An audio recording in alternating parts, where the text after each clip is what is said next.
Jiang Yi could have easily dodged, but she hesitated for a moment when she thought of Wu Xiaoye behind her. Jiang Ling was furious again, moving quickly, throwing one stone after another. While Jiang Yi was struggling to dodge with Wu Xiaoye, she was caught off guard and a stone brushed past her forehead. The stone was carefully chosen, sharp and pointed. It only lightly grazed her forehead, causing a cut that immediately bled into her eye. The principal was instantly angry and rushed over to stop the frantic Jiang Ling. Other students were also upset. This was clearly extortion. People were willing to fight to the death. Several boys rushed forward and held Jiang Ling down. But Jiang Ling was genuinely hurt. Being pressed by so many people, she cried out loudly in pain. Xiaoyi, Xiaoyi. Are you okay? Wu Xiaoye was panicked when she saw Jiang Yi's face covered in blood. She grabbed her bike and rushed to the hospital. Jiang's family didn't have time to care for her. They tore and scratched to rescue Jiang Ling and pushed her to chase after Jiang Yi. They had to pay for her medical expenses. At the hospital, the doctor examined Jiang Yi's forehead wound. It was about 2 centimeters long, with irregular edges, and the wound was deep. It needs stitches. It might leave a scar, the doctor said regretfully, looking at Jiang Yi's face. Such a beautiful face, now with a flaw. Wu Xiaoye immediately started crying, more upset about Jiang Yi's injury than her own potential disfigurement. She knew Jiang Yi had protected her just now and hadn't dodged on purpose. It's okay. Just cover it with hair, and it won't be visible. Jiang Yi nonchalantly wiped away the blood on her face. The wound was on her forehead, covered by her bangs. Moreover, she had already asked 518, and since it was a small injury, she could handle it herself, so she was not worried. Otherwise, her calm attitude impressed everyone present. No one had seen such a beautiful girl so unconcerned about her appearance. Wu Xiaoye cried even harder. Just then, the Jiang family burst in loudly, pushing Jiang Ling, looking as if she was about to die. Wu Xiaoye immediately got angry and rushed over. She lifted the tattered blanket covering Jiang Ling and found several stones hidden inside. The sharp corners could easily cause a hole if poked into the skin, or even blind someone if poked into the eyes. Wu Xiaoye lost her mind and grabbed a stone, throwing it at Jiang Ling's face. Jiang Ling let out a scream and tried to block her face with her hands, which immediately became bloody and torn. Wu Xiaoye kept throwing stones, one after another. The Jiang family finally reacted, rushing forward to pull her away. Jiang Yi, shocked, quickly ran over and pulled Wu Xiaoye out to prevent her from being hurt by the Jiang family. Fortunately, only Jiang Laotai truly cared about Jiang Ling, and she was now holding Jiang Ling's hand and crying loudly, so she had no time to fight Wu Xiaoye. Doctor, come quickly and save my daughter. She's about to be beaten to death, Jiang Laotai screamed. The stunned doctor snapped out of it and hurried over to check. After some chaos, Jiang Ling's hand was only scraped and bruised, with no serious injury. Jiang Yi breathed a sigh of relief. Under everyone's watchful eyes, if Wu Xiaoye had really hurt Jiang Ling badly, it would have been a big problem. After treating Jiang Ling's wound, the doctor came over to sew up Jiang Yi's hand. 2 stitches done quickly. Once the wound was taken care of, Jiang Yi put her arm around Wu Xiaoye's shoulder and said, "Next time, don't be so impulsive." Wu Xiaoye's eyes were red, but she didn't speak. How could her hand be so badly damaged compared to a scar on her face? "Principal, look at what kind of students your school is teaching," Jiang Laotai said loudly, pointing at Wu Xiaoye and scolding. She should be expelled. The principal didn't say anything, only thinking, you hit someone and expect no retaliation? Jiang Ling was the first to attack. And he had also seen the stones hidden under the blanket earlier. He was holding one now. She was really ruthless, aiming to ruin Jiang Yi. The Jiang family is truly shameful. That's your own family matter.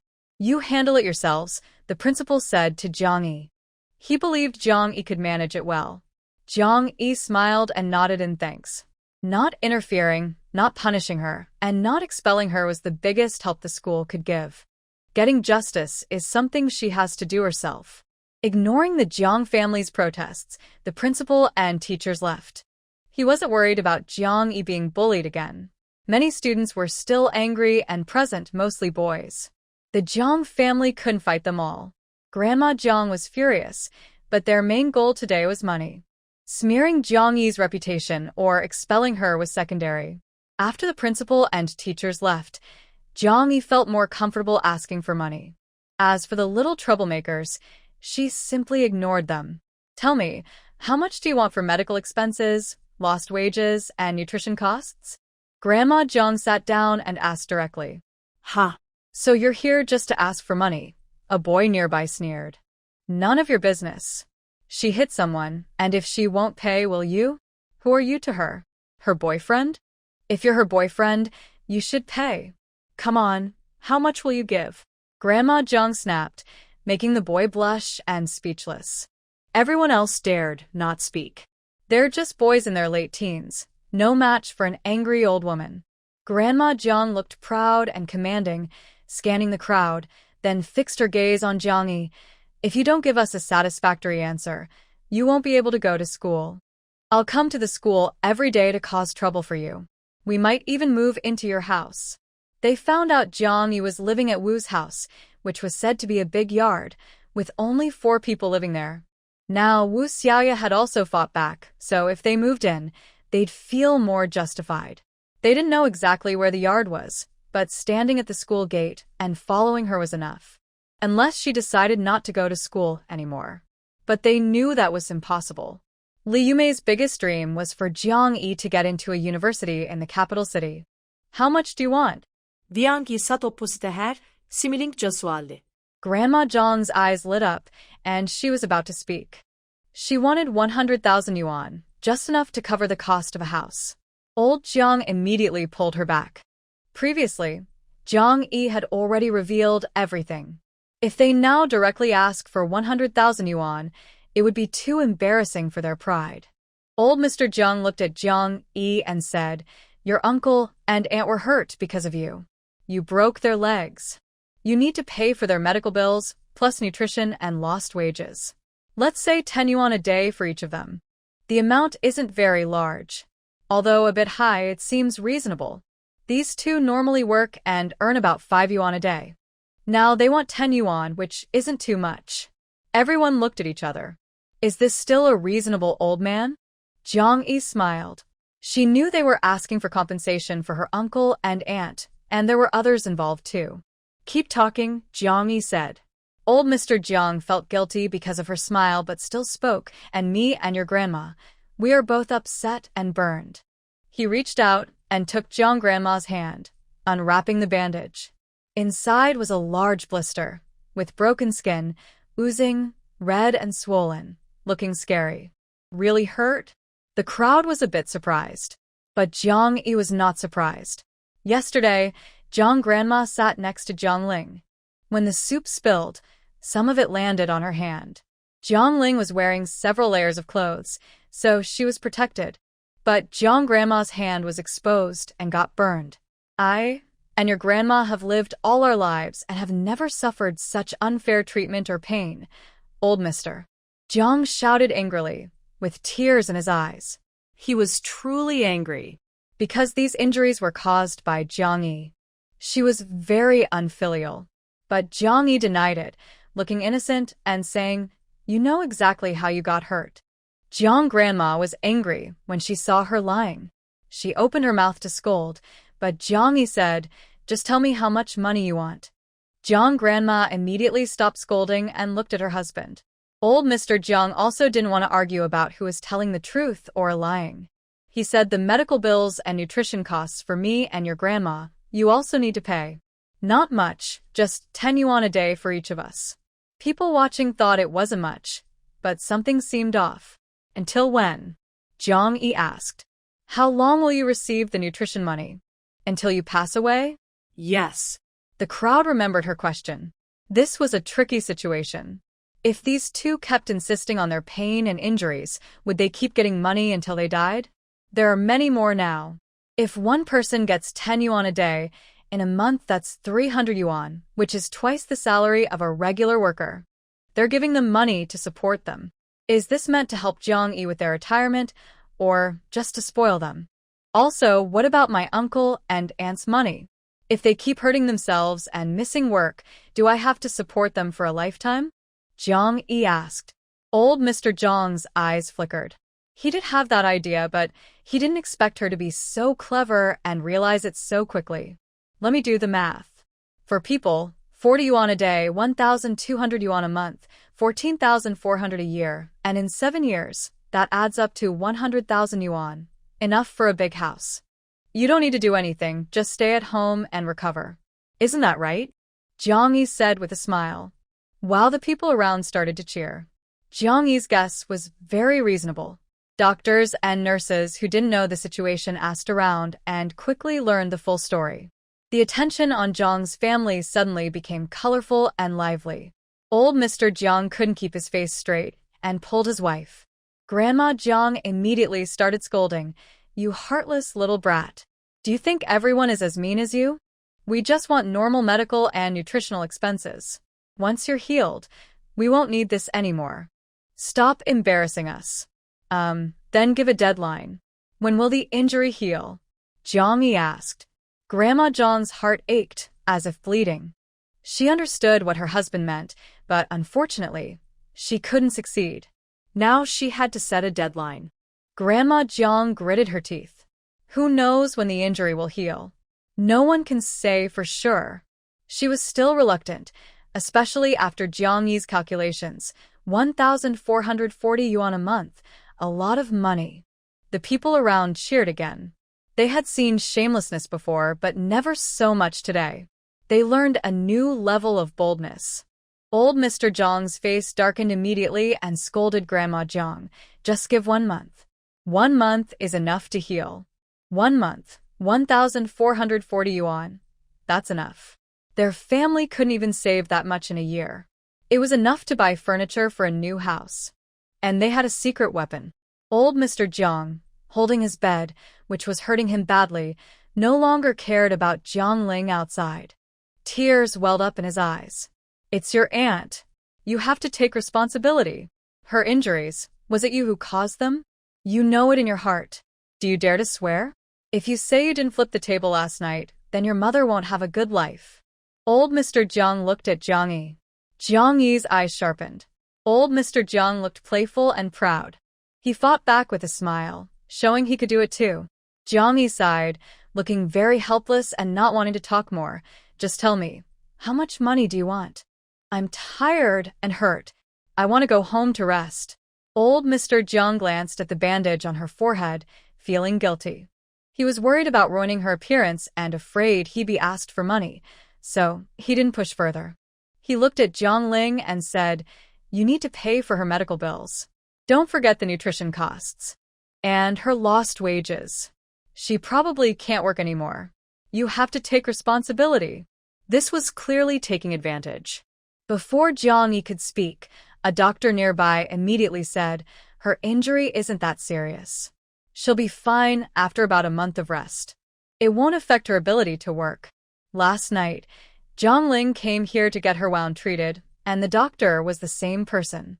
When he checked the room in the morning, he wondered why this family left so early. He thought they couldn't pay the hospital bill, but it turned out they went to ask for money from their granddaughter. Her hand is also hurt. It's all bloody. She definitely can't work in the future.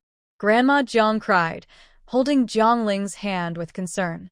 But Jiang Ling let out a loud scream. The hand injury isn't serious. No broken bones or tendons. It'll heal in 10 days or so, and it won't stop her from working, the doctor said sternly. It's much lighter than the girl's face injury. Everyone knew injuries on the hand and face are very different. Grandma Jiang stopped crying and rolled her eyes at the doctor, continuing to wail, but it still hurts. 10 fingers, all connected to the heart. Don't you know that? This was just unreasonable. The doctor was too angry to say anything. Jiang Yi asked old Mr. Jiang, Tell me, how do you want me to take responsibility? Nutrition costs are 10 yuan a day. Keep paying until her injury heals. Once the doctor says she's fine, you don't have to pay anymore, old Mr. Jiang said. Jiang Yi didn't believe him and waited for his next words. Sure enough, old Mr. Jiang hesitated and insisted. Her injury is serious. She can't do other work now, and it's hard to find a job. From now on, she can help your mother. I heard your mother is busy running her stall alone and needs you to take leave to help her. After that, you won't need to do it anymore. Your aunt can help instead. Sounds nice, but is it really helping? Jiang Yi smiled and asked, so, how will the money be split? Will my mom pay my aunt a salary or what? Old Jiang paused and said, business between two people, both busy, and of course, profits are shared equally. Is 10 yuan a day enough? I heard some people make several hundred yuan a day. The crowd didn't react much to how much Jiang Yi was earning, but Wu Xiaoya was furious. Another person coming to ask for half. Jiang Yi held back Wu Xiaoya, who was about to scold, and shook his head regretfully at old Jiang. That business is hard to do, too difficult, and it distracts me from studying. My mom decided to stop. Haven't we all been staying away from the stall lately? Xia Hua's eyes lit up. What about those 2 electric pots at your house? Borrow them for us, and we'll do the work. Jiang Yi raised an eyebrow. Did they also realize that those electric pots were special? They had indeed found out a little.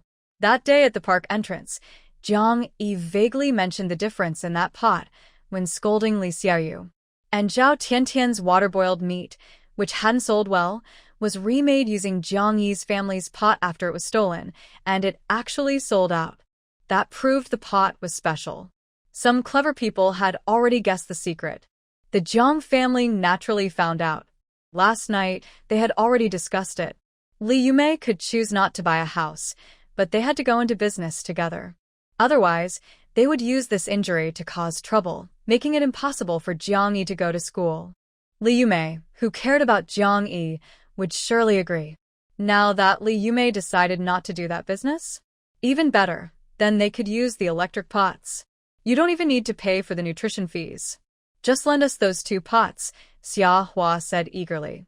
Making hundreds of yuan a day, over 10,000 a month, was too tempting to hide. That pot has already been sold, Jiang Yi said. Sold to the boss of the Creek Lake Hotel. If you don't believe me, go ask. This statement instantly darkened the Jiang family's faces. Asking the boss would confirm the truth. Their dream of making hundreds a day was shattered. Jiang Yi stood up to leave. Old Lady Jiang suddenly got angry and rushed forward to hit him. But suddenly, a group of young people burst into the room outside, attacking the Jiang family with punches and kicks. There was chaos in the ward. But the chaos quickly subsided. The group came in like the wind and left just as fast. Inside, Jiang Yi and Wu Xiaoya were gone. Outside the hospital, Wu Jun was saying goodbye to his brother, who had come to help. He looked at Jiang Yi's forehead bandage and asked in a serious voice, "Is your injury serious?" Jiang Yi didn't react much, but Wu Xiaoya immediately started crying. Wu Jun looked at his sister's expression and felt worried. Jiang Yi smiled and said casually, "It's nothing, just a small scrape." But Wu Xiaoya cried, "I had to get 2 stitches." Wu Jun's expression darkened. He paused and turned around, ready to rush back to the hospital. At this point, stitches usually leave scars. Jiang Yi quickly grabbed him. "What can we do now? Fight them to death. It's not worth it." Wu Jun felt angry and frustrated. He stayed still wanting to go back and fight them again. He asked his sister, "Who hit you?" Wu Xiaoya cried and said, "It was all because of me. If not to protect her, Jiang Yi might not have gotten hurt." Wu Jun immediately guessed what happened. His heart felt sour and bitter. He turned to leave. Jiang Yi hurriedly held him back. "Don't listen to Xiaoya's nonsense. It was Jiang Ling who hit me. What does she have to do with it? I was just unlucky and got hurt on my face.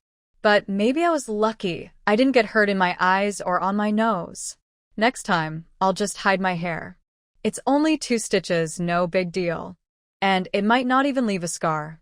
If I want to fight them, I'll wait until it really leaves a scar before doing anything." Jiang Yi kept trying to persuade him. Wu Jun was always rough when fighting. She was really scared. Jiang Ling was still injured now. If Woo Jun accidentally hurt her badly, or worse, he would be in big trouble. He felt guilty for hurting her. Woo Jun panted heavily, feeling the small hand clutching his arm tightly. Seeing her anxious face, he relaxed a little. Jiang still held on to him, worried he might be lying. Let's go home. Xiaoya already took revenge for me. She smashed Jiang Ling's hands. Jiang Yi said as she dragged him along. Woo Jun sighed and followed her home. When they reached home, Sunning turned the steering wheel and drove to a nearby residential area, parking inside a tall wall. The yard was full of tall trees, giving a quiet, old-fashioned feeling. Yan Zhou was practicing boxing in the yard. Seeing Sunning get out of the car, he walked over seriously. He immediately stopped his move. What's wrong with her? Yan Zhou asked. He ordered Sunning to stay alert at all times. She shouldn't have come back now. Sunning paused and said, there was an accident. Jiang Yi was disfigured by someone. What? Yan Zhou was shocked. In an instant, his anger surged, and his eyes seemed to crackle with lightning, ready to strike. Sunning was stared at directly, and her body suddenly felt cold, as if she might lose her life at any moment. She knew she had gone too far with her joke and quickly said, it's not serious. She has a 2-centimeter wound on her forehead, stitched with 2 stitches. She'll be fine after some cosmetic surgery later, and there shouldn't be a scar. Yan Zhou's anger eased slightly, but he still looked very intimidating. Sunning lowered her head, afraid to look at him. She felt a mix of emotions. Little Nine had grown so much. No wonder she no longer needed her protection. Now, she could only protect Jiang Yi. But she also failed to protect Jiang Yi. It's my fault, Sunning said. What exactly happened? Yan Zhou asked. Sunning immediately explained everything to him. Jiang Yi had previously refused her daily rides to and from school, so she followed her from a distance to watch her go to school. So she knew what had happened today, but she was a bit far away and couldn't rush in to protect Jiang Yi in time. It's not your fault, Yan Zhou said after a moment of silence. Bring her to see me. Sunning immediately drove away. Jiang Yi was at home comforting Li Yuemei. She returned home injured, still with a wound on her forehead, which made Li Yuemei very anxious. However, the three of them had already discussed not telling Li Yuemei the truth. Doing so would only upset her and make her angry, which could harm her health, something she wanted to avoid. Jiang Yi only said that the road was slippery and she accidentally hit the corner of a table, not mentioning the stitches. Once the wound was bandaged, Li Yuemei didn't dare to look at it. Seeing her daughter calm and composed, she felt relieved. As for Wu Xiaoya, who was crying loudly, Jiang Yi said she also fell and hurt her hand. When Wu Xiaoya hit Jiang Ling with a stone, her own hand was also injured, with a few cuts. Li Yuemei immediately felt distressed and went to prepare some good food for both of them. The Jiang family's phone rang. Jiang Yi answered, but on the other end was Yan Zhou's voice. Son, Aang went to pick you up. Come over here. His voice was deeper than usual, making Jiang Yi's ears itch, and her face turned slightly red. But she quickly realized and happily said, You're back? Seeing her surprise, Yan Zhou's serious expression softened, and a few stars appeared in his eyes. Yes. Jiang Yi's smile grew brighter. She also heard the car outside and immediately said, Sister Sun is here. See you later. See you later. Hearing her excitement, Yan Zhou's voice finally sounded a bit cheerful. Mom, I have some work to discuss. I don't know when I'll be done, so you don't need to wait for me for lunch. Jiang Yi finished speaking and quickly changed her clothes and ran out. Wu Jun looked at her bright smile, different from usual, and paused for a moment. The car drove into the big yard in just 3 minutes. Jiang Yi saw Yan Zhou standing at the door. He was like a ray of light, standing quietly there, but seeming to illuminate the whole yard and the entire world.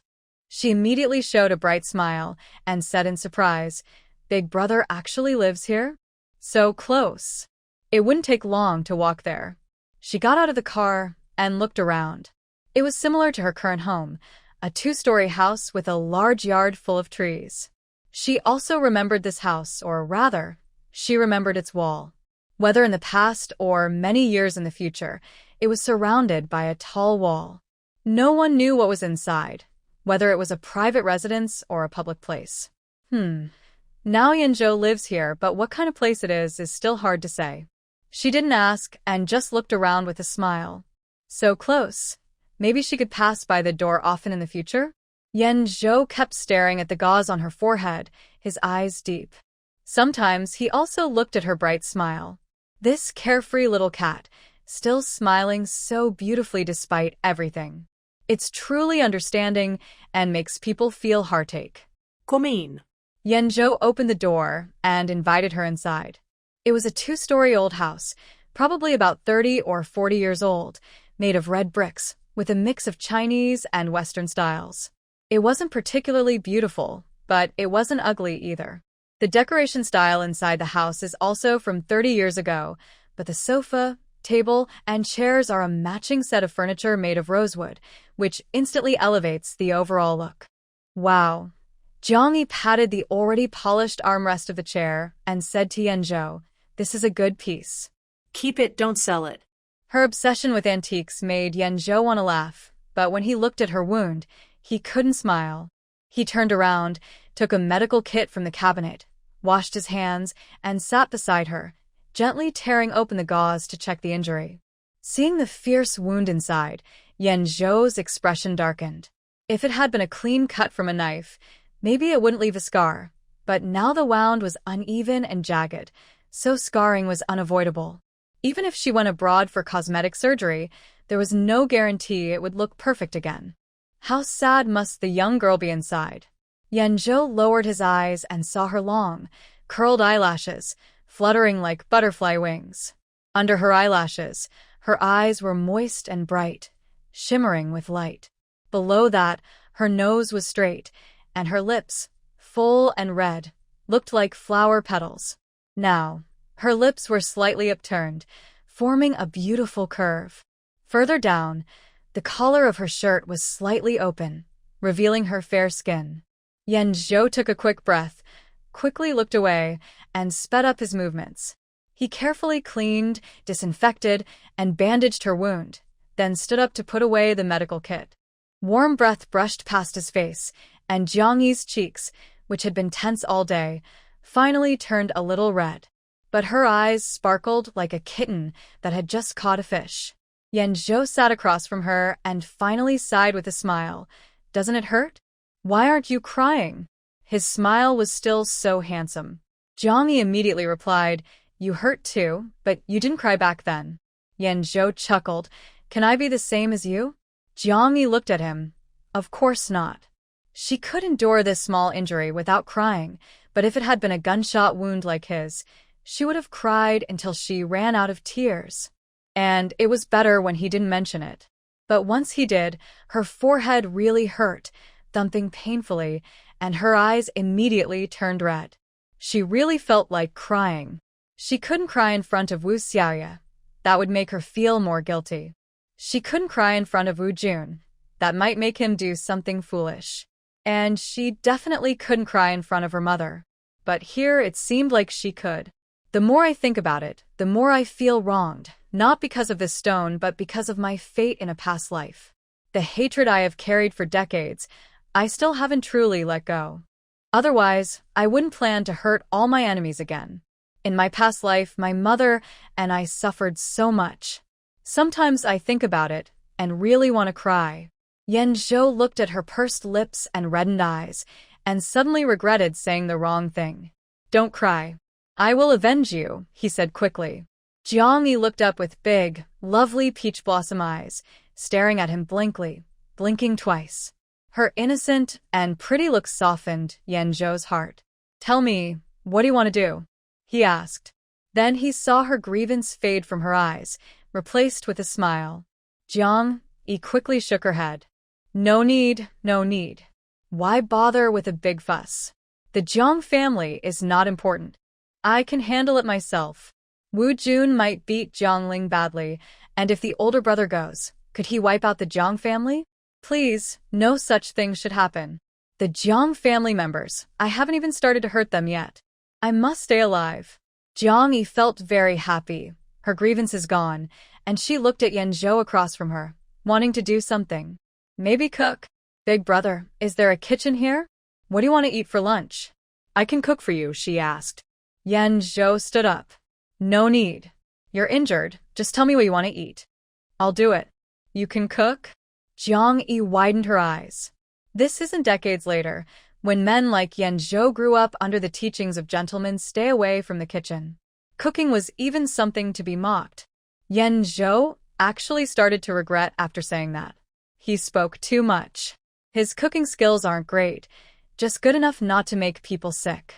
He remembered that his mother wasn't good at cooking when he was a child, and she rarely cooked, usually eating at the cafeteria.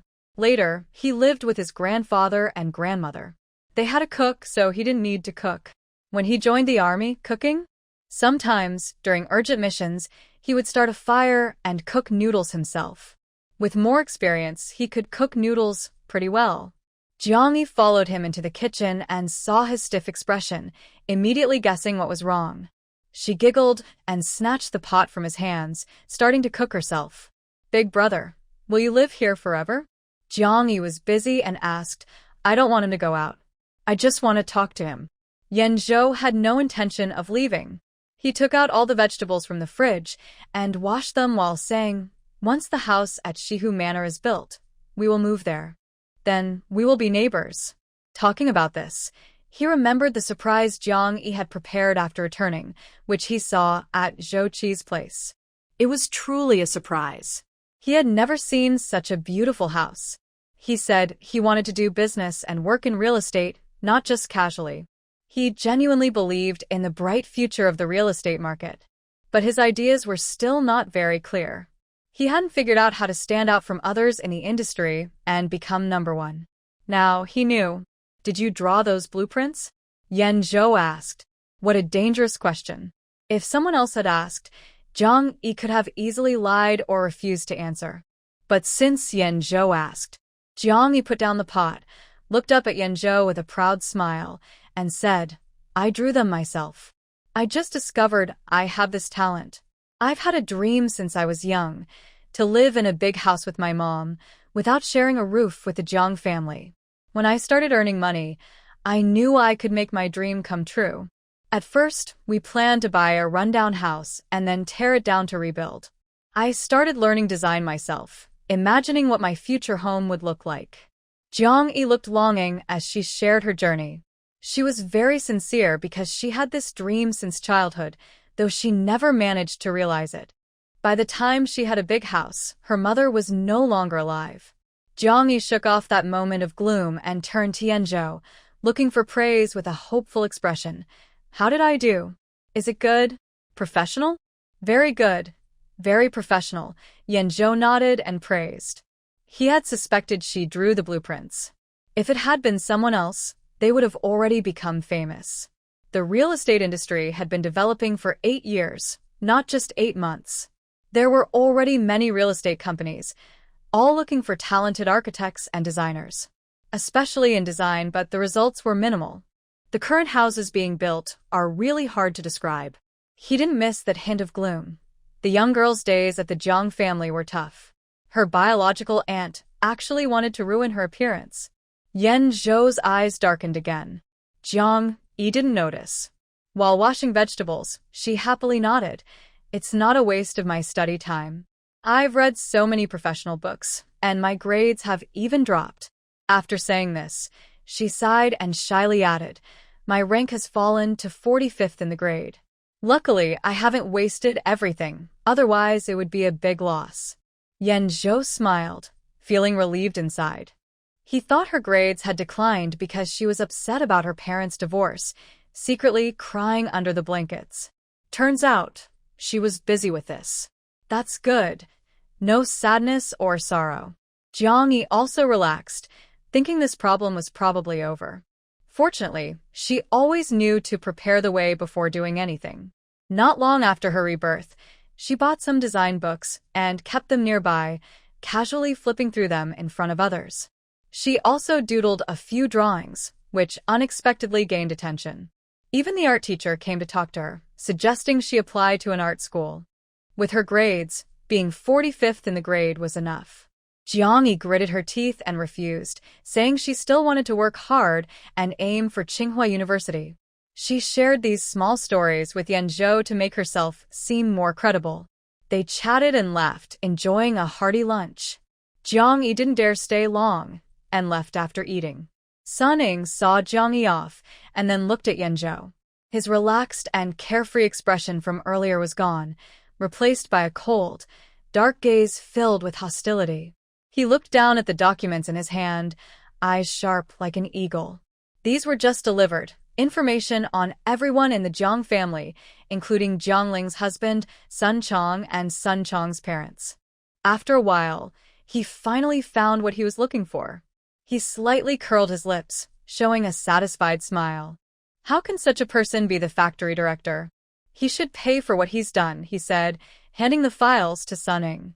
Sun Ning immediately noticed the details about Sun Chong's years of selling and reselling goods for profit. The amounts involved were shockingly large, especially in recent transactions. Understood, Sun Ning replied and quickly left. That night, Sun Chong's father was taken away. The entire leadership of the clothing factory was shaken. It was like pulling out he couldn't do it all alone. The results showed that from the director to the staff, many people were taken away. Even old cases from 10 or 20 years ago were investigated. Old Mr. Jiang and old Mrs. Jiang were also taken away. That day, Sun Chong's casual threat actually came true. They really did steal from their own company. A security chief and a warehouse manager wanted to do something illegal. In that chaotic time, it was very easy to get away with it. The Jiang family suddenly faced a lot of trouble. Jiang Ling was left in the hospital with no one to take care of her. She was so hungry, she begged the nurse to give her food. She was pretending to be near death, waiting to get money from others. But the nurse didn't like her and always brought cold food. The vegetable and meat dish only had vegetables, no meat. The potato and chicken dish had some meat, but it was chicken tail. Jiang Ling was so angry she cursed loudly, but her curses only made her feel worse. Finally, she ran out of money and couldn't afford to eat anymore. She also lost the medical expenses she had paid before, so she had to leave the hospital. Jiang Ling didn't know what had happened. She angrily went back to the Sun family. But she found the door was sealed. This was the factory workers' housing. The situation with factory director Sun was well known. It was almost certain he was involved in something illegal. How could a criminal occupy the factory's house? And the things inside might be stolen goods, which had been confiscated. Neighbors looked at Jiang Ling with strange expressions, unsure if they were looking at her with contempt or sympathy. Then they pushed two little girls toward her. Hurry, hurry, your mom is back. Come with your mom. These were the two girls left by Sun Chong's ex-wife. One was 8 years old, Sun Hong, and the other was 4, Sun Li. When the children saw Jiang Ling, they both stepped back. Jiang Ling was also surprised. What's going on? Where are the Sun family members? The neighbor shot her a look, repeatedly mentioning the Sun family, showing no sign of considering her as a daughter-in-law. But that was understandable, after being beaten so often, who would want to willingly be part of the Sun family. Thinking this way, the neighbor felt more sympathetic and asked, "Do you know where they are these days?" Jiang Ling didn't answer. The matter of the Jiang family trying to extort money from Jiang had to be kept secret from colleagues. They couldn't afford to lose face. Tell me, where are the Sun family members? Jiang Ling urged. The neighbor looked at her with pity, hesitant to speak, but given Jiang Ling's difficult situation, she finally said, "You don't know? Your father-in-law was caught for his wrongdoings, and your mother-in-law and your husband were also taken away. Sun Chong's mother used to work at the factory and was the head of the union. She had many connections with Director Sunday. Now, Sun Chong is the security team leader at the factory and needs to go for an investigation to explain where the family money came from." Jiang Ling's eyes widened in shock. Was the whole family taken? She suddenly looked down at her two children. The children were also looking at her. A neighbor casually pushed the door open. It was chaotic at the time, and everyone was taken away quickly. The two children were left alone, but since they were colleagues and neighbors, someone helped watch them for a few days. But now their mother arrived, so she naturally took her in. A stepmother is still a mother.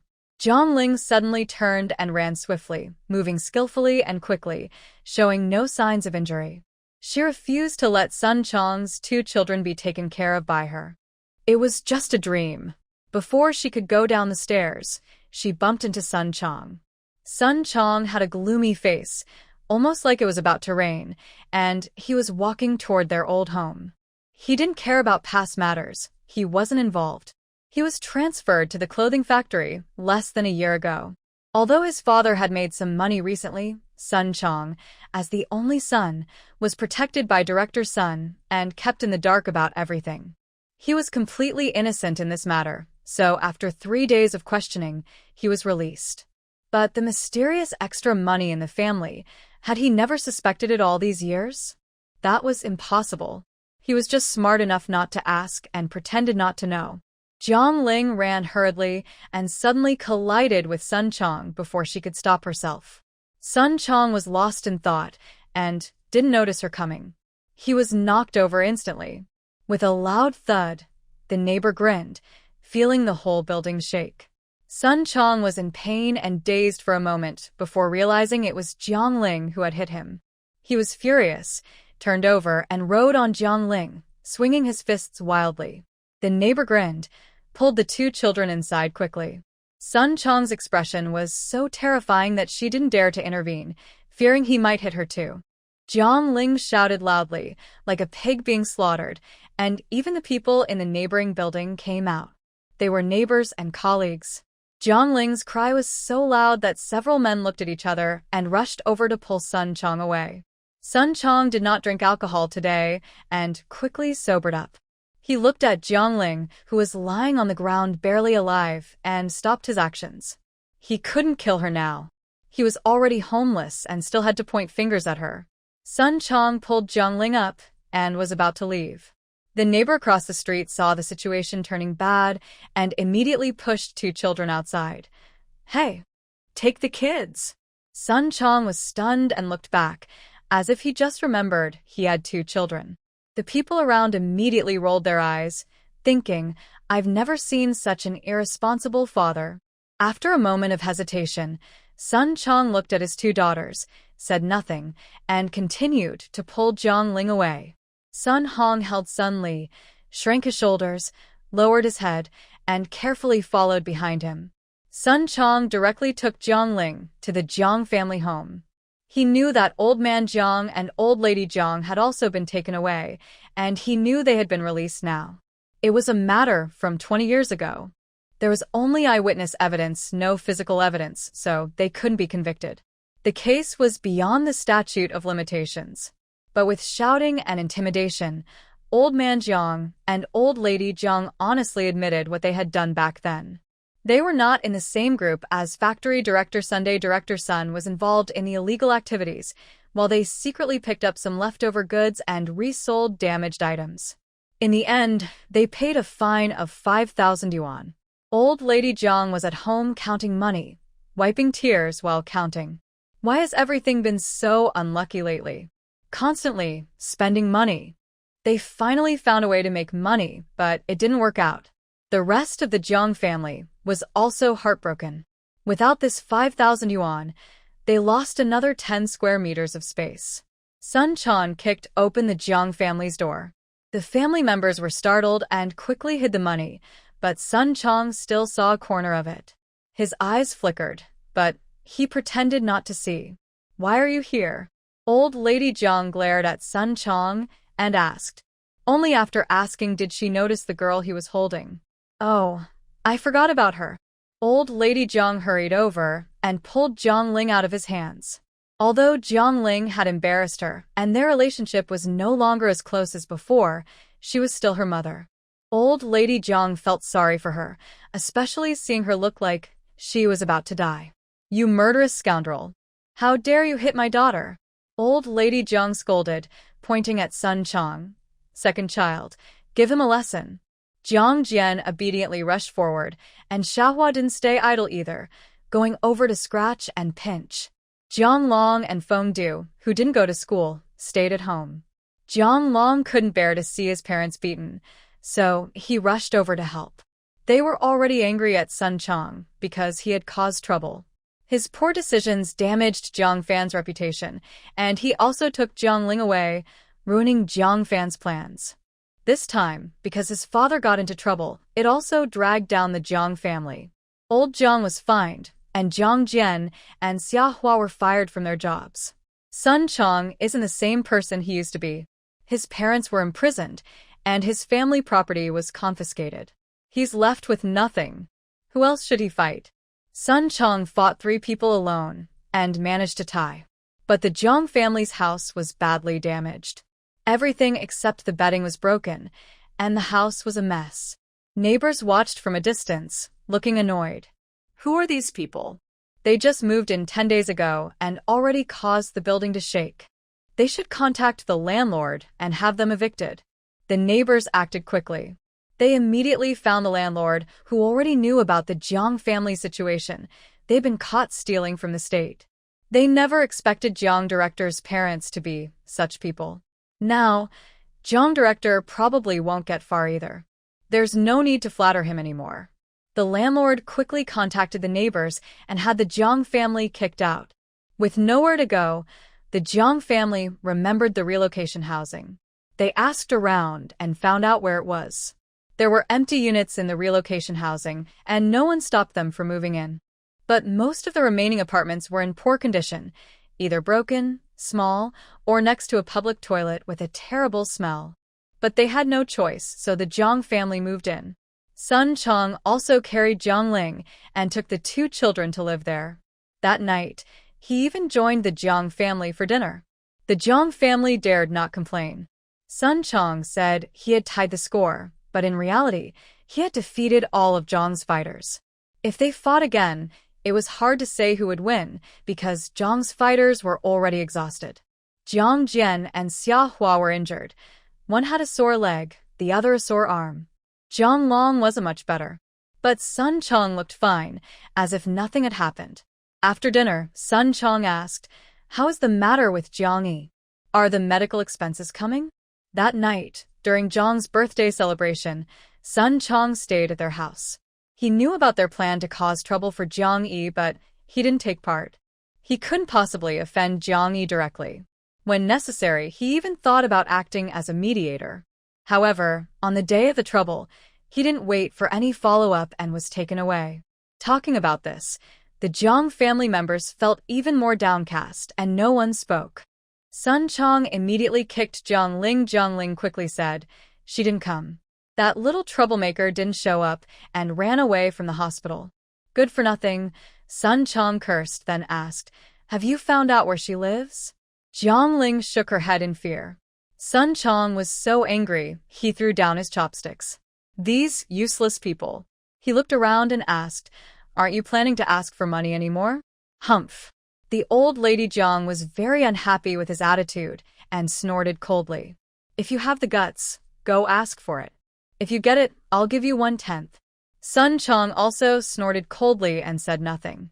But the next evening, at school dismissal time, he waited at the school gate. However, he didn't see Jiang Yi or Wu Xiaoya. Jiang Yi hadn't gone to school these days. She was injured, and her forehead hurt badly. The school was chaotic, and if she went, she would definitely be stared at and talked about. She was also afraid that Jiang family members would come to cause trouble at school again. A toad jumping around doesn't bite or bother people. She didn't go, so Wu Xiaoya naturally didn't go either. Therefore, Jiang Yi didn't know what was happening outside. Sun Chong waited for her, but couldn't find her. After inquiring, he learned Jiang Yi hadn't come to school. He thought for a moment and headed toward the Wu family's area. He had known they lived nearby, but didn't know the exact house. When he arrived at the residential area, he didn't ask around but wandered around. Coincidentally, he saw Li Yume, who was returning from grocery shopping, hurrying into a large residence. He waited outside, standing guard until late at night, but Li Yume didn't come out. Sun Chong smiled, remembered the location, and turned to go home. The next morning, the main gate of Jiang Yi's house was wide open, and construction workers arrived one after another. The old and young members of the Jiang family followed behind the workers and smoothly entered Jiang Yi's courtyard, then froze in place. The yard was no longer messy like before. The weeds had been cleared by Li Yumei. She was thinking of planting the first batch of spring vegetables in a few days. Various building materials were neatly stacked in one corner, and there were fewer of them. Because the money was available and many people were invited, the house renovation is mostly done. Only the small details remain, and it will be finished soon. With such a big yard and a large house, it looks very spacious and beautiful. The Jiang family members are all stunned, feeling mixed emotions, bitterness, sourness, jealousy, and anger. They can't guess how much the house is worth, but it must be very expensive. Is Li Yumei really so rich? They refuse to believe it. Everyone in the Jiang family looks at Sun Chong. Sun Chong shakes his head. I don't know. I saw her go in here yesterday, and she hasn't come out since. Who are you looking for? A few workers come over to ask when they see them. We're looking for Li Yumei, Xiahua says. Oh, one worker replies and calls inside the house, Big Sisterly, someone is looking for you. Whose house is this? Why does Li Yumei live here? Xiahua asks again. The worker looks at her strangely, unsure why Li Yumei lives here and why she's looking for someone. Are they acquaintances? He glances at Jiangling, who is lying on a flat cart covered with a torn blanket, and asks, Who are you? Xiahua doesn't answer. She doesn't know how to introduce herself. Maybe as the sister-in-law of Li Yumei's ex-husband? Meanwhile, Li Yumei comes out of the house. When she sees the Jiang family, she freezes. What's going on? How did they find this place? Jiang Yi walks out from behind her, looking at the Jiang family with disgust. They found her here, impressive. But the current state of the Jiang family surprises her. They all look like wilted eggplants, depressed and drooping. A few days ago, when they caused trouble at the school gate, they were just pretending to be sad. Now, they look genuinely defeated from inside out. What happened? Curious, she walks over and asks with a smile, What's wrong with you? Her tone and expression, full of schadenfreude, immediately irritate the Jiang family. Old Lady Jiang waves her hand and commands her son, Let's go, into the house. A group of people rushes in, pushing Jiangling ahead. Although there are stairs at the villa entrance, they are covered with boards for easy moving of carts during renovation. The villa's big door is wide, with double solid wood doors, and they push Jiangling's flat cart directly inside. Li Yumei immediately becomes anxious. Jiang Yi pulled her back, not letting her go forward. What if she pushed her in? How she was pushed in, she would just let them push her out. She looked at the confused worker beside her and said, Brother Zhao, everyone take a break first. Come and see the fun. She touched the gauze on her forehead, also to prevent herself from accidentally getting hurt again. Once the wound heals, I need to find a chance to talk to my big brother about learning martial arts. The worker surnamed Zhao immediately shouted twice, and over 20 workers inside and outside the yard stopped their work and came to see Zhang's family. But when Zhang's family entered the house, they were stunned. They had never seen such a beautiful house in their lives. Sunlight shone through tall windows onto the white floor that shimmered with a faint golden glow. The floor looked like clouds, and walking on it felt like walking in the sky. The high ceiling hung a huge crystal chandelier, sparkling with rainbow colors in the sunlight. The light reflected into every corner of the room, making the large living room look like a dream, like a crystal palace. They couldn't even imagine such a beautiful house in their dreams. Even Zhongling, lying on a stretcher pretending to be dead, widened her eyes and looked around in amazement. Such a beautiful house made her think of one word immediately: money. The rest of the Jiang family felt the same. Big sister-in-law, is this your house? Xiahua blurted out. Li Yumei's face twitched. She had been in the Jiang family for 10 years and had never heard Xiahua call her big sister-in-law before. Now, after the divorce, she was called that instead. Jiang Yi was already laughing and teasing her while hugging his mother. Xiahua felt a moment of embarrassment but chose to ignore it. As long as she could live in such a house, what did a few teasing or scolding matter? She wouldn't leave no matter what. This isn't my house. I'm just staying here temporarily, Li Yumei said with a dark face. You're lying.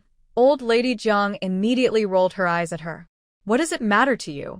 How could you live in such a good house? She looked up and down at Li Yumei, and the more she looked, the more surprised she was. When did Li Yumei become so beautiful? In the past, Li Yumei wore plain clothes, looked dull, and her face was gray and lifeless. Although she had nice features, her overall look was gloomy, so no one thought she was pretty or paid her a second glance. But now, Li Yumei looks completely different. Her clothes are simple but well-fitted, hugging her body, and her figure makes her look like a young woman in her 20s. Her hair is no longer in the same old braid but neatly styled into a bun, making her look sharp and energetic. Most importantly, her face is bright and clear, with smooth skin and no wrinkles. It doesn't look like she's in her mid-30s. Her features are already nice, and now she looks full of life. She seems about 27 or 28. Standing next to Jiang Yi, they look like sisters. This is no longer the Li Yumei they remember. If they weren't face-to-face now or walking on the street, they might not recognize her. Xia Hua's eyes show clear jealousy. She is the same age as Li Yumei, and without looking in the mirror, she knows she's much older now. Big sister-in-law has really changed. Could she have found someone new? Who is it? Is it the house owner? Xia Hua sneers. Jiang Yi turns around, picks up a piece of scrap from the ground, and throws it. It hits Xia Hua in the mouth, making her spit blood. The Jiang family members can insult her all they want, but insulting her mother's reputation and purity is a line she won't cross. That's her bottom line. Jiang Long, Jiang Feng, and their mother see her being hit and can't just stand by. Jiang Jian also steps in. The family rushes toward Jiang Yi, but they are immediately stopped by the workers watching. Just one word, sister-in-law, makes everyone realize who the Jiang family is. They are all workers. When Li Yumei talks to them, she briefly mentions her situation. She has money now, a house, and Jiang Yi constantly persuades her. Li Yumei no longer feels ashamed of her divorce. If she had known that divorce could bring money, a nice house, and make her daughter so happy every day, she would have divorced long ago. Jiang Yi ignores Jiang Long and Jiang Feng, who are shouting nearby, and asks Jiang Lao too, "What brings you here today?" Jiang Lao too looks at the group of workers behind Jiang Yi and Li Yumei, then gently asks, "Did you just buy this house?" He doesn't believe the house was given to Jiang Yi and her family for free. Who would give such a good house? Also, Jiang Yi said they sold 2 rice cookers, but didn't mention how much they sold them for. A rice cooker that can earn tens of thousands a month should sell for quite a bit, right? Is it just about changing this house? Old man Zhang's eyes couldn't help but look again at the colorful lights on the crystal chandelier. Being able to enjoy old age in such a house is truly a blessing. Before Jiang Yi could speak, some workers, annoyed by the Jiang family's attitude, answered for her. Big Sister Li and Jiang Yi are working here. Big Sister Li is in charge of cleaning the yard and cooking. Jiang Yi is helping us with the renovation. The homeowner felt sorry for her and her mother being kicked out, so she let them stay until the work is finished. Old man Zhang's expression darkened. Compared to other members of the Jiang family, he was the most generous-hearted. He hoped this house belonged to Li Yumei, or better yet, to Jiang Yi.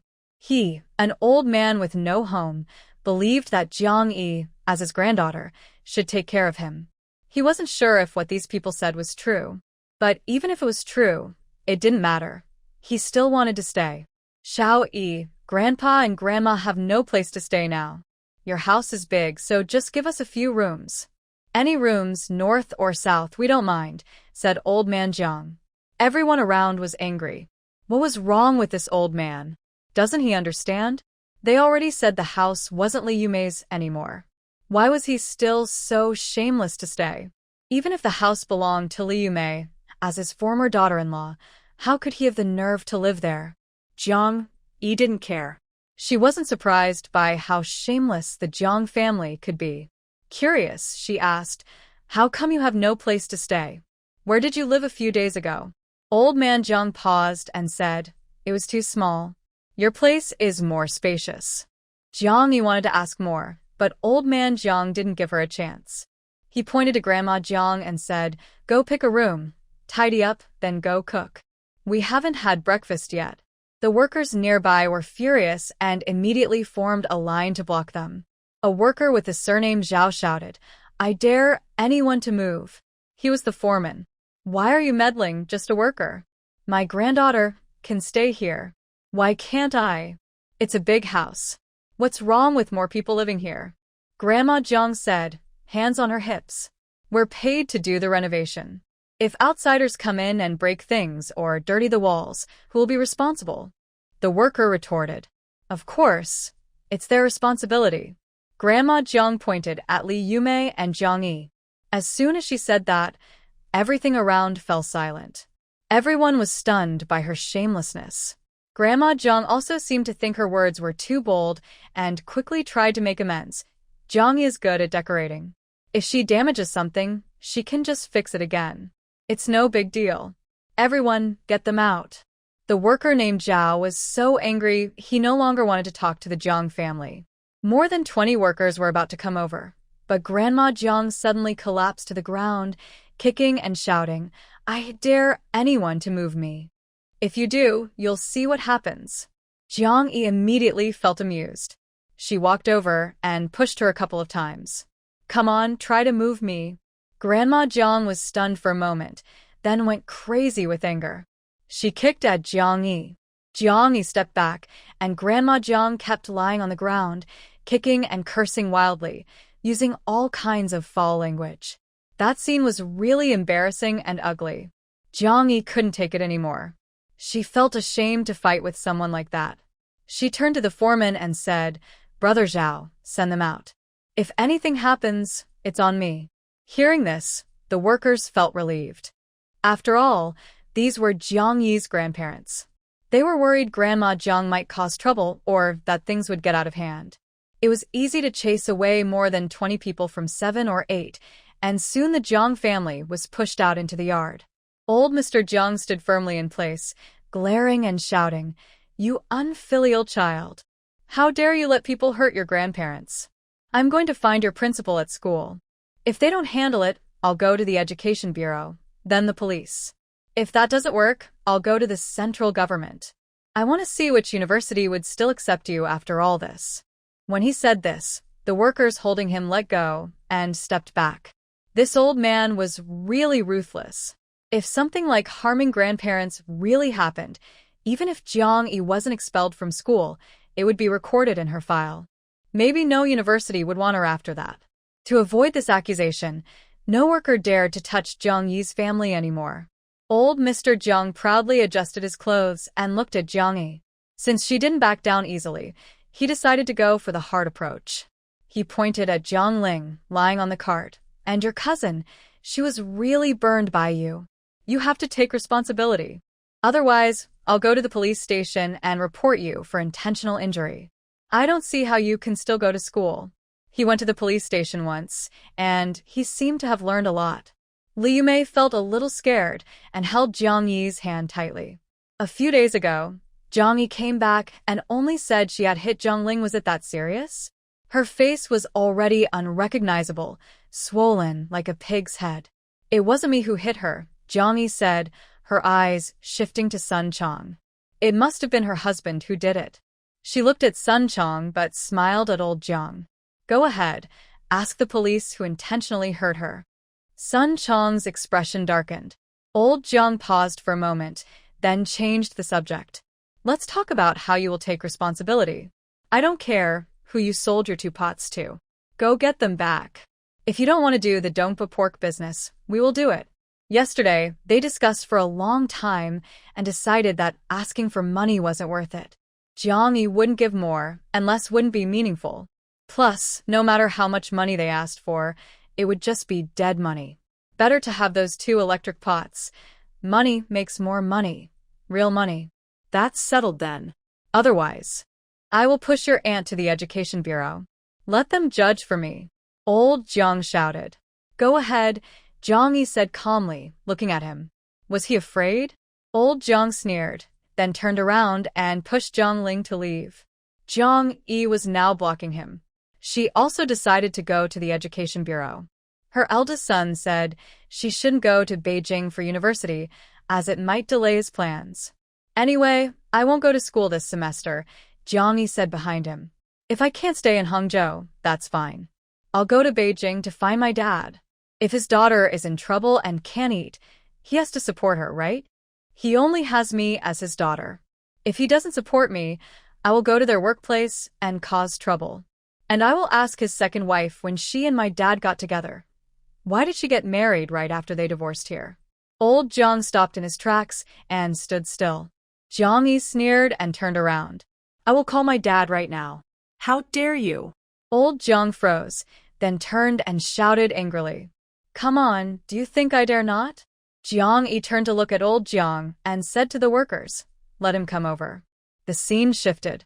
Everyone followed Jiang Yi upstairs to the second floor. Only Jiang Ling, still pretending to be dead, remained in the yard. On the second floor, in the master bedroom, Xia Hua felt dizzy again. The furniture in the master bedroom is simple, the same basic style as in the Jiang family's previous home. But that doesn't matter. The room is spacious, over 30 square meters, just a bedroom for one person. That's what's most important. There's even a phone in the bedroom. That costs several thousand yuan.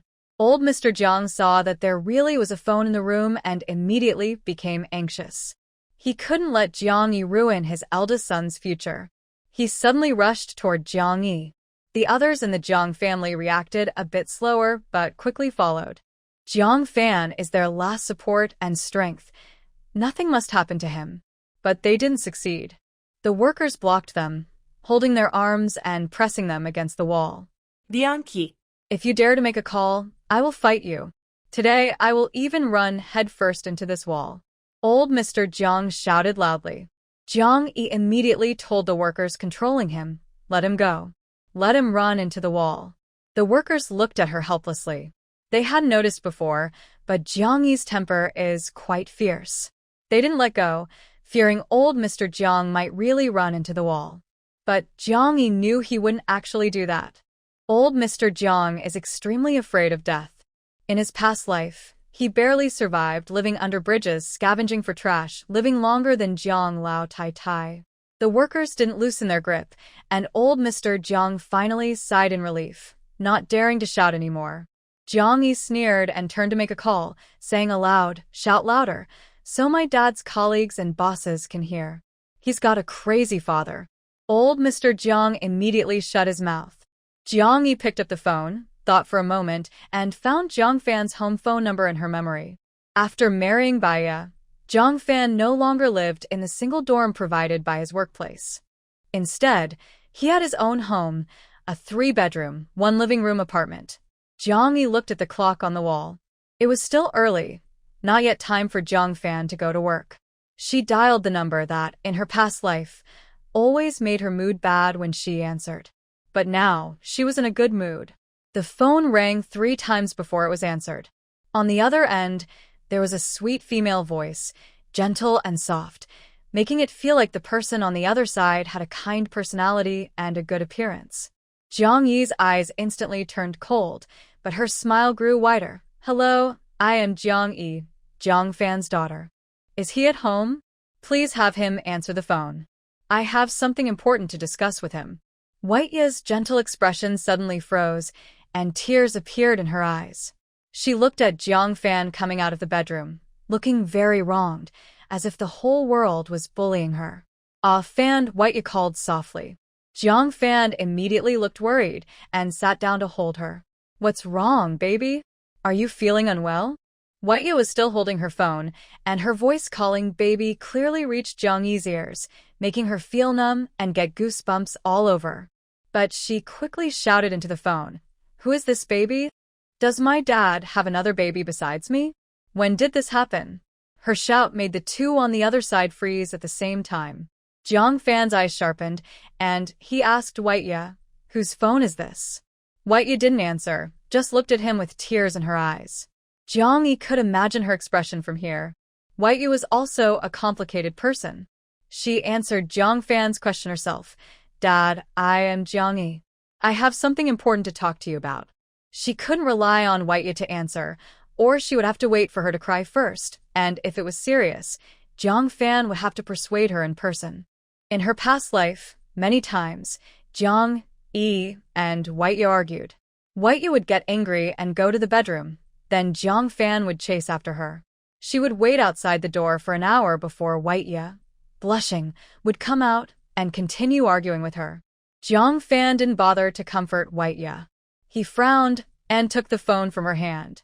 "How do you know my phone number?" he asked in a deep voice. The phone had just been set up a few days ago. Only his boss knew it. His subordinates didn't know. The Jiang family didn't know either. "It doesn't matter," Jiang Yi said. "You should first solve your parents' problems. Are you facing a big difficulty and can't support your own parents? Are you making them come to live with your ex-wife? You look like you're pestering them non-stop and won't leave their house.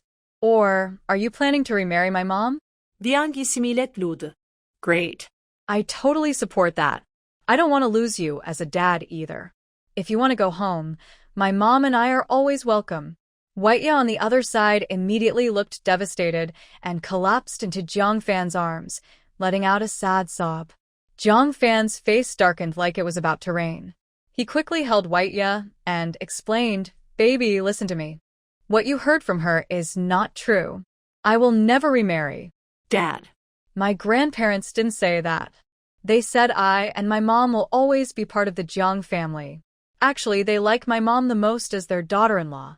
They want us to keep living together, and they will take good care of us." Viang Yi shouted. Immediately, the crying on the other side grew louder. Viang Yi similet silente. Viang Yi. "Shut up. Don't lie and cause trouble here," Jiang Fan yelled. "I swear your parents definitely said that. Or you can ask them yourself. They're right here." Jiang Fan didn't dare to argue about this. His unreliable parents might really say such silly things. So he didn't even tell them the home phone number. He was afraid they'd call and say more foolish things, embarrassing him and causing trouble. "What do you want? If you don't say, I'll hang up." Jiang Fan held the crying Bai Ye and said irritably, "It's simple. After you left, my mom and I started a business and made money.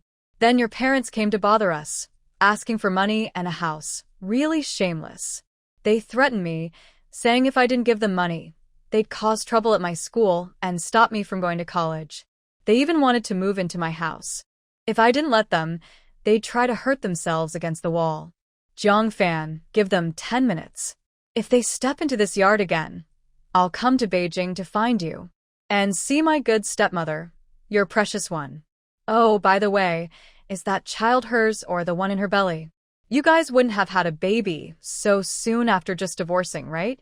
You've been divorced only a few days, and you're impressive." Jiang Fan and Bai Ye both shivered. Bai Ye forgot to cry, clutching her stomach in shock. "Oh, and," Jiang Yi continued, "was it your idea not to let me go to college?" Jiang Fan's grip on the phone tightened. This troublemaker. He could guess that. Jiang Yi smiled. "You better think carefully. If I become a college student in the future, I will be polite and respectful, care about my reputation, and act in a way that suits my student status. But if I don't become a college student, a girl from the countryside, might become unruly, throwing tantrums, crying, making a fuss. I learned these from my grandma over 10 years, growing up in that environment." Jiang Yi gave a cold smile and issued her final threat. "My family is now wealthy. I will always pay for the way to leave the capital. And I've written your address over 120 times. I will never forget it." After saying this, Jiang Yi handed the phone to old Jiang, who looked stunned. She couldn't hear Jiang Fan's threats clearly on the phone, nor did she need to. Old Jiang's face kept changing color. After a few minutes, he put down the phone, said nothing, and led the Jiang family away. The chaos ended. The house was quiet for a while, then the workers each went back to their tasks. Li Yumei pulled Jiang Yi into the yard to work and whispered, "How come you said earlier that this was her house?" On the phone, Jiang Yi vaguely mentioned living at her place, which was a subtle way of admitting that this was their house. "Even a rented house is still my home, not someone else's." Jiang Yi paused, then said, "Fine, I was just trying to hint at that. Otherwise, how could she provoke the Jiang family? If they thought she was just staying temporarily, they might just scoff. But if they knew it was her and her mother's house, they would be restless, unable to sleep, and tormented by jealousy. Compared to their shabby house, their hearts would bleed just thinking about Jiang Yi's place. As for safety, Jiang Yi was no longer the simple street vendor she used to be. She now owned half a restaurant, a factory, and had a powerful older brother. Jiang Yi chuckled. She could handle all the trouble in the business world with her connections. That eased her worries a lot. For the hidden threats, Jiang Yi distracted herself by communicating with 518, asking him to set up a hidden security system to protect the entire yard. If thieves or intruders came, the system would shock or stun them, making sure they couldn't get in or out easily. "Mom, we can't pretend to be poor forever," Jiang Yi comforted her mother. "When the house is renovated, we can come and go freely. How do we explain it? That you're a nanny here? Or that there's some secret connection with the owner?" Li Yumei immediately patted her daughter, surprised by her words. How could she say such things? But she agreed. She couldn't let any unpleasant rumors spread. As a divorced woman, she didn't mind, but her daughter was about to get married. Yes, it's better to be a wealthy woman than to be someone who's always hiding in the shadows. Li Yumei's face relaxed, and she looked more like a wealthy person. "It's those people from the Jiang family," she said with disgust. "They keep causing trouble and it's so annoying. This is the trouble of having few brothers. When you're bullied, there's no one to help. If I had 7 brothers like Zhao Tiantian, would the Jiang family dare to come so boldly to our door? Later, you call Tianyi and ask when he's free to come over for dinner. I'll prepare something delicious for him," Li Yumei suddenly said. This change of topic. Jiang Yi giggled and threw down what she was holding. "I'll go ask now." She had already eaten at her older brother's house, so she needed to return the favor. And she had a feeling that the Jiang family, so down and out and homeless, was definitely related to Yanzhou. He had said he wanted to avenge her. Although she had refused at the time, Yanzhou didn't say anything, just stayed silent. Jiang Yi happily ran upstairs to make a call. Yanzhou was listening to Sun Ying talk about the Jiang family. Sun Ying had been outside, paying close attention. She heard everything in the yard and could guess some of what was said inside from the workers' quiet discussions later. The Jiang family's attitude was very clear. They still wanted to bully Jiang Yi. Yanzhou looked down at a set of documents in his hand. These were additional files containing everything about the Jiang family members from childhood to now, as well as information on Sun Chong and even Sun Chong's ex-wife Zhao's family.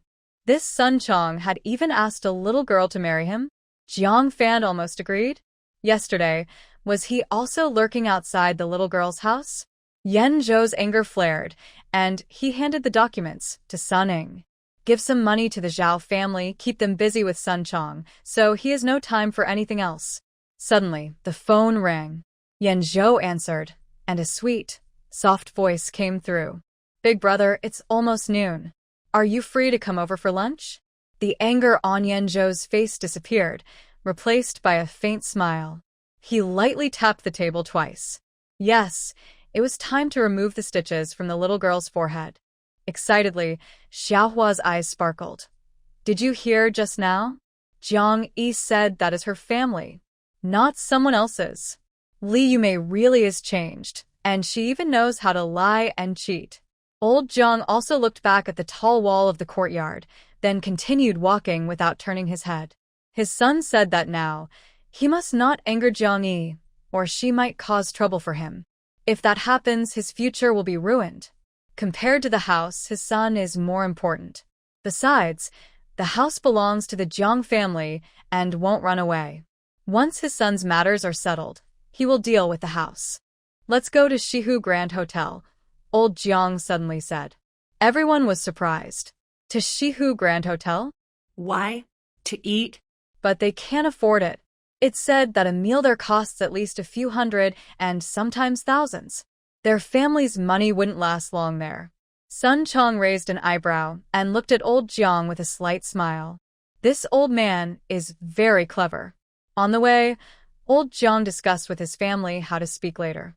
He wanted to find out if Jiang Yi's pot was really sold here, how much it was sold for, and if possible, he wanted to buy it back. Or just take it back directly. That pot is a family heirloom. Jiang Yi secretly took it and sold it. They must get it back. Money? They should ask Jiang Yi for it. After all, she took the money. When he said this, everyone's eyes lit up. Yes, that's it. When they arrived at Shihu Grand Hotel, Zhang Ling was again left outside the door, while the others rushed inside. Only by showing a strong attitude could the shopkeepers be afraid. Inside the lobby, the Jiang family hesitated. It was their first time in such a fancy place, and they felt a bit overwhelmed. Moreover, the atmosphere in the lobby was a little strange. A fashionable woman was loudly scolding more than a dozen employees. Each employee lowered their head, looking obedient and not daring to speak. This woman was very imposing. It made the Jiang family feel a bit intimidated. Hearing the noise behind her, Su Ruo turned angrily and looked at the Jiang family with a stern gaze. They looked poor and unkempt, not like people here to eat. Who are you? What are you here for? Su Ruo said harshly. It's not mealtime now, and you can't afford the food here. The faces of the Jiang family immediately darkened, and even the staff in the lobby looked upset. Su Ruo was deliberately trying to ruin their reputation.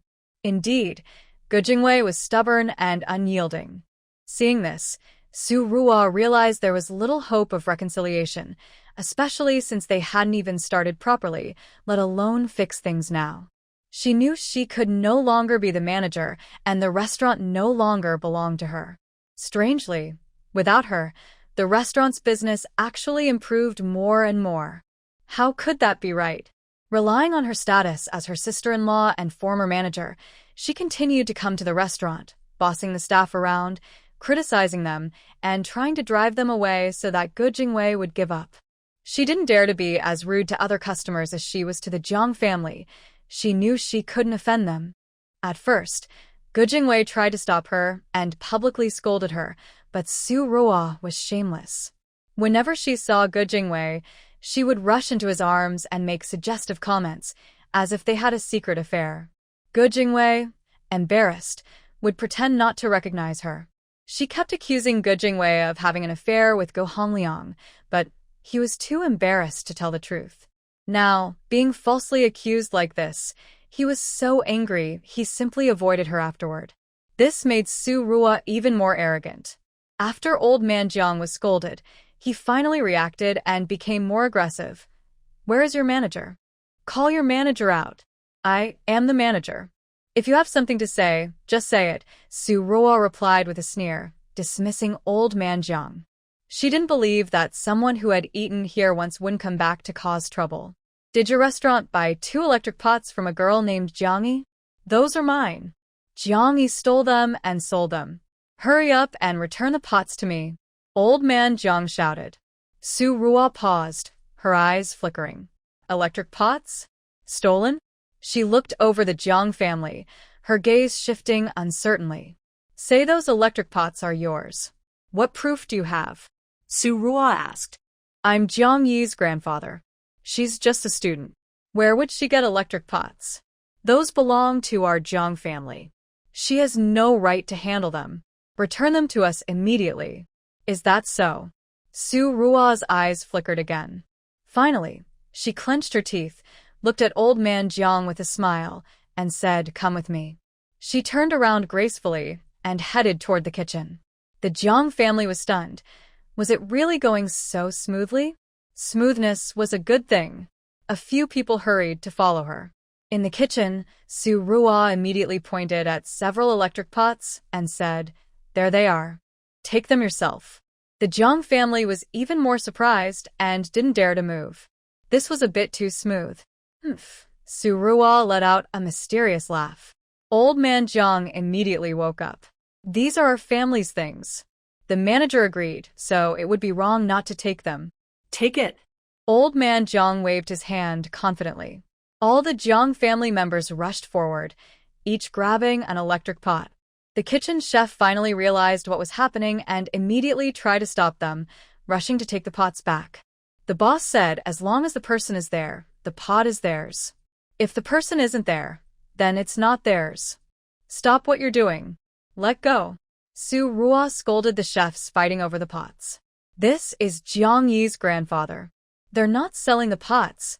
They're taking them back. Why are you stopping them? The chefs hesitated. The original owner isn't selling anymore? Does the boss know? Has he agreed? Someone asked Su Rua. This pot was stolen from Jiang Yi's home. It's right for them to take it back. If my brother-in-law disagrees, he's just hiding stolen goods. Su Ruo shouted. Stolen goods. The Jiang family members, being strong, relaxed their grip. They held the pots tightly and turned to leave. Su Rua followed behind. The chefs looked at each other, then someone quickly went to find Ge Jingwei. Su Rua followed the Jiang family out of the restaurant, walking quite a distance behind. When they couldn't see the Shihu Grand Hotel anymore, Old Man Jiang turned back to Su Rua. Do you have something to say? Su Rua stared at the pots in their hands. Each person had one, and they took a total of 7 pots. I don't care who you are. These pots must be sold to me, Su Rua said. The Jiang family looked down at the pots in their arms. They were a bit worried inside. Weren't there only 2 big electric pots for Jiang Yi? And they were very large, capable of holding dozens of pounds of meat. The one in their arms now was small and delicate, probably only enough to hold a few pounds. They were too excited earlier and took the wrong ones. It's all this woman's fault. Old Man Jiang's face was as cold as water. He asked, how much will you pay? Su Rua glared at him. 100 yuan each. No way. Old Man Jiang turned around with the pots and walked away. The Jiang family usually listened to him, and now more than ever. Old Man Jiang said what he wanted, and everyone else turned to leave with their pots. Wait a minute. Su Rua stomped angrily. The villagers were clever.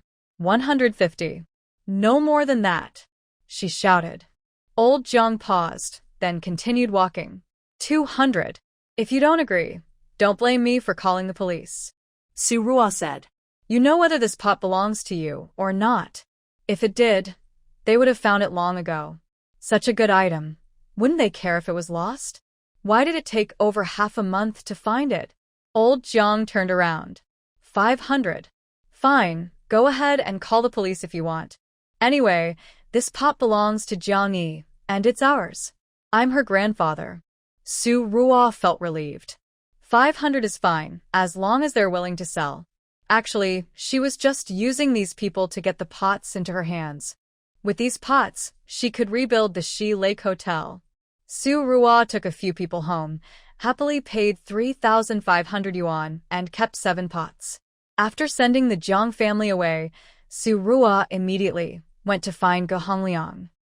News reached Ge Jingwei, who rushed to the hotel, asked what happened, and immediately became angry. She is not allowed to come in again. He shouted at all the staff. If she dares to come in, throw her out. He also told a temporary assistant, hire 10 more security guards. Su Rua is not allowed to step into the hotel. Everyone saw that the boss was really angry, so they promised to follow his orders. With the boss's words, they felt more at ease. Do they really want to be scolded by Su Rua every day? Many were eager, waiting for Su Rua to come back tomorrow to take revenge. Ge Jingwei went to Jiang Yi's house with a serious face.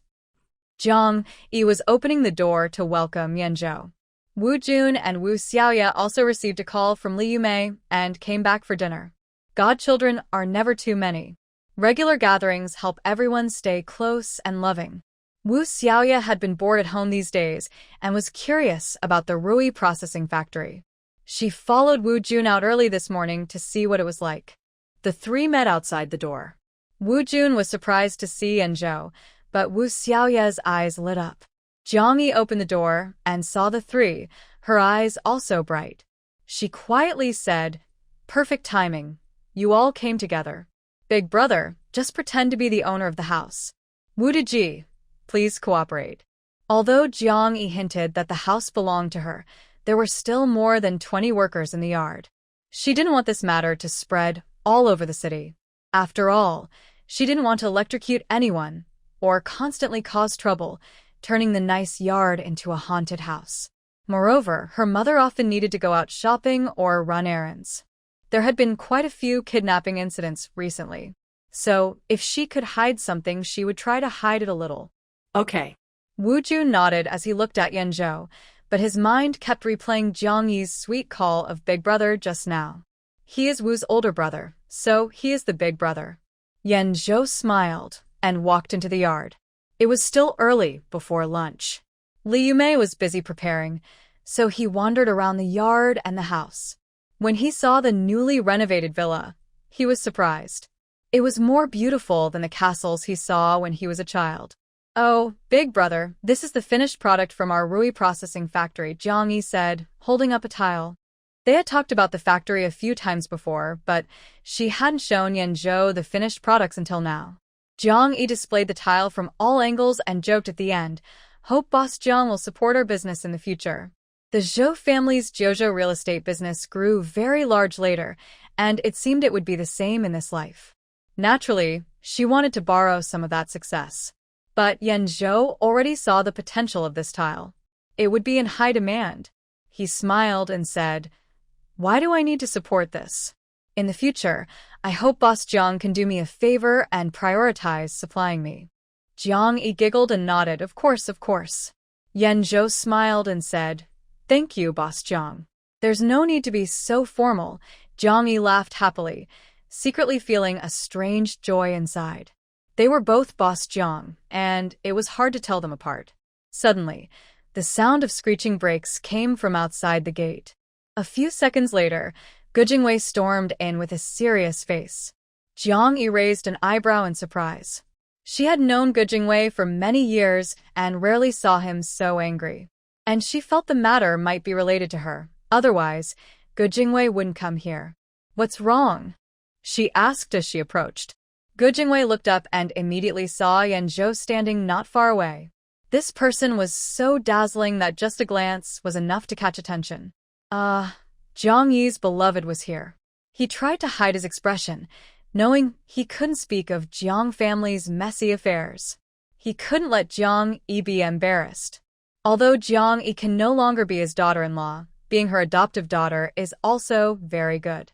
He also feels that Gu Sikhen is too lonely living alone, without anyone to support him, and might get bullied in the future. He carefully asked about what happened. According to the staff, he is almost certain that the people causing trouble are members of the Jiang family. He has investigated Jiang Yi. "Talk inside," Jiang Yi said. The two of them silently went up to an empty room on the second floor. Yanzhou surprisingly followed them and without hesitation, and even closed the door behind him, stopping Wu Jun from entering. Jiang Yi looked at him and personally brought over a stool for him to sit on. She has a close relationship with her older brother, and there's no need to hide anything from him. Gu Sikhen looked back and forth at the two of them, thinking how good their relationship is. Fine, then he will say it. Some things that can't be avoided should be revealed before marriage. It's best if the other side can accept it. If not, it's better to cut losses early. Members of the Jiang family, your grandparents, along with your uncle, aunt, and auntie, just went to the restaurant and took away 7 electric pots, Gu Sikhen said. With Su Ruo helping, they actually succeeded. This is my fault. Gu Sikhen sighed. If Su Ruo hadn't been there, could the Jiang family have rushed into the kitchen? They would have been driven out long ago. He came to find Jiang Yi for help, not to complain. Yanzhou looked at him with some satisfaction. As rumors said, he is broad-minded and reasonable, worth making friends with. He then looked at Jiang Yi. The little cat is quite good at judging people. Jiang Yi remained calm. She knows the Jiang family and Su Ruo very well. She isn't surprised by how shameless they can be when they team up. She glanced at the watch on her wrist. Just 7 pots. My master made some more. I'll go get them for you. Lunch might be delayed, but there will definitely be no problem for dinner. Gu Sikhen let out a breath, but his face still looked a bit gloomy. Su Ruo took away the 7 electric pots, but she couldn't possibly use them all at home. Jiang Yi also thought of this problem and smiled slyly. It's better if they're not for personal use. It's been over half a month. Uncle, how many of those stolen pots are still usable? Gu Sichin's face suddenly brightened. How could he forget this? That electric pot has a limit on how many times it can be used. It has been over half a month since the reopening, and each pot has been used about 900 times. There are records for all of them. Jie Jingwei is excited, rubbing his hands and constantly blinking with anticipation. If Su Ruo wants to do something with those pots. Did you mention the limit on the number of uses? Jiang Yi asked. No, no. I didn't tell anyone. Jie Jingwei replied, glancing at Yanzhou. Well, even if he finds out, it's okay. Such a big boss wouldn't compete with him for a job. Then. We'll just wait and watch the show, Jiang Yi said. Yes, yes. Jie Jingwei nodded, looking at Jiang Yi with admiration. The number of uses might be something she designed specifically for this situation. Without this limit, losing 7 pots would be like losing 7 golden-producing hens, creating a strong competitor. But now, there's no such worry. The competitor will fall hard. Yes, this setup also prevents him from turning against others or betraying trust. Jie Jingwei's worries are gone. He stays at the Jiang family for dinner and also learns about the relationship between Jiang Tianyi and Jiang Yi. Their connection is so deep. It seems his son really has no chance. Su Ruo is also having lunch with Ge Hongliang. The food is prepared by professional chefs using the 7 new electric pots. The secret to the improved quality of the Shihu Grand Hotel really is these electric pots, Ge Hongliang said excitedly, looking at the pots. After Jie Jingwei got these electric pots, they became a secret weapon. Only he and a few chefs tasted the dishes. Su Ruo and Ge Hongliang never did, and soon they were laid off, missing the chance to try. Now, he finally confirms the rumors are true and feels more confident about the future. Baby, you're amazing. Ge Hongliang pulled Su Ruo and kissed her without caring about the chefs watching. Annoying. Su Ruo immediately pushed him away. But she couldn't push him hard enough, so she gave up. Ge Hongliang didn't go too far. After the kiss, he got down to business. Our Shihu Grand Restaurant will open soon. Having taken his uncle's wife and been dismissed, his parents' scolding and pleading didn't work. Ge Hongliang no longer wants to return to the hotel. He wants to open his own restaurant. He already has a name in mind, Shihu Grand Restaurant. Just one word off. If outsiders hear about it, they might accidentally walk into his place. Previously, the only thing that made him worried was that the food wouldn't taste as good as at the Creek Lake Hotel. But now, Su Ruo has solved this problem. Ge Hongliang excitedly kissed Su Ruo twice. Do you know where the Jiang family lives? If we can get them to bring all the remaining 13 electric rice cookers, we can crush Ge Jingwei. Su Ruo shook her head. I don't know. They took the money and ran faster than rabbits. I'm just worried they'll regret it. Of course, she intentionally didn't leave anyone behind. She didn't want to offend her brother-in-law too much. She still cared and hadn't given up. The two of them started working. They found a construction team to renovate the rented shop again. At first, he planned to do a simple renovation and wait until they earned more money. But now, if they didn't make it look better, it wouldn't do justice to those rice cookers. He was willing to spend all his savings at home for this. Since it was a joint venture, Su Ruo also had shares. She was confident about the future and invested all her family savings, including her parents. The Jiang family received an unexpected sum of money and, after Jiang Fan's warning, they became more honest. Only Sun Chong stayed in the foul-smelling environment every day, which made him more and more irritable. Thinking about Jiang Yi's spacious house, like a palace, he couldn't stay there even for a moment. Jiang Fan was afraid Jiang Yi might threaten him, but he wasn't afraid. Sun Chong decided to act immediately. He left as soon as it got dark. The large courtyard was only occupied by a mother and daughter. Even if they shouted loudly, no one would hear. But just as he stepped out of the residential area, he was blocked by a group of people. Sun Chong, you ruined my sister. A big, dark, strong man saw Sun Chong and lunged at him. 2 smaller men beside him also jumped in. Suddenly, the 4 of them were fighting. It was dark, and Sun Chong couldn't see clearly who they were, but he recognized the voices. They were from the Zhao family, a bunch of cowards.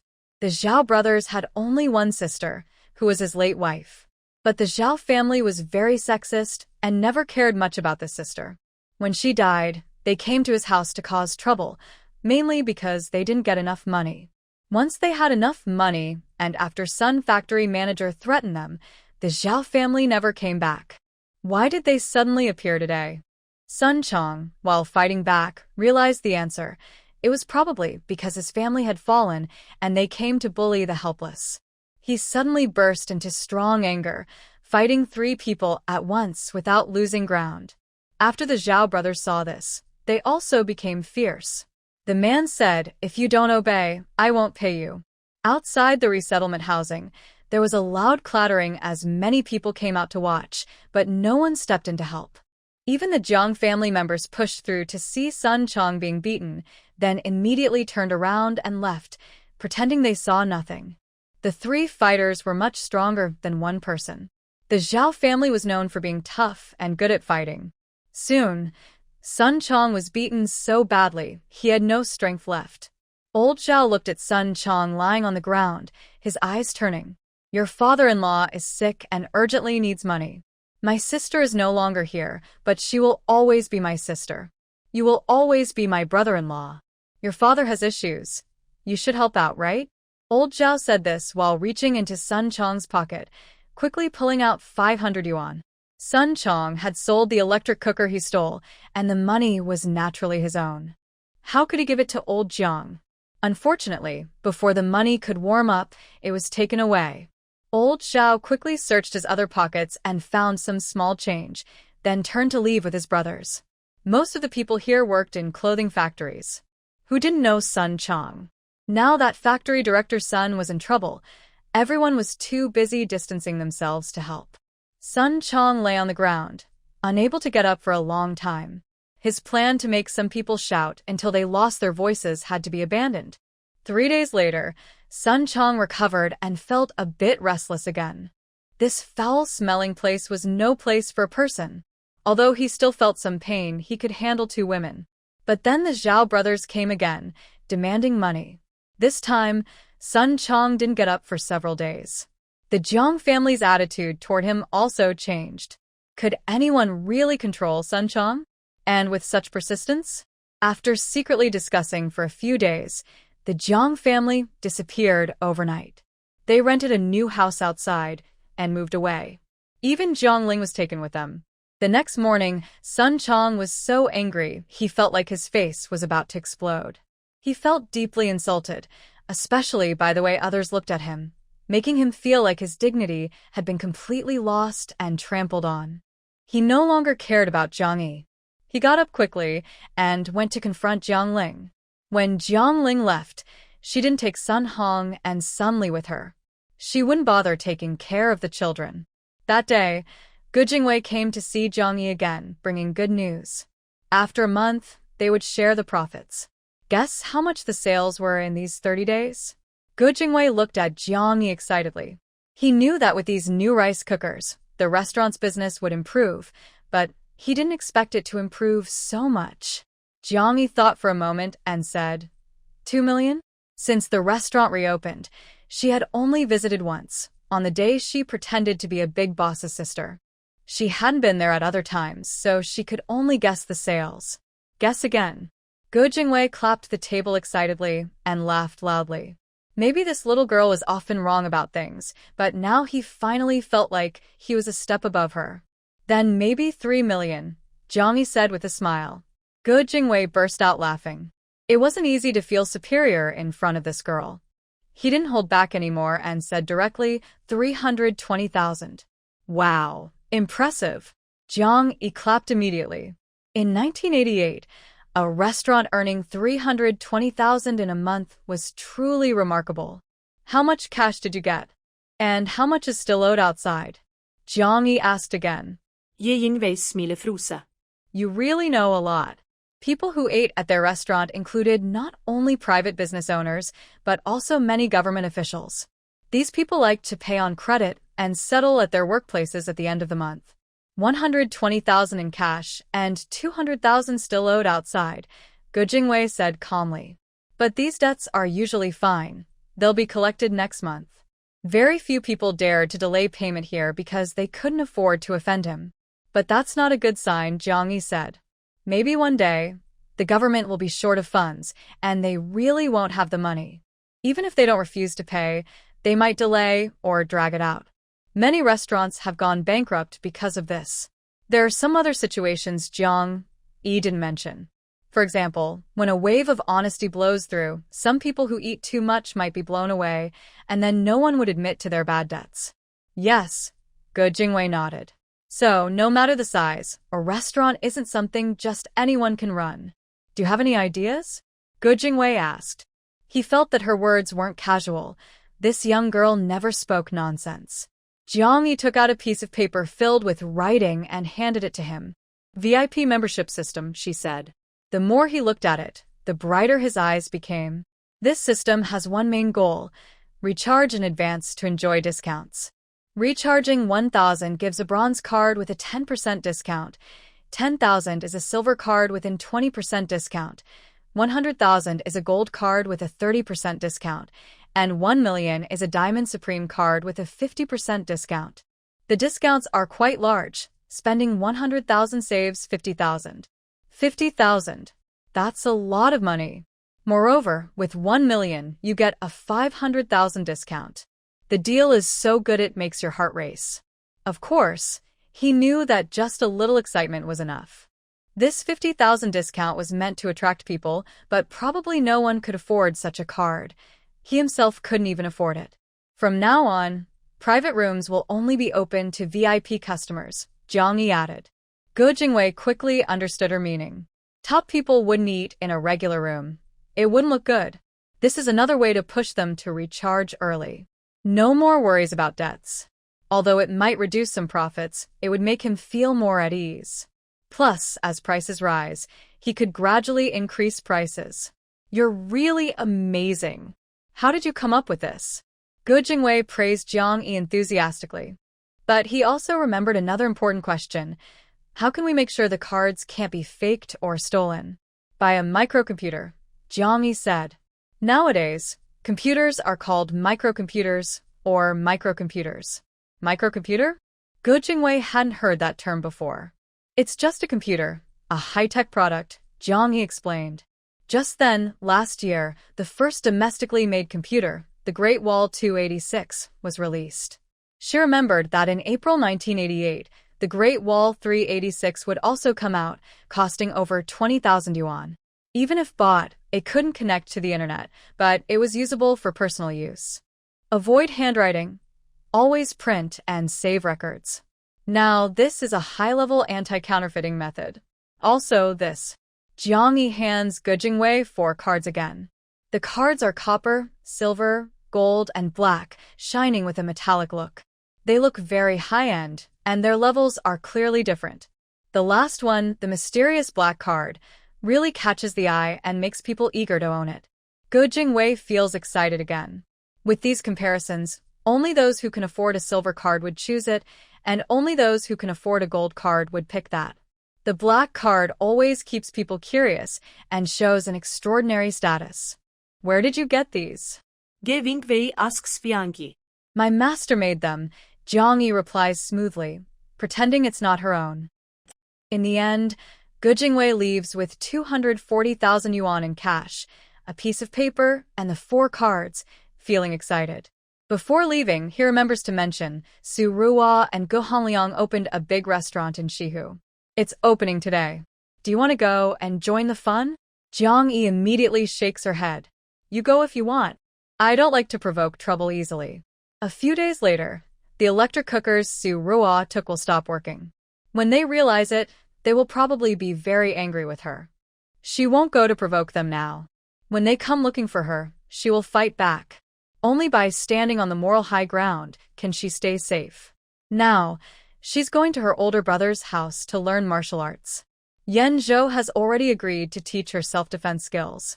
Refusing is impossible. Those big, bright eyes full of hope make it hard for anyone to say no. Jiang Yi didn't go far before she saw the Mercedes W123. She touched her forehead. The scar from her injury, which was uneven, has now healed, leaving only a faint mark. It looks like in a few days, even the scar will disappear. Everyone is surprised but attributes her quick recovery to her youth and strong healing ability. Yenjo's look when changing her dressing is no longer so sharp. Jiang Yi happily gets into the car and tells Sun Ying's sister Sun, "Take me to my brother's house." Since she was injured, she noticed that Sun Ying's car has been parked around her house and hasn't left. Besides going to school, she needs to take the car to go anywhere. To keep her identity secret and confuse others, Yenjo's house has become my brother's house. Sun Ying smiled and started the car. She noticed something strange. Whenever she saw this young girl with her happy smile from inside and out, her mood would instantly improve. Even her years of practicing a cold face were about to break. No wonder Xiao Jiao liked her. When they arrived at Yenjo's place, Jiang Yi immediately saw someone familiar. Boss Xiao, I didn't expect to see you here," Jiang Yi said happily. She admired this Boss Xiao, who didn't care about money at all. She couldn't imagine giving a 400,000 yuan house to a stranger for just 50,000. Huh. Shaolin looked surprised. "Why are you here?" He looked at Jiang Yi, then at Sun Ying getting out of the car. He had met her once over 10 years ago, but still remembered her poker face. She was Yenjo's personal bodyguard. Jiang Yi smiled awkwardly. How should she introduce herself now? Was this her brother's house? That made Shaolin her uncle too. "Come inside," Yenjo said, glancing at Jiang Yi's forehead. The scar seemed a little lighter than yesterday. He turned around satisfied. Shaolin was curious and quickly went inside to sit, waiting for them to explain. Could it really be what he thought? Yenjo briefly explained his connection with Jiang Yi and how he went along with it, becoming Jiang Tianyi and then, by chance, having Jiang Yi as his sister. Shaolin blinked twice but said nothing. Yenjo had never explained anything so seriously before. He never told him about his affairs. All right, Shaolin said seriously, not daring to joke. "So, Xiao Yi, from now on, just call me uncle, okay? Calling me Boss Xiao sounds too formal and strange." "No," Yenjo replied. "You're not Jiang Tianyi's uncle, so why should you be Jiang Yi's uncle?" "Oh, right, Shaolin quickly nodded. "Your identity keeps changing, and I'm confused." Luckily, almost no one knew their relationship. Those who did had never seen Yenjo Xiao, so they didn't their cover. Jiang Yi looked at Shaolin, who seemed to have something on his mind. "Big brother, I'm going to cook now. Uncle Xiao, let's have lunch here?" Jiang Yi stood up, rolled up her sleeves, and smiled. "This way I can show off a little." "Are you already cooking? And doing it so confidently?" Shaolin's eyes sparkled, and he nodded repeatedly.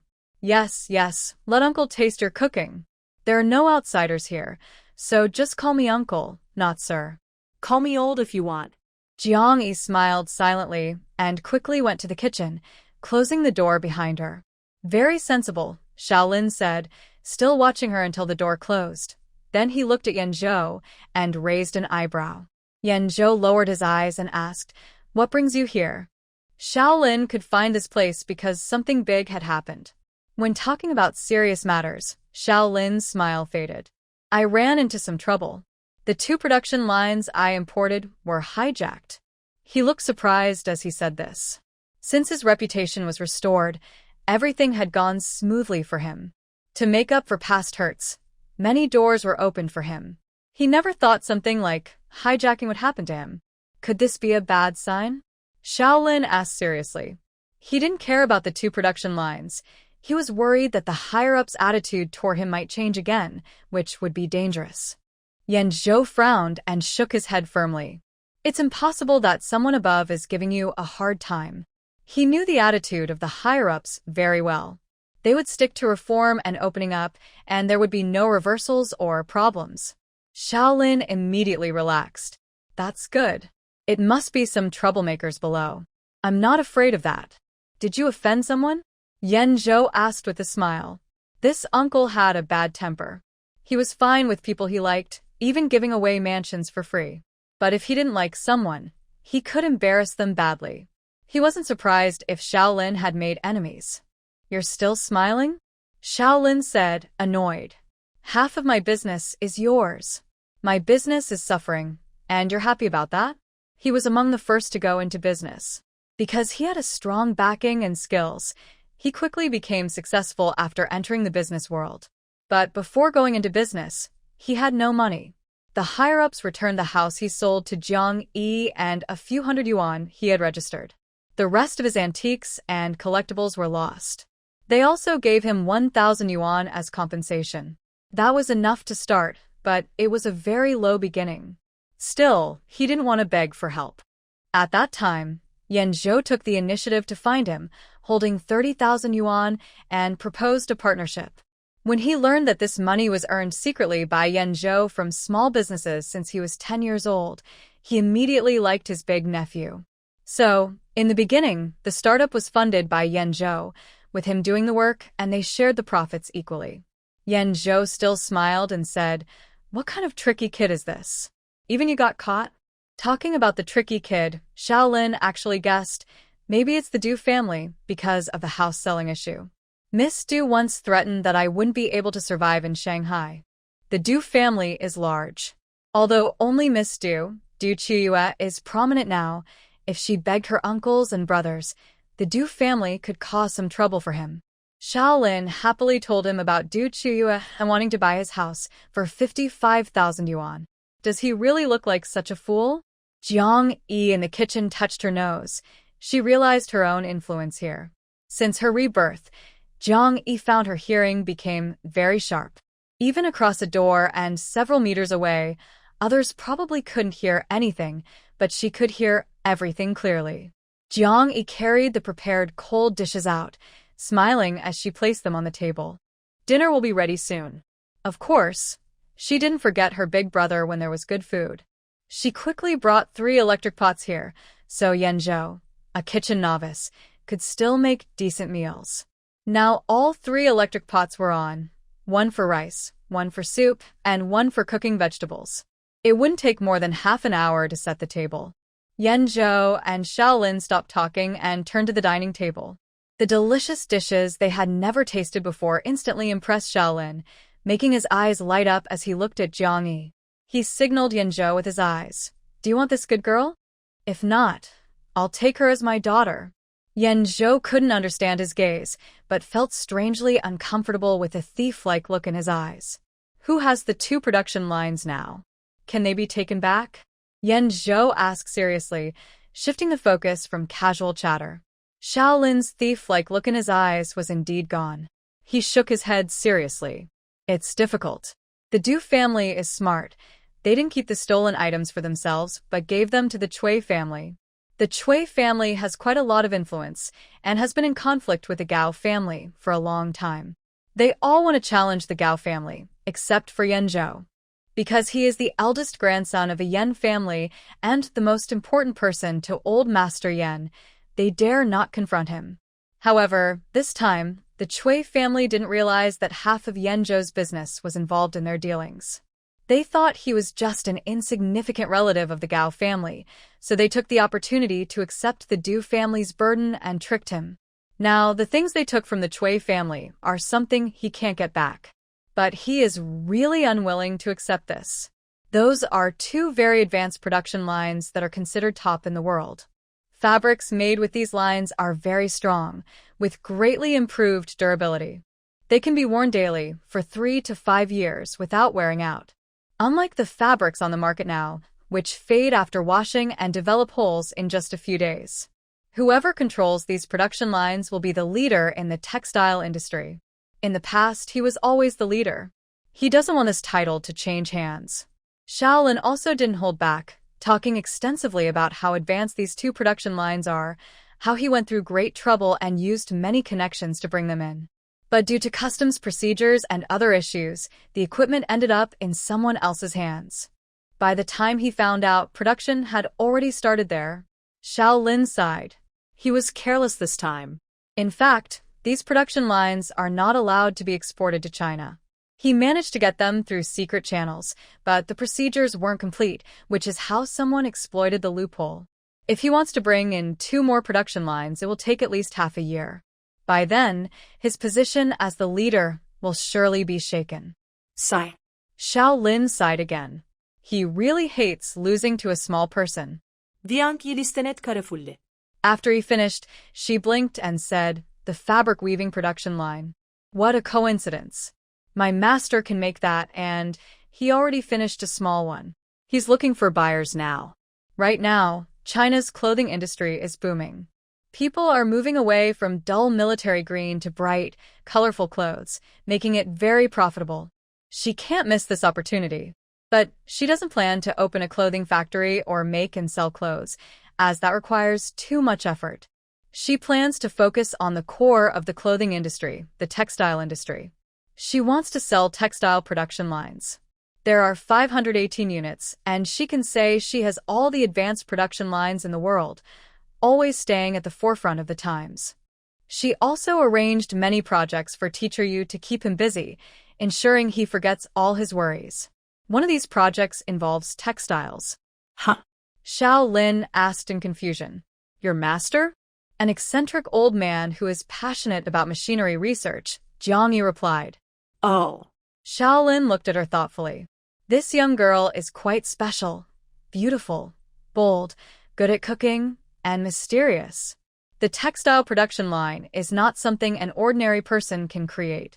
He had already made it clear earlier that what he lost was a very advanced production line. From what he knows about this young girl, since she dares to mention it, it means that the production line she refers to, even if not as good as what he lost, is still quite impressive. Such a powerful, eccentric old man. Shouldn't he be working in a large research institute? He even doubts whether there are such talented people in China now. Now this young girl tells him that such people not only exist, but that her master is one of them. Let's go. Take me to see the production line you mentioned.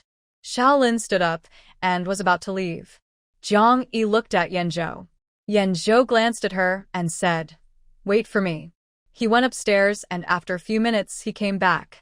The young nobleman, Jiang Tianyi, with glasses and slightly curly hair covering his eyebrows, appeared again. Xiao Lin immediately whistled.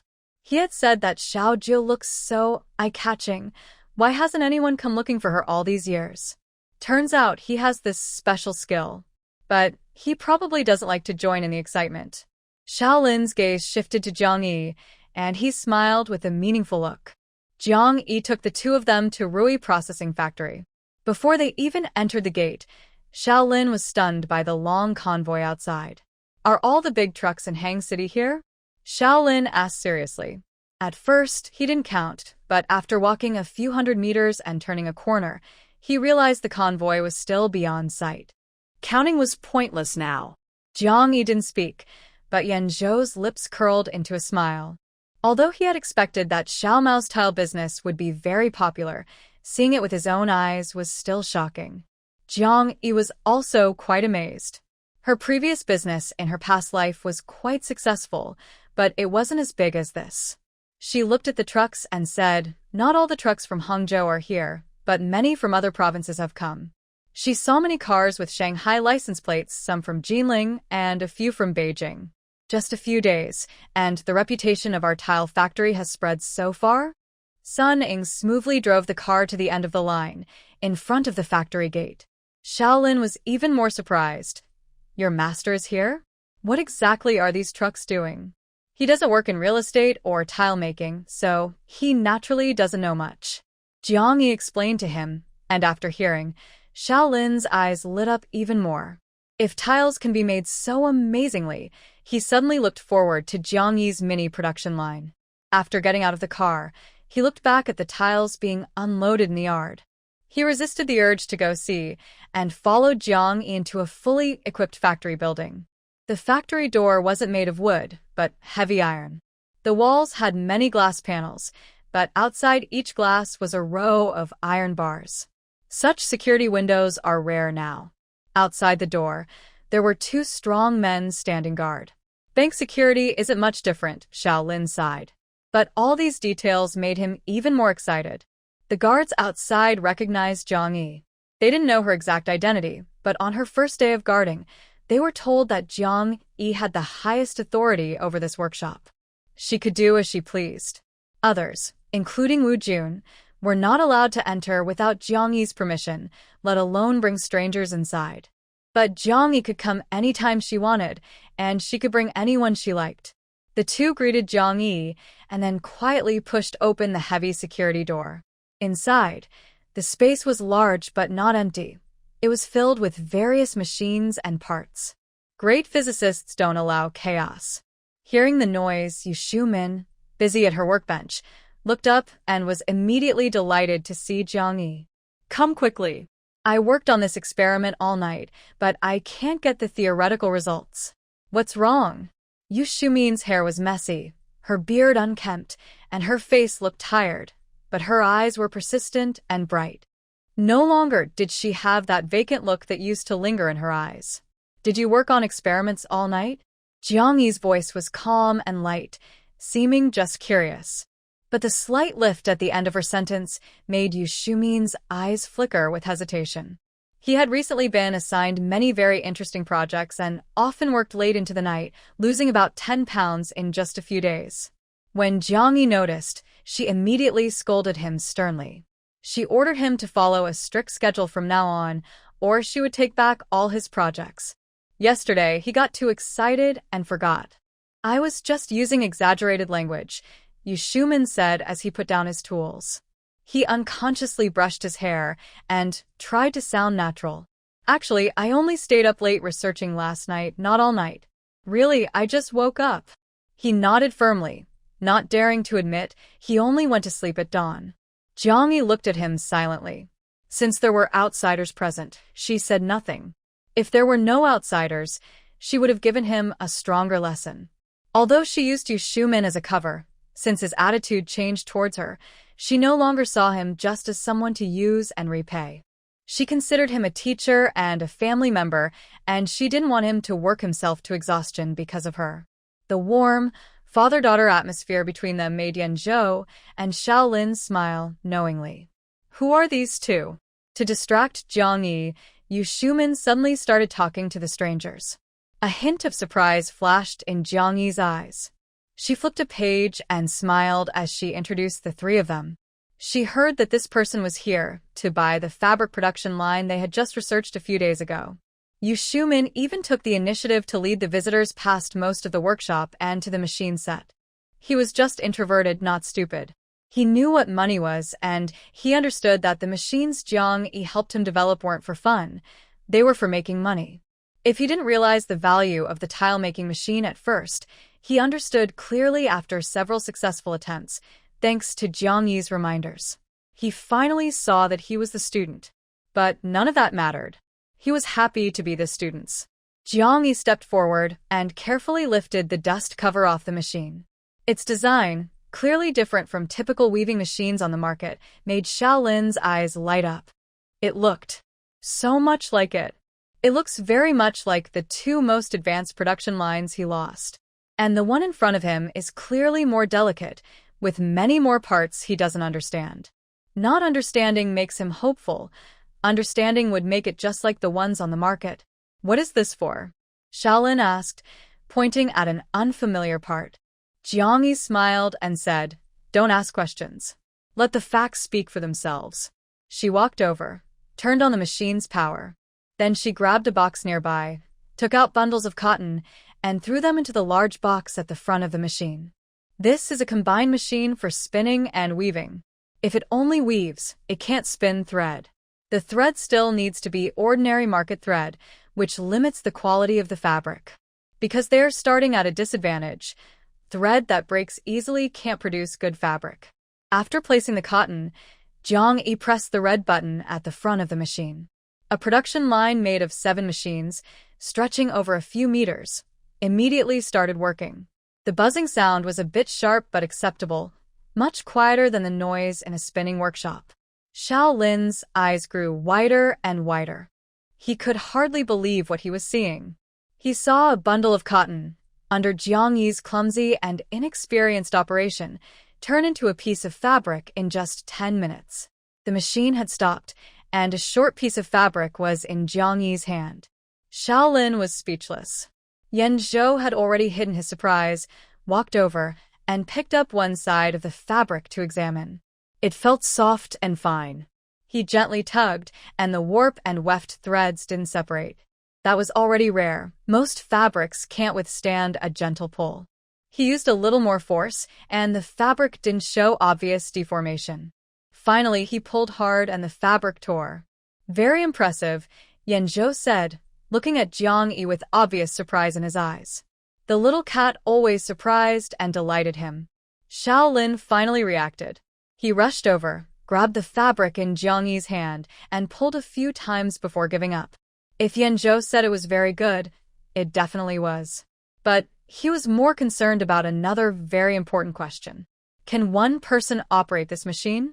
His voice was a bit shaky with excitement. Can one person operate an entire production line? Shaolin stared closely at Jiang Yi, waiting for her positive answer. Using just one person to operate a production line saves a lot on labor costs.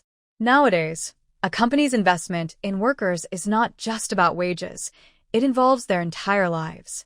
Factories need to take care of workers' food, clothing, housing, health, and even their descendants.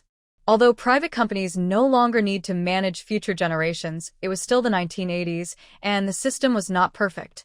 Everything was being explored, and factories still had many management issues. Shaolin wasn't afraid of managing these matters. Providing benefits or housing and raising wages were minor issues. What he worried about was trouble. More workers mean more conflicts, and more conflicts can affect production. Some workers, used to being the boss, couldn't handle strict production rules. They often looked for others to support their protests, and even incited colleagues to strike. He had experienced this many times. He was tired of it. However, Jiang Yi shook her head in response to his hope. This isn't a fully automatic production line. It still needs manual operation. A fully automatic drone system would require very advanced technology, which was not widely known when only a few people understood microcomputers. She couldn't show that now. Earlier, because the raw materials were limited, I chose the simplest weaving method, so one person could barely manage it. If there were more materials or more complex weaving, it would be best to have one person beside each machine. This means a production line would need 7 people. Shaolin's disappointment quickly turned into happiness. 7 people from spinning the thread to finishing the fabric, and the speed was already much faster than before. In the past, his production line required 10 or even dozens of workers. What do you mean by simple and complex weaving methods? Shaolin asked, looking at the fabric in his hand with anticipation. Weaving fabric is similar to knitting sweaters, with many different techniques. Different warp and weft weaving methods produce different fabrics. To change the weaving method, you need a different production line. But does this one not need to? Jiang Yi smiled, and Yu Shuman beside her also looked a bit proud. Her apprentice, no, her master, was very clever. She had come up with a smart way to switch between 10 weaving methods on a single production line at the same time. This would save a lot of money, space, and labor. After listening to Jiang Yi's explanation, Shaolin's face turned red with excitement. He immediately asked Sun Ning to bring over some cotton so he could see the finished product right away. Jiang Yi smiled, saying that such careful caution was necessary.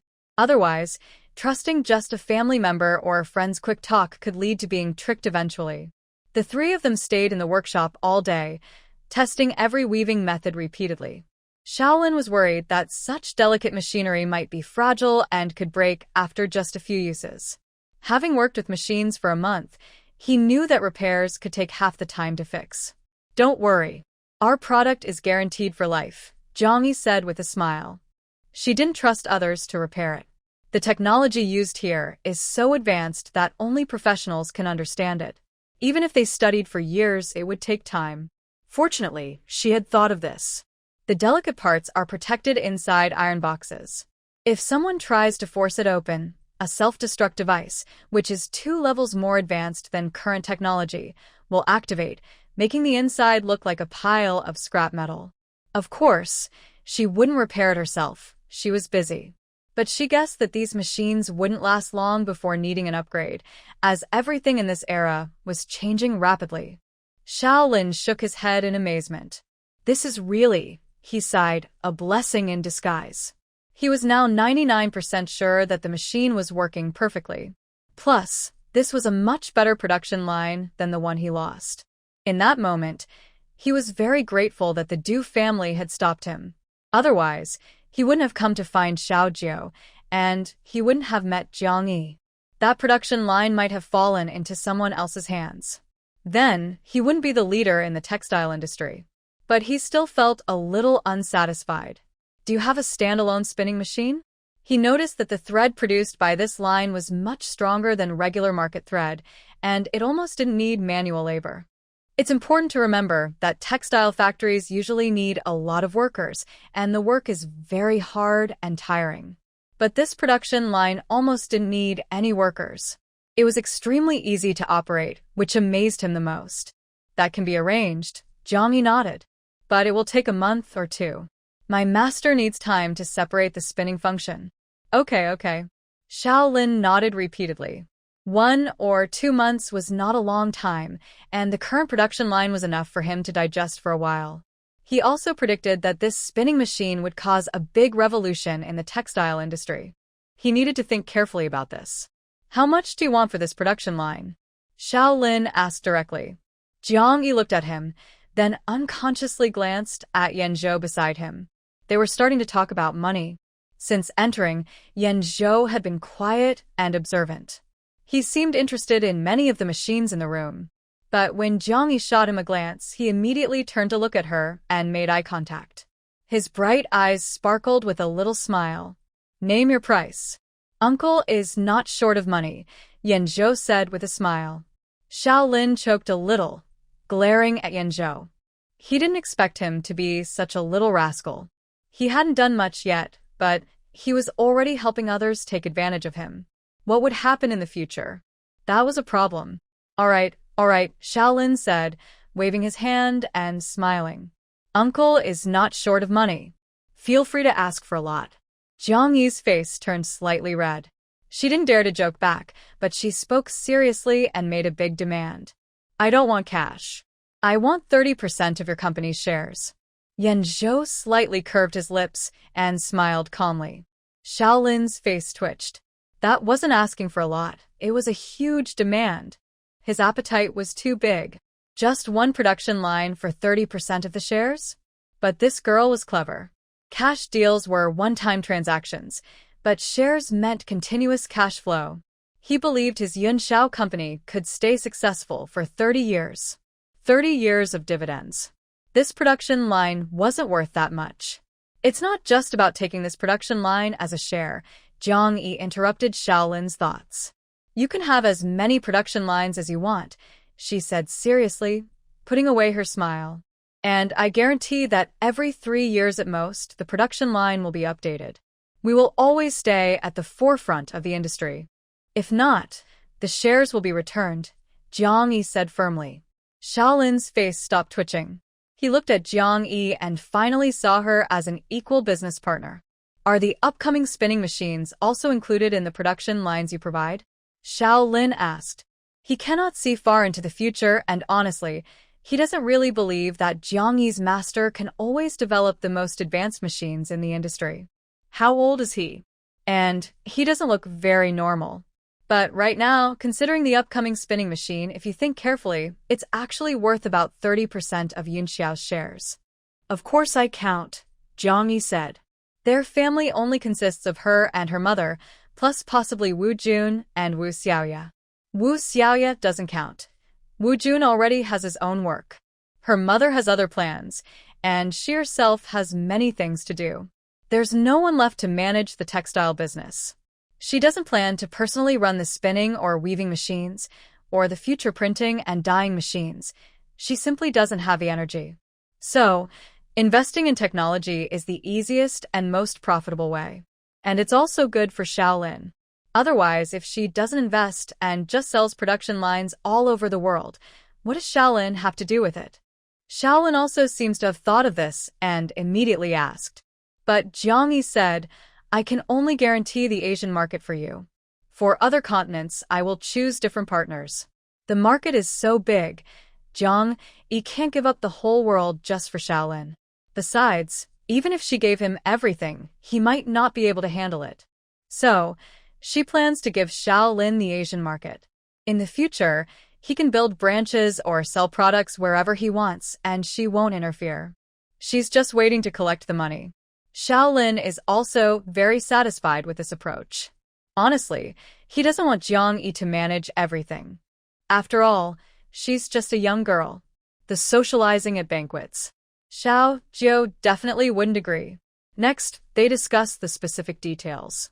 How many production lines will be needed initially? Who will cover the costs? These need to be negotiated. For one production line with 7 sets of machines, aside from technical costs, just the steel and parts cost Jiang Yi over 20,000 yuan. If Shaolin wants dozens of lines at once, she really doesn't have the money. A production line is a production line. Tiles are tiles. The accounts can't be mixed. Moreover, the tile business hasn't reached the profit-sharing stage yet, and she doesn't have much money right now. It's agreed that you're investing technically, so all these belong to me, Shaolin said confidently, waving his hand. Uncle isn't short of money. Jiang Yi smiled but didn't argue with him. Compared to the huge profits later, tens or hundreds of thousands, these few 100,000 yuan are nothing. Over the next few days, parts were brought into the factory by trucks, and newly hired workers installed them under the guidance of Yushumin. As for the precise components, Jiang Yi personally took charge. This work was not complicated. She just needed to place them in the space and leave it to 518. Now that she had her own factory, Jiang Yi found a hidden place in the laboratory to keep the ring. Finally, 518 no longer shouted about being hungry every day. However, the electricity bill always surprised the meter reader. Are you going out again? Not going to school? One day, after breakfast, Jiang Yi was about to leave again. Liu Mei looked at her empty hands and asked with some worry. This girl, every day, she might have already forgotten she even has a school bag. Oh. Jiang Yi suddenly remembered and smiled. She really had forgotten. After not being a student for so many years, she would forget when she was busy. Mom, don't worry. Jiang Yi put her arm around her mother's shoulder and smiled sweetly. I study every day, and I promise I will get into Qingda. She said this a bit nervously, because in the past few days, she hadn't studied at all. She really had forgotten.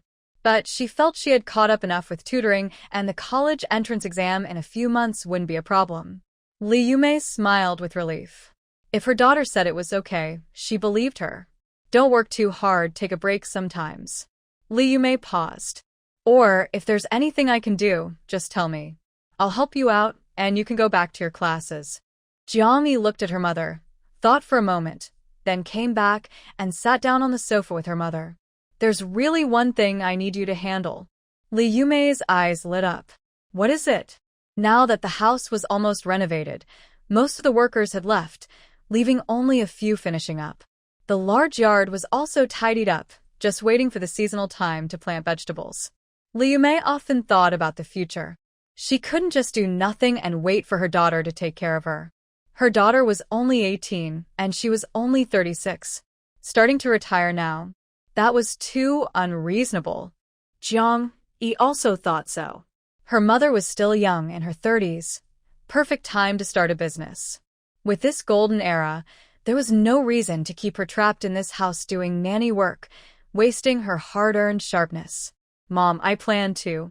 Before Jiang Yi could finish, the sound of a car parking came from outside the gate, and soon the gate was knocked on. The sound of the car was familiar to Jiang Yi and Liu Mei. It's Ge Jingwei Santana. They looked out the window and saw it was indeed him. Brother Ge is here, Liu Mei said with some surprise. Why is he so early today?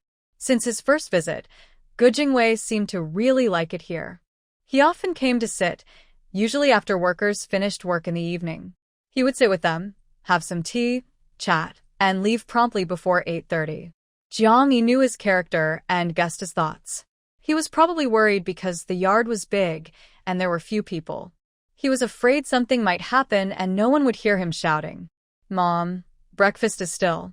Jiang Yi hadn't finished speaking when she turned her head and saw her mother already at the door, walking quickly out. Her mother's figure was light and cheerful. Jiang Yi's eyes flickered, and she followed her mother outside. Had she overlooked her mother's feelings? She walked slowly, hearing her mother talking to Go Jingwei in the yard. Brother Go, have you eaten breakfast? No, I have something urgent to find Rui about. Has she left yet? Now, everyone was calling her Rui. Even Wu Jun and Wu Xiaoya no longer called her Xiao Yi but Rui. She was about to leave. If you come 5 minutes later, she might have gone out again. This boss Jiang is really busy. I can't keep up. Haha, Go Jingwei laughed cheerfully, while Li Yumei stood beside him with a calm, warm smile. Jiang Yi stood quietly at the door, watching the two. When Go Jingwei turned and saw her, he immediately strode over. Your pager is just for show. Does it not receive my calls? Or is it broken? 7 out of 10 times, you don't answer my calls, he complained as he walked. I can't help it either. Sometimes there's no signal, or I can't find the phone. How can I reply to you? Jiang Yi smiled and invited him inside. This smile, this turn, seems more casual and friendly than usual. Go Jingwei was momentarily confused, unsure if it was just his illusion. But all this was a good thing. His smile also unconsciously became warmer. I heard there's now a kind of phone in Shenzhen you can carry with you, called Big Brother phone. In a few days, I'll go to Shenzhen to buy one for you. There is no signal here, so buying anything is useless. Jiang Yi asked him to sit down and brought the remaining breakfast from the kitchen. There were a few steamed buns, a big bowl of plain porridge, and a plate of pickled vegetables. Go Jingwei saw this and immediately felt hungry. Without hesitation, he picked up his bowl and started eating. Did you finish making the pickled vegetables I asked for last time? Go Jingwei asked, picking a slice of sour cucumber, and surprisingly, he thought it was tastier than meat. Yes, it's ready.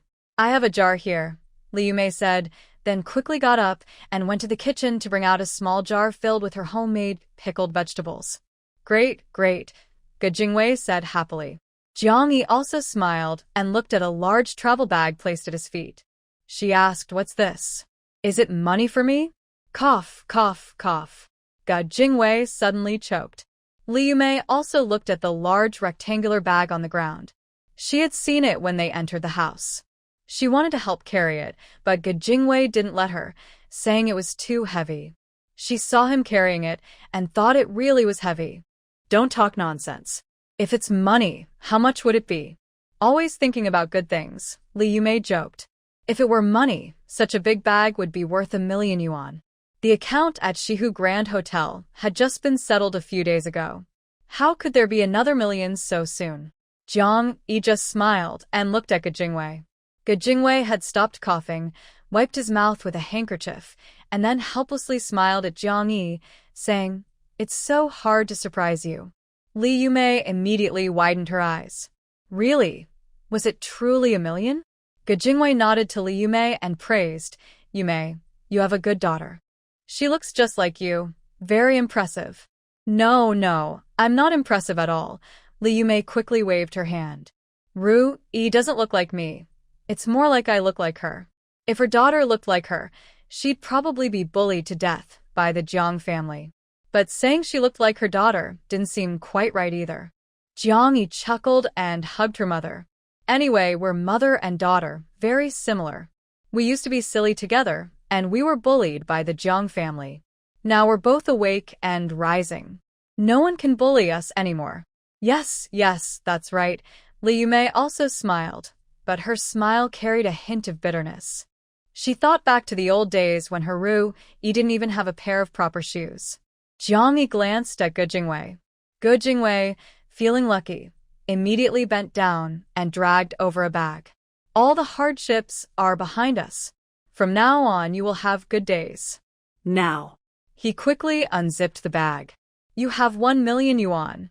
Neatly arranged, a stack of brand new blue 100 yuan bills appeared. Li Yumei was stunned. She never imagined she would see so much money. Although she had predicted a bright future when selling dongpa pork, that future quickly turned into a time of hardship. Go Jingwei kept watching the two of them. Li Yumei's reaction was just as he expected, and Jiang Yi's was also within his expectations.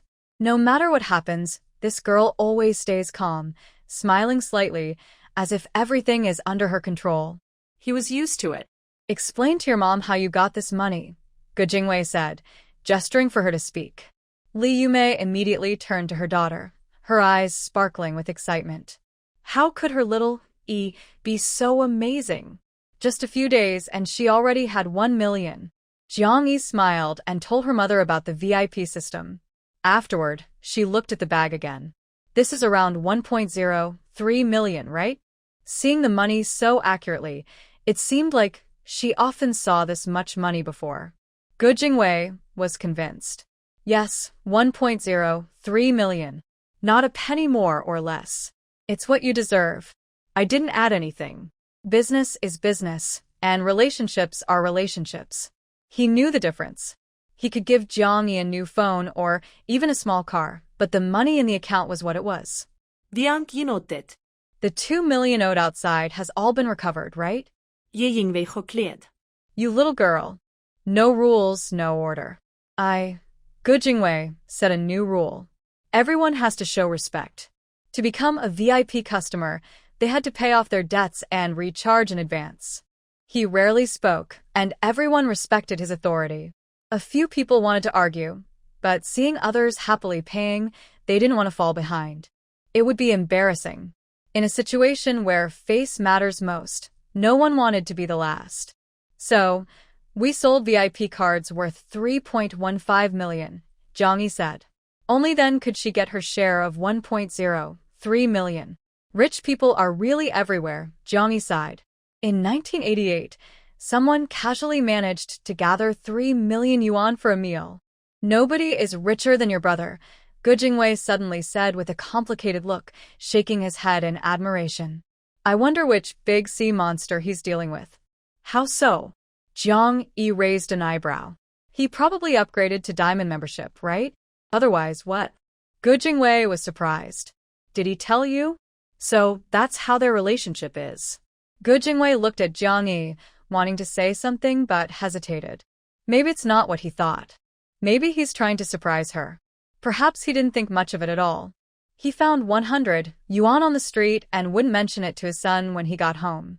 But Jiang Yi didn't think that deeply. She simply admired how impressive her older brother was. He was only 10 years old, and while he was still popular, he started doing business.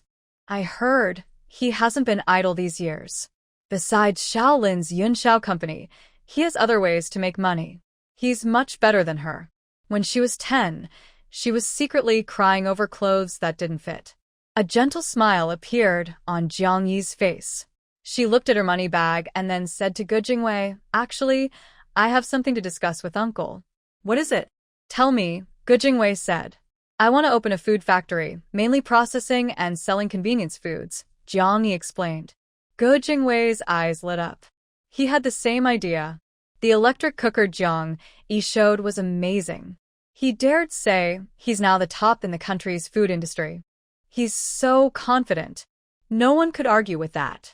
This incredible cooker was only for him, earning just a few tens of thousands a month, which made him feel envious of Jiang Yi. The best way to make money was to open a factory, selling in large quantities for small profits. That way, earning tens of thousands, hundreds of thousands, or even millions a day was not a dream. Thinking of those numbers, Gu Jingwei was excited. But what are convenience foods? Li Yumei asked. Well. Jiang Yi paused and stood up. I made some samples upstairs to show you. She hurried upstairs, took a bag from the wardrobe, actually from the storage space, and inside was a batch of samples she'd just finished yesterday. She had been thinking about opening a food factory for a while and had already started preparing, aiming to become the richest in a restaurant. That's impossible. However, if this food factory operates well, it could become a wealthy business. Several vacuum-sealed bags were placed in front of Gu Jingwei and Li Yumei. The large sealed bag was made of tin foil, which was opaque, but clever Gu Jingwei and Li Yumei already guessed what was inside. Don't pork? Li Yumei asked while picking up a bag. Jiang Yi smiled and nodded. This must be pig's trotters, Gu Jingwei said as he lifted one.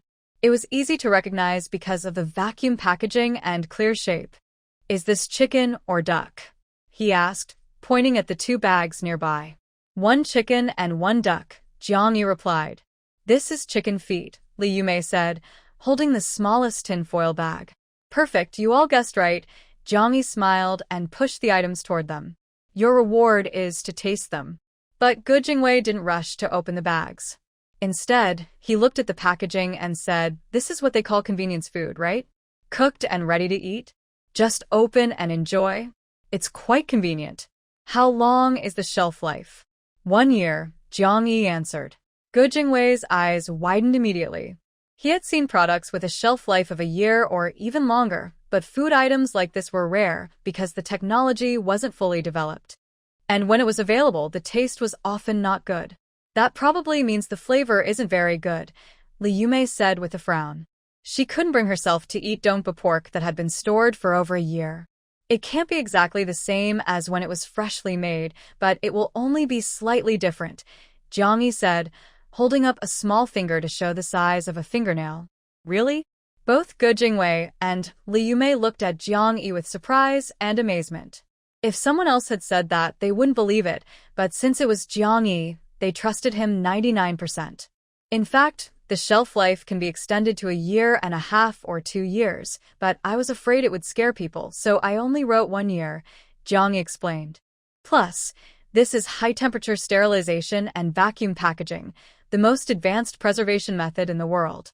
It contains no excessive preservatives or additives, so it's safe to eat. Actually, there are many advanced technologies involved in this packaging. Otherwise, it wouldn't be possible to keep the food fresh for so long with minimal additives, even in vacuum. However, since talking too much about Gu Jingwei and Li Yumei, neither of them could understand, and she didn't want to reveal too much about the book's advanced technology. So, she chose not to explain further.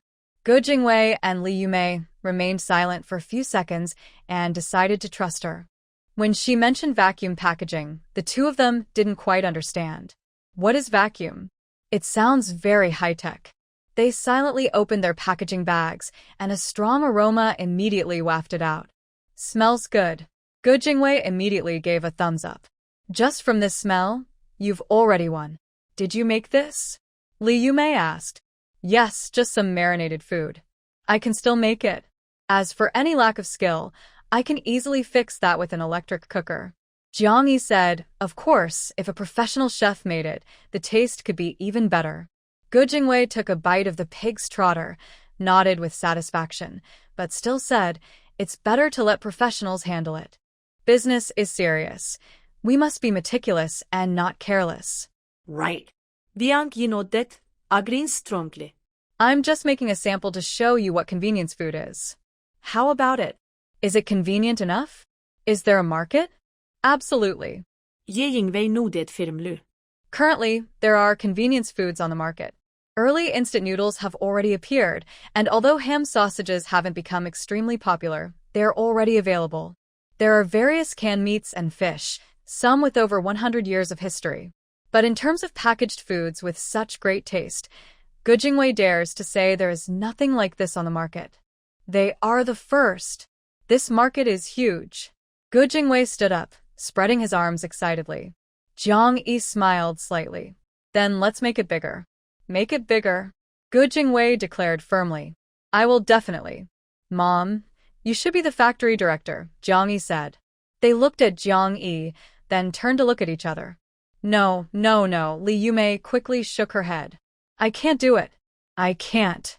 If you want me to set up a stall, I can do that, but as a factory director, I can't. Gu Jingwei looked at Jiang Yi, then turned to stare at Li Yumei and slowly smiled. The more he smiled, the brighter his eyes became. This is a good idea, Ru Yi. You really have good judgment. He praised Jiang Yi first. Then he said to Li Yumei, girl, you can do it. You have to trust Ru Yi's judgment. If she says you can do it, then you definitely can. No. Li Yumei still shook her head, her eyes filled with hesitation, but her refusal was less firm. Besides, you have to trust me. I'm good at reading people. I think you're capable too, Gu Jingwei assured her. How could that be? Li Yumei's voice wavered with doubt. Do they really think so? But why doesn't she believe it herself? I'll tell you, being a factory director is actually very simple. Every day, You just watch the workers do their jobs. You don't need to do anything yourself, not even say much. Just walk around the factory each day, Gu Jingwei explained. Stop trying to fool me, Li Yumei laughed. I've been a worker before. The factory director at a clothing factory is always busy, either in meetings or preparing for meetings. She can't read or write well. Oh, recently her daughter has started teaching her literacy. She knows a few hundred characters now, but meetings are definitely not enough. We're a private company. Whether to hold meetings is up to you. If you want to hold them, do so. If not, just let the workers do their jobs, Gu Jingwei said loudly. So, no meetings? No need to stand in front of so many people and speak? And we're a food factory. Our main job is to produce and sell food. As for production, that's your part.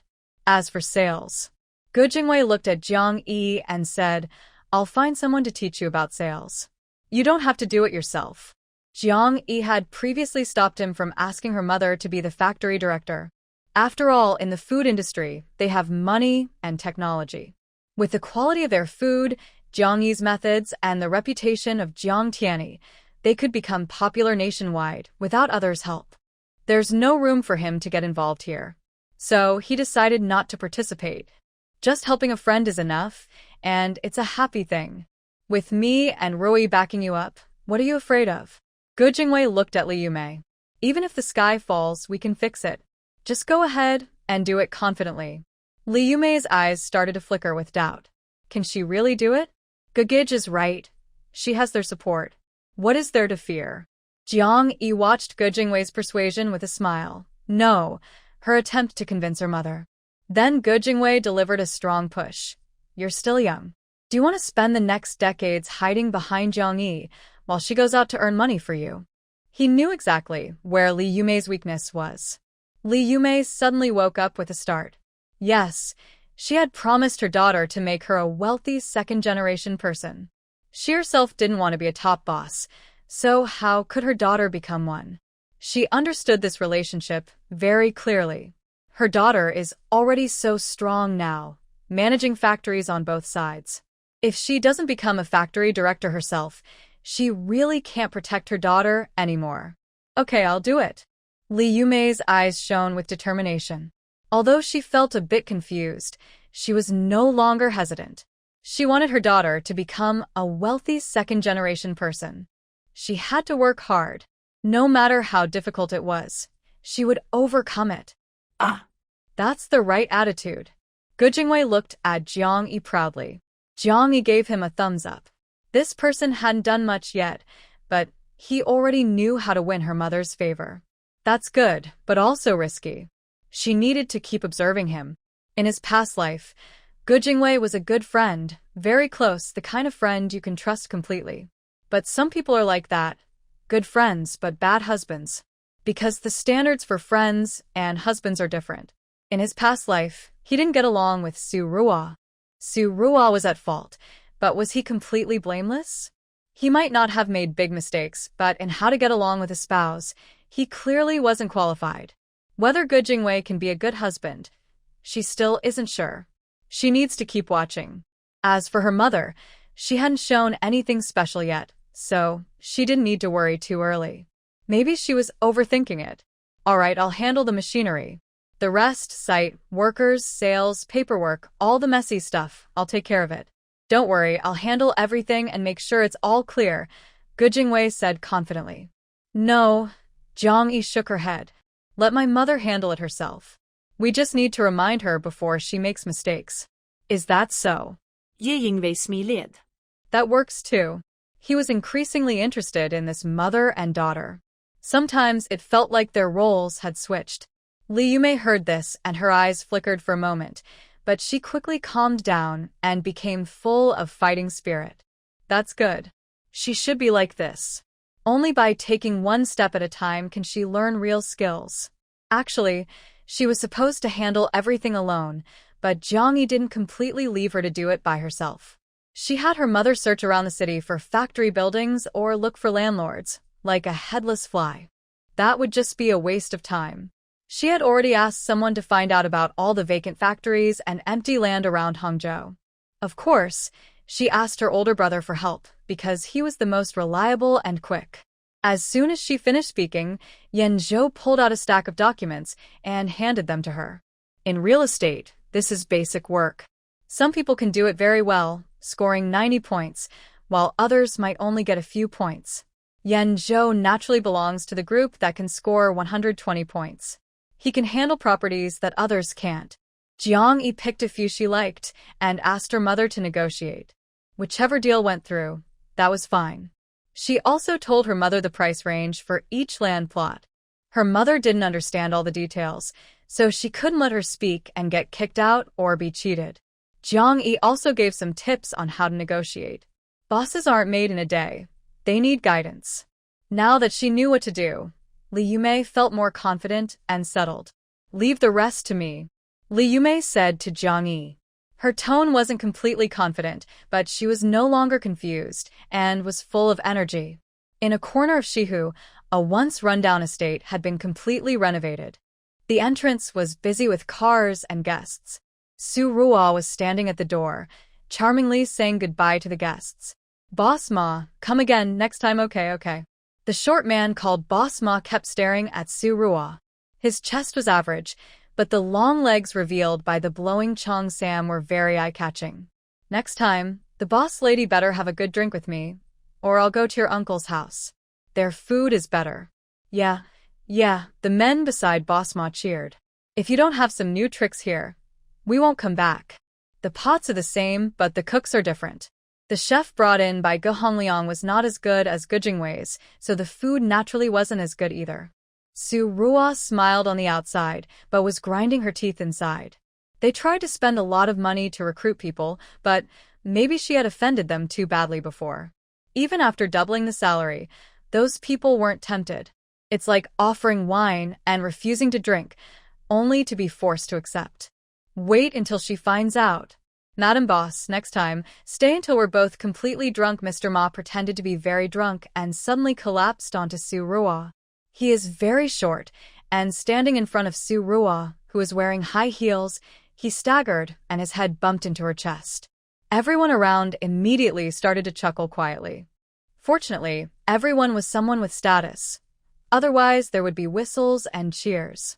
Su Ruo maintained a proper smile and helped Mr. Ma stand up.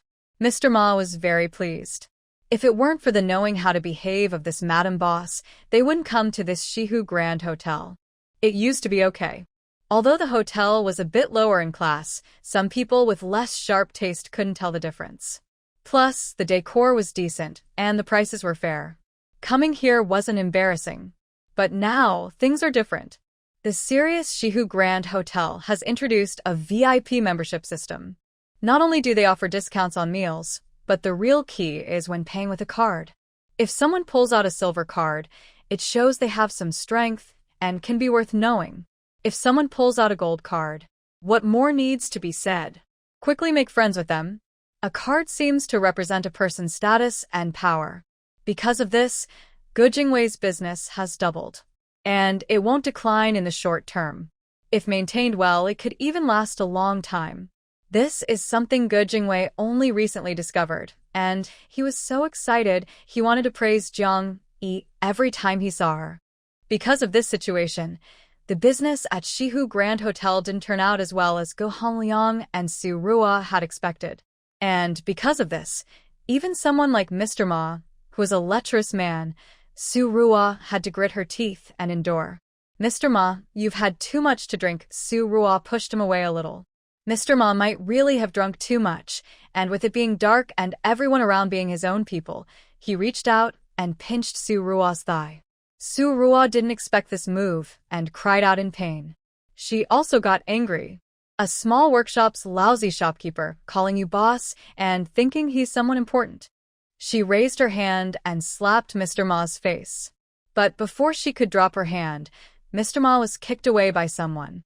Su Ruo turned around and saw Go Hongliang. At least he's a man. Su Ruo felt a bit satisfied. Just as she was about to cry and complain to Go Hongliang, she noticed he had already turned to look at her with a fierce expression. "Go to the kitchen quickly and see what's going on. The pots you brought back, why are they not working?" He stared at Su Ruo angrily, speaking each word clearly. He had tested the pots himself. They really didn't work. Not even a simple dish could be cooked in 50 minutes, let alone 5. These pots were brought back by Su Ruo, and she had invested all her savings in them. Suddenly, he doubted whether this was a trap set by Su Ruo and Ge Jingwei. Su Ruo's face turned even paler than his. Her entire savings were also in that restaurant. She ran to the back kitchen like the wind, even losing her shoes without noticing. Go Hongliang watched her back, his eyes flickering. He thought he knew Su Ruo well. Her reaction didn't seem fake. At least this was some small comfort. Mr. Ma, who had fallen to the ground, was helped up by his companions. Seeing Go Hongliang's dark face, they didn't dare cause trouble and slunk away. Actually, he didn't dare to provoke Go Hongliang much. Behind him was also Ge Jingwei. The uncle and nephew had a falling out, but neither of them talked about it publicly. Go Hongliang even told outsiders that the restaurant belonged to his uncle and was a wedding gift from him. In the end, Su Ruo and Go Hongliang repeatedly tested the electric cooker and finally confirmed it was broken, beyond repair. It wasn't even as good as a regular pressure cooker, just a dull pot, and the thick skin made it hard to use. Both families stayed up all night, gathering to discuss solutions. There was no need to say anything more. It was definitely a trap set by Ge Jingwei. No wonder Su Ruo easily took the pots. Later, he didn't come to look for her, because he was waiting here. Go Hongliang's father slammed the table and shouted, "He's really no good," deliberately harming his own nephew. Absolutely heartless. His wife shouted nearby, "Let's go find him and ask everyone to judge. How can a nephew be like this?" The group left immediately, arriving at Ge Jingwei's house around 3 or 4 in the morning. They pounded on the door loudly, causing the neighbors to come out in surprise. Ye Yingwei. "Come out here. You ungrateful person." The person shouting is Go Hongliang's mother. Ge Jingwei is lying in bed. When he hears her coming, he immediately understands what's happening. He chuckles softly. Ge Sikun opens the door and sees everything. Dad. "What's wrong? Are you crazy?" he asks, confused. It's the first time he's seen his father being scolded and laughed at, especially by his aunt. Just last month, when his father had a big fight with his uncle's family, he almost cried from anger. And now he's actually smiling? "You're just a kid, you don't understand." Ge Jingwei quickly gets up, dresses and tells him, "Hurry and hide. If a fight breaks out, don't get hurt." "Are we really going to fight?" Ge Sikun is even more surprised. In the past, his father was very close to his uncle's family, almost treating them like family. They were so close that they were like real relatives. Now they're about to fight? "I want to stay and watch," Ge Sikun says excitedly. He's wanted to fight Ge Hongliang for a long time, but he never had the chance. Before his father can stop him, Ge Sikun quickly puts on his clothes and comes out. He just throws on any shirt, but he also holds a weapon, a wooden stick. He looked out the window from the second floor and saw several people outside, all in the dark. His father was alone, and he didn't feel safe. Ge Jingwei thought for a moment, patted his son's shoulder, and didn't stop him. He opened the door and went outside. He looked around the yard and saw that the neighbors' lights were on. Many of them were standing at their windows, watching his house. This is a wealthy neighborhood with 2-story small buildings. "Sorry to bother everyone during your rest," Ge Jingwei said politely, bowing slightly. "No problem, no problem. Who's outside the door? Do you need help? Should I call the police?" The neighbors responded warmly.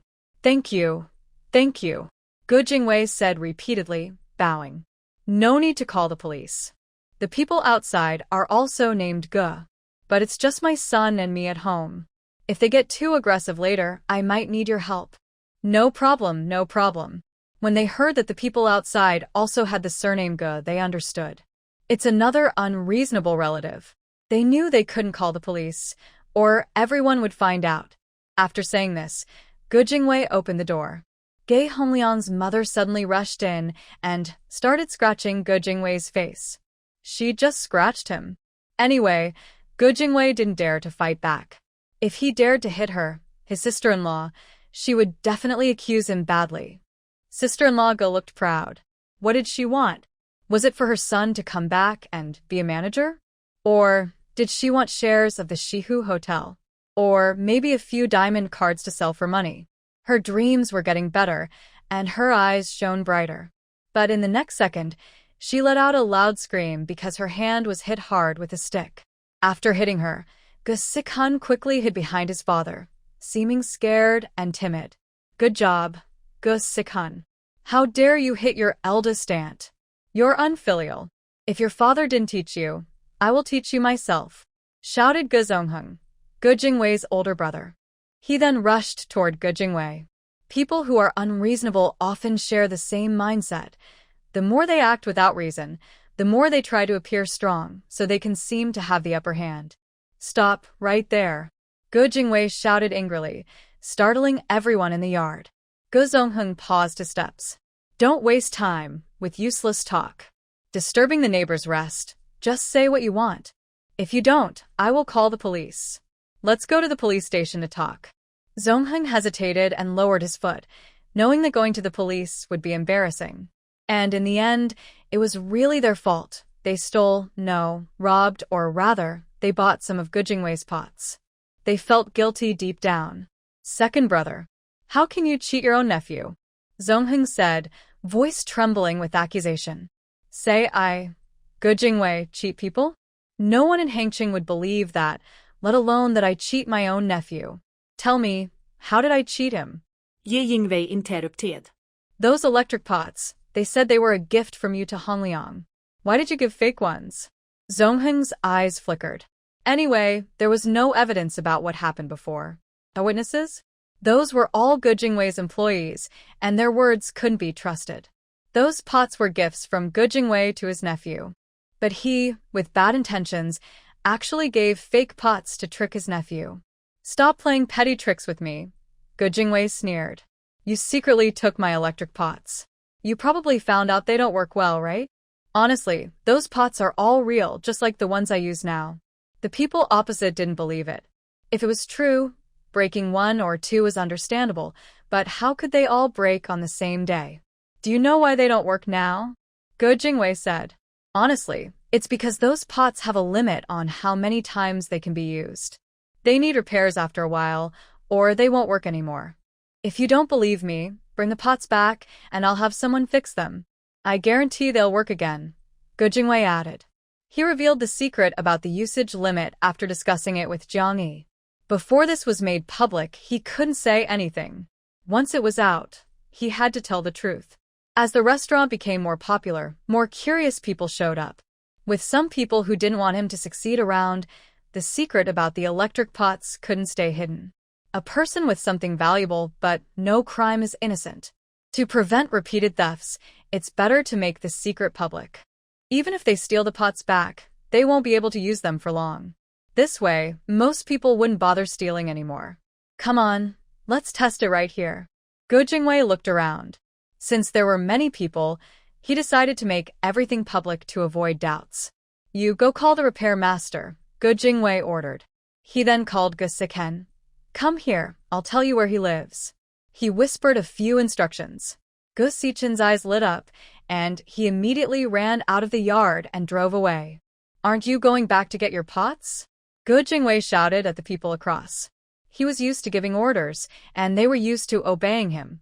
Surprisingly, they turned around and went home to get their pots.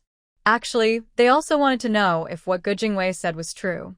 Go Sik-hun drove near Jiang Yi's house, then got out and circled around on foot before heading straight to her home. Jiang Yi listened to his plan, changed into rough men's clothes, and put on a hat. In the dark night, it was hard to tell if she was a man or a woman. The secret of the electric pots could be exposed. Whoever could fix the pots should keep it quiet, or she would become a target. They entered Jiang Yi's house from the back door, unseen. Even if someone saw them, they wouldn't recognize who they were. Go Hongliang and others were also bringing the pots back. Go Jingwei ordered someone to take the pots inside. Go Hongliang immediately clung tightly to his electric pot, not letting go. Could this be another trap? Trying to steal the pot again? Isn't it fake? Why are you so reluctant to give it up? Gu Sikhen, who already knew everything, mocked. Gu Hongliang didn't say a word. Second brother, we agreed that these pots are a gift from you to Hongliang, Gu Zonghing said. Before he finished, Gu Jingwei spat at him. He had never done such a rude act before, but he couldn't hold back now. How can I have a brother like you? He pointed at a few people standing in the shadows. How can I have relatives like you? It's so embarrassing. But he didn't say that the pot was stolen. There were many people around, and he really felt ashamed. Gu Zongheng wanted to speak again. He didn't mind being embarrassed or losing face, but Hongliang held him back. Hongliang still wanted to go out and mingle. He wanted to keep some dignity. He tugged at Su Rua's sleeve. She didn't care about losing face. Su Rua didn't want to confront Gu Jingwei. She tugged at her mother's clothes. Her mother understood immediately, holding the pot in her arms. She said, Jingwei, let's not talk about the past. About what you just said. Is it true? We give you the pot and you take it inside. If you find the real pot and bring it out, saying it's repaired, we can't tell the difference. Why don't we go in together and see how the pot is fixed? Hongliang thought highly of the old lady. She was really clever. He had only thought about swapping the pot before, never about learning skills or recognizing people. Humph. Jingwei also looked at his mother-in-law with new respect.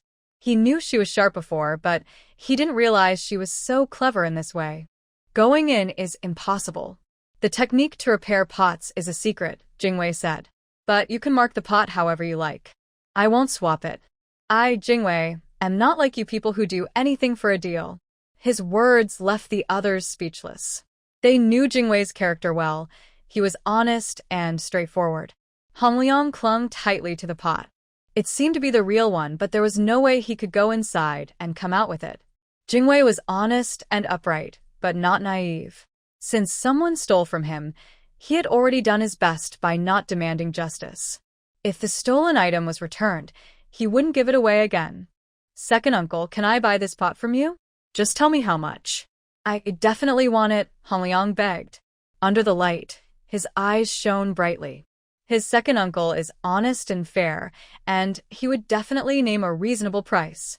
Maybe even give it for free out of respect for relatives. That's just taking advantage of kindness. If you want to sell, I will definitely buy it at half price, Gu Jingwei said slowly. Gao Hongliang's face lit up. He bought this pot for 1,000 yuan, so half price is 500. He can afford that. No need, uncle. You don't have to give me a discount just because we're relatives. I'll pay you double the price, Gao Hongliang said loudly. Gu Jingwei chuckled. You didn't hear me clearly. I said if I sell it, but I wouldn't sell such a treasure. So, Gao Hongliang's face darkened, and everyone on the other side looked upset too. Gao Zongheng and his wife were about to cause trouble when suddenly, footsteps sounded outside the door. It sounded like many people running here. Before anyone could turn around, the main door of the Gao family was pushed open. A group of people rushed in and surrounded Gao Hongliang and the others. Gao Hongliang looked carefully. He recognized these people. They were all former workers from the Shihu Grand Hotel. Security guards, chefs, waiters, both men and women, all who could come came. This was arranged by Gao Sikhen when he returned, to notify everyone. The Shihu Grand Hotel has staff dormitories nearby. Bring back our pots, Gu Jingwei said calmly. Yes. Dozens of people responded together and rushed forward. The Gao family and the Su family didn't dare stop them. They just let people take the pots. With so many people, how could they fight back? You didn't mark the pots, so I will do it for you, Gu Jingwei said, walking over. He used a black marker to write on each pot, then quickly made a copy on rice paper before the ink dried. It was a simple way to prevent forgery. Without digital cameras at night, this was the best they could do. A few pots were taken inside, and within minutes, they were brought out again. The chefs had already prepared ingredients and started cooking on the spot. 5 minutes later, several fragrant dishes were ready. Everyone, don't be picky. Please try some. Gu Jingwei personally arranged the dishes and shared the food with the neighbors watching nearby. Everyone was very happy. Not only was there a good show, but there was also delicious food. What a wonderful thing. These dishes weren't cheap. The people living here couldn't often enjoy such good food. There are now rumors that once you enter the Shihu Grand Hotel, you can't leave without at least 1,000 yuan. Ge Hongliang and his group, smelling the tempting aroma, are sure that the dish has indeed been fixed. They miscalculated. Don't call me second uncle. I don't have a nephew like you. From now on, you and I are just strangers. Let's meet at our ancestors' grave during Qingming Festival each year. At other times, everyone should stay safe and happy. Ge Hongliang blushed and turned red in the face. Send them away, Ge Jingwei shouted loudly. The group immediately backed out of Gea's yard, retreating several hundred meters, as if swept away by a tide. Without the boss, the neighbors watching, and the men accompanying them, revealed fierce expressions. Manager Ge, I've tolerated you for a long time. Vice President Su, I've also tolerated you for a long time. Many voices merged into two sentences, followed by a flurry of punches and kicks. They were careful, only hitting Su Ruo and Ge Hongliang. The four elders were left untouched, fearing trouble for the boss. As for the younger ones, who were still disliked, they would complain to the boss next Qingming Festival. Of course, these actions were ordered by young Master Ge Siken. Otherwise, they wouldn't dare to act. But now, with young Master's orders, they felt fearless. Anyone who dares get close to Gea's family again, their legs will be broken. The security captain threatened. Gea's family members didn't know what they were thinking, but they left cursing and swearing. Back home, they couldn't swallow this anger. Swallowing it was impossible. Shihu Grand Hotel relied on these pots to stay afloat. Without the magical electric pot, just ordinary cooking skills, how could they compete with Ge Jingwei? They couldn't even compete with their peers. Because tomorrow, the whole Hongdu city would know about their falling out with Ge Jingwei. Backstabbing, stepping on others, pushing them into a pit, and everyone turning against them. Ge Hongliang suddenly thought of many words to describe his future situation. And the hotel not only held all their assets but also many external accounts. Those were high-interest loans. Previously, people had been polite to them out of respect for Ge Jingwei. Tomorrow, they would definitely come to collect their debts, using high-interest loan collection methods. Everyone shivered at the thought. We have to find a way, Ge Hongliang said, covering his eyes. He was beaten until he had panda eyes. Now he has a pair of panda eyes staring closely at Su Ruo. Do you know where the Jiang family lives? If you don't know, don't blame him for being rude. The one who caused the trouble should be the one to fix it. He doesn't know how the problem started or how it was resolved, but Jiang Yi probably does, right? It was easy to find Jiang Yi. They already knew which school and class she was in, information given by Jiang's family at the time. But finding Jiang Yi wasn't enough. If she didn't tell them, they wouldn't dare do anything to her. If she went to complain to Ge Jingwei, given his character, he would definitely support her. So, they needed to find someone who could make Jiang Yi speak. Her grandparents were scolding their granddaughter, and Ge Jingwei couldn't interfere in that. I don't know where the Jiang family lives, Su Ruo said, covering her face. Su Ruo was slapped. It wasn't Ge Hongliang who hit her, but his mother. Why didn't you ask about such an important thing? How could you be so stupid? Ji's mother said, crossing her arms and pointing at Su Ruo's forehead, scolding her. Actually, she looked down on her daughter-in-law very much. Not only because she was remarried, but she also secretly kept thinking about her brother-in-law. She had even given her advice on how to win over Ge Jingwei. They got along like close friends. But suddenly, her close friend became her daughter-in-law. Now, she couldn't stand Su Ruo at all. She had wanted to hit her for a long time. Su Ruo's parents looked at Ji's mother's strong build and youthful appearance and quietly kept silent.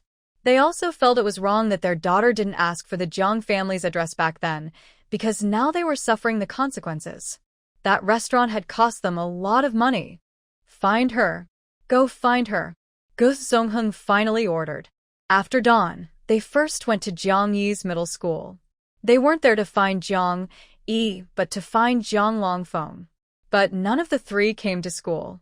Jiang Yi was busy researching new machines and had taken leave. Jiang Longfeng, because the whole family was missing and hiding from Sun Chang, also hadn't been to school recently. Both of them didn't do well in school, so bad that only a black cloud over their ancestors' graves could explain their college entrance exam success. So, even as the college entrance exams approached, they weren't in a hurry. If they didn't go, they didn't go. As long as they attended classes properly, they might not even get into college. After being slapped again, Su Rao went to call her several good brothers. She has run a restaurant for over 10 years and is very clever in social situations. She knows some capable people. At noon, the Jiang family's new address was found. They are a well-known family, and since there are few rental houses, unless they moved far away, their location can be tracked within Hang City. Sun Chan couldn't find them for a long time because the Zhao brothers kept holding him back. They often got beaten so badly they couldn't get up, so finding people was impossible, and they were starving themselves. The Jiang family moved to a private house on the outskirts of Hang City. The yard was small, just enough for the family. Luckily, it didn't leak rain or wind, and it wasn't near public toilets, so the air was finally fresh. But the whole family lost their jobs and was living off their savings, which was making everyone worried.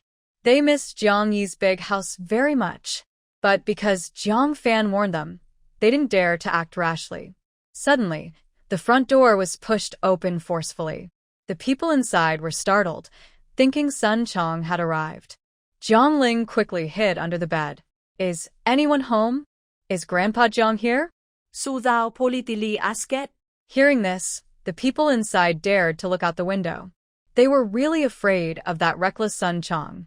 Who is it? Grandma Jiang called out from outside the door. Su Rao's face was swollen like a pig's head from the slap, so she wrapped her face tightly with a scarf and wore stylish sunglasses. The Jiang family didn't recognize her. Grandma and Grandpa, it's me. I bought Jiang Yi's electric cooker from you, Su Rao said. The words electric cooker sounded like they were broken into pieces. Oh. The Jiang family suddenly realized it was her. But they didn't feel happy. Instead, they became more afraid. Behind Su Rao, 4 or 5 men stood, all strong and fierce-looking, clearly not good people. They probably came to find out if she had the wrong cooker and to settle the score. This family, already not wealthy, was about to face more trouble. You've got the wrong person. We don't know you. Grandma Jiang shouted sharply. Su Rao, under the scarf, sneered mockingly. Judging by their family style, Jiang Yi was probably not a good person either. Ma'am, don't misunderstand. We're here to buy a cooker from you. The last one was so good, I plan to buy 50 more. Su Rao said. The Jiang family members were hesitant, but did not speak again to chase her away. Money, I have brought it all. Su Rao opened her backpack and took out several stacks of 100 yuan bills. The room fell silent, breath held. This was several 10,000 yuan. And inside the bag, there seemed to be even more.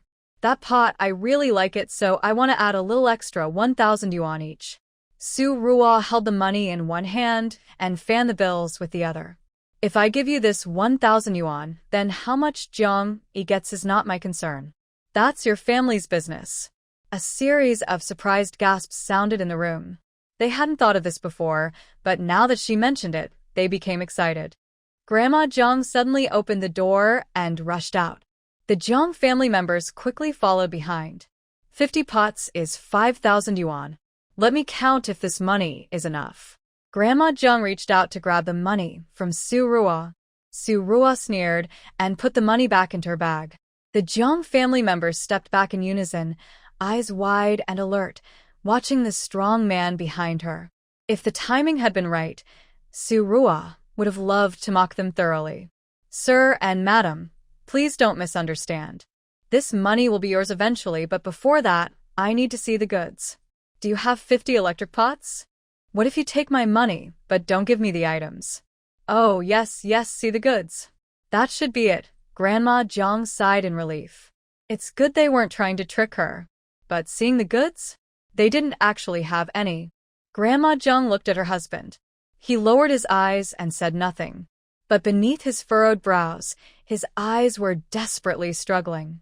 50,000 yuan was a huge amount, enough to buy a nice house, and the family would have a stable life.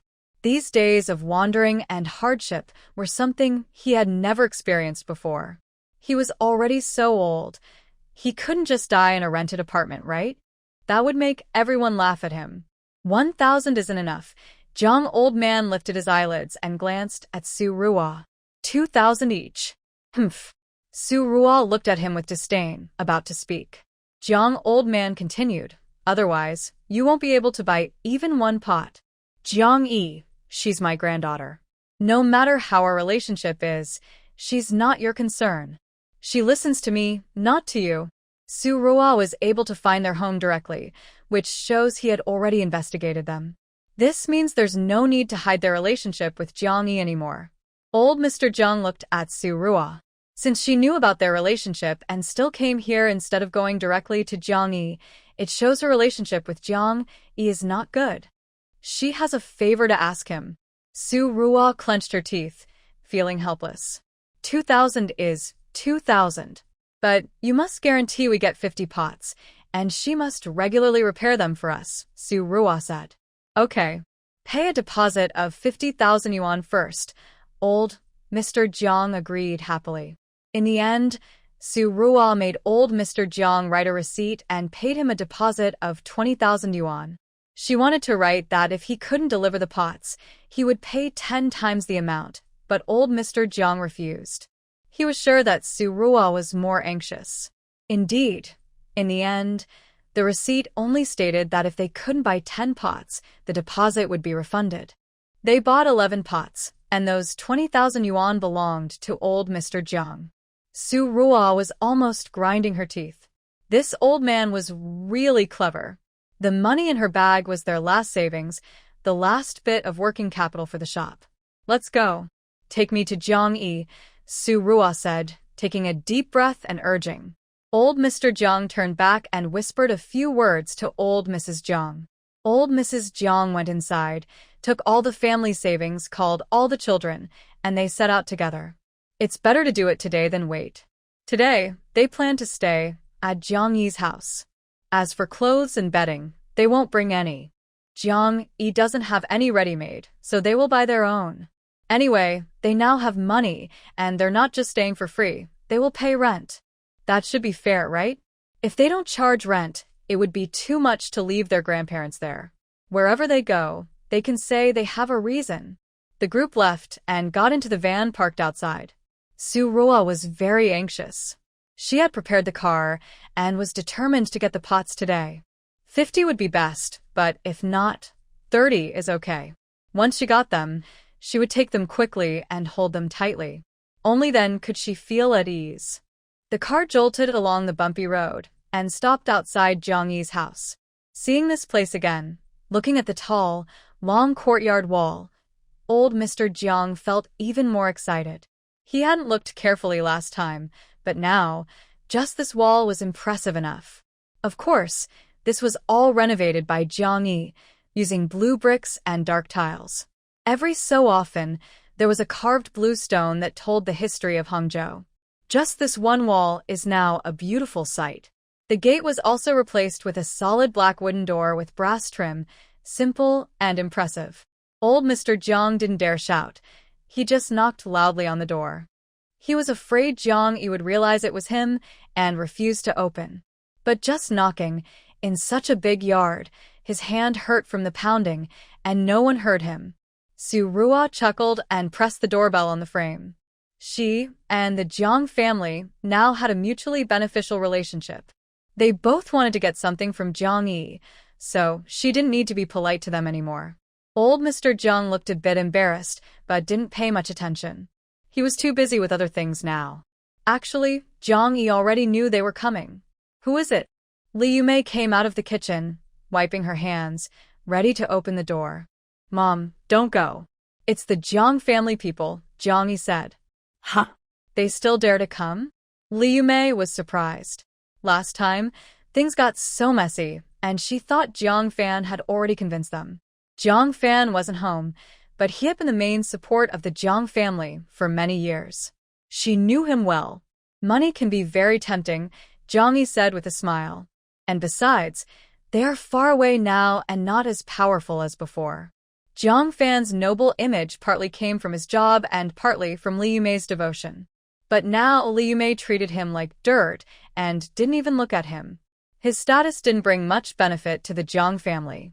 Li Yumei, though, had no official status but was very rich indeed. Compared to her, Jiang Fan no longer seemed so noble, and his words lost some power. The house was fully renovated now. The workers had left, and only Li Yumei and Jiang Yi were at home. Jiang Yi turned to her mother and asked, "Should we let them in?" Li Yumei frowned but nodded. "We can't keep them outside causing trouble. That would be even more embarrassing." Okay. Jiang Yi smiled and quickly went to open the door. She had been busy lately, but life was peaceful. No troublemakers had come to bother her recently, and now she suddenly felt bored. It was a good chance to pass the time with them. Before Jiang Yi reached the gate, it slowly opened. This was an electric gate, which was rare for a home, and it surprised the Jiang family greatly. Finally, they managed to tear their eyes away from the gate and looked at Jiang Yi. She was a young girl full of energy, walking lightly and happily.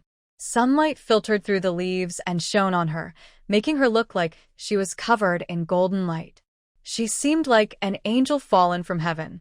Of course, the Jiang family couldn't think of such beautiful words, but they all felt the sunlight was a bit too bright, making it hard for them to look directly at Jiang Yi. And was this really Jiang Yi? Even if they disliked her, they had to admit that Jiang Yi was now so beautiful that it was hard to look at her directly.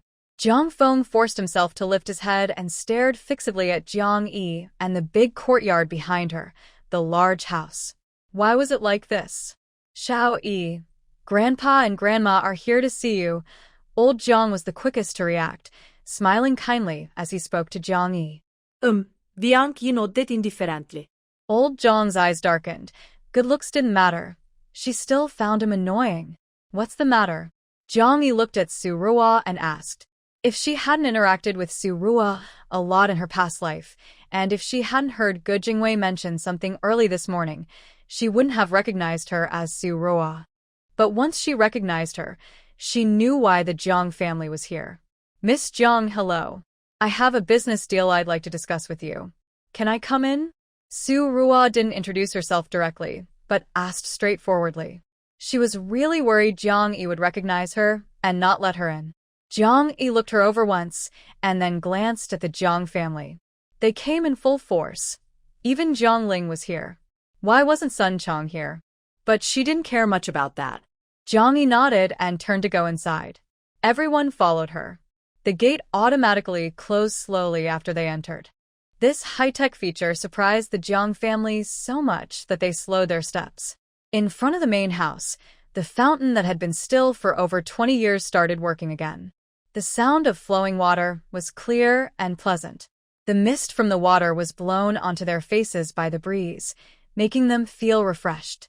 The faces of the Jiang family showed delight. This was truly a place worth living in. Even Su Ruo was surprised. Jiang Yi actually lived in such a place. What's her background? This house she didn't recognize just now, but after thinking about it, she remembered. It belongs to Boss Xiao, a big figure in the textile industry. Rumor has it that the house has been abandoned for many years. Now, is it being sold to Jiang Yi? Or does he have some connection to Jiang Yi? No matter which, the situation seems a bit problematic. Jiang Yi didn't bring anyone inside. Instead, she led them to the pavilion in front of the house. There were tables and chairs there. "Let's talk here. The house was just renovated and doesn't have furniture yet, so there's no place for you to sit," Jiang Yi said. No problem. It's our own home. Who would complain?" Old Jiang chuckled. Hihi. Jiang Yi genuinely smiled. "Her shamelessness really impresses me. Grandpa knows an old carpenter who is very skilled. A couple of years ago, he started a furniture factory and business is booming. His furniture is in high demand." Old Jiang continued, "Tell me what kind of furniture you want, and I promise to get him to use the best materials, the best craftsmen, and make it as quickly as possible." Hihi. Jiang Yi smiled. "I can't really use it. If I take your things, won't I have to pay a price? Like, letting you move in?" Old Jiang's face lit up. Grandpa isn't just giving without getting anything. I'll pay rent. How much do you want? Old man, let's talk about your business later, Surua interrupted him. Let's focus on the main matter first. She rolled her eyes at old Jiang, clearly seeing through his plan. We can't let him finish talking, or else Jiang-yi might get offended, and who will cover her for that mistake? Yes, the main thing is important. Old Jiang nodded repeatedly. The house can't run away, so better to get the money first. Jiang-yi sat on a chair, leisurely waiting for them to start talking about the main issue. Xiao-yi, do you still have the electric pots you sold to the Creek Lake Hotel? Give me 100, old Jiang said. Jiang-yi almost choked and burst out laughing. Give? 100? Even Surua was stunned. This old man is even more shady than she thought. You're asking for 100 electric pots? Jiang-yi finished her smile and asked seriously. Old Jiang and Surua's eyes lit up. They really have some. Yes, I want 100. Old Jiang said. What price are you offering? Jiang-yi asked. Old Mr. Jiang paused and asked, where did that pot come from? How much did it cost? Bai Yao didn't dare to think about it, but he wanted to know the cost price. He couldn't sell his granddaughter's things for a profit, or he'd be drowned in spit. You don't need to know where it came from. That's my secret, Jiang-yi said. As for the cost, let me think. She counted on her fingers. Originally, she bought 20 electric pots, exchanged them for a 20% share in Shihu Hotel, and now earned over 1.2 million. So, on average, each pot cost about 60,000. But this pot will keep making money, so how many times 60,000 is that? 100,000 each, Jiang-yi said. The Jiang family and Surua's eyes immediately widened. 100,000? Why don't you go rob a bank? Grandma Jiang exclaimed. Because that's illegal, Jiang-yi answered seriously. Jiang-yi. Grandma Jiang sat opposite her and slammed the table, standing up. Don't push your luck. Old Mr. Jiang patted her back, silencing her words. Grandma Jiang suddenly sobered up. This wasn't like before. Throwing tantrums no longer worked. They had already whispered on the way here. They planned to be gentle this time and asked Jiang-yi. No matter what, they wanted her to sell the pot to Surua. No matter what, they wanted her to agree to let them move in. Xiao-yi. Or should I say Yui? Grandpa and Grandma are here to give you money. Grandma Jiang forced a not-so-natural smile and spoke in the tone she used to coax Jiangling. If you sell that pot, you'll make money too, right? How much did you pay for a pot? Jiang Grandma asked. Before Jiang-yi could answer, she continued, so, if you add 10 yuan to each pot and sell 100 pots, you'll earn 1,000 yuan. Ordinary workers only earn that much in a year. Grandpa and Grandma are giving you money. Jiang-yi nodded. Okay, I'll listen to you. Add 10 yuan, then it's 1 million and 10 yuan per pot. Grandma Jiang. Her eyes nearly popped out in anger. She glared at old Mr. Jiang and sat down grumbling. She needed to calm down and let him speak, or she might lose her temper. Miss Jiang, Surua stood up, stopping the Jiang family from speaking. Initially, you sold the stove to Shihu Hotel for 1,000 yuan each. Now, we are willing to pay the same 1,000 yuan each for 50 units. We will pay first and take the goods immediately. Where do you keep your stove? We came by car, and we'll pick it up ourselves, so you don't need to deliver. After speaking, Surua took out 50,000 yuan from her bag, clutching it tightly. She was eager to give the money away. The Jiang family members looked unhappy. They had agreed on a price, but they never planned to pay 1,000 yuan each. Their bottom line was 500 yuan. 1,000 yuan would mean losing thousands of yuan in profit. The Jiang family members all looked at Jiang-yi, their eyes flickering with curiosity about how much she could earn from this 1,000 yuan. Surua also watched Jiang-yi nervously, hoping she would agree. Surua, Jiang-yi called her softly. Surua's hand trembled as she held the money. Did Jiang-yi recognize her? Did she know her name? She had already wrapped the stove so carefully. The Jiang family members found it strange that Jiang-yi could call out this woman's name. They didn't know her. Jiang-yi looked at Surua and said, no matter how much I sold this stove to Gujingwei for, it has nothing to do with you. I signed an agreement with him that I only sell to him. This kind of stove will never appear on the market for others to use. So, just give up. Leave now, no need for a farewell. Jiang Yi said. Su Ruo immediately asked, how much is the penalty for breaking the contract? I'll pay. Viang Yi similet. Your Shihu hotel probably can't even protect itself. Can you afford it? Su Ruo narrowed her eyes. She knew a lot. She knew about Shihu Hotel, so she definitely knew about their stove theft. But she said nothing. She wanted to see them suffer, to see them lose money, to see them embarrass themselves. At this moment, Su Ruo hated Jiang Yi. She shoved the money back into her bag, took a step back, and sneered at Jiang Yi, refusing to accept a toast only to be forced to drink a forfeit. Today, you will sell this stove whether you want to or not. As she finished speaking, a burly man behind her immediately stepped forward. Although there were only 5 of them, they surrounded everyone from the Jiang family. The Jiang family's elderly, weak, sick, and disabled members were not even looked at. The only able-bodied man looked timid. Jiang Jian was indeed scared. He grabbed his father's arm, trying to pull him out of the encirclement. These people were here for Jiang Yi, and it wasn't their concern. Old Jiang stubbornly stood his ground and didn't move. This is the perfect moment to show your strength. If you perform well, living in this house will feel secure. What are you trying to do? You're not allowed to touch my granddaughter. Old Jiang shouted loudly. The rest of the Jiang family paused, realizing they couldn't retreat now. Grandma Jiang clenched her teeth, glared fiercely, and suddenly collapsed to the ground. I have a heart condition and high blood pressure. If you want to take my granddaughter, you'll have to go over my dead body. After saying this, she started crying out in pain, pretending to be seriously ill. Since she looked like she might die from the slightest touch, no one dared to move her. Su Ruo ignored their words. She guessed what they were planning. If they really cared so much about their granddaughter, why couldn't they even enter the house now? They were just a bunch of clowns, not worth mentioning. Jiang Yi, I give you one last chance. 1,000. No, 500 yuan each. Sell me 100 rice cookers. Otherwise, don't blame me for being rude. She was shameless, ready to change her offer at any moment. Jiang Yi didn't reply. Grandma Jiang was still crying out on the ground. Su Ruo found her annoying and said to the strong man, "Make her shut up." Immediately, a burly man approached Grandma Jiang. She quickly shut her mouth, but before he got close, she rolled over and crawled out through the crowd. Her movements were quick and smooth, leaving everyone stunned. The atmosphere became strangely awkward. Even the Jiang family members, with their thick skin, blushed at this moment. Suddenly, Jiang Yi burst out laughing, and her laughter grew louder and louder. After a while, she stopped.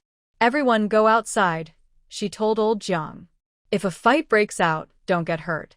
Then they could blame her later." Ah! Little E is the most filial, old Jiang said as he stood up. "Grandpa won't hold you back anymore. You all stay here and make sure no one hurts little E. Do you understand?" He shouted at the rest of the Jiang family. Old Jiang looked embarrassed and hurriedly stepped out of the burly man's circle. Behind him, the Jiang family members exchanged glances. Ignoring his instructions, they lowered their heads and followed him out, letting them risk their lives for Jiang Yi. As for moving in, that's still something for old Jiang to decide. Once outside the circle, Jiang Ling turned back, glaring fiercely at Jiang Yi with a wicked smile on her face. She wished these people would be beaten badly, knocked out teeth, blinded eyes, and a crooked face. That would be perfect. "Tell me, where is the pot?" "We'll go get it ourselves," Su Rao said casually, watching Jiang Yi. Just as Jiang Yi was about to speak, she suddenly squinted her eyes, noticing something behind her. Li Yumei rushed out of the house. Why is she so impatient? But it's understandable. Her mother sees her in danger and naturally wants to come over. Jiang Yi stood up to face her mother. "Who are you?" In broad daylight, how dare you hit someone in someone else's house? Li Yumei ignored the big man surrounding her and rushed in to protect Jiang Yi, then turned to shout at Su Rao. "Big sister, we don't want to fight. We're here to talk business." Once the deal is done, we'll leave naturally. Su Rao looked up and down at Li Yumei, unsure who she was. Normally, Jiang Yi should be with her mother, but her mother looked so young, about 28 or 30. Calling her big sister felt like she was getting a good deal. Maybe this was Jiang Yi's older cousin? Li Yumei didn't want to know what kind of business they were here for. Anyone doing business like this couldn't be good people. I've already called the police. They'll be here soon. You should leave now. She hadn't actually called the police because she didn't know the phone number. There was number 110 service yet. But she did call Gu Jingwei and Yanzhou and Wu Jun. She called all of them. Seeing her daughter about to be bullied, she panicked and reached out to everyone she could think of. Unfortunately, none of them were home. All the phones were answered, but it wasn't the person. They were out on errands. It was normal, it was working hours, and no one could just sit by the phone. Li Yumei held her daughter's hand, trembling. She wasn't afraid of getting hit herself, but she was worried about her daughter getting hurt. "Mom, it's okay," Jiang Yi said, holding her hand back and looking toward the corner of the yard wall. Sun Ning had already jumped in, hiding behind a nearby tree, watching. In just a few seconds, she could rush over. A small smile appeared on Jiang Yi's lips. She was fearless. Seeing Jiang Yi's boldness, Su Rao immediately got angry. Catch them for me. She pointed at Jiang Yi and Li Yumei with one finger, then said to a nearby strong man, "Go search inside the house." She brought 5 people in total. 2 men were controlling 1 woman, which she thought was enough. The remaining person should search inside. If they find anything, good. If not, they will take Jiang Yi to the place where she bought her pot. Maybe the manufacturer or distributor would be willing to change partners. A young girl like her is no match, with her connections. Su Rua was still dreaming happily when suddenly a gust of wind swept past her, followed by a loud scream. The man blocking her path and rushing toward Jiang Yi was grabbed by the collar and thrown out like a stray dog. Then another gust of wind, and a woman burst in, throwing 3 others to the ground with a few punches and kicks. Jiang Yi looked at Yanzhou with admiration. Just a second ago, she saw him climb over the wall, and now he was right in front of her. Such speed. Could it be real? That adorable, starry-eyed look made Yanzhou smile. He hadn't answered Li Yumei's call earlier because he had already received Sun Ying's call and rushed over. After the shock, Li Yumei looked at Yanzhou, with full of love. This was the son she wanted. Who are these people? Yanzhou asked Jiang Yi. Probably enemies, Jiang Yi replied. What else could it be? Could she be his former sister-in-law and current niece-in-law of Gu Jingwei? That would make things complicated. Yanzhou nodded and said to Sun Ning, "These people broke into a private home and tried to use force to kidnap and harm the civilians. Take them to the police station." The people on the ground immediately lost their composure. They had listened to their older brother, taken Su Rua's money, and come to make a show. This wasn't about going to jail. They couldn't go to jail. Each of them had some trouble. If they went in, they might stay for 3 or 5 years and never come out. A few men desperately ran outside, ignoring their pain. It was obvious they were in trouble. Yanzhou's eyes flickered. He initially thought Su Rua had only brought some thugs, but clearly, that wasn't the case. Thugs didn't fear going to jail. A few scoldings and they'd be out. If they got caught for a few days, at most 15 days, they'd be free again. It seemed Su Rua had brought some serious people. Yanzhou rushed out, and screams of pain echoed. Soon, no one could stand up again. Su Rua was so frightened her legs trembled, and she leaned against a pillar, unable to stand steadily. "What's going on? Su Rua? Why are you here?" Gu Jingwei hurried over, panting and calling out. He didn't receive a call because he had come to find Jiang Yi for something, so he was already heading to her house. When he arrived outside the gate, he saw Yanzhou driving down the street and jumping over the wall. He guessed something was wrong, so he parked his car at the foot of the wall and climbed over the 2-meter-high yard wall. "She's here to steal the pot," Jiang Yi said. Gu Jingwei clapped his hands, looking embarrassed and ashamed. Oh no! He suddenly thought of this possibility, so he hurried over. Su Ruo knows Jiang Yi and the Jiang family. If they lose the pot, they might go bankrupt, so they would do anything to get it back, even think about Jiang Yi. I'm sorry. Ye Yingwei kept apologizing. Brother-in-law, Please help me. I didn't come to steal the pot. I was just visiting. I didn't break in. We were brought here by the Jiang family. We're friends. We didn't invade anyone's home. She looked at Gujingwei while explaining to Yanzhou. She also glanced at the several people lying on the ground. These people are Big Brother's men, all knocked down here. She couldn't explain this. What awaits her might be very bad. However, Gujingwei immediately recognized one man on the ground with a scarred face. Dao San? He looked at Dao San in shock, then at Su Ruo. This man is quite notorious in the underworld because his surname is Dao, and he always cuts people 3 times if he offends him, not to kill, just to make them bleed a little on arms or legs, to let some blood. Such a fierce person, and Su Ruo brought him in front of Jiang Yi. If Yanzhou hadn't arrived so quickly. Su Ruo. You're finished, Gujingwei said. This time, he wouldn't let Su Ruo go easily. And even if he wanted to, Yanzhou wouldn't agree. Then it's best if Boss Ge and my driver take them to the police station, Yanzhou said to Gujingwei. He hoped this person would understand the situation. If he dared to plead for this woman, he shouldn't appear in front of the little girl again. Gujingwei understood his look and, without saying a word, took Su Ruo away.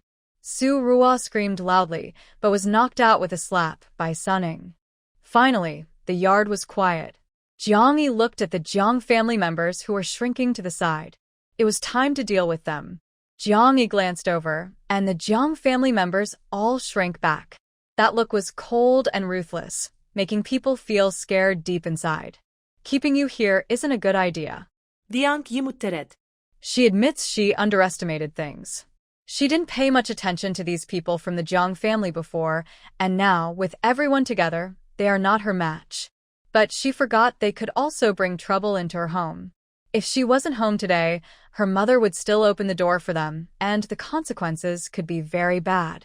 The house has a security system with a rule: no one can be electrocuted in broad daylight with everyone watching. What are you trying to do? Old Jiang shouted in fear when he heard her words. She still dares to hurt people? Looking at the young man who acted quickly nearby, with his cold eyes, old Jiang instinctively felt that this young man was dangerous. Maybe he had even hurt someone before. This was terrifying. We're leaving right now. We promise never to come back. Old Jiang quickly got up and ran, ignoring everyone around him. The rest of the Jiang family was also scared and followed him to knock on the door. But the door was tightly shut, and no matter how they pushed or pulled, it wouldn't budge. Old Jiang was panicked. Second brother, quickly kneel down so I can step on you to climb over the wall. Jiang Jian was stunned. Pretending to be busy knocking on the door, he didn't hear, but he moved his feet away from him, staying far apart. Old Jiang didn't know if he was angry, anxious, or scared. His hands trembled. You unfilial child. $% and Old Jiang and old Madame Jiang started shouting curses. Old Madame Jiang was also waiting to step on Jiang Jian to climb over the wall. Jiang Yi stood behind them, feeling ashamed. Everyone saw her older brother. But this was beyond her control. These people were indeed her blood relatives, and she couldn't deny it. You misunderstood. I didn't mean to keep you here, Jiang Yi said. Old Jiang paused and looked at her. There was no other way now. The wall was too high, and Jiang Jian wouldn't cooperate. No matter what, he couldn't climb over. So, what do you mean? Old Jiang asked, lowering his eyes and mustering courage. Not keeping you means I want you to leave, Jiang Yi replied. She shook off her embarrassment and turned to smile at Yanzhou standing beside her. These people weren't actually afraid of her. One word from her would have stunned them all. If she had that power, she would have already made the Jiang family obedient. Actually, they were all scared of Yanzhou. His fierce aura made everyone's hair stand on end. If she didn't know that her older brother was angry because these people were too rude to her, she might have been scared too. Yanzhou looked at Jiang Yi. Seeing only a faint embarrassment and more smiles in her eyes, he relaxed his fierce stance. It's good that the little girl isn't sad. The Jiang family members suddenly felt their fear fade away, and the cold feeling on their skin disappeared. Yes, if she didn't want to stay, she wouldn't stay. Let them leave. The old man was really overreacting. Old Jiang leaned weakly against the wall. Well, that makes sense. After all, Jiang Yi is just a young girl, and he's her grandfather. How could she possibly do anything to him? Old Jiang looked up and saw Jiang Yi smiling warmly and sweetly. Although he knew her smile wasn't meant for them, this little girl looked so harmless. Really? You didn't explain clearly. Hurry up and pour me a glass of water, Grandma Jiang said loudly, ignoring her dignity, sitting on the ground and shouting at Li Yumei, who was walking over. She was used to giving orders, and after being startled, she forgot that this wasn't the Li Yumei from the past. Li Yumei shot her a glance, as if she hadn't heard, and was about to open the front door. Mom, wait a moment, Jiang Yi called to stop her. Li Yumei turned around. Is there something else? I have something to say to them, Jiang Yi said, looking at the Jiang family members. She truly meant not to stay. Of course, she wasn't planning to hurt anyone. She hadn't hurt them in her past life, and she wouldn't now. Living is suffering enough. The Jiang family members all looked up at her. Do you want to live in a big house? Jiang Yi asked. The Jiang family members' eyes immediately shifted past her, looking at the big house behind her, filled with eager hope. Is there any need to ask? My parents are divorced. This house was bought with my mom's own money. As former in-laws and former brother-in-law's family, how can you feel comfortable living in my mom's house? Jiang Yi directly admitted that the house belonged to them. The Jiang family members' eyes instantly burned like the sun. As for Jiang Yi secretly mocking them for being shameless, they couldn't hear her. Xiao Yi, even though your parents are divorced, I will always be your grandfather. They will always be your grandmother, uncle, and aunt. The blood of the Jiang family runs in your veins forever. Old Mr. Jiang said affectionately, we will always be family. Because of this, he was always right, always dominating her. Old Mr. Jiang looked a little proud. Without him, how would she exist? She always owed him. Oh, you old man. Jiang Yi understood his look and rolled her eyes at him. Yan Zhou. No, the kitten scolding is just too adorable. Jiang Yi suddenly turned away awkwardly, forgetting that her older brother was standing nearby. Fortunately, your old man isn't a swear word yet, so they probably didn't understand. Although old Mr. Jiang sensed her hostility, he didn't know how to argue about your old man with her, so he let it go and continued with what he wanted to say. Your grandparents, uncles, and aunts are in trouble now. As the granddaughter of the Jiang family, you can't just stand by and do nothing. You. Stop. Jiang Yi interrupted him. Neither of your two sons, nor your two daughters are dead. When did it become my turn, the granddaughter who was kicked out, to take care of you? Don't forget how my mother and I left the Jiang family. When we left, we didn't take a single thing from the Jiang family. Don't even think about taking advantage of us now. But we are still family. Old Mr. Jiang clung to this point. Yes, we are family. Jiang Yi surprisingly nodded in agreement. The Jiang family members' eyes lit up.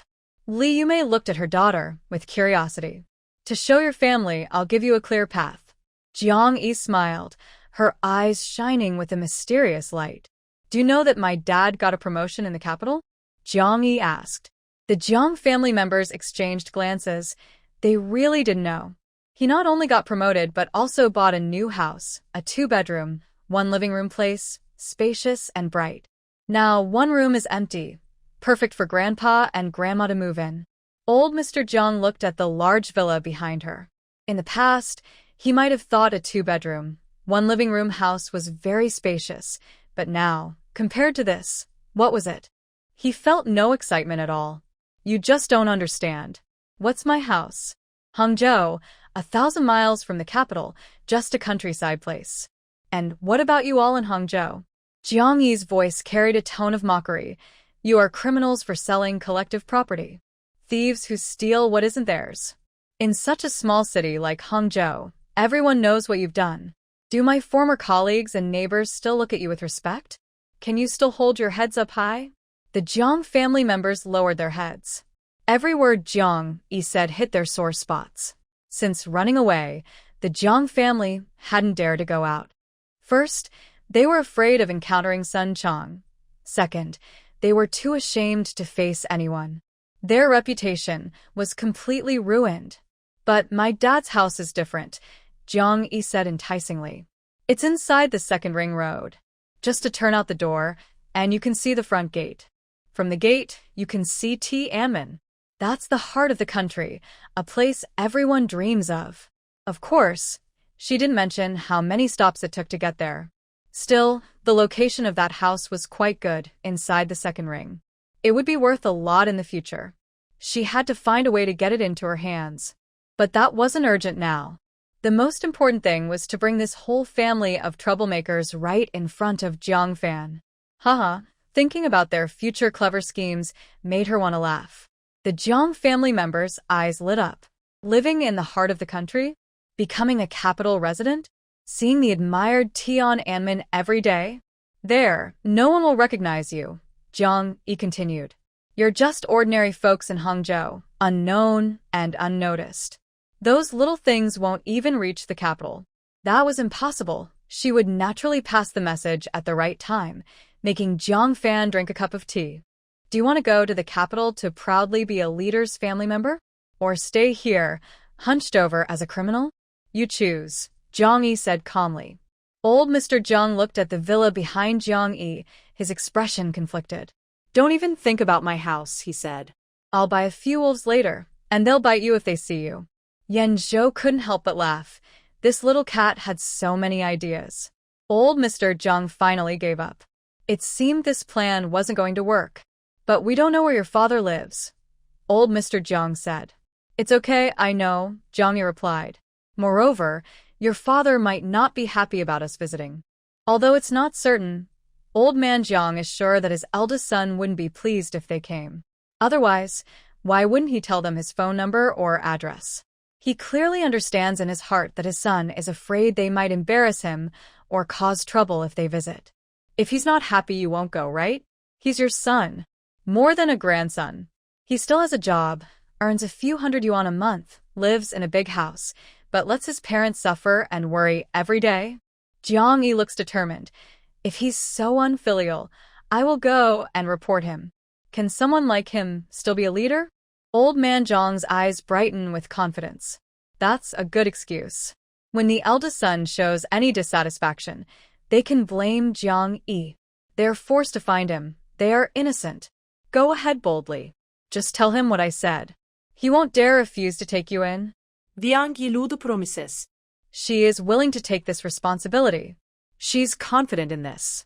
She's not afraid that Jiang Fan might hate her more. Is that so?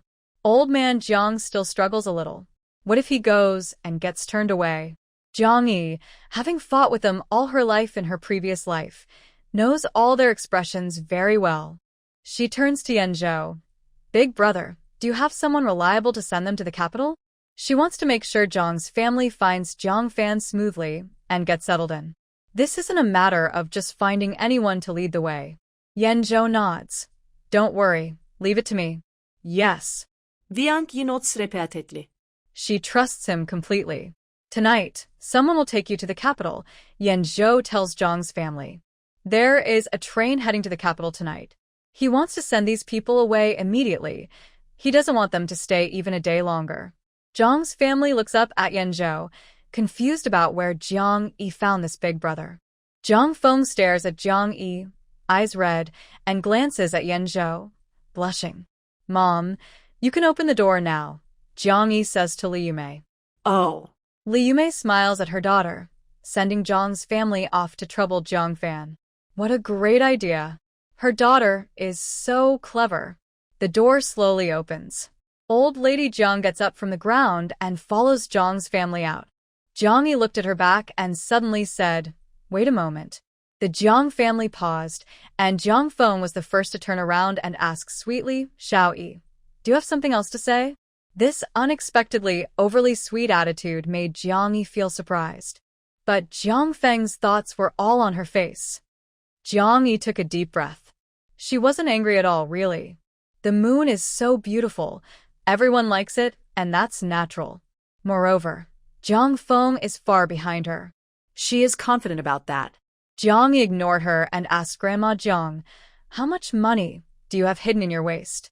Grandma Jiang immediately clutched her waist tightly and quickly turned around, turning her back to her. She has a habit of hiding money in her waistband with a secret pocket sewn into her pants. If the amount is small, just a few or dozens of yuan, Grandma Jiang can stay calm. But if it exceeds 100 yuan, she will often touch her waist, worried about losing it. However, Jiang Yi noticed that today Grandma Jiang's hand never left her waist. If she wasn't in pain, she was probably hiding a large sum of money. And her current behavior suggests the latter. Jiang Yi thought about today's events. Old man Jiang wouldn't bring Su Ruo over without reason. He wouldn't do something that benefits him for no reason. The benefits Su Ruo gave them might be a commission or money for buying a pot, maybe cash. "You took money from Su Ruo," Jiang Yi said firmly. Old man Jiang's expression was still controlled, but the others in the Jiang family looked surprised, as if to say, "How do you know?" "Show it to me," Jiang Yi demanded. "That's from her." Grandma Jiang immediately shouted. "The business didn't go through, so why would she give you money?" Jiang Yi said. "Travel expenses."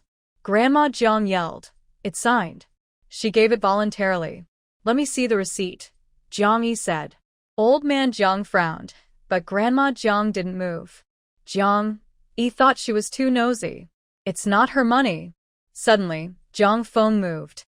She quickly ran toward Jiang Yi, stood in front of Yanzhou, and took out a piece of paper from her pocket.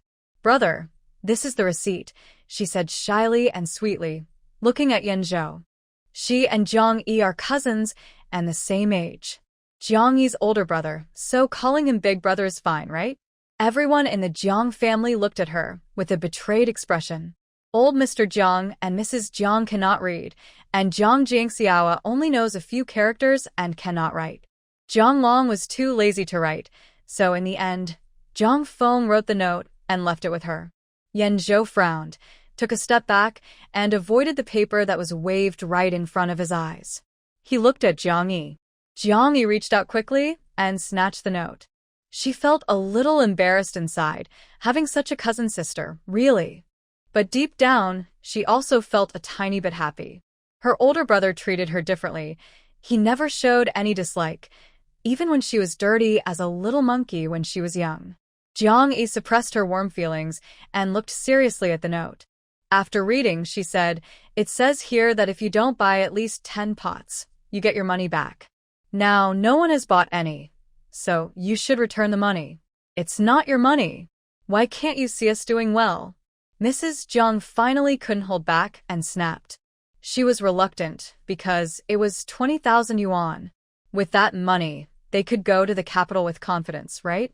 "I'm thinking for you," Jiang Yi said, tapping the note. "It's clearly written in black and white. If you don't return the money, that's illegal. 20,000 yuan is not a small amount. It's enough to bring down your eldest son. Then, where will you live in the capital? Become a leader's family member? If it weren't for this, she wouldn't care about their affairs." She had already changed her mind and didn't want to pull Jiang Fan down early. The higher you climb, the harder you fall. She wanted him to struggle, rise and fall several times, and only after suffering hardships and setbacks could he reach a high position. Then suddenly he would fall and shatter into pieces. That would be fun. During this process, the Jiang family members must not cause trouble. In the end, Mrs. Jiang reluctantly left 20,000 yuan. The look she gave Jiang Yi at that moment was full of resentment and contempt. Young and not well-behaved, always taking crooked paths. "One day, you'll ruin yourself," she sneered. She didn't believe Jiang Yi would return the money to the woman just now. They had a grudge. She thought Jiang Yi just wanted to keep the money for herself. Jiang Yi didn't explain. She patted the money and said, 20,000 yuan is nothing. My father has plenty of money now. Their house is worth tens of thousands. The house on Erhuan Street is now worth about 2,000 yuan per square meter. A house costs at least 100,000 or more. Of course, this house was allocated by the company and was bought by Jiang Fan. She didn't check this detail back then, and didn't know. Who cares? Anyway, given Jiang Fan's character, he probably has plenty of money. And as far as she knows, since he married Baya in his past life, he's become bolder, and his wealth has grown. Let the Jiang family try to take money from him. She can't wait to see how Grandma Jiang will react to Baya. In her past life, Baya was protected by Jiang Fan. Old Mr. Jiang and Grandma Jiang lived far apart, so they only saw each other a few times a year, but they got along well. This time, Suddenly, the front door was knocked again. Yan Zhou personally opened it. Outside were a few ordinary-looking men, but Jiang Yi could clearly sense that they had a special aura. Some of them looked familiar. She had seen them near the passerby. She didn't know how her older brother arranged for these people to come. Without saying a word, they pushed Jiang's family members to leave. Grandma Jiang immediately shut her mouth, lowered her head, shrank her shoulders, and obediently followed old Mr. Jiang. The rest of the Jiang family was also intimidated by the presence of these men and didn't dare look back. Except Jiang Feng. She boldly turned her head, stared at Yan Zhou with burning eyes, as if she was on fire with admiration for such a powerful person. Suddenly, she stopped and loudly shouted at Li Yumei, "Auntie, I don't want to leave. I still have the college entrance exam. Please let me stay." If she stayed, she had nowhere to go, and her whole family was gone. Maybe Li Yumei would take her in? She was. She used to be her auntie. She and Jiang Yi were blood-related cousins. She should take her in. She must take her in. Otherwise, she would be heartless and be looked down upon. Li Yumei was kind-hearted and cared about her reputation. Jiang Feng looked at Li Yumei hopefully, avoiding Jiang Yi's gaze because she knew Jiang Yi definitely wouldn't agree. Li Yumei frowned. She was kind-hearted and didn't dislike Jiang Feng in the past. She was still a child. But because she was a child, her true intentions were obvious on her face, and everyone could see them clearly. Even the Jiang family members, who had been confused earlier, could hear her intentions in her voice. The Jiang family members' eyes flickered as they looked toward Yan Zhou. Thinking about attaching himself to this person. It was really a good idea. "I'm no longer your eldest aunt," Li Yumei said unhappily. "Don't call me that anymore. If we meet on the road in the future, just pretend you don't know me. Also, this place will never welcome you or your family again. Don't come back." Jiang Feng's eyes were full of surprise and anger. Why? Why should she be blamed for the mistakes made by the adults? She's just a child. She wanted to speak again, but the people around the Jiang family immediately pushed her out rudely. Brother Zhou's gaze was cold and frightening. If they didn't get rid of the trouble now, they would be the ones to suffer. They didn't want to be like random passers-by and go through some harsh training. Finally, the yard was quiet again. Jiang Yi felt a bit embarrassed, but mostly happy as she thanked Yan Zhou. "Thank you, big brother." Li Yumei also came over, sincere and grateful. "Thanks to you today.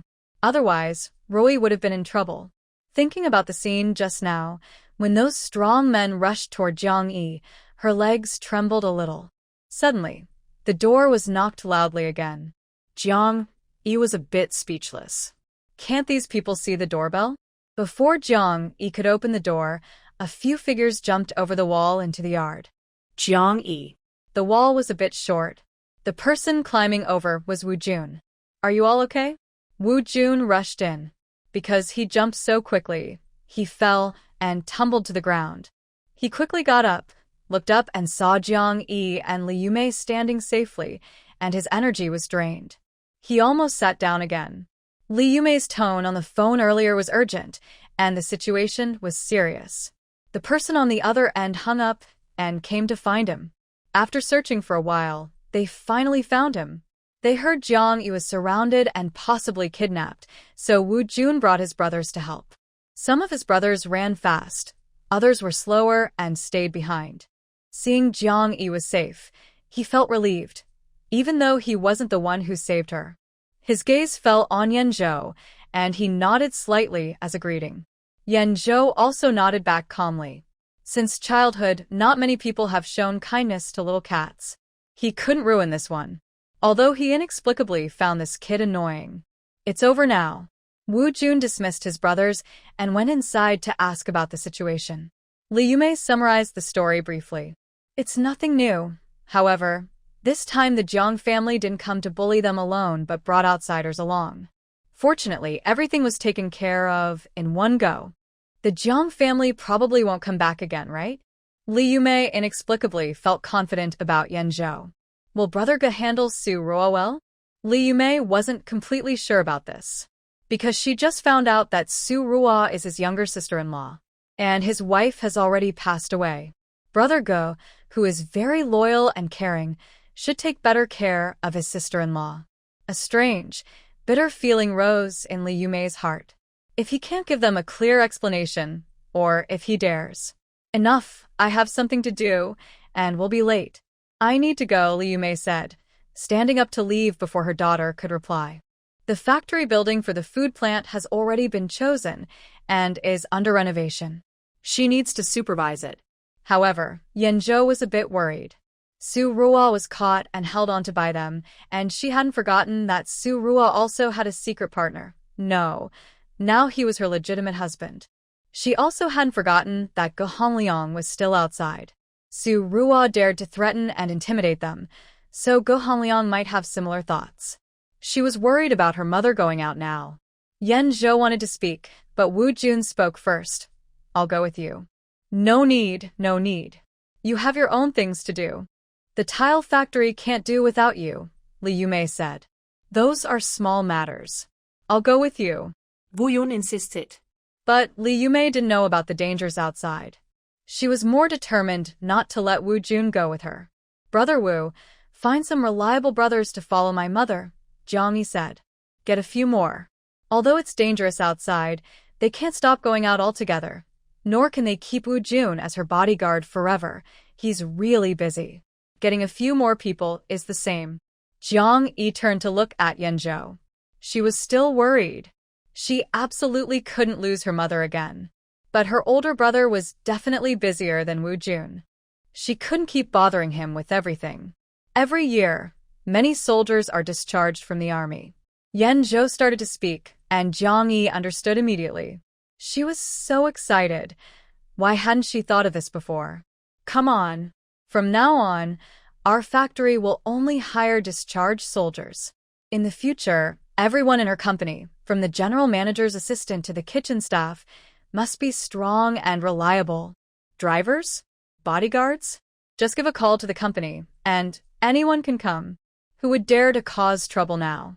Also, hiring retired soldiers has many benefits, like tax reductions and various policy support. Yan Zhou smiled. The little cat is very clever. Woo Jun glanced at the two of them, then turned away and followed the distracted Lee Yume. Only Yan Zhou and Jiang Yi remained in the yard. Do you have any plans later? Yan Zhou asked.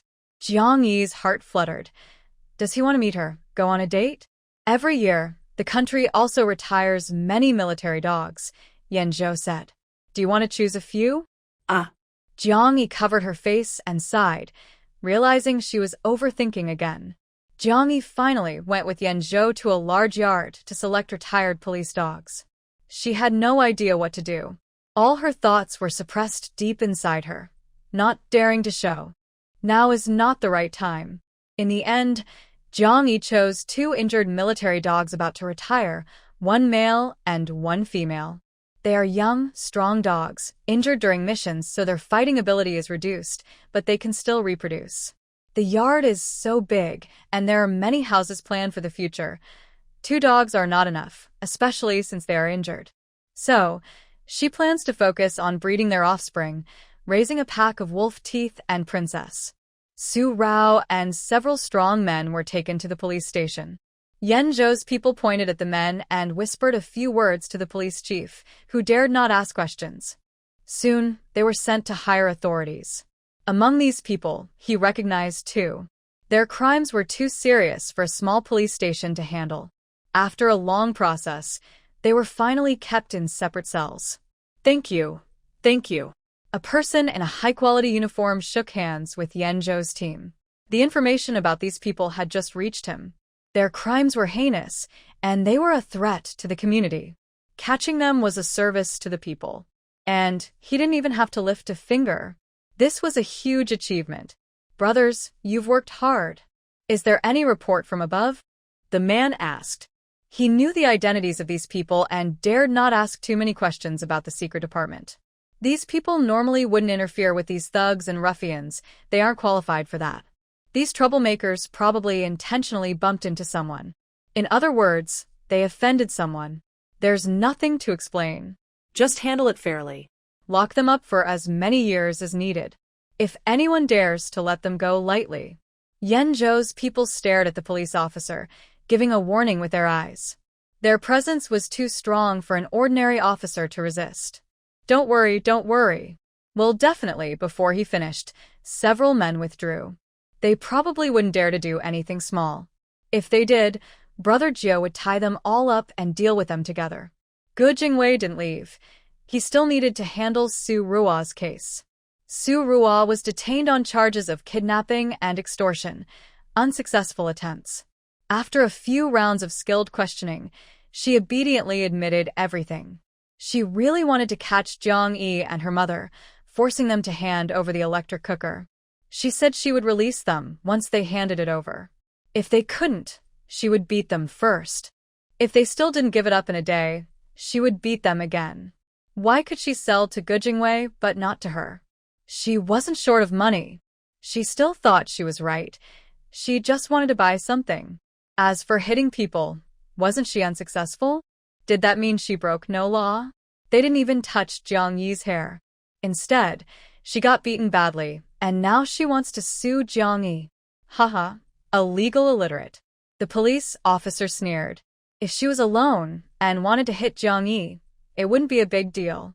But she brought along gang members to capture and beat someone and demanded something. This was very serious. Also, some things aren't considered harmless just because they failed. Once she had the idea and raised her hand, the situation was already beyond control. It just didn't succeed, so the punishment was lighter. Jing Cha called the Su family members. The elderly couple from the Su family and Gu Zongheng's family all came. They first saw Gu Jingwei in the hall. Jingwei immediately slapped Gu Hongliang. Ji's mother shouted, but didn't dare to fight back. Hongliang's restaurant might be finished. Their last hope was Su Ruo, but she ended up getting herself into trouble. What a useless person. In the future, their family would still have to rely on Gu Jingwei. Gu Hongliang also shared this thought, bowing his head and covering his face in remorse. Before coming here, they were talking with some loan sharks. If Jing Cha hadn't suddenly entered, those people might have done something worse. They still need to pay back the money to Gu Jingwei. Second uncle, it was all my fault in the past. Please forgive me. Gu Hongliang suddenly knelt down with a thud. Gu Jingwei saw through his expression. He was trying to endure humiliation and accept hardship. He didn't think he was at fault at all. He was too tired to care about him. How much money do you owe outside? Gu Jingwei asked. Gu Zongheng's family immediately became excited. After all, they were family. Was this money going to be paid back by them? 30,000 yuan, Gu Hongliang replied. After saying that, he felt a bit regretful. Actually, he didn't know that much. He only borrowed 10,000 yuan from the loan sharks. With interest, after a month, they were asking him for 20,000 yuan. He regretted saying it was less. Their family, along with Su Ruo's family, didn't count the high-interest loans, and they had invested 300,000 yuan in that restaurant. All that money was lost now. Adding it all up, it was 500,000 yuan. He had underreported by 200,000 yuan. Humph. Gu Jingwei snorted coldly. A few hours were enough for him to investigate Gu Hongliang's situation and find out exactly how much he owed. I'll give you 200,000 yuan, Gu Jingwei said. Gu Zongheng immediately looked unhappy. 200,000 yuan was just enough to pay off the loan sharks. They had saved that money over a lifetime. Was it all gone now? Unless he divided his electric cooker with them, giving them half so their Shi Lake restaurant could keep running. Gu Zongheng immediately shared his idea. Haha, Gu Jingwei said with a bitter laugh. I've already cut ties with you. Why should I give you 200,000 yuan for free? That 200,000 is for taking over your restaurant. Gu Zongheng exploded. We invested 400,000 yuan into that restaurant. It just opened a few days ago. You want to take over with 200,000? Dream on. Then just wait for the loan sharks to burn down your house, break your legs, and take the restaurant away without giving you a penny, Ge Jingwei said coldly. Actually, after saying 200,000, he regretted it. He should have said 100,000. But he was afraid they wouldn't be able to pay back the loan sharks, and they would come knocking on his door again, bothering him. So, it was better to settle it all at once. What's the difference between you and the loan sharks? Ye Songheng hote ludli. In the end, they gained nothing and even lost a restaurant worth 400,000 yuan. At least you saved your house and your limbs. Isn't that a good thing? Ge Jingwei said coolly. Ge Zongheng suddenly fell silent. Indeed, Ge Jingwei only wanted the restaurant, not their only remaining property or their physical well-being. But if it were a high-interest loan, they would definitely lose their restaurant, their house, and maybe even a part of themselves. If it's not harsh, then it's not a high-interest loan. It's just angel investing. I'll give you a few hours to think, Ge Jingwei paused and said. But that's not right. It depends on how many hours the lender gives you before the price increases. Maybe tomorrow, you'll owe them 300,000 yuan. But I won't raise the price for you. Honestly, I would have given more than 200,000 yuan for the restaurant. Ask around. Others would only offer 50,000, Ge Jingwei said. That's true. The restaurant building was bought by them a few years ago for 50,000 yuan. As for the interior decoration, once sold, it's secondhand. How much do you think it's worth? Plus, after offending Ge Jingwei and rushing to sell, 50,000 yuan is already a fair price. The Ge family members sat in a public space, quietly discussing serious matters. They had long forgotten their original purpose for coming here. Su Ruo? It's all because that troublemaker brought disaster to the family. Ever since she got involved, nothing good has happened. After getting married, she even turned the family's assets upside down. Su Ruo and Ge Hongliang got their marriage certificate the day before the restaurant opened. Su Ruo isn't stupid. She's invested her people and money in Ge Hongliang. If she doesn't secure a status now, she'll end up empty-handed and penniless. They had planned a grand wedding to earn fame and money, but now it seems unnecessary. Only Su Ruo's parents, who came along, still remember her. The Ge family no longer cares about her affairs and went to ask about her situation. Ge Zongheng is also a decisive person. After half an hour, he agreed to Ge Jingwei's terms. 200,000 yuan to transfer everything from the Creek Lake restaurant. If they lose, they lose. First, they'll get rid of the high-interest loan, keep the Green Mountains, and there's no fear of no firewood. Ge Jingwei is still here. They can slowly apologize and make amends later. High-interest lenders do not give them time to breathe. Every second counts as money. Ge Jingwei finished all the procedures in just 2 hours. Then he watched in person as Ge Hongliang took the money and paid back the high-interest lender. He was afraid they might be greedy and not repay the money, so he wanted to prevent them from owing more later. The Ge family was capable of doing such things. Brother Hu, I have cut ties with Ge Zongheng and Ge Hongliang's family. If they have any problems in the future, don't come to me, Ge Jingwei told the leader of the high-interest lenders. Brother, who was deeply involved in the underworld. Ge Jingwei didn't want to associate with such a person, so they had no real friendship. Brother, who had always wanted to build a relationship with Ge Jingwei, but since Ge didn't return his advances, he didn't push further. He cared about his reputation. Ge Zongheng and Ge Hongliang were anxious. Their last hope was shattered. How could they accept that? Second brother, I am your older brother.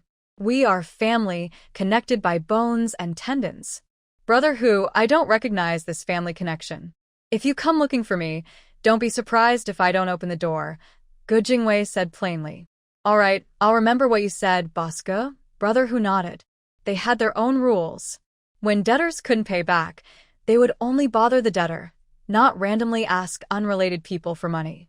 Although Ge Jingwei wasn't completely unrelated, if he said he was, then he was. He had the ability. The men who went into the detention center proved Ge Jingwei's strength, much more than he showed. The boss of Dao San had already gone to look for him. They thought they could settle things over tea like before, but they almost got into serious trouble. Now, they heard he had already escaped by car, probably out of the province. In Hang City, another key figure was gone. All this was thanks to Gu Jingwei. After exchanging a few polite words, brother, who left happily, he decided not to do business with the Gu family anymore. If one day Gu Jingwei changed his mind and came back to deal with him, what could he do? Compared to the fleeing boss, he was still far behind and couldn't afford to offend him. Don't appear in front of me again, and don't come to my restaurant to eat. You're not welcome there, Gu Jingwei said before leaving, ignoring Gu Hongliang's pleas. As soon as he stepped out the gate, he saw Su Rao being helped out of a taxi by her elderly parents. You. How did you get out? Gu Jingwei was stunned. By law, she should have been locked up for at least a few months. Su Rao touched her belly, looking both proud and relieved. I'm pregnant. She had pretended to faint inside, and when they took her for a checkup, they discovered she was expecting. She acted as if she might lose the baby at any moment, so she was released on bail. Carefully stroking her stomach, she thought of this child as her lucky charm. Not only had it saved her from prison, but it also helped her keep her place in the family. Hongliang, I'm pregnant. It's your child. Su Rao called out to Gu Hongliang, who was standing behind Gu Jingwei. The timing of this baby was perfect. Without it, she would surely have faced anger, scolding, and even divorce. Gu Hongliang's cold expression softened at the news. Was he really going to be a father? The elder Gu couple felt the same. They were about to become grandparents, and they quickly surrounded Su Rao with excitement. Gu Jingwei didn't want to watch their false joy, so he turned to leave. But after a few steps, he suddenly remembered something, came back, and handed Su Rao 20,000 yuan. Su Rao and the Gu family were thrilled. See? They were still family after all. He had just learned he was going to be a great uncle, and he immediately gave a gift. 20,000 yuan was no small amount. Don't get the wrong idea, Gu Jingwei said coldly. This is the deposit you gave the Jiang family. Since nothing worked out, I'm returning it to you. Someone had given him the money on the way and explained the situation. So thou shalt ice for liquor. She had planned to use that money to her advantage, but now it seemed impossible. Write me a receipt and put your fingerprint on it, Gu Jingwei urged. Otherwise, I'll just take this money to the police and explain everything. Since the Jiang family never accepted it, don't think of playing tricks, he added. Left with no choice, Su Rao obediently wrote the receipt. If the money went elsewhere, she might never get it back. With the receipt in hand, ignoring the Gu family's disappointment, Gu Jingwei left and went to Jiang Yi's home. Jiang Yi was in the yard, bathing two new family members. They were two German shepherds, strong and impressive. One had lost its sense of smell from being exposed to strong odors and was called second brother. The other had a limp from an accident and was called little sister. The key point is that the second brother is female and the youngest sister is male. Jiang Yi was washing and laughing, not sure which odd person named them. She wanted to change their names, but they are already grown dogs, so it's not easy to rename them. No choice, just call them as they are. The doorbell rang, and Li Yumei ran to open the door. Brother Gu has arrived. Are you okay? Gu Jingwei looked at Li Yumei with concern. We didn't have time to ask during the day. Were you bullied? Li Yumei suddenly felt relieved after holding in her frustration all day. Help came just in time. We're fine. Otherwise it would have been bad, Li Yumei said. I'm sorry, it's all my fault, Gu Jingwei immediately said. Li Yumei felt a bit embarrassed. Although she blamed Su Rao for today's trouble, the person was brought by the Jiang family. Besides, blaming anyone else doesn't mean blaming Gu Jingwei. Every family has some difficult relatives, right? Brother Gu, have you eaten? Li Yumei's mood improved, and she cheerfully greeted him. Ge Jingweis glomer mot breitened. I really haven't eaten. If you hadn't mentioned it, I would have forgotten. It was already dark, and it was past 8 p.m. He hadn't felt hungry, and he was full of energy. I'll go cook for you. Li Yumei quickly went to the kitchen. Only Jiang Yi was left in the living room. Gu Jingwei handed her a folder. This is for you. Jiang Yi opened it and saw a property deed and the transfer agreement for the Shihu Grand Hotel. She smiled. How much did it cost? 200,000 yuan. Then I won't hold back. I'll go transfer the ownership tomorrow, Jiang Yi said. She didn't like the Shihu Grand Hotel, but the small building was really nice and would be worth a lot in the future. Moreover, this was Ge Jingwei's guilt. If she didn't accept it, it meant she was still angry, and this matter wasn't over. But honestly, there was no real grudge. Today's revenge was paid on the spot, and any future grudges could be dealt with later. Even if she was angry, she wouldn't take it out on Ge Jingwei. She happily accepted it, and Ge Jingwei laughed loudly. His mood was finally clear. What are your plans for the hotel? Ge Jingwei asked. I'll rent it to you to open a branch, but I don't want rent, just 5% of the shares. Is that okay? Jiang Yi immediately said. She wanted to exchange rent for 5% of the shares, which was a bit of a bold move. But now, the power of the electric cooker is fully revealed, and combined with her ongoing contributions, the previously discussed 20% share no longer matches her efforts. Ge Jingwei also agrees with this. He has long wanted to find a chance to promote her. He never takes advantage of others. If someone puts in effort, they should get corresponding rewards. Moreover, this person is Jiang Yi. Let's say 10%, because 5% is too little, Ge Jingwei said. Jiang Yi smiled. The house is rented to you, not sold. If I ask for 10%, I'm just being unreasonable. Ge Jingwei blurted out. You'll get it sooner or later, so you don't have to keep bothering. Jiang Yi was surprised. Getting it sooner or later. What does that mean? Ge Jingwei also felt his words were a bit off. I mean, your contributions at the restaurant are now worth 30% of the shares. In the future, it might be worth more, 40%, 50%. So, it will be yours eventually. Before meeting Jiang Yi, his annual income was only about 2 million yuan, just gross profit. After meeting Jiang Yi, in just a few months, the net profit already exceeded 2 million yuan. He can even imagine earning 5 million or 10 million yuan a year in the future. All these achievements are thanks to her. If giving her shares increases income, why not? He always keeps his accounts very clear. There's one thing I need to tell you, but you might not like it. Ge Jingwei hesitated. What is it? Jiang Yi asked. Those men probably won't be able to get out soon. Ge Jingwei paused. But Su Ruo has been released. Jiang Yi narrowed her eyes. Li Yumei, who was bringing out dishes, immediately wanted to take the food back, so he wouldn't eat it. I didn't help her. Ge Jingwei quickly explained. It's because she's pregnant, and I heard she might have a miscarriage. According to the rules, she was released on bail. The mother and daughter both looked relieved. Li Yumei placed the dishes in front of Ge Jingwei. Brother Go, eat. Ge Jingwei wiped the imaginary sweat from his forehead and quickly started eating. Jiang Yi looked around. The breeze was gentle, and the summer heat was already setting in. It was now May. In her previous life, Su Ruo experienced something similar around this time. She had forgotten about that. Fortunately, she held back today and didn't hit her. Otherwise, what if she had beaten that little troublemaker to death? In her past life, Su Ruo was born as a pair of twin boys, wild and mischievous like little devils, always causing trouble for Ge Jingwei from childhood to adulthood. It was simply a case of misfortune.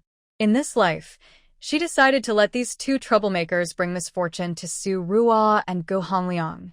If she is still pregnant with those twins. Shaking off the memories, Jiang Yi shows her mother the document in her hand. She doesn't want unnecessary misunderstandings between the two. When she learns that it was Ge Jingwei who sent the gift to Jiang Yi, Li Yumei immediately objects. No need, no reward without effort. How can I accept so much money from you? Li Yumei refuses. Now that they have money, their perspective is changed. If Ge Jingwei gave Jiang Yi a gift worth 2,000 yuan, she wouldn't refuse, but 200,000 yuan is too much. However, Ge Jingwei insists on giving it. Li Yumei also insists on refusing. Go ahead and talk, I'll go out to play. Jiang Yi stands up, not disturbing the two to build their relationship. She goes out to play with her second brother and younger sister. The two puppies, newly arrived at their new home, are a bit uneasy, nervous, silent, and perhaps a little homesick, missing their previous owner. They huddled together, lying motionless in the nest Jiang-yi just prepared, watching their surroundings warily and silently. They look quite pitiful. Jiang-yi sits down and gently brushes their fur one by one. These are trained military dogs and won't hurt people easily. Before leaving, they were specifically taught not to hurt Jiang-yi, their new owner. Jiang-yi doesn't care whether they understand her or not, and begins to introduce herself, talking about herself, about Li Yumei and Gu Jingwei in the distance. Then she introduces the person they saw today, Yan Zhou. Her eyes light up. Perhaps her secret now has someone to confide in. At night, the Jiang family and 10 others are surrounded and board a train. Among these 10 people, some are men, some are women. The brothers say these people are very cunning, so they must be watched carefully. The Jiang family, excited and nervous, arrives in the capital and is directly taken to Jiang Fan's house. Only one of the 10 remains. The others hide nearby. Director Jiang. Director Jiang. A loud shout echoes through the corridor at 5 a.m. Jiang Fan is quickly awakened and rushes out to open the door. He thought there was an urgent matter at work. But when he opens the door, he is surprised. The sky was already bright, and he clearly saw his parents and siblings standing in front of him. "Why are you here?" Jiang Fan blocked the door, showing only surprise and no happiness. His voice was also tinged with anger. The Jiang family members' hearts sank with excitement. "I knew it would be like this. Director Jiang, don't you know?" A strange man loudly said. "Your old house has been demolished. Your parents have nowhere to live. They are homeless, struggling to get by, very pitiful. They wanted to find you, but didn't know your phone number or your home address. Coincidentally, I was on a business trip to Hang City and met them. When we talked, I found out they are your family. I just gave them directions." "Director Jiang, you won't blame me for being nosy, right?" The man spoke loudly, and everyone in the building could hear him. Jiang Fan's old home was demolished, and he didn't even know about it. His parents didn't know his phone number either. Not having a phone, forgetting the number, losing the number. Those could be excuses, but not telling his parents his home address was too much. No blame, no blame. Jiang Fan gritted his teeth as he looked at the young man across from him, who was openly sneering at him. He forced himself to smile and said loudly, "I should thank you for bringing my parents here. Mom and Dad, how come you have nowhere to stay? Didn't I rent a house for you before? I even left you some money." Jiang Fan loudly tried to clear his name. They knew about the demolition. Neighbors were leaning against the door, eavesdropping. "Oh, yes, you rented us a house and left enough money for living expenses," old Mr. Jiang responded loudly, playing along with his son. But your brother-in-law was unfilial. He took the house away." Old Mr. Jiang shifted the blame to Sun Chong, who wasn't there. He always hoped Jiang Fan would be safe and successful, be a high official, earn a lot of money. Even if Jiang Fan sometimes went too far, he would never be like Jiang-yi. Jiang Fan had indeed found them a house before. It was their own fault for losing it. Jiang Fan also promised to get a bigger demolition house for the family. He was a useful son. Even if Jiang Fan was in trouble, it wouldn't benefit him at all. So, he just wanted his son to be well. As for giving them money, forget it. I won't bring this up now. It's most important to save face for my son. Is that so? Then I write you letters every month. They all have your address and phone number. Why can't you remember them and come to find me using the address?" Jiang Fan shouted. He did send letters to his hometown every month, and his colleagues all knew this. But they didn't know that those letters weren't for his parents and wife, but for his 2 nieces and nephews who liked to chat with him. There were no phone numbers inside, but the address was on the envelope. With the address, they could have called to find out his phone number. However, Jiang's family didn't think of this. Before yesterday, they never planned to come see Jiang Fan. They were pushed over by Jiang-yi's words. Even now, standing in front of Jiang Fan, Jiang's family couldn't believe they had come all the way to Beijing to become city people. But Jiang Fan seemed a bit unfriendly toward them. "That's okay." Jiang-yi said he would let them stay. Everyone looked at the man knocking on the door. Jiang Fan also looked at the young man. Who is he? Why does he show clear hostility toward him? Director Jiang, we've been standing at the door for a long time. Are you going to let your parents and siblings come in? The man asked loudly. Oh, yes. Look at me. When I see my parents, I get so excited I forget everything. It's all your fault. You keep talking to me. The last sentence was said in a teasing, friendly tone. Anyone who couldn't see his expression would think he was easygoing and kind. But Jiang's family could see that Jiang Fan's teeth were almost clenched tight. Everyone entered the house, blocking the outside view and eavesdropping. Jiang's family immediately looked around at the house. It was big, spacious, bright, and the furniture looked new and high quality. In the living room, there was a large leather sofa set, and opposite it was a huge 21-inch TV. In the corner, there was even a refrigerator. And this house wasn't the two-bedroom, one living room that Jiang Yi had mentioned before. It was a three-bedroom house. Through the open door, they could see a spacious bedroom, as well as a kitchen and bathroom. The kitchen and bathroom were inside the house. That was really comfortable. The most comfortable part was that both guest rooms had their doors open, each with a large empty bed inside. Jiang's family suddenly felt tired. Jiang Jian rarely smiled, but now he finally showed a smile. He was about to have his own room. Although this house is far smaller than Jiang Yi's big villa, it is his own brother's house. His parents will also live here, so he feels that he's moving in. It's better than living at his ex-sister-in-law's house after their divorce. He cares about his reputation. Jiang Long and Feng mainly focus on the living room. The bedroom might not be their place, but the living room is large enough to fit a bunk bed. They can squeeze in and place two single beds without issue. They are quite satisfied. Jiang Fan knows his family well. Seeing their expressions as they look around the house, he feels a little worried. This isn't just a visit. They plan to stay permanently. Mom, Dad, second brother, Xiao Long, Xiao Feng, come and sit. Jiang Fan maintains a polite appearance and invites everyone to sit down. As for the young man who seems to dislike him, Jiang Fan doesn't invite him. Instead, he looks at him with a face that says, "Why aren't you leaving yet? Grandpa Jiang, are you happy with this house?" The young man asks, ignoring Jiang Fan. Grandpa Jiang immediately replies, "Yes, yes. It's much better than the place near the toilet, which was just a temporary shelter. This is 100 times better." He shares the same thoughts as Jiang Jian. Living here feels more secure. Living at Jiang Yi's house, he would only face cold looks daily. But here it's different. His son is an official, and he's quite important. When they go out, everyone has to flatter him. This is the life he deserves. Mom, Dad, why did you come here? Jiang Fan feels uneasy about their attitude and asks directly. We are. When they mention their situation, Grandpa Jiang looks pitiful. The landlord of the house you rented from us refused to rent it anymore and kicked us out, Grandpa Jiang explains. Why? I don't understand. Jiang Fan is confused. The landlord used to flatter him a lot. How could he suddenly turn around and evict his parents? What happened? Grandpa Jiang had once stolen from his work unit and was punished. He doesn't want to talk about it openly. Others don't have Jiang Fan's phone number, so no one told him. It's like this.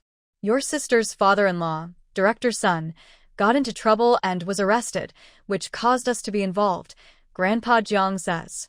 Now he's even more afraid to tell his son the truth, worried that Jiang Fan will be ashamed and kick them out. Jiang Fan looked at his parents and brothers, sensing they had something to say, but didn't dare ask directly, afraid of the answer he might get. Okay, then I'll find you a new house, Jiang Fan said. You can stay in Beijing for a few days, visit the nearby sites, and once you finish touring, the house back home will be rented out, so you can go straight there to live. He added, this time, I will definitely rent you a better place, better than the one I live in now. The Jiang family members remained silent, avoiding his gaze and not responding to his words. Their eyes subtly shifted toward the young man. The young man smiled lightly. No need to trouble yourselves. I think this house is fine. Grandpa, Grandma, second brother, and second sister-in-law can all stay here. This is my family. Who are you? Jiang Fan finally couldn't hold back and asked sharply, I am someone who can turn this place into someone else's home. The young man replied with a gentle laugh. They had all checked.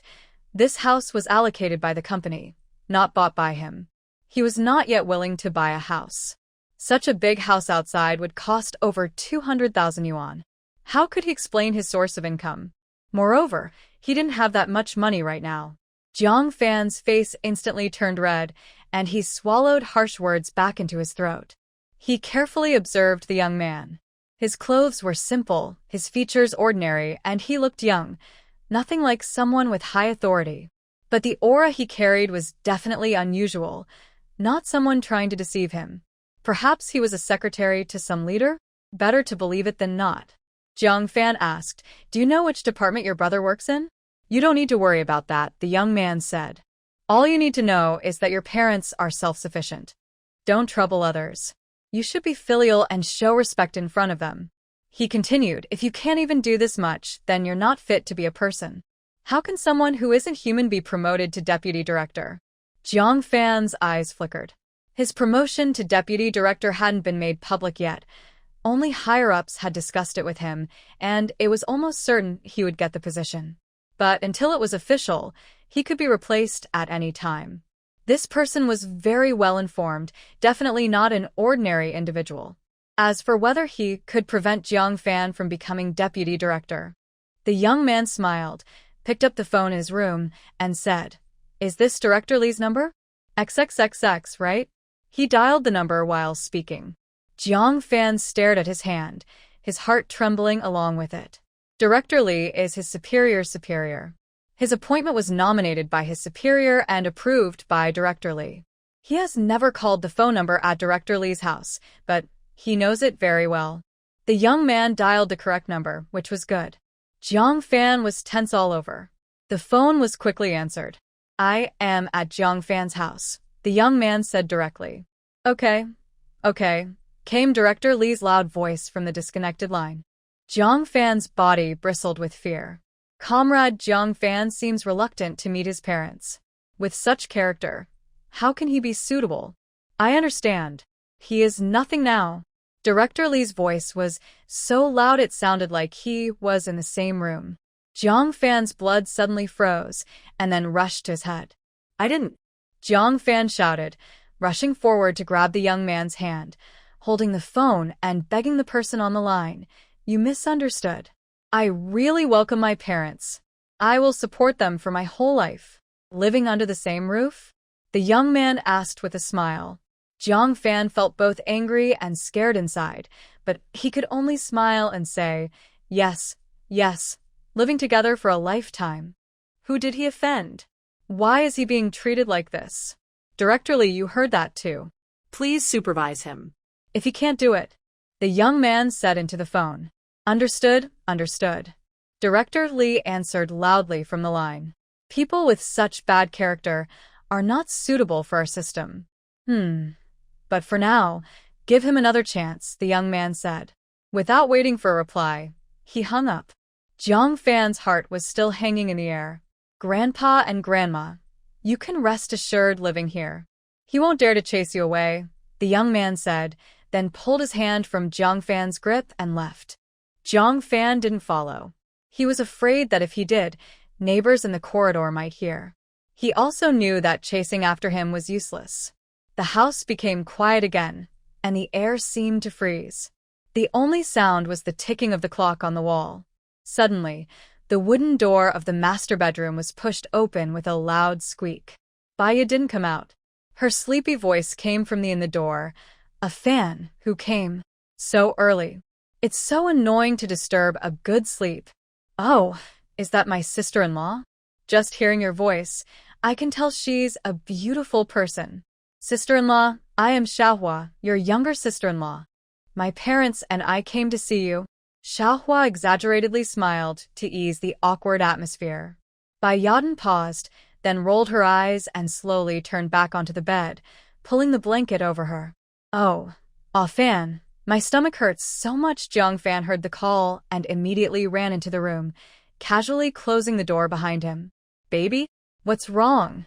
He asked softly with a worried look, pulling up the blanket to make it puffier so outsiders couldn't see how big Bai Yao's belly was. She was already 7 months pregnant, but she had only been married for 3 months. A 3-month pregnancy usually shows just a slight bump or might not be visible at all, but at 7 months, it's very obvious. Anyone who saw her belly would know the child was conceived before marriage. This was not only embarrassing but could also lead to criticism about her morals. The conduct of public officials is always taken seriously. Because of this, Bai Yao hadn't gone out for 3 months. To prevent neighbors from being curious and visiting, Zhang Fan and Bai Yao staged a little act. My wife is not obedient. She goes shopping secretly, and her husband is worried and keeps the door locked. Every day after going out, Zhang Fan would lock the front door, claiming it was to prevent Bai Yao from sneaking out and tiring the baby. They only had a daughter, who was already 18, so everyone knew. The baby in Bai Yao's belly was said to be a boy, and she was very protective of him, which everyone understood. This helped them keep up appearances. Brother Fan, why did my parents come? Bai Yao asked, holding Zhang Fan's arm affectionately. You didn't tell me in advance, so we could go meet them. She had recently gained weight, and just now there was noise outside. She didn't hear clearly, only faintly knowing someone was there. Being threatened and begged for mercy, such embarrassing things. Zhang Fan didn't want her to know. Our hometown was demolished, and the house isn't ready yet. My parents came to stay for a while, Zhang Fan said casually. That while might turn into a lifetime, but he didn't dare say it. He thought they could accept it gradually. If he told her all at once, she might get upset. He wasn't afraid of Bai Yao making trouble. She was simple-minded and very fond of him, so she was easy to handle. He was more worried about Bai Yao's family causing trouble. His mother-in-law was not an easy person to deal with. White family had always strongly opposed the relationship between him and Bai Yao. If it weren't for Bai Yao having a child and taking all the blame herself, he wouldn't have been able to enter the Bai family. Now, he has a big family living together. His mother-in-law, who cares deeply for her daughter, probably doesn't know how to cause trouble. In the past, he would have welcomed her to cause trouble and drive people away, but now, he dares not let his parents leave. Director Lee is still watching over him, living here for a while. Bai Yao quickly pouted her lips, then smiled. Then I should take them to have fun in the city and make sure they enjoy their trip. Bai Yao touched her belly. It would be great if my parents could stay until the baby is born, see him, and then leave. Your wish will come true, Zhang Fan said softly, smiling as he touched her belly. The old house's renovation will take several more months, so they will definitely see the little one. It's also a good chance for you to rest after giving birth. Bai Yao's smile froze on her face. Will they really stay until then? Brother Fan. Bai Yao held Zhang Fan's hand on her belly, about to speak. Big sister, we're here to see you. The door was suddenly pushed open, and Xiahua strode in boldly, followed by Grandma Jiang, Grandpa Jiang, Jiang Long, Feng, and finally Jiang Jian. Is it okay to enter someone else's bedroom? Such thoughts wouldn't even cross Xiahua's mind. Her family has lived in the same house for decades, 3 generations, so she forgot that bedrooms are private. To her, everything belongs to everyone. As for the privacy between husband and wife, that's something only at night. During the day, who would dare do such things? They'd be laughed at to death. Oh my goodness. The two holding hands under a big blanket, affectionately calling Jiang Fan Brother Fan, couldn't stand Xiahua entering. Grandpa Jiang and Grandma Jiang also felt embarrassed, so early in the morning. Grandma Jiang looked at Bai Yao. She was indeed very beautiful and young, delicate-looking, clearly a bit pretentious. Her impression of Bai Yao immediately worsened. Zhang Fan pulled his hand back. Bai Yao felt shy and embarrassed, instinctively covering herself with the blanket. As she did, her belly was revealed. Oh my goodness! Xiahua, who had just calmed down and was about to speak, exclaimed again. What's wrong with this belly? Did she get sick? She looked at Bai Yao's face and arms, which seemed normal and not too fat. This must mean she is seriously ill. She remembered a relative who had a big belly and died from an illness. Otherwise, how could a normal person have such a large belly? She also thought about how a young daughter of a high-ranking official wouldn't marry a divorced man in his 40s. Baya blushed deeply, her face turning red, and she lowered her head toward her chest. Tears welled up in her eyes. She had never felt so embarrassed in her life. "Lower your voice," Zhang Fan said coldly and impatiently. "This house isn't soundproof. If you cough, the neighbors on both sides can hear." "Oh, okay," Xia Hua immediately spoke softly. She understood Zhang Fan's mood now and didn't dare to make trouble. A happy two-person family had become an eight-person household. If it were her, she wouldn't be happy either. Especially since she had to deal with such a wife. "Mom and Dad, this is Baya." Zhang Fan paused before saying, "She is pregnant." Zhang Fan shot a cold look at Xia Hua. "Oh my." Xia Hua couldn't hold back her words, but she lowered her voice. She stared intently at Baya and her belly. So this is how she married into a high-ranking official's family.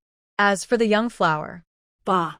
her feelings of inferiority and weakness disappeared instantly. "We're lucky.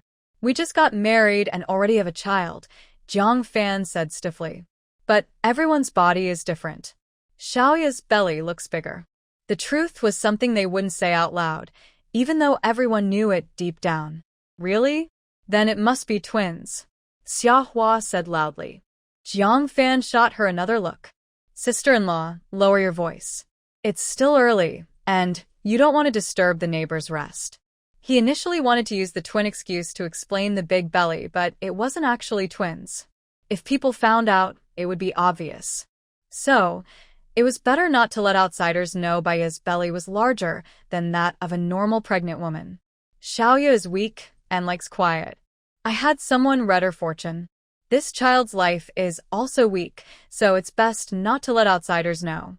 So, Mom, Dad, and my younger sister shouldn't tell anyone."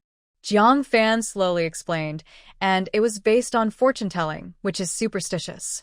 "Our workplace is cracking down on this now. So, don't say anything outside. If I'm well, everyone will be well." Got it, Xia Hua quickly replied. Her eyes became brighter, which was a subtle way for Zhang Fan to admit that the child's background was not proper, warning them not to tell others. From now on, Baya shouldn't expect to act like the eldest sister-in-law in front of her. Zhang Fan glared at Xia Hua and then looked at his parents. Old Mr. Jiang nodded. Old Mrs. Jiang, being stared at by her son, nodded and rolled her eyes at Baya. All this trouble was caused by that little troublemaker, making her son lose face. "We'll talk outside," Zhang Fan said as he got up and left. The Jiang family members looked at Baya again before following him out. Zhang Fan closed the bedroom door. Xiaoya has been spoiled since she was young and doesn't like others to enter her room. "You should avoid going in from now on," he said to Xia Hua with a stern face. Actually, he was speaking loud enough for everyone to hear. After a series of provocations, he couldn't keep up his polite attitude anymore. Besides, these are all family members, so there's no need to pretend too much. Zhang Fan sank onto the sofa, looking exhausted. Xia Hua pouted. Spoiled? Not liking others to enter her room? How did that child come to be like this? Was she hiding in the woods? Seeing her son's rudeness, old Mr. Jiang and old Mrs. Jiang couldn't keep their composure and sat stiffly at the other end of the sofa. "Tell me, why are you here? Who is that person?" Zhang Fan rubbed his forehead tiredly. Even if Sun Chang's father committed a big mistake, it shouldn't involve his parents unless they were involved too. "What did you do?" Zhang Fan asked again, his tone more impatient. They kept causing him trouble. He really didn't want to bring up past issues. So embarrassing. If his eldest son found out, where would his dignity as a father go? "That person was brought here by Jiang Yi," old Mr. Jiang replied to a question. Jiang Yi? Zhang Fan was surprised. He couldn't have guessed that answer. "How did she find that person?" "Who did she find?" he asked.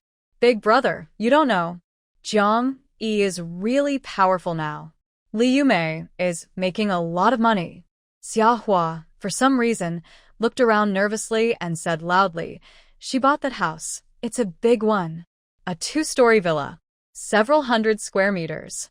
The yard is several acres. Jiang Fan raised an eyebrow. During that brief phone call that day, Jiang Yi mentioned her house, but he didn't pay much attention. Now he knows that making small business can earn money, and after earning, this mother and daughter should buy a small house to settle down. But a villa? Jiang Yi even redecorated it. Xia Hua's eyes seemed to sparkle with the light of a crystal chandelier. That house is grand, like a palace. You can't find another one like it in Hangzhou. I heard that house costs at least hundreds of thousands. Hundreds of thousands, you know. Xia Hua admires Jiang Fan's changing expression and then looks at the closed door again. She wonders how that high-ranking young lady is feeling now. Inside, Baya tightly clutches the blanket. A villa, hundreds of thousands. And Li Yume has changed completely. She looks young and beautiful, like she's in her 20s. Standing next to Jiang Yi, they look like sisters.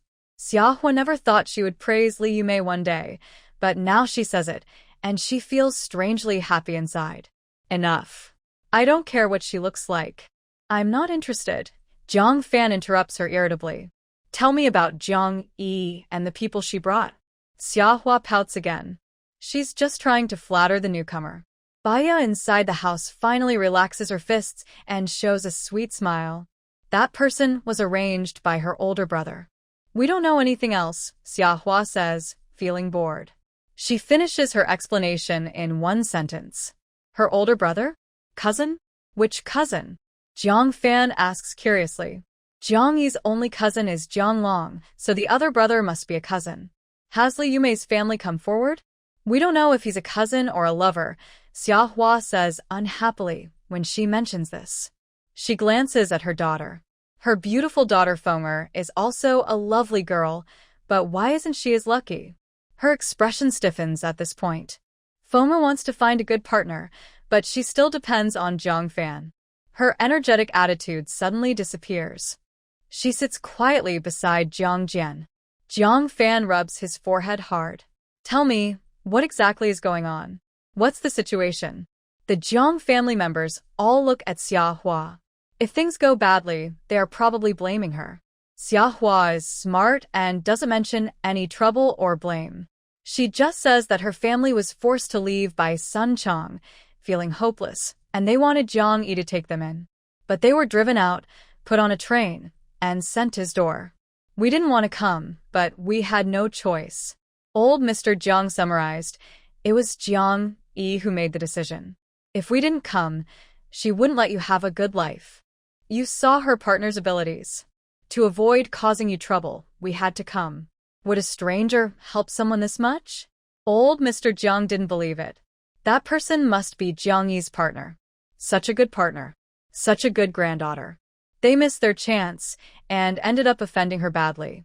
Old Mr. Jiang looked at Jiang Fan with a subtle, dissatisfied gaze. If he hadn't insisted on a divorce, wouldn't that big house now be theirs? Would they be living comfortably? Why squeeze into a 3-room apartment? And that son-in-law is so capable, he's definitely better than the woman inside.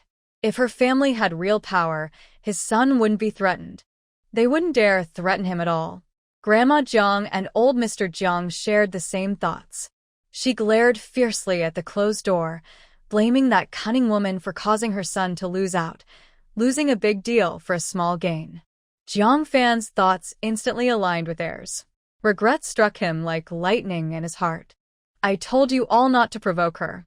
Not to provoke her. Why don't you listen? Now look at the mess you've made.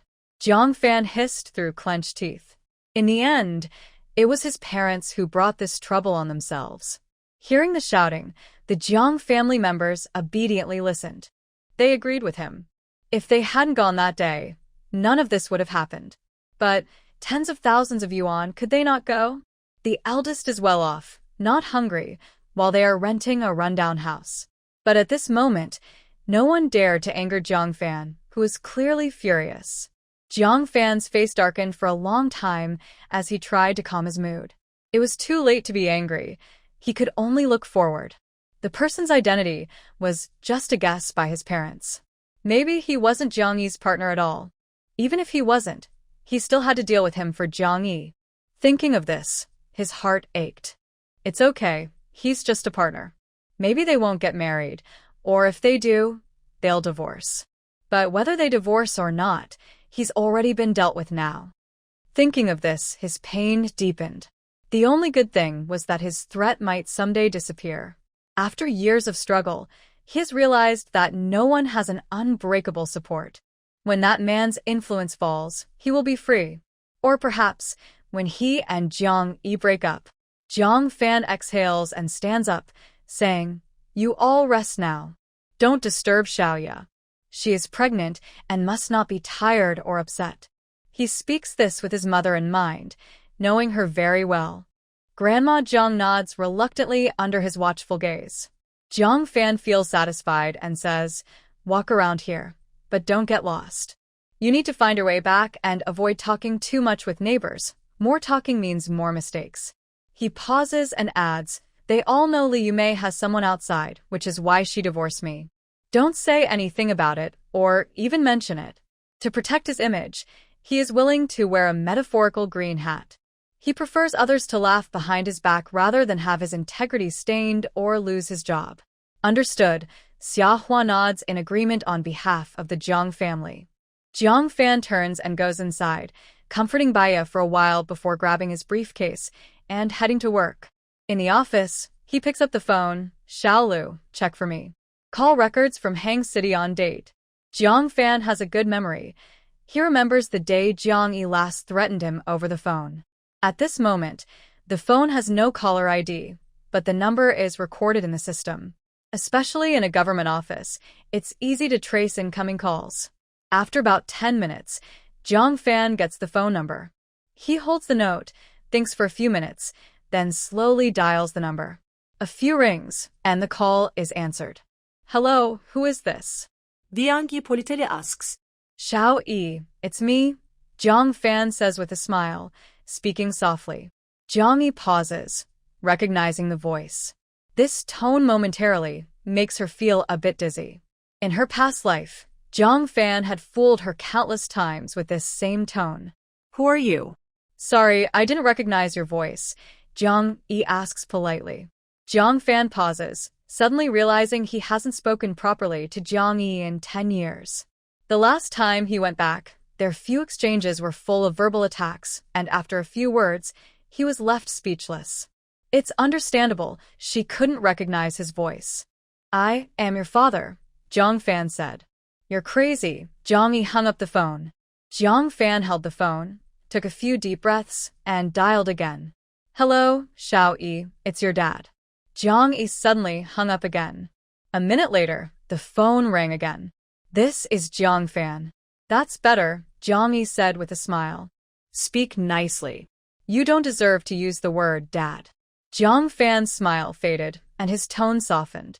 "Just say what you want," Jiang Yi said. "Dad, I don't have anything important to say. I just miss you." "Stop." Jiang Yi's hand trembled. "Don't make me sick." "Who are you? I've seen through you over these 10 years. Just say what you need to, and don't make me angry." Jiang Fan fell silent. He really had nothing urgent to say. He wasn't begging for forgiveness. He knew that wouldn't work. He was trying to reconnect emotionally. In the past 10 years, he was wrong. He thought his daughter was useless, but he forgot she was beautiful now, maybe even able to find a good husband. "How is your mother?" Jiang Fan asked. "I'm sorry for you and your mother. After being threatened, you suddenly realize things. Isn't it a bit too late?" Jiang Yi said with a smile. Now, trying to reconnect is also too late. She was very clever. Nothing could escape her notice. Jiang Fan quickly changed his approach. "Rui, I was really wrong before, but I can change." Jiang Yi's sarcasm grew even more. He knew she was aware of the difference between Rui and Xiao Yi, but he just chose not to call her that. "And isn't it better to have a father who is powerful and can protect you?" Jiang Fan said sincerely. "No man is more reliable than your own father." "Haha, Jiang Yi lafet luder." "Do you even look in the mirror before saying that? Are you reliable? From childhood to now, what have I depended on you for? All the pain I and my mother suffered. Wasn't it all caused by you?" Jiang Yi's anger boiled over. In this world, For us mother and daughter, you are the least reliable person. Jiang Fan's thick skin turned slightly red because he knew Jiang Yi was right. Rui, I can change, Jiang Fan said sincerely. For the sake of this daughter, he was truly willing to change. How can I change? Jiang Yi had calmed down and asked calmly. Just tell me what you want, and I will do it. Jiang Fan was very happy. All right, if you divorce Baya within 3 days, I will forgive you, Jiang Yi said. What's this? Greedy for more? You have a high-ranking official's daughter, and you're still not satisfied? You want to take back the wealthy girl to control her, right? Jiang Yi chuckled softly. Jiang Fan, wake up. It's already morning. She hung up the phone with a snap. It was a very unpleasant morning. Jiang Fan held the phone, frowning. He was a clever but tricky person, hard to catch. It seemed that going through Jiang Yi's way wouldn't work. He had to target Li Yumei. Li Yumei was easy to deal with. She was so infatuated with him back then. A simple smile was enough to win her over. But giving up Baya for Li Yumei was impossible. He couldn't afford to offend the Bai family. Jiang Yi's boyfriend seemed capable, but now, how could Jiang Yi let him use someone else's power? The biggest possibility was that he would dump Baya, while Jiang Yi was just watching him make a fool of himself. Honestly, Jiang Fan was starting to understand Jiang Yi better. Jiang Yi really thought this way. Convincing him to divorce was best. If it didn't work, there was no real loss. Mom, I'm going to school. Jiang Yi carried her bag downstairs. Oh, you're so well-behaved today, Li Yumei teased. I almost forgot you're still a student. Ha! Dianki laf etlude. Boss Li is busy with work, so it's normal to forget these small things. She looked at her mother. Li Yumei was wearing a green suit that Jiang Yi had personally helped her design. It was elegant and professional, making her look impressive.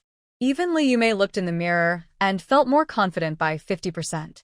Wearing this, she looked like a big boss, a strong woman. Putting on this outfit, she knew how to act like a boss. That's the power of professional attire. Of course, Li Yumei's desire to be a boss also depended on her aura. Without it, even wearing a royal robe wouldn't make her look like a princess. Mother and daughter parted at the door. Jiang Yi went to school, and Li Yumei got into Go Wenwei's car. Today, she was going to pick up the newly acquired Shihu Grand Hotel on Jiang Yi's behalf. Yesterday, the paperwork was completed, and today she plans to visit and inspect the place. It will become her daughter's new property in the future. These days, sitting in the car, Li Yumei couldn't help but sigh. I never thought I would see this day. Not long ago, just a few months ago, she and her daughter almost had to sleep on the streets. Now, after a few months, life has changed from to heaven. Many mornings, she wakes up feeling like she's dreaming. Her sad expression makes Go Jingwei feel sorry. This mother and daughter have had a very tough life. Especially Li Yumei, a kind and beautiful person who almost lost everything because of bad luck and bad people.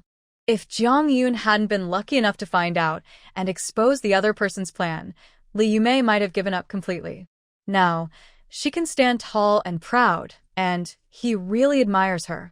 This kind of strength is rare among men. The car drove to the entrance of the Creek Lake Hotel. The hotel is a bit remote, not in the city. If you drive a few more minutes forward, you'll go into the mountains. If the scenery weren't so beautiful, it wouldn't be worth 50,000 yuan. Stay seated and don't move. I'll open the door for you, Go Jingwei said to Li Yumei before getting out of the car. Li Yumei waved her hand immediately. No need, no need. I can open the door myself. Don't move. This is the boss's style.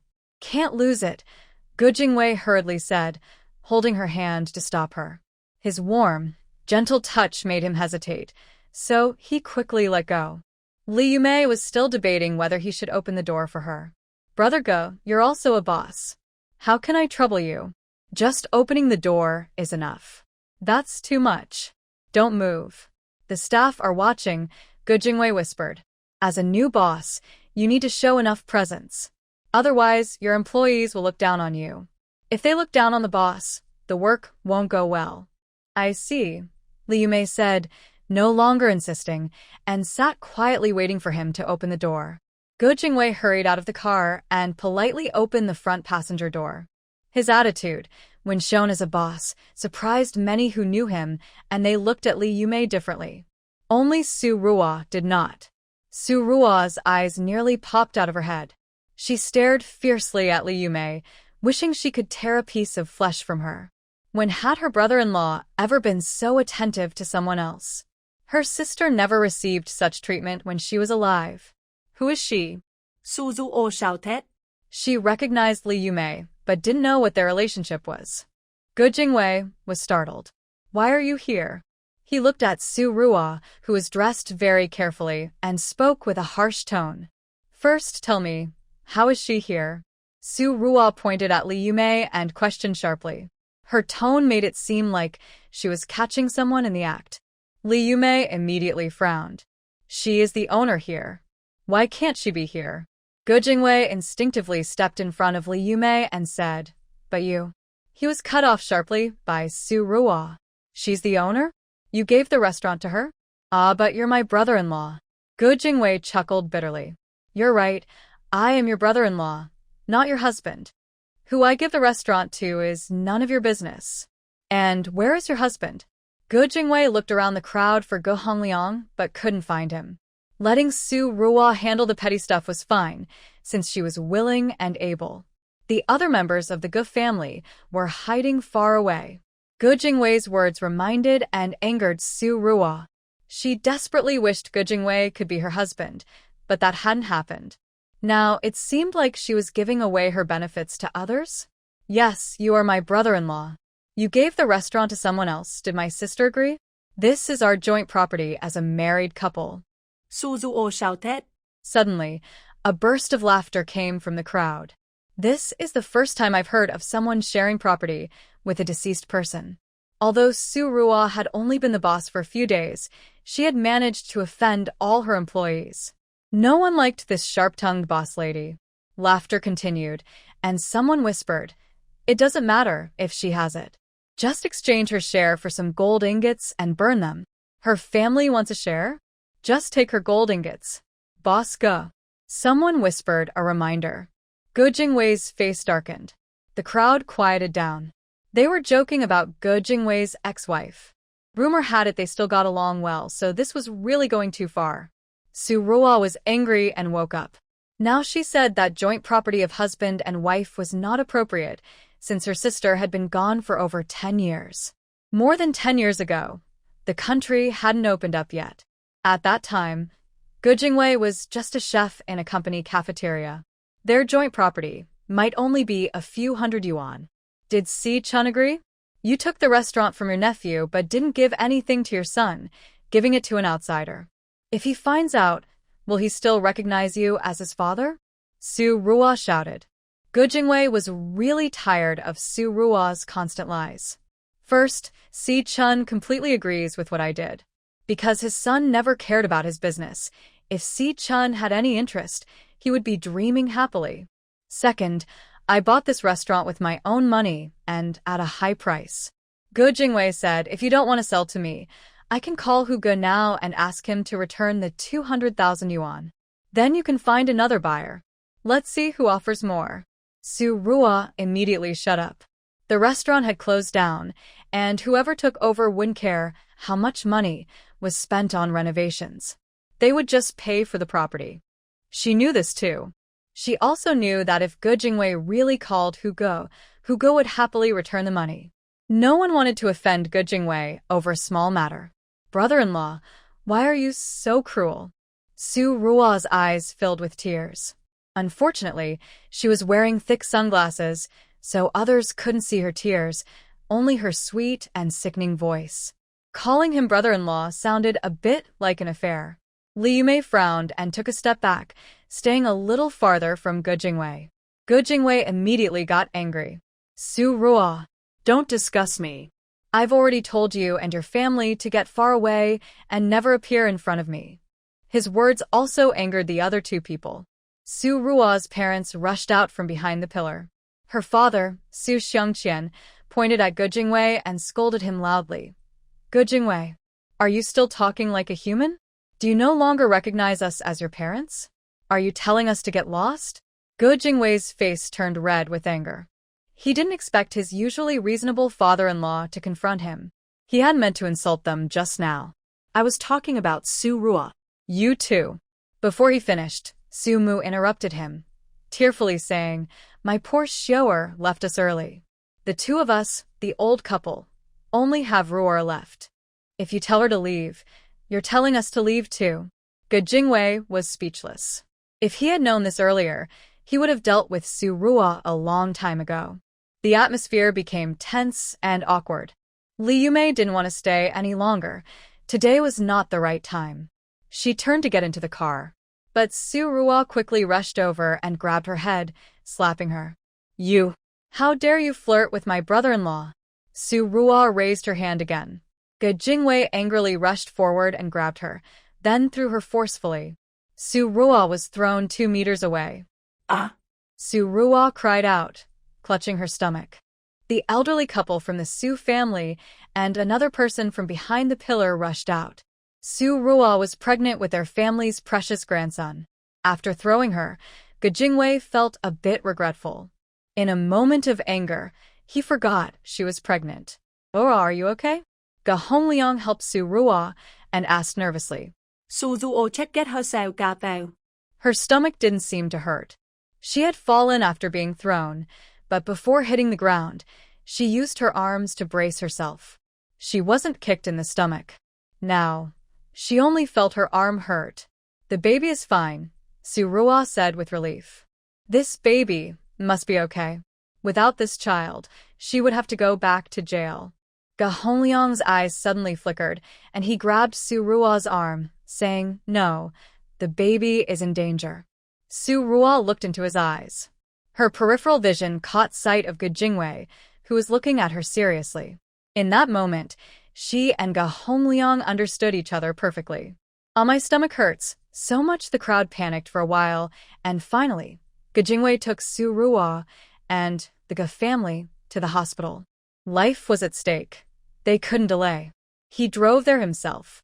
Before leaving, he arranged for a manager from his hotel, who was already under his control, to take Li Yumei home. Li Yumei rubbed her aching scalp and looked at the tail lights of the car, sighing.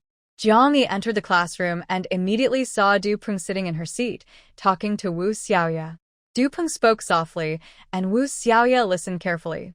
Their interaction seemed surprisingly harmonious. Her eyes suddenly sharpened. What's going on? What happened during the days she was absent from school? In Jiang Yi's eyes, there was no happiness. She only realized what they were talking about after standing nearby and listening. What's going on? Jiang Yi asked. Wu Xiaoya's face suddenly turned red. She looked shyly at her and then at Du Peng. Jiang Yi's heart sank. She glanced at the corner of the classroom where a mop was placed. If she couldn't get a satisfying answer, she might have to break up the couple. I'll tell you later, Wu Xiaoya said. Jiang Yi looked at Du Peng. Du Peng smiled at her slightly, shook his head, and then took out a pink envelope, slipping it into Wu Xiaoya's hand. He then stood up casually and returned to his seat. What exactly are you two talking about? Jiang Yi stared fiercely at the envelope. Wu Xiaoya quickly hid the envelope in her pocket and pulled Jiang Yi to sit down. Jiang Yi looked a bit disgusted as she glanced at her desk and chair. Du Peng had already sat there. She felt an urge to smash something over his head. Oh, it's nothing serious, Wu Xiaoya said with bright eyes, looking at Jiang Yi and then at the classmates around her. We'll talk after class. How could she be comfortable discussing such things in front of everyone? She knew many people around were eavesdropping. By the way, are you done with your work? Wu Xiaoya changed the subject. Jiang Yi had been busy with other matters. She knew, but she didn't know the details. She also didn't stay at Jiang Yi's house as they had previously discussed. She only stayed for 2 days before going to the factory to live with Wu Jun. The siblings had grown up relying on each other. Wu Xiaoya had forgotten what their parents looked like. Her life only revolved around her brother. Leaving Wu Jun made her feel very uncomfortable. Even living in her best friend's house or in a beautiful home, she still felt unsafe. What have you been busy with lately? Jiang Yi asked, glancing at Du Peng again. Wu Xiaoya immediately covered her face and giggled. Finally, after class, she pulled Wu Xiaoya to the playground. The area was wide and open with people nearby who could see everything, so no one could eavesdrop. Just tell me what's going on, Jiang Yi said with narrowed eyes. Don't tell me you like Du Peng, or I might kill him. Such a wicked person. If she didn't kill Wu Xiaoya in this life, she would never let him have a good life. Wu Xiaoya was first surprised, then misunderstood Jiang Yi's fierce tone. Oh. So you also like Du Peng? Wu Xiaoya covered her mouth, feeling happy and a little sad. Don't worry, I won't compete with you. I don't like him. What nonsense. Jiang Yi frowned, but her last words made her relax her guard. You don't like him? She asked seriously. Yes, I don't like him at all. I think he's fake. No, his looks are okay, but he can't compare to your brother or mine. Wu Xiaoya said. She had met Yan Zhou and knew he was close to Jiang Yi and her brother. Li Yumei often mentioned that they were like family. As for other things, she didn't think much about it. Yan Zhou was 10 years older than them. Oh my goodness. 10 years. To an 18-year-old girl, a 28-year-old man is definitely an older man. And he's a mature, questionable, young man. In this age, men who are 28 and not married are rare, and women who are not married at that age probably have some story behind it. Wu Xiaoya shook off her wandering thoughts and blushed as she said, Du Peng likes you. He tells me every day how much he likes you, and how much he misses you. Thinking of those sweet words, Wu Xiaoya's face turned red again. Luckily, he was talking to her good friend, not to her, so she could listen without feeling uncomfortable. Finally, someone boldly confessed to Jiang Yi. That is such a good thing. She and Jiang Yi had been classmates for so many years. Although she vaguely sensed that some boys liked Jiang, probably quite a few, no one had ever expressed it. She knew this had made Jiang Yi feel very discouraged, thinking maybe she really was not good enough and no one would like her. Seeing Wu Xiaoya's eyes welling up with emotion, Jiang Yi finally remembered her own feelings from her past life.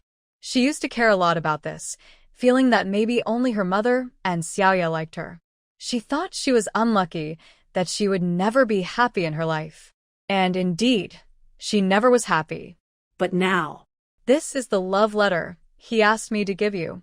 Wu Xiaoya handed the pink envelope to Jiang Yi. He sent me a letter every day these past few days, asking me to pass it on. I didn't open them before. Today, I didn't have time to give it back to him. Since you like him too. Stop. Jiang Yi calmed down and smiled. Only a fool would like him. After speaking, she took the envelope, didn't look at it, and tore it into several pieces before throwing it into the trash can nearby. Wu Xiaoya widened her eyes and looked at her. This is your first love letter. I still keep mine carefully.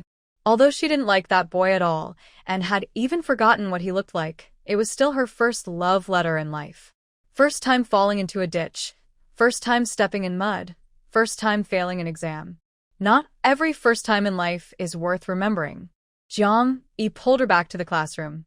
The first love letter was written by him. It's really disgusting. I refused, so I didn't see any love letter earlier. It was just a piece of trash paper.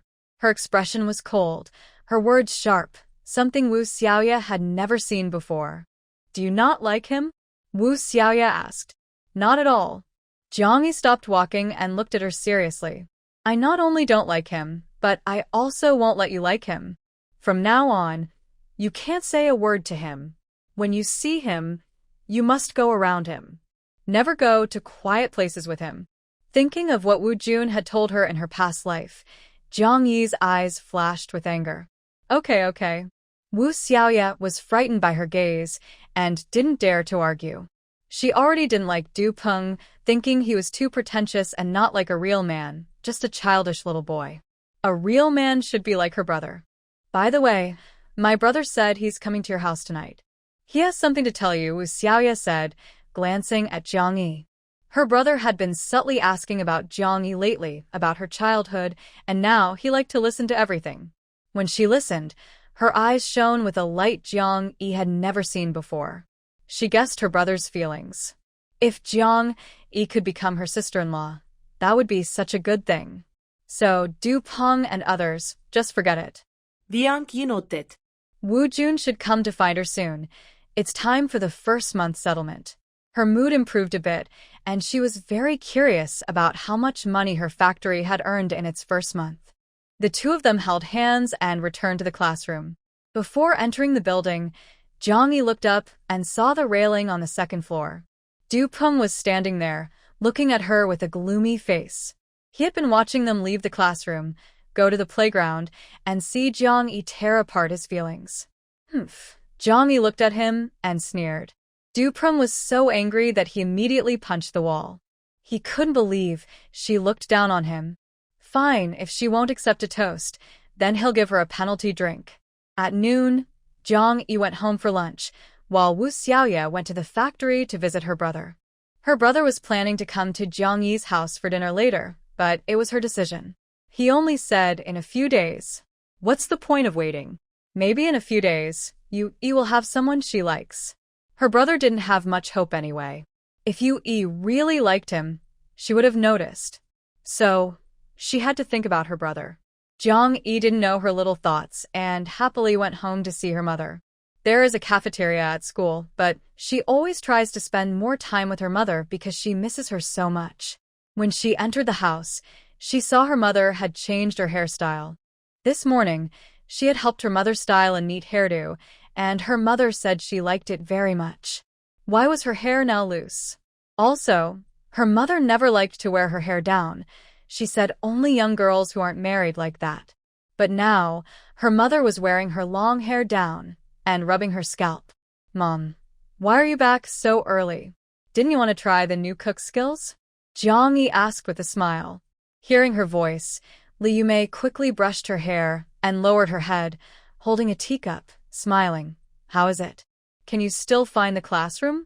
Jiang Yi's playful smile faded as she stepped forward and gently lifted her mother's hair. She saw a wound on her face that was swollen. What happened? She asked calmly. But there was an unspoken strength in her voice that made Li Yumei give up lying and confess honestly. She said, Su Ruo hit me once, just once. Then Su Ruo was thrown out by Uncle Ge. I had a stomach ache and went to the hospital. Jiang Yi didn't ask for details. Her mother went out with Ge Jingwei, and they met Su Ruo. Being hit seemed normal. Because in her past life, most women who appeared around Ge Jingwei had been bullied by Su Ruo, some even strangers. Su Ruo. She's just a crazy person. Mom, don't bother with her, Jiang Yi said. I will confront her. As for how she would confront her, she didn't want to scare her mother. My daughter didn't rush out to seek revenge or fight with others, and Li Yumei immediately felt relieved. Exactly. We won't argue with crazy people. Besides, she's quite pitiful. I hope nothing serious happens to her. We must pray for her safety, Li Yumei said with concern. Adults are adults, but children are innocent. If Su Ruo's child gets hurt because of this, she will feel guilty for the rest of her life, even if she did nothing wrong. Jiang Yining frowned. Is her mother really suitable to be a boss with such kindness? Never mind, as long as she likes it. Being kind is better than being cold-hearted. And besides, if she can't make money or even lose money, she can just work harder in the future and earn more than her mother loses. Mom, let me help you with a cold compress. After 24 hours, you can use a warm compress to help it heal faster, Jiang Yi said as she got up to get a towel. Seeing that she had no intention of rushing out to seek revenge, Li Yumei felt truly relieved. No need. It doesn't hurt anymore. Sit down and I'll go cook. You should go to school this afternoon, right? Li Yumei asked. Liang Yi posed. Of course, she wouldn't go this afternoon. Of course I will go to school. Where else would I go? Mom, you should cook more tonight. Wu Jun and Xiaoyu are coming over for dinner. Okay. I'll go buy groceries this afternoon, Li Yumei said as she headed to the kitchen to get busy. Jiang Yi ate lunch naturally with a smile. After leaving the house and turning a corner, she headed straight to Ge Jingwei's house. But Ge Jingwei wasn't home. Why aren't you in school? Jiang Yi asked, then suddenly remembered. This kid wasn't really someone who loved school, and his grades weren't great. With only 2 months left before the college entrance exam, most students like him who don't look forward to college tend to skip school. Aren't you also not in school? Gus Sutsuan said with a smile as he opened the door for Jong-yi.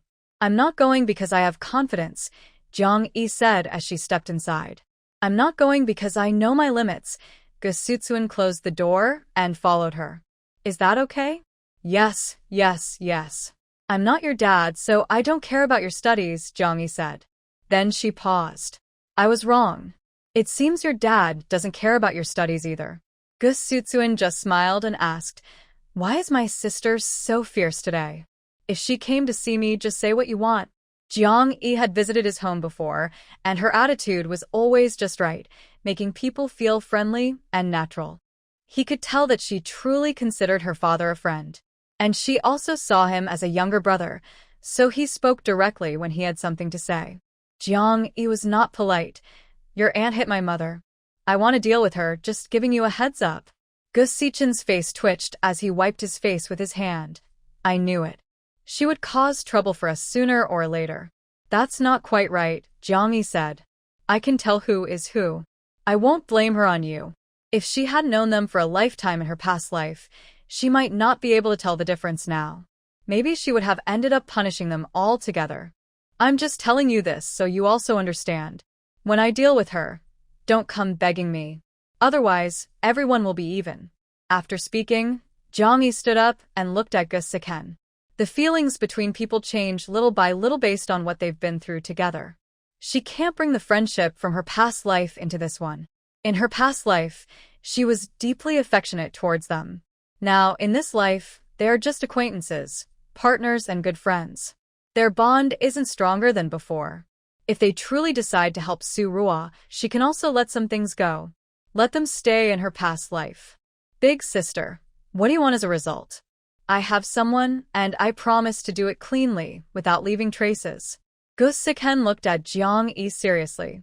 She smiled slightly. You win. Then she opened the door and left. Seeing her really leaving, Gus Sichan was anxious. Big sister, finish talking before you go. All right, I will say it, Jong-yi replied, turning back. My only request is that you don't interfere. Suddenly, she remembered how Gus Sichan had tortured Su-ruo and Go Hongliang in her past life. He was a ruthless person. She just didn't expect that he was already so fierce at just over 10 years old. She didn't want Su-ruo's life, or any parts of her. That was too harsh and not her style. Remember, don't interfere. Jong-yi opened the courtyard door and warned him carefully. Gus Sichan looked at her with a sad face. I just want to help. Jong-yi looked at his excited eyes and laughed bitterly. Forget it. Are you trying to use me as a? You've wanted to deal with Su-ruo for a long time, haven't you? Suddenly, Jong-yi asked curiously, why do you dislike her so much? Did she bully you when you were a kid? Gus Chun shook his head calmly and said, no, she is the one who caused my mother's death. Jong-yi's eyes widened instantly. What happened? Jong-yi asked. In her past life, she didn't know about this. Of course, at that time, she didn't care about Su-ruo's matters at all. Later, there was no need to care. When I was young, Su-ruo often came to my house. My dad was at work, so they would talk quietly in a room. I couldn't hear what they said, but every time she left, my mother was in a bad mood and would argue with my dad. Gus Chun looked thoughtful as he recalled, one time, after she left, my mother cried alone in her room for a long time.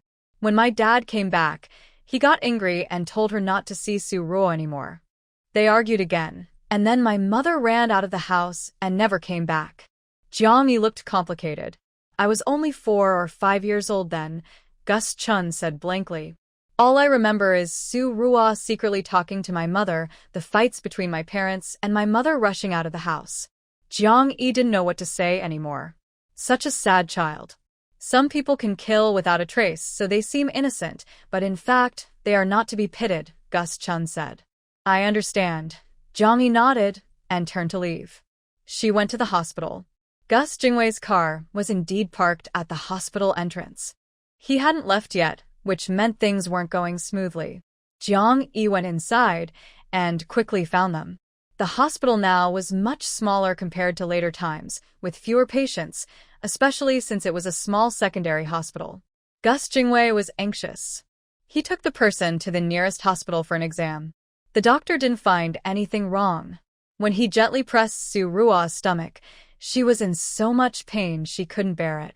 The doctor didn't dare to press further. But for surgery, she hadn't bled or had a miscarriage. What kind of surgery was that? Gus Jingwei already guessed what was going on, but the Gus family and Su's parents held him back, not letting him leave. Rua and the baby are in trouble. You have to take responsibility. Gus, Zongheng shouted. Jiang Yi found them just by hearing this voice. Tell me, how do you want me to take responsibility? Gus Jingwei decided not to leave. He sat in a chair, watching their act, but he knew he had to play along to make their performance more convincing. Responsible. Gu Zongheng didn't expect Gu Jingwei to agree so quickly, but after a moment, he voiced the thought that had been running through his mind countless times on the way. Su Rua is our family's legitimate heir and the eldest grandson. He's very precious. Gu Zongheng said. If anything happens, you can't even afford to compensate for the whole restaurant. Ha! Gu Jingwei sneered. Gu Zongheng's eyes widened. That's a life. Isn't a life more important than money? Why are you laughing? I'm laughing at your shamelessness, Gu Jingwei replied. Don't put yourself on a high horse. You clearly care only about money. Only money. Gu Zongheng immediately lost his temper. Who said that? I care about my precious grandson. He's my life. If anything happens to him, no matter how much you pay, it won't help. Then I won't pay a single cent, Gu Jingwei said. Su's father and mother, being reasonable people, sat quietly to the side, watching the fight unfold. Su Rua was lying in bed pretending to be dead. She knew it was impossible to come to the Shihu Grand Hotel, but returning the hotel to them should be okay, right? He could give the hotel to anyone, whoever it was, it didn't matter. Jiang Yi pushed the door open. As soon as 518 entered, he scanned her body and said with a hint of glee, Master, the child in her belly is fine. According to interstellar rules, I can't harm juvenile biological creatures. So. Shut up. Get out of here, Jiang Yi thought. This expression was understood by 518. Huh. Did he guess wrong before? At home earlier, the young master's expression was too complicated. He analyzed it 18,000 times and concluded that the young master wanted to kill someone. Wasn't that right? No matter how clever he was, he couldn't read human brains or see through Jiang Yi's past life. She truly didn't want to kill anyone. Seeing Jiang Yi, Gu Jingwei suddenly jumped up from his chair, looking apologetic. Rui, I'm sorry. Is your mother okay? Su Rua's slap was quite fierce. He didn't know if she was seriously hurt. Jiang Yi looked at him and skipped that question, asking, Uncle, how do you plan to avenge my mom? She stared at Gu Jingwei. He saw her restraint and careful consideration. This was giving him a test. If he didn't answer well, he would lose a friend. You cannot enter the Jiang family's gate, and you will not be able to eat Li Yumei's cooking anymore. Suddenly, Gu Jingwei made a decision. I have long-cut ties with them, but they don't realize it. That's my mistake. Gu Jingwei said, I will correct this. He turned to look at the busy Gu family members and Mr. and Mrs. Su. Gu Zongheng got into a fight when he was young and injured someone badly, but at that time, he blamed others. Now, I am willing to testify and prove the other person's innocence. Everyone stared in shock, especially Gu Zongheng. He actually knew the secret from back then, and he spoke out despite brotherly loyalty. But Gu Jingwei continued. The reason he fought was because he was involved with the other man's wife. When the man found out, however, that man only knew there was a lover involved but didn't know who. He caught someone in the middle of the night but didn't see clearly, which led to injuries and the loss of an eye. His wife didn't reveal Gu Zongheng's name afterward. She said it was someone else from the village. That man had also been somewhat involved with this woman before, which made things complicated. In the end, he paid money and faced legal trouble. If the story is overturned now, Gu Zongheng will not only have to pay money but also face legal charges. I didn't. You're lying. You're slandering me. Ye Zongheng hotet angreli, pointing at Ye Yingwei. You defame me. I will sue you. As Ge Zongheng yelled, his wife stepped back and looked at him thoughtfully. They used to live in a rural area near Hangcheng, where such a thing had happened. She had watched the commotion for a long time, then discussed it with her husband. Every time she mentioned it, she was scolded. She still remembered this incident. Ge Jingwei sneered and said, "You and that woman had a child, right? He's 18 now. He used to work as a waitress at Shihu Hotel." I casually said, "He looked just like you, and your face changed." The next day, that waitress resigned. It was through this that he discovered the truth and investigated further, learning about what happened back then. Ge Zongheng looked like he was being choked and said nothing. Ge Hongliang looked at his father in surprise. Compared to his uncle, he believed his uncle's words more. Ge Jingwei would not tell such lies. The person reacting the most was Ge Zongheng's wife. She immediately exploded with anger and rushed over to scratch Ge Zongheng's face. Screams filled the room. However, Ge Jingwei seemed not to hear anything. He turned to Su Ruo and asked, "Your former colleague Sunday." Before he could finish, Su Ruo screamed loudly and fainted from fright. This time, she truly fainted from fear. The scene became chaotic. A group of doctors rushed in to help Su Ruo, and Jiang Yi left the ward. Ge Jingwei followed behind her. "I will send them back to their hometowns. The Ge family and the Su family will leave Hang City," Ge Jingwei said. He didn't make many promises, such as not letting them come back or appear in front of Jiang Yi again, because he knew he couldn't do that. Getting people away was already his limit. "If you're still unhappy, do as you wish," Ge Jingwei added. Jiang Yi looked at him for a while and nodded. Although she was vengeful, she didn't want to take lives over a slap. With Ge Jingwei's earlier confession, the Ge family and the Zongheng family wouldn't have peace in the future.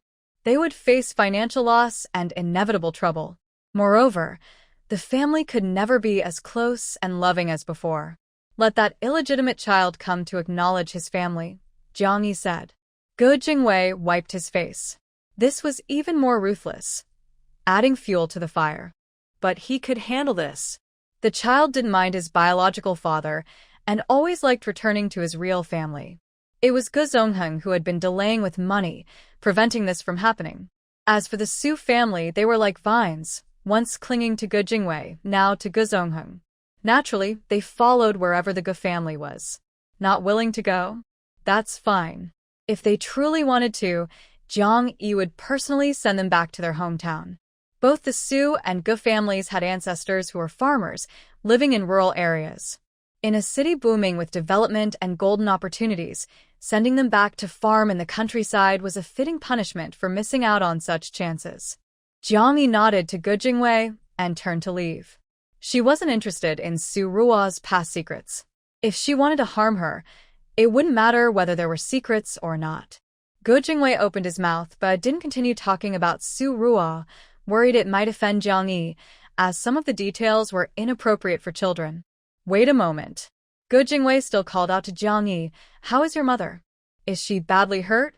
Jiang Yi turned around, and her eyes showed worry and nervousness. "It's hard to describe. You'll see for yourself," she said. "Oh. Okay. Ge Jingwei's face lit up instantly. He was afraid Jiang Yi would be angry and refused to see him again. After dealing with Su Ruo, Jiang Yi returned to school. Du Peng had already acted. Although his target was her, he also needed to watch Xiaoya carefully. When Jiang Yi entered the classroom, she saw Du Peng's seat was empty. He didn't come to school this afternoon. Du Peng was not someone with high scores in all subjects. He only kept coming to school because of Jiang Yi. Now he had changed his approach, so he didn't have to force himself anymore. After school in the afternoon, Jiang Yi saw him again. He was riding his bike alone, following behind her and Wu Xiaoya. Jiang Yi's eyes instantly turned cold. He was starting to follow her. Wu Xiaoya looked in her direction and saw Du Peng. She asked curiously, "Why are you taking this route? Your home isn't in this direction." Du Peng stopped his bike, supported himself with one leg, and smiled. "I'm sending you home." He was a charming, slightly mischievous boy. Talking like that to a girl made her blush and feel her heart race. Wu Xiaoya blushed a little. It was embarrassing in front of so many classmates passing by. Then her face darkened. If classmates told teachers about Jiang Yi's early dating, it would be terrible.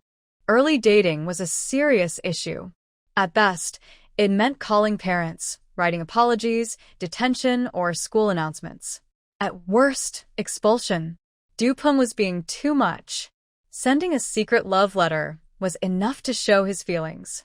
Why did he have to make it public? We don't need you to send us. Just go away, Wu Xiaoya said, pulling Jiang Yi onto her bike and riding off. They pedaled as fast as the wind. Jiang Yi looked back at Dupeng, who was still following behind. She turned her head and thought, if he wants to do something, just come. If he calls all those people from the past, fine. No need to look for them one by one. Wu Xiaoya rode like the wind to Zhang's house and closed the door. After a while, Dupeng arrived outside. So she really lived here. That day, I went house hunting with my mother.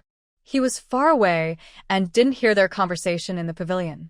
Later, my mother mentioned Jiang Yi and she kept insulting her, suspecting she had an improper relationship with Shaolin. He knew Jiang Yi's past very clearly. A few months ago, Jiang Yi was so poor she wore shoes with exposed toes. Now, she was able to live in a big villa? She's just a troublemaker, pretending to be noble. Dupeng sneered and rode away. Starting tomorrow, don't go to school, Jiang Yi told Wu Xiaoya. Dupeng had already begun to act. Was her fate slowly aligning with her past life? She needed to be careful. Wu Xiaoya paused, looking a bit hesitant. Jiang Yi was surprised. Wu Xiaoya went to school every day mainly to keep her company. She had just said before that she didn't want to go to university, only to work and earn money to marry her brother. Oh, right. Now that Wu Jun was somewhat wealthy, her desire to be independent had faded. I want to go to university, Wu Xiaoya said shyly. I know it's a bit late, but I still want to try. Even getting into a technical college would be good. I want to help my brother and help you. Wu Jun didn't have much education either. He didn't finish middle school and left school early to support the family. Now, a factory burdened him, and he spent whole nights doing calculations. Sometimes, if he made a mistake, he had to start all over. Seeing this, Wu Xiaoya felt distressed and finally realized how important knowledge was. I just want to learn accounting. If not, then go to a technical college or night school, anything, she said. Vianki similet. Finally, Xiaoya had a decent dream.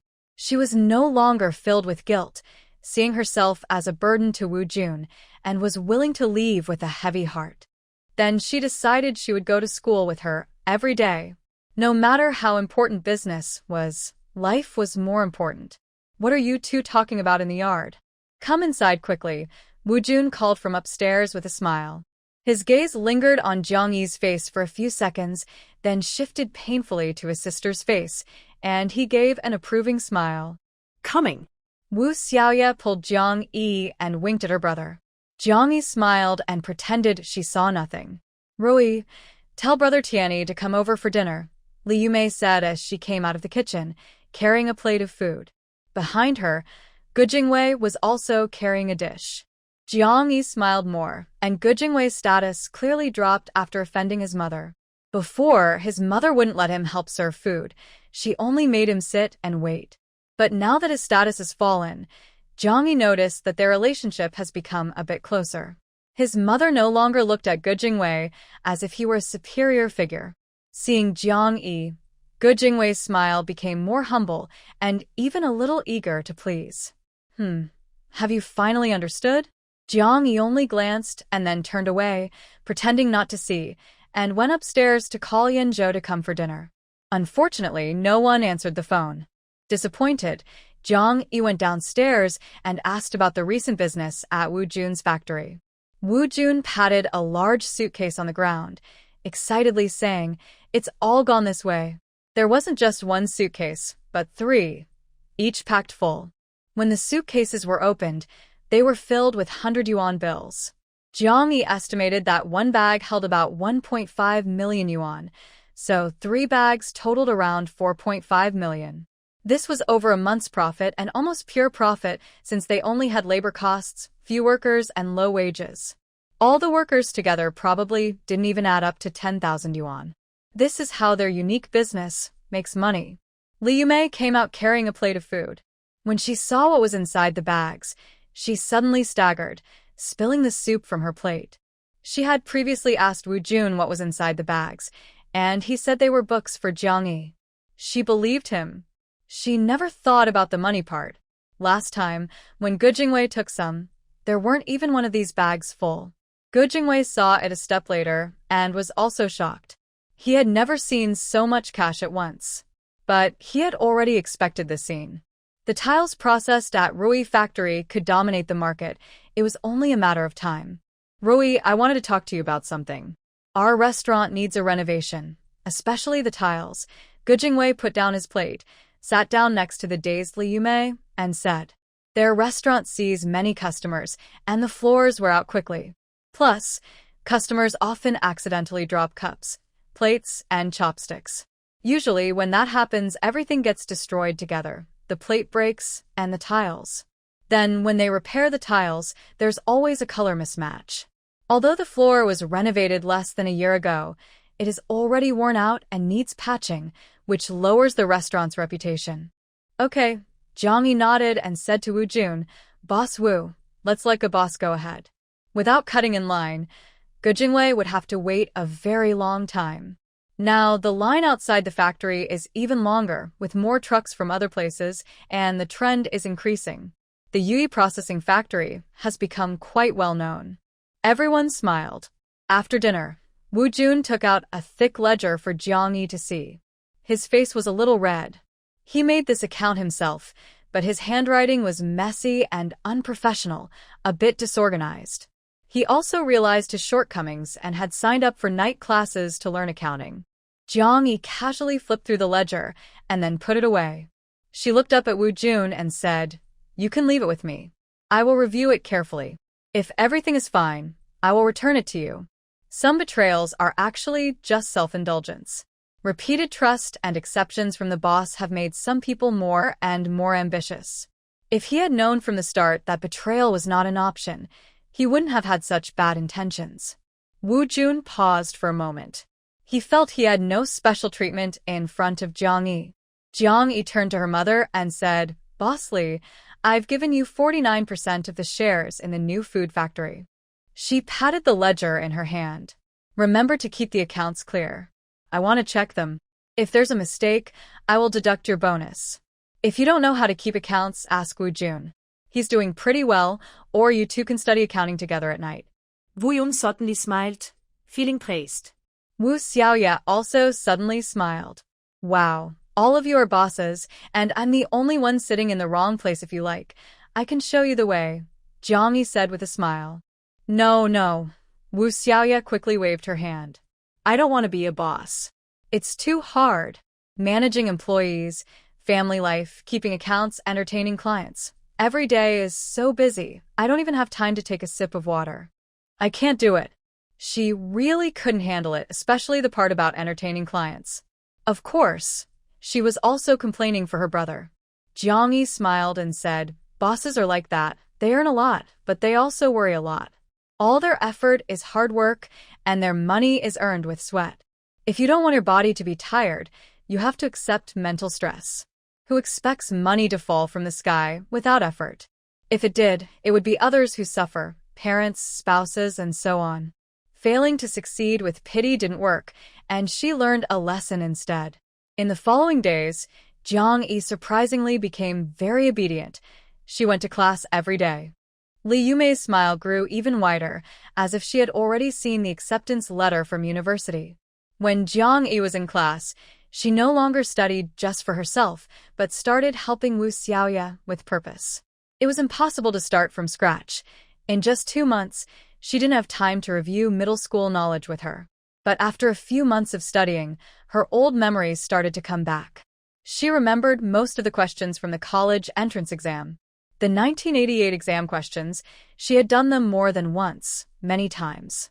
Because she also took the exam in 1989, using the 1988 questions as practice. That year, she worked through them with a mix of pain and determination, scoring full marks. Decades later, These memories had been buried somewhere deep. Now, practicing similar questions every day helped her recover those memories. This was also why Jiang-yi was so bold before. She dared to skip school. She didn't dare write down the original questions, but she had Wu Xiaoye do similar problems repeatedly, ensuring she could handle them when the time came. If Wu Xiaoye studied more carefully, she wouldn't just get into night school. She could get into Peking University. That evening after class, they were still escorted home by Du Prung.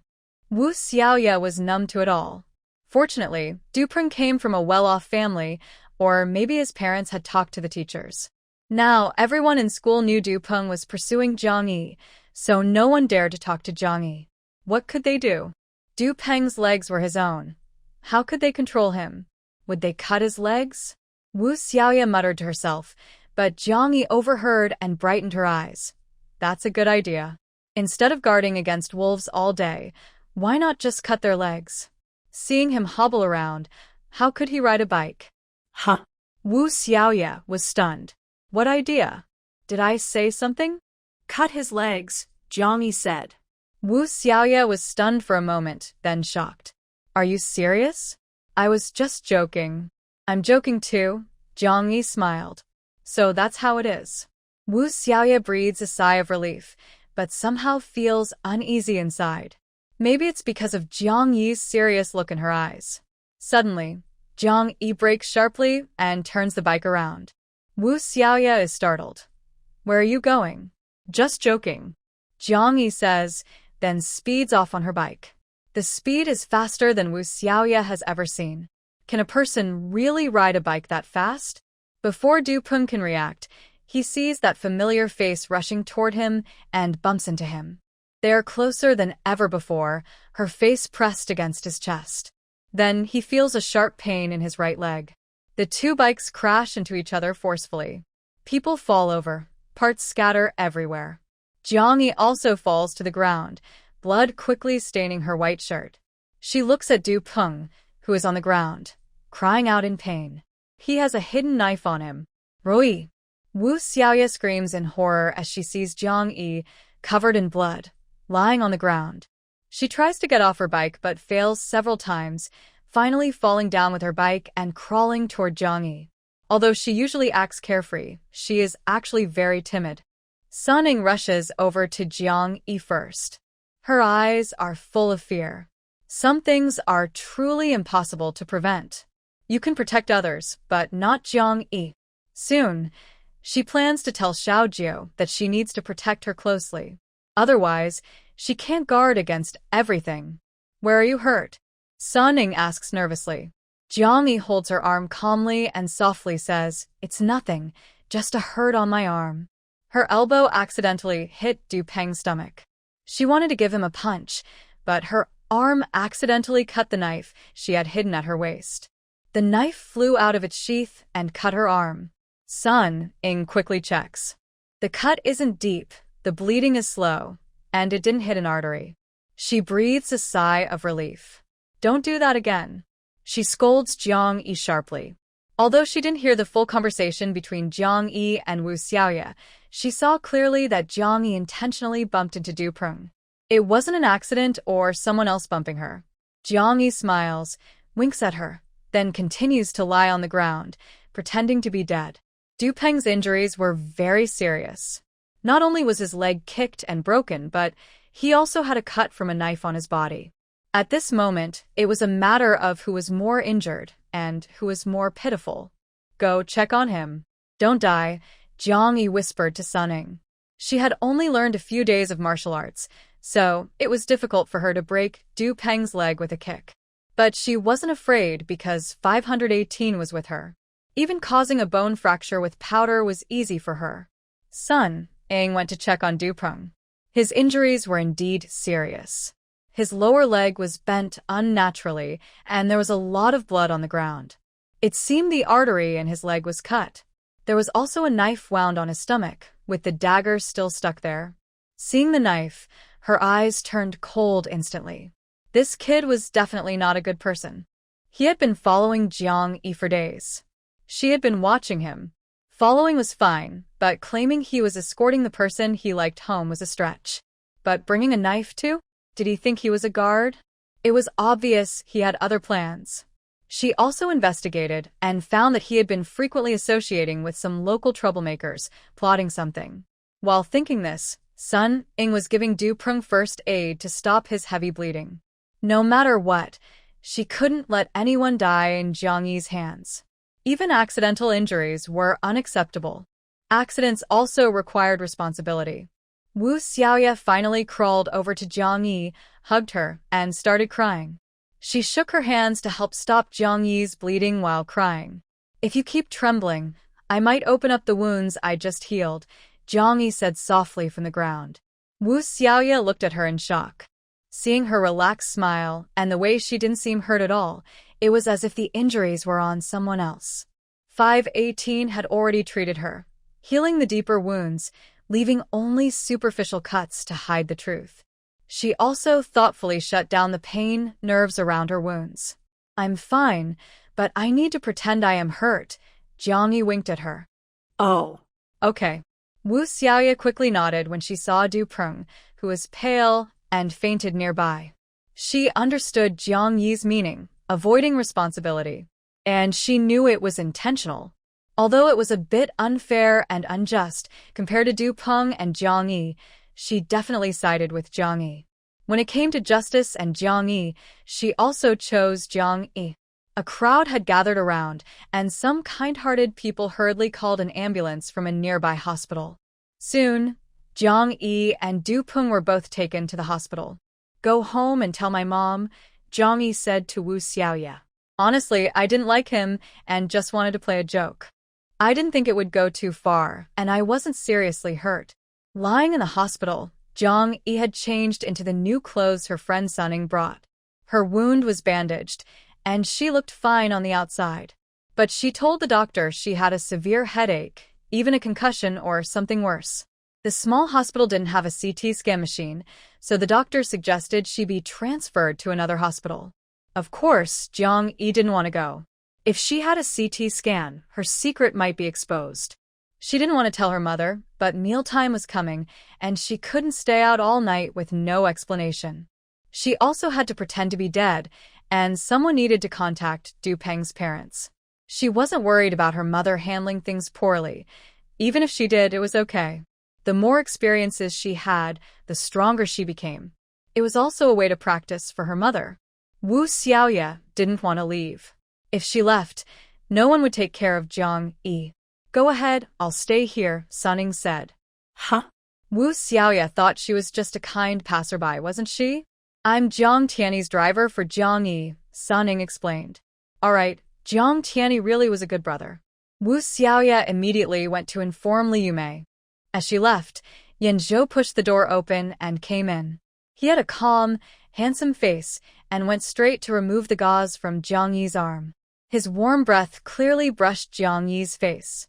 His handsome face, so striking it was hard to look at directly, was right in front of her. She could even see his thick, long eyelashes, almost as beautiful as hers. Jiang Yi's face turned red instantly, and her heart started to flutter. Big Brother came so quickly, but he seemed angry. His eyebrows were furrowed. His long eyelashes lifted as his sharp eyes fixed on Jiang Yi. If the knife had moved just 1 inch more, it could have hit the aorta in your arm, deep enough to cut it. What would you do then? Yan Zhou asked coldly, suppressing his anger. He was really angry. How could she be so impulsive? How could she not care about her own safety? If something had gone wrong, what would happen to her? To her mother? His gaze turned even colder as he stared at Jiang Yi, waiting for her to give him an explanation. Sun Ing quietly and quickly withdrew, closed the door, and stood guard at the entrance. Jiang Yi saw her leave, and her face turned even redder. She took a deep breath. She grabbed the collar of the man in front of her and softly said, "Big Brother, I was wrong. I won't do it again." She had never been so coquettish with anyone before.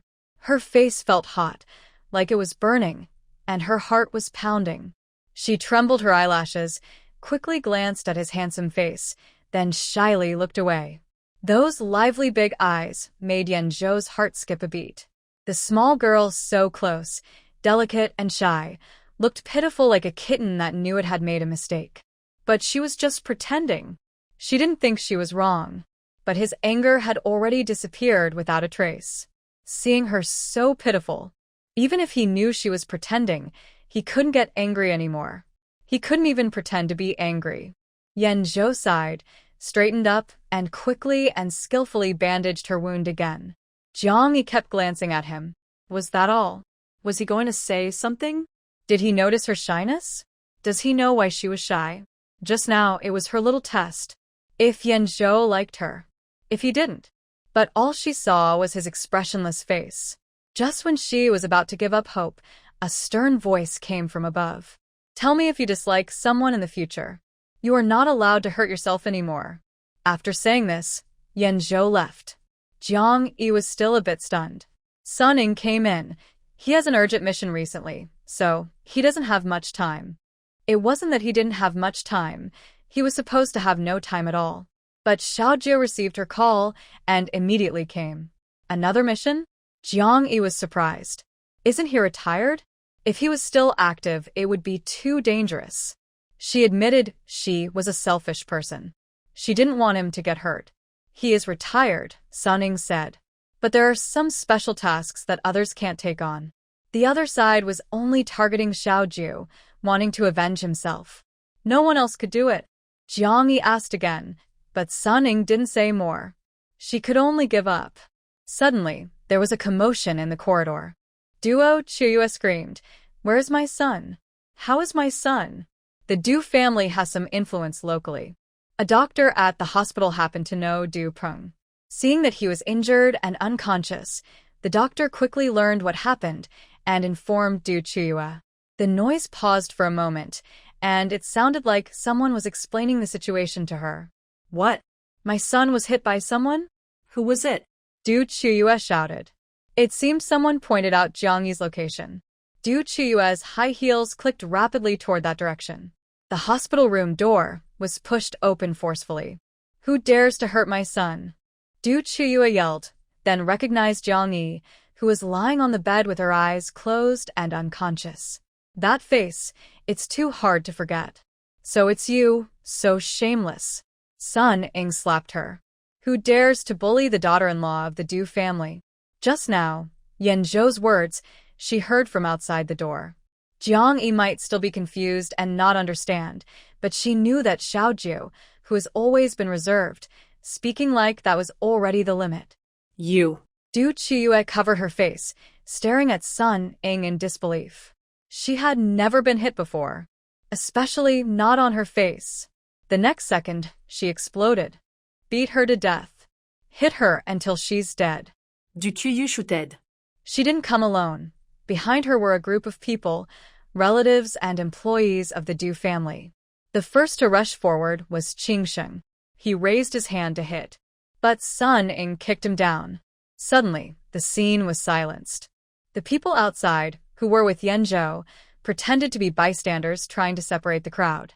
Though bodies were separated, they couldn't stop Du Xiaoya from speaking. You little brat. Smack. Sun Ning slapped her again. Du Chuyue was about to go crazy with anger, struggling desperately. But the man trying to hold her back was too strong.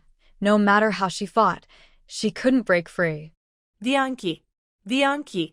Li Yumei's voice suddenly sounded from outside the door, and she appeared at the entrance. She pushed her way in, rushing to Jiang Yi's bedside, looking at her daughter with concern, especially at her weak appearance and the wound on her arm. Although Wu Xiaoya had told her earlier that Jiang Yi was pretending, she still felt distressed. Where is she hurt? Is it serious? She asked Sun Ning. She had seen Sun Ning before and knew she was one of her own people. Sun Ning blinked at her and said, "It's quite serious. She's still unconscious. The doctor said she might have a brain injury and could be in danger." Li Yumei's hand trembled slightly, causing Jiang Yi's fingers she was holding to move gently and scratch her palm. Only then did Li Yumei feel relieved. When she heard that Jiang Yi was in life danger, Du Chuyue also calmed down and stayed quiet. What exactly happened? Which shameless person hurt my daughter? Li Yumei suddenly stood up and asked in Du Chuyue's tone. She heard Du Chuyue's earlier questioning and felt no guilt, only anger. Her son was the one who followed her daughter first, with bad intentions. Her daughter was just defending herself. Moreover, whether it was intentional or not, it was just a collision between two bicycles, and the injuries were the same. Why is it that her daughter hurt her son, but not the other way around? Du Chuyue clearly understood this too, and said casually, it was just a bump between two bicycles. Who got hurt worse? Your daughter was just unlucky. What does that have to do with my son? Besides, I don't even know how badly my son is hurt. Hearing this, Du Chuyue was truly upset. She only had this one son. If my son is fine, that's okay. But if he's hurt, I want your whole family to pay the price. After speaking, she turned around and left with her people, heading to the operating room entrance to guard. The hospital room door was closed, and Jiang Yi immediately opened her eyes, giving Li Yumei a mischievous smile. Li Yumei's heart finally relaxed. Good, you're okay. That's a relief. She patted her chest and sat down on the bed. You scared me to death. The next moment, she became a little worried again. That boy, he should be fine, right? She heard he lost a lot of blood and was unconscious. She really hoped he was okay. Otherwise, her daughter would also be involved. Definitely fine. It was just a collision between two bicycles. What could happen? Jiang Yi echoed Du Chuyue's words. If anything, it was just bad luck for him. Soon, there was noise outside again. Du Peng was pushed out. He was indeed not seriously hurt, just a broken leg and a wound on his stomach, considered minor injuries. Du Chuyue felt relieved and no longer looked for trouble with Jiang Yi. Now they were the ones losing out. And once she calmed down, she remembered that Jiang Yi had a backing. She didn't know all the details, but Shaolin. Although Shaolin had been cheated before and suffered heavy losses, a fallen camel is bigger than a horse. If she really fought her to the death, she couldn't afford it. She decided to wait until Shaolin was completely finished before making any moves. Thinking about the recent rising trend in the textile industry, Du Chuyue felt very excited. When Shaolin fell as a hero, she thought she could get a share of the benefits. That same day, Du Peng was transferred to a big hospital. There was no need for Jiang Yi to stay there anymore, so she also used the excuse of transferring hospitals and eventually went home. In the following days, Du Xiaoye stayed behind, stopped studying, and stayed with Jiang Yi to recover. You really are so temperamental. If he follows you, just let him. It's broad daylight in public with many people around. What is he daring to do? Wu Xiaoye whispered while peeling an apple for Jiang Yi. Once Jiang Yi's arm wound was dressed and healing well, she finally brought up what happened a few days ago. She felt it was a bit much to get angry and break someone's leg just because she was pursued. She thought it would be enough to scold him loudly, or even slap him. You always think too highly of people, Jiang Yi said. He was carrying a knife. Didn't you see? That's not a big deal, right?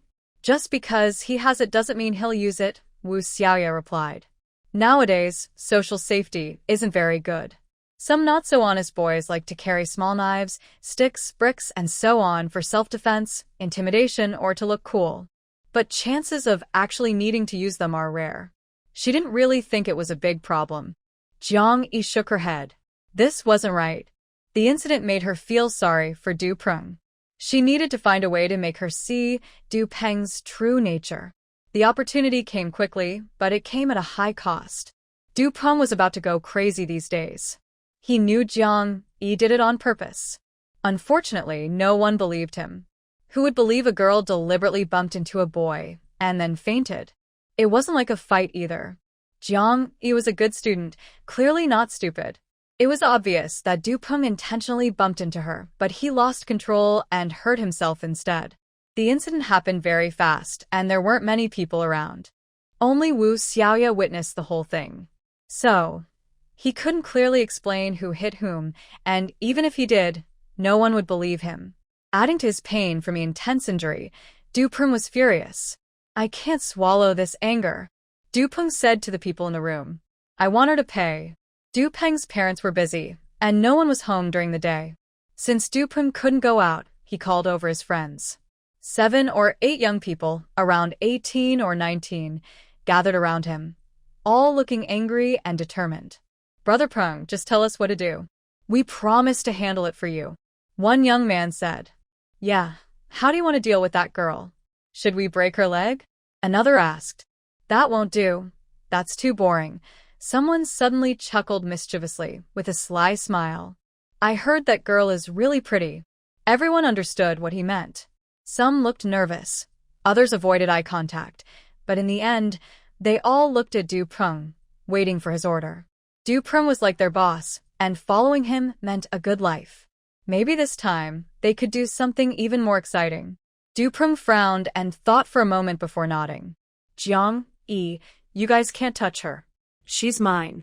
She has a good friend, Wu Xiaoya. She's also pretty. Do whatever you want with her. Although these guys were thugs, they were still young and inexperienced. They hadn't done many bad things yet, so they felt a bit nervous about this. HMPH, Dupeng snorted coldly. You're not afraid of anything normally, claiming you're the boss of Hang City. Now you're scared just because I said so? He looked at them with disdain. If you don't want to do it, fine. But Jiang, Yi, you must bring her to me. I want to handle her myself. Don't worry, if anything happens, it's on me. They were young and full of energy, and they couldn't resist his challenge. Everyone immediately promised to complete the task. Of course, deep down, they were happy to do it. They believed what Dupeng said. Dupeng's family was very wealthy, living in a villa, driving fancy cars, and dealing with important people. If they ever got into trouble before, Dupeng could easily get them out. This time would be no different. It was just to invite 2 girls over to play, and maybe they would enjoy it too. After all, many girls would be willing, but only a few caught Dupeng's eye. Even if they didn't want to, they wouldn't dare say anything. 99% of them wouldn't dare. The group quickly found Jiang Yi and Wu Xiaoya's addresses and started planning. Jiang Yi pretended to be sick. After a few days, the wound on her arm healed, leaving only a faint scar. She had intentionally left it there, waiting for Yan Zhou to come back and see. She wanted him to feel heartache, then let him step back once he had achieved his goal. Wu Xiaoya couldn't stay still anymore. She missed her brother. She needed to wash his clothes, cook for him, and help him with his bills, so he wouldn't have to stay up late again. After a few days, Wu Xiaoya finally left the Jiang family's big yard and went home to organize her and Wu Jun's clothes, planning to take them over for washing. The person responsible for watching out finally found her and immediately told the others. These thugs often broke into houses to steal. They felt unsafe tying people up outside on the street. So, they had already decided where to kidnap someone, either at Jiang Yi's house or Wu Xiaoya's house. When they saw the tall wall at Jiang Yi's house, they quickly retreated and instead stayed near Wu's house, which was a quiet, suitable place next door. Wu Xiaoya was at her own home when she was suddenly grabbed, covered her mouth, and was put into a van, then taken away. Soon after, a black car followed behind the van. But the people in the van didn't suspect anything. This street had other cars passing by, so it didn't seem strange. After a few turns, the black car was still behind them and no one found it odd. They were heading straight to Dupeng's house. Many nearby residents had small cars going there, so it looked normal. They had already put Wu Xiaoya into the car inside Wu's yard, thinking they wouldn't be noticed. Suning was driving and looked at Jiang Yi in the passenger seat with disapproval. She had noticed the thugs as soon as they appeared outside Zhang's wall. She recognized them. They were the people who had been frequently seen with Du Prung recently. Du Prung wouldn't give up easily, she guessed, so she kept her eyes on them. They definitely had bad intentions. Suning glanced at Jiang Yi's arm wound. Just wait at home. The others are watching all around. We can rescue Xiaoya without you having to do anything. There's no need to risk yourself. If anything goes wrong, it would be hard to explain to Xiaojiao. Jiang Yi was nervously staring at the van in front of her, not listening to Sun Ying's words at all. She was afraid that these people might harm Xiaoya directly in the car, hurt her badly, or cause an accident that would involve Xiaoya. Her plan was good, going with the flow to help Xiaoya see Dupeng's true nature. But when the moment came, she regretted it. Her mind was filled with all kinds of accidents. After all, Xiaoya had died in her past life at the hands of these people. She was worried that fate was uncontrollable. Sunning sighed, "If you're really so worried, why not stop it early?" Jiang Yi clenched her teeth and shook her head. Stopping once, twice, 3 times, it's not enough. Without Du Peng, there's Peng and Zhao Peng. Xiaoya is too naive. She needs to see how dangerous this world really is. Sunning found it funny. A young girl with a mother's heart, criticizing another girl for being too innocent. But Jiang Yi truly didn't have the naivety typical of an 18-year-old girl, except when facing Xiaojiu. Most of the time, she was always by Jiang Yi's side, showing her maturity, calmness, decisiveness, and skill. She even outmatched Boss Xiao's presence. How could she be just an 18-year-old girl? Sometimes, she even forgot her age and treated her like a master, obeying her commands. "When will you save her?" Seeing the car entering Du Peng's neighborhood, Sunning asked. Once inside the house, with its complex layout, it would be hard to rescue her. Plus, her worries matched Jiang Yi's, fearing that those troublemakers might attack Wu Xiaoya in the car. Such a delicate girl shouldn't be harmed. Jiang Yi remained calm because she could see inside the van through 518. Xiaoya was still safe, and maybe the others were too nervous to hurt her. "Let's wait a bit longer. At least let her know who the mastermind is," Jiang Yi said. But the van ahead stopped at Du Peng's neighborhood.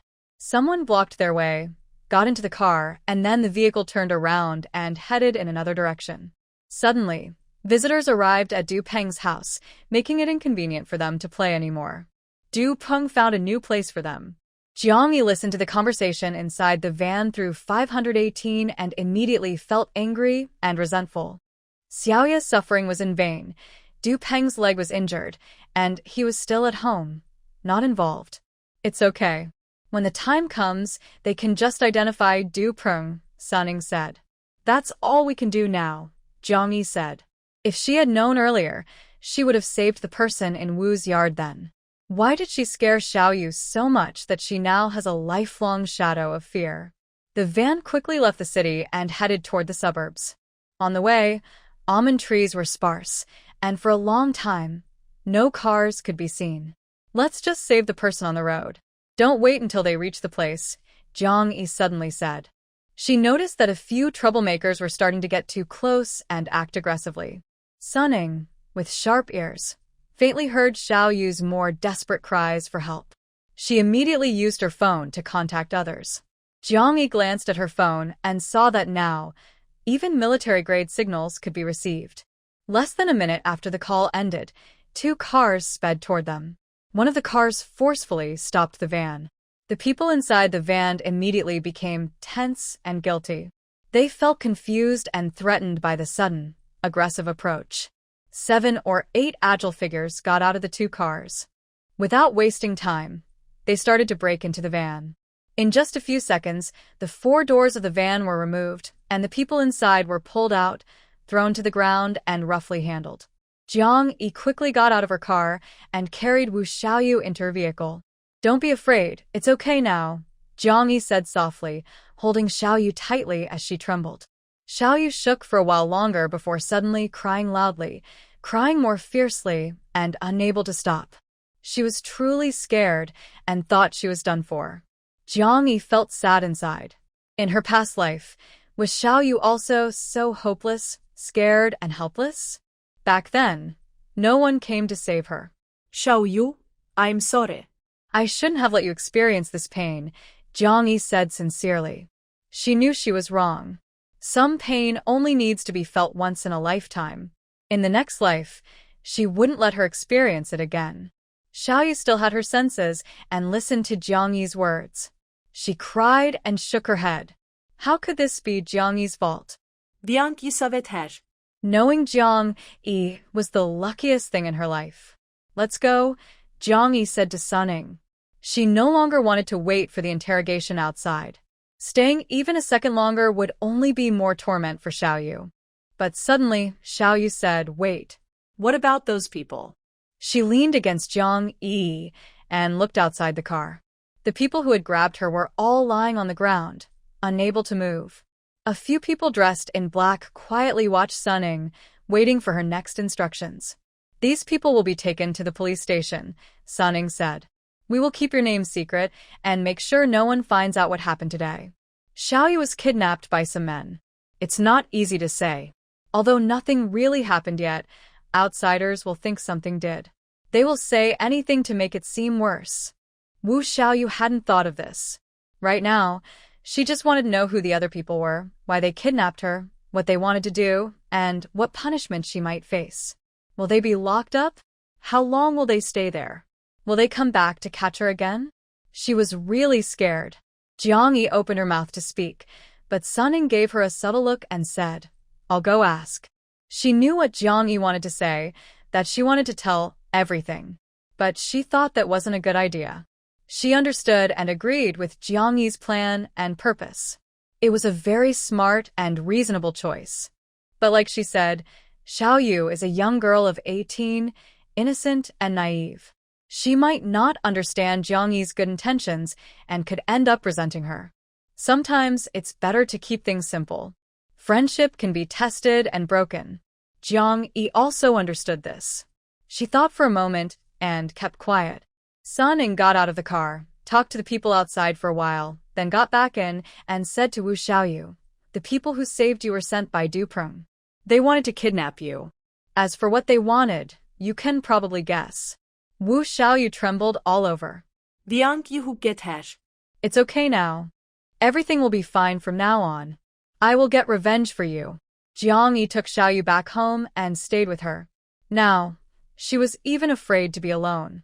She had been kidnapped from her own home, where could be safe. Oh, Jiang Yi's house was still safe. By the way, who were those people who saved me? How can I find them? I want to thank them. Wu Xiaoyu asked. She was so scared earlier that she only saw a group of black-clad people saving her. But she didn't understand why they appeared there, how they knew she was in danger, or why Jiang Yi knew she was in danger and arrived so quickly. She didn't have time to think. Those are Sun Jie's friends, Jiang Yi said. When they knew you were in trouble, Sun Jie called them, and they came. How did you know I was in trouble? Wu Xiaoyu asked curiously. I passed by your house and happened to see everything, Sunning said roughly. Wu Xiaoyu nodded gratefully, and thanked Sunning. Please don't tell my brother about this. Wu Xiaoyu, who was calmer, suddenly said to Jiang Yi. I'm afraid he might go and fight Du Peng, and that wouldn't be good. Her brother's life was worth 1,000 times more than Du Peng's. And you don't go either. Let Jing Cha find him. Wu Xiaoyu nervously held Jiang Yi's hand, not wanting her to seek revenge. That would be too scary.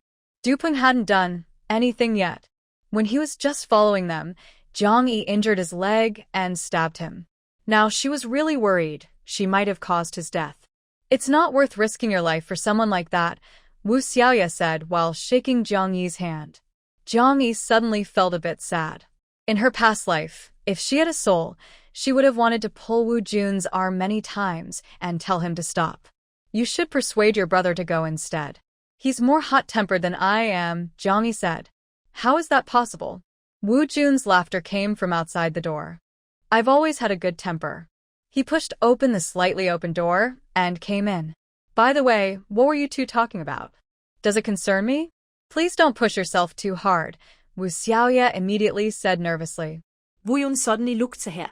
Her eyes were red, clearly crying hard. Usually, his sister was very cheerful, especially when she was with Jiang Yi. Nothing should make her cry, let alone with swollen eyelids like walnuts. But her eyes were full of fear.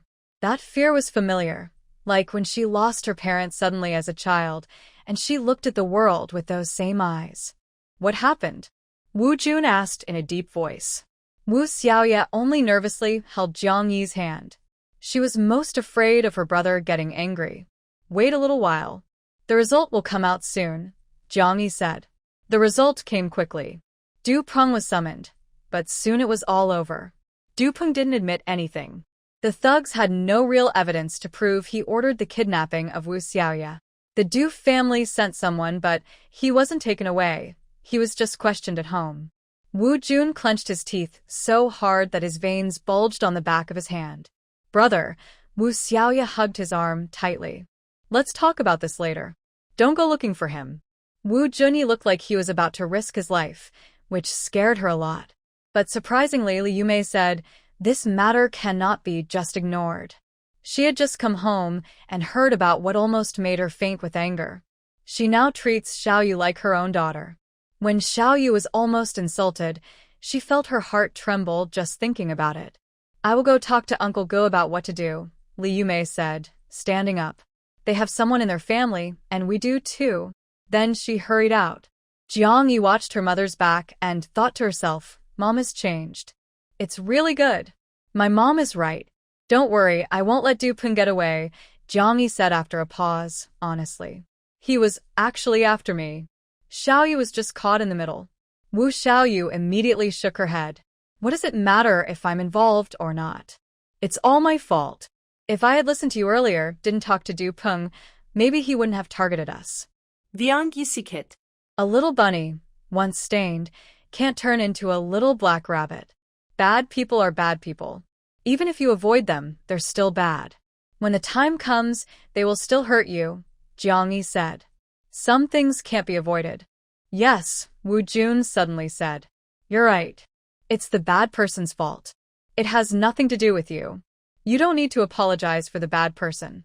He stood up. Wu Xiaoyu still clung to his arm. Brother, you're not allowed to go anywhere. Wu Jun smiled slightly. I'm going to find Uncle Go and talk to him about what to do. He patted his sister's head. Don't worry, I won't do what I used to, bring people to fight. He tidied his clothes and showed a cold smile. I'm now the boss. I will solve problems like a boss. Boss, isn't that just about money, connections, and relationships? He now believes he's just as good as anyone else. Maybe some people are still better, like Yan Zhou, who immediately rescued his sister when he found out she was in trouble. But he will try his best. Jiang Yi watched his back and thought for a moment.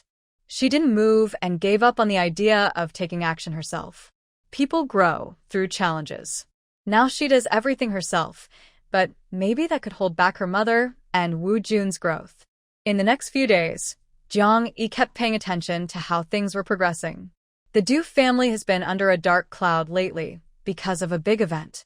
Compared to that, Du Peng's attempt to bully a young girl with some thugs, which failed, is nothing and can be ignored. Earlier, they were rewarded by the Cui family for their clever ideas. The Cui family recently started a new textile business in which they hold a 30% stake. They are very optimistic about China's current textile industry. Now that they have acquired the world's most advanced production line, they invested heavily, hoping to make a big profit and establish themselves in the textile world. If they could replace Shaolin, that would be even better. Things were going well before, but Shaolin was suddenly hit hard, like a headless fly, running around and hitting walls, trying to raise money to buy new machines. He sold all his inventory and machines in a desperate attempt, looking completely out of options. In the end, he failed. The machines they banned from exporting to China were already at their limit. Any more would cause legal trouble. Desperate, Shaolin took a gamble. He brought in some outdated machines from a small country, assembled them randomly, and started production again. What else could he do? He still had many orders to complete and no fabric to fulfill them. Would he risk losing everything? Everyone thought Shaolin would go bankrupt and leave the textile industry. But at the recent textile industry conference, Shaolin outperformed everyone alone. He used his mysterious new production line to weave fabrics that far surpassed others in quality and design. With his Yunxiao fabric, his products were like top-quality cloth, not just rags. Some even refused to use his rags because they thought they would fade too quickly. Within a year, Shaolin secured 50% of the market orders. The remaining 50% were for low-end markets that didn't need high-quality fabric or were just for rags and mops. Why doesn't he just kill himself with such ambition? Du Chuyue shouted at home. The Du family's plan was her idea. She believed in the textile industry too, so she invested heavily, even putting the money meant for real estate into it. But it all ended in failure. They bought raw materials with their money, finished production, but couldn't sell the products. They could only sell at a loss, losing everything they invested. Because they only sold a small amount, the Chui family took it all. When will they be able to fill the gap left by the Chui family and see the money? But given the current situation, the gap in the Chui family cannot be filled. He only has a few production lines, and he's suddenly taking 50% of the orders nationwide? He'll never finish them. He might as well prepare to pay the penalty for breach of contract. Du cul chuted. But she couldn't feel happy at all. Whether Xiao Lin lives or dies no longer mattered to her. She was going to be poor. Earlier, she bought a piece of land in Hangzhou, planning to build a property and test the waters. But as soon as she bought the land, her money was invested in the textile industry. She thought she could make money and improve the project, but things went wrong. Now, she desperately needs money. Money. Unfortunately, the Du family was also dragged into this. No one had extra money. Like her, they were anxious and restless, like ants on a hot pan. It was a miracle if they didn't ask her for a loan. Outsiders. When the wall falls, everyone pushes. In business, people only help when there's profit. Otherwise, no one will lend money to save the day. Now what do? Du Chuyue suddenly saw Qingsheng and was filled with anger. She slapped him. You're useless. No strong family backing, and you can't even contribute a penny. Your only role in life is to have children. She slapped him again, hitting his other cheek. And you're a waste. You've been useless for years. All I got was one son. Qingsheng lowered his head, eyes red with hatred. Who said he was useless? He just wasn't good enough for her. Always acting like a fierce woman. Who could stand it? Just looking at her made him want to. Stop arguing and don't mention me. Suddenly, a loud shout came from the living room. Du Chuyue and Qingsheng looked up and saw Du Peng sitting in the corner. Du Peng was very angry now. His plan had failed. Although he didn't go inside, he was young and afraid of the police and the authorities.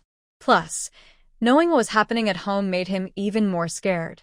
If the family fell apart, he would lose his protection, and it would be the end. You're useless too. You can't help the family at all, and now you're out causing trouble. Du Qiu scolded loudly, pointing at Du Peng. Under normal circumstances, Du Chuyue usually doesn't scold Du Peng because she is his mother. However, sometimes she does, especially because he is Qingsheng's son. The older one is useless, and the younger one is also useless. Your father is no good, but you are quite capable. Du Chuyue, angry, also insults her son. Are you planning to bully the little girl again? Do you finally understand how to live? Are you too stingy to spend money? Then you should save money for me. Do you know how much I just spent on you? 50,000. 50,000. That's more than many girls can play with. Is that little troublemaker really worth that much? Du Peng is so angry he trembles. If his leg weren't injured, he would have stormed out. Du Chuyue stops after saying this and stands there in shock, still with her hands on her hips, looking like she's in a daze. Qingsheng's heart skips a beat. Has she lost her temper? Heart problem? That would be just perfect. But unfortunately, the next second, Du Chuyue gets angry again. She rushes to her son, excited, and asks, Do you like Jiang Yi? It's all those little troublemakers talking. They told her their plan.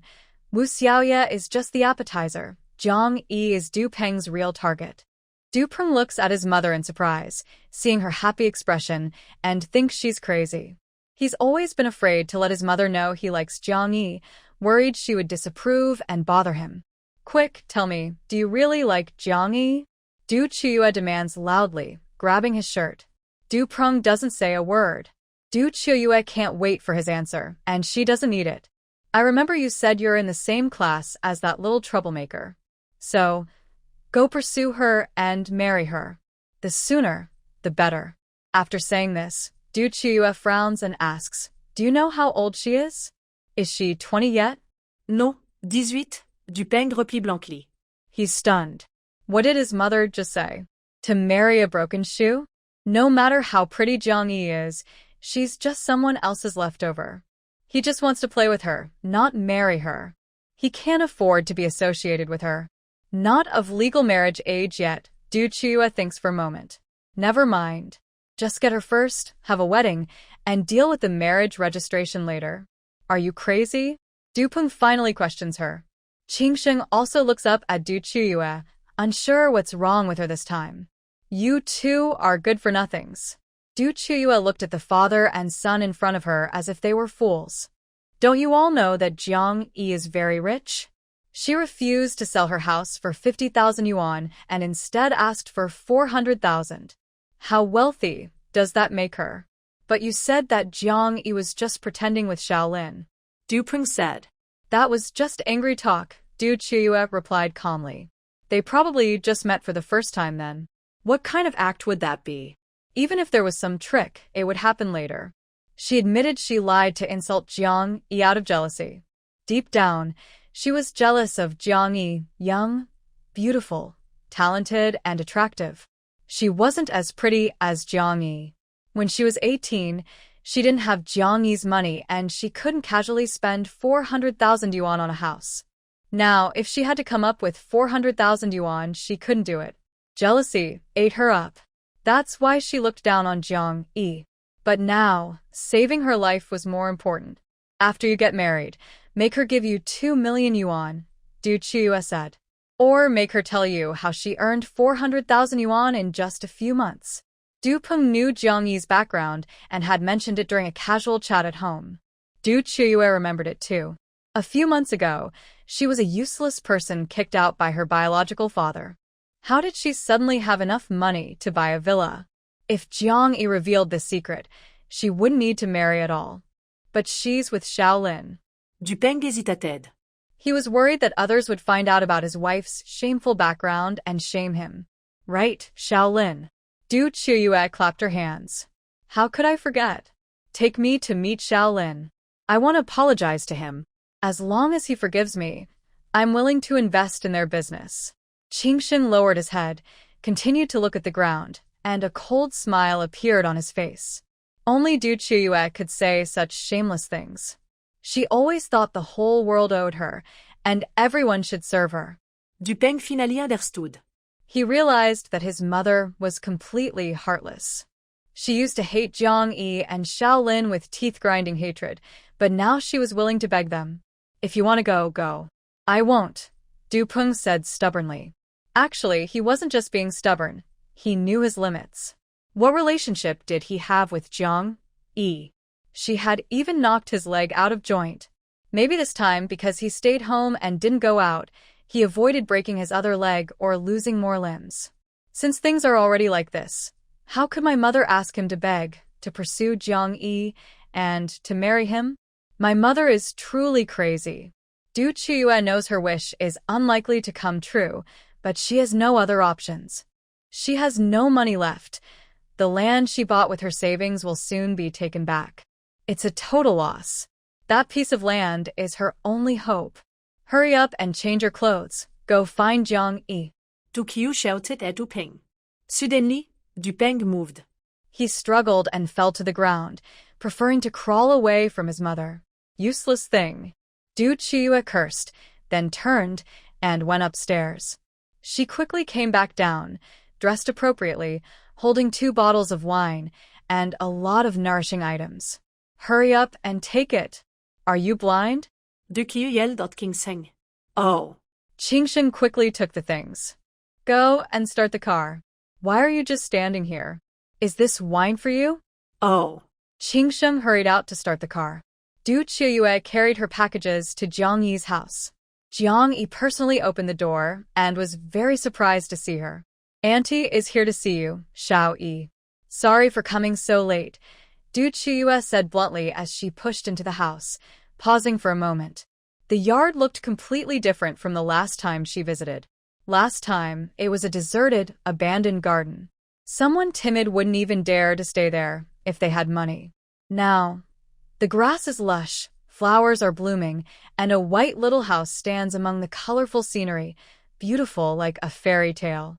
She immediately thought this house was worth $1 million. It was a pity she didn't buy it for 50,000 back then. But now, if she could get it without paying a penny, wouldn't that be even better?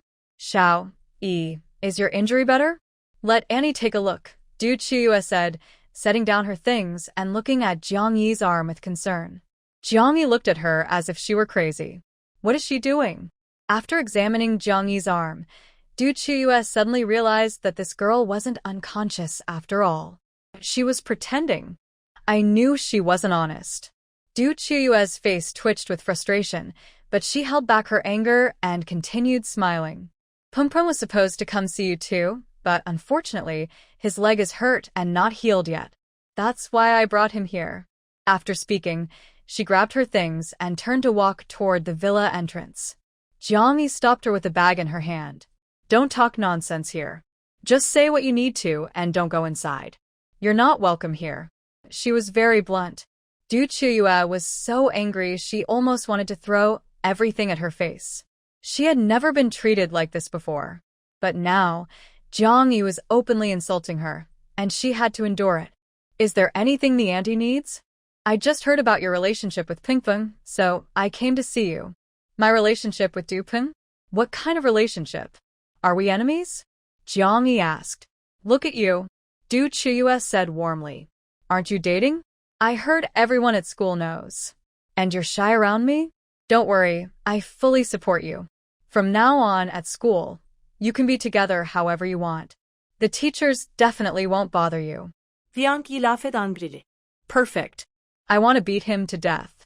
Tell the teachers not to interfere. If you have the guts, tell Jing Cha not to interfere either. She was about to lose her temper.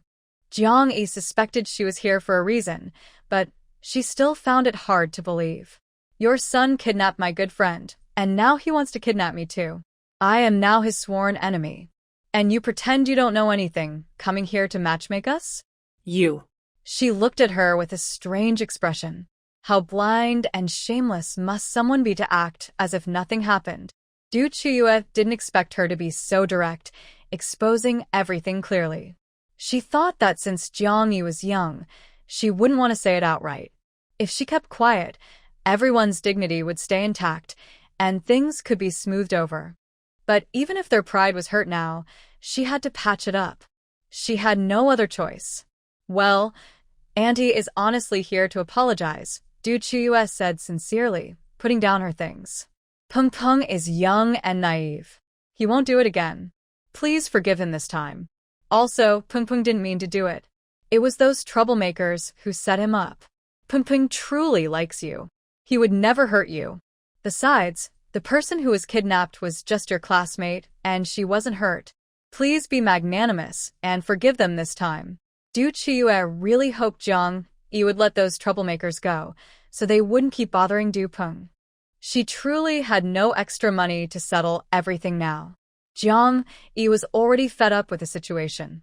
She opened the door and said, "Take your things and leave." Du Chiyue's face trembled with anger. "Young lady, don't refuse a toast and then drink a punishment drink," she said, staring at Jiang Yi with a threatening tone.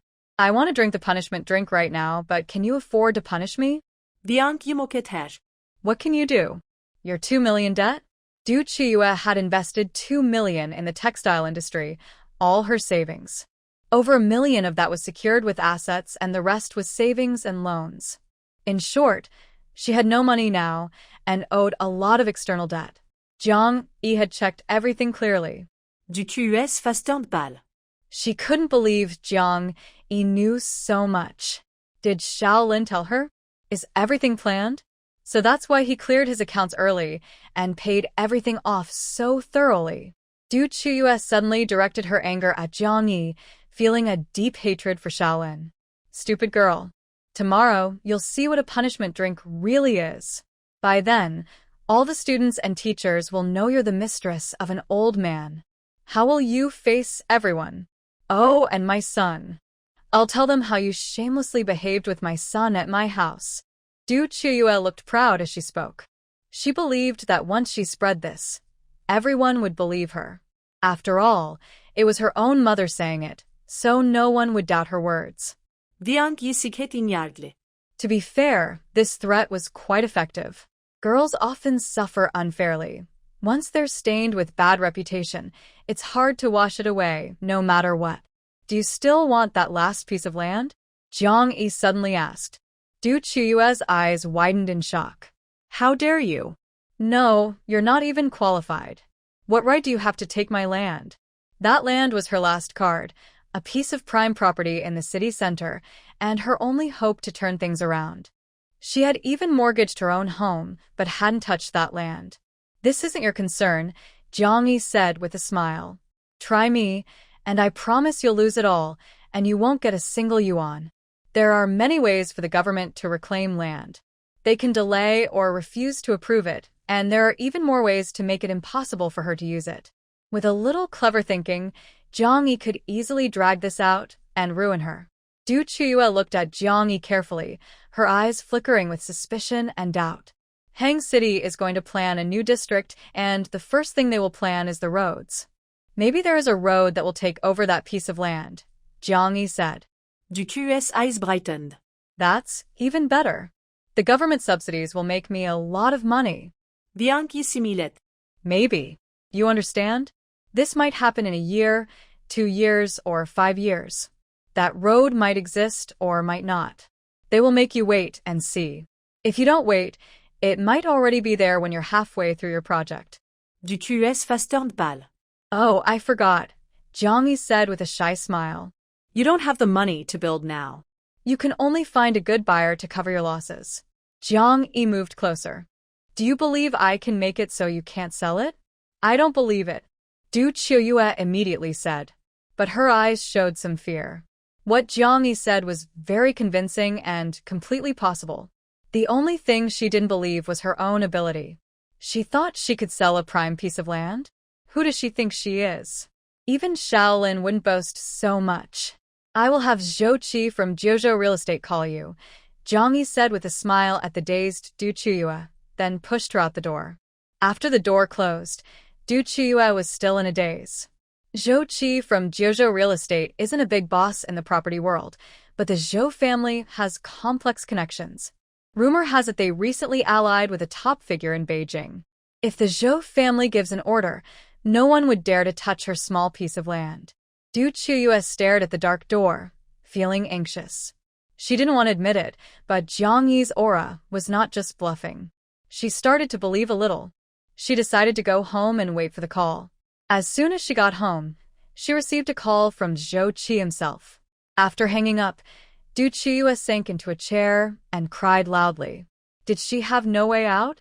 Du Prung sat in a wheelchair outside the door, listening to his strong mother cry so hopelessly for the first time. It made him feel hopeless too. The Du family was falling apart, and if his mother was finished, he would be finished too. He overheard part of the call and realized it was all because of Jiang Yi. He wouldn't let her get away with this. 1 week later, Du Prung took all his saved pocket money and found a few people to do some dirty work for him. He was introduced to them through a friend of a friend.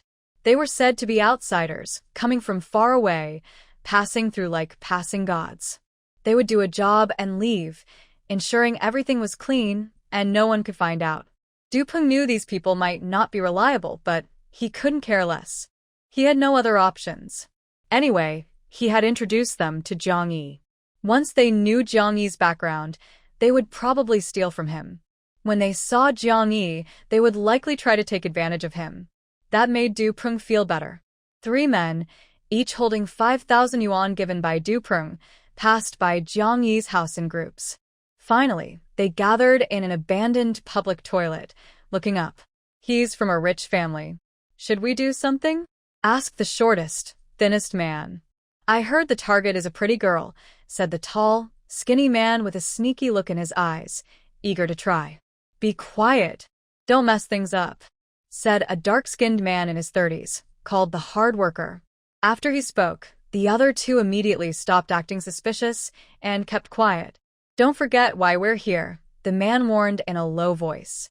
If we delay the boss's plan, we won't have a future. No more talking about money or women. The 2 men shivered at his words, thinking about their boss's methods, feeling scared. The hard worker seemed to hesitate, and also seemed to be afraid.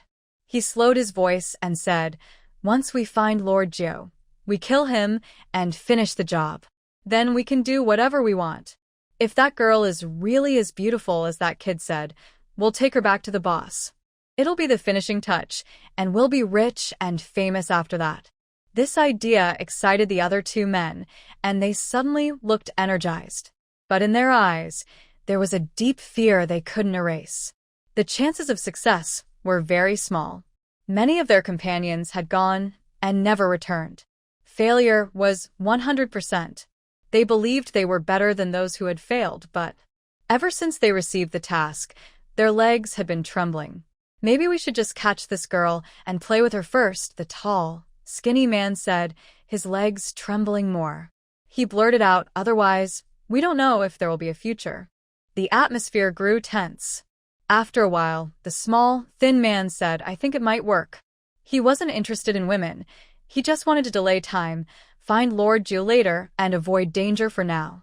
Usually, he was responsible for gathering information and running errands in the gang. He wasn't good at fighting. If he really faced Lord Jiu, he knew he would be the first to die. Both men hesitated. The unhappy man gritted his teeth in anger, but couldn't do anything. Meeting Lord Jiu with this attitude was a sure way to die. Without their help, he would also be doomed. So they decided to block their excuses first. Let's deal with this young girl first, the strong man said. After they finish, we'll see what reasons they have to back out.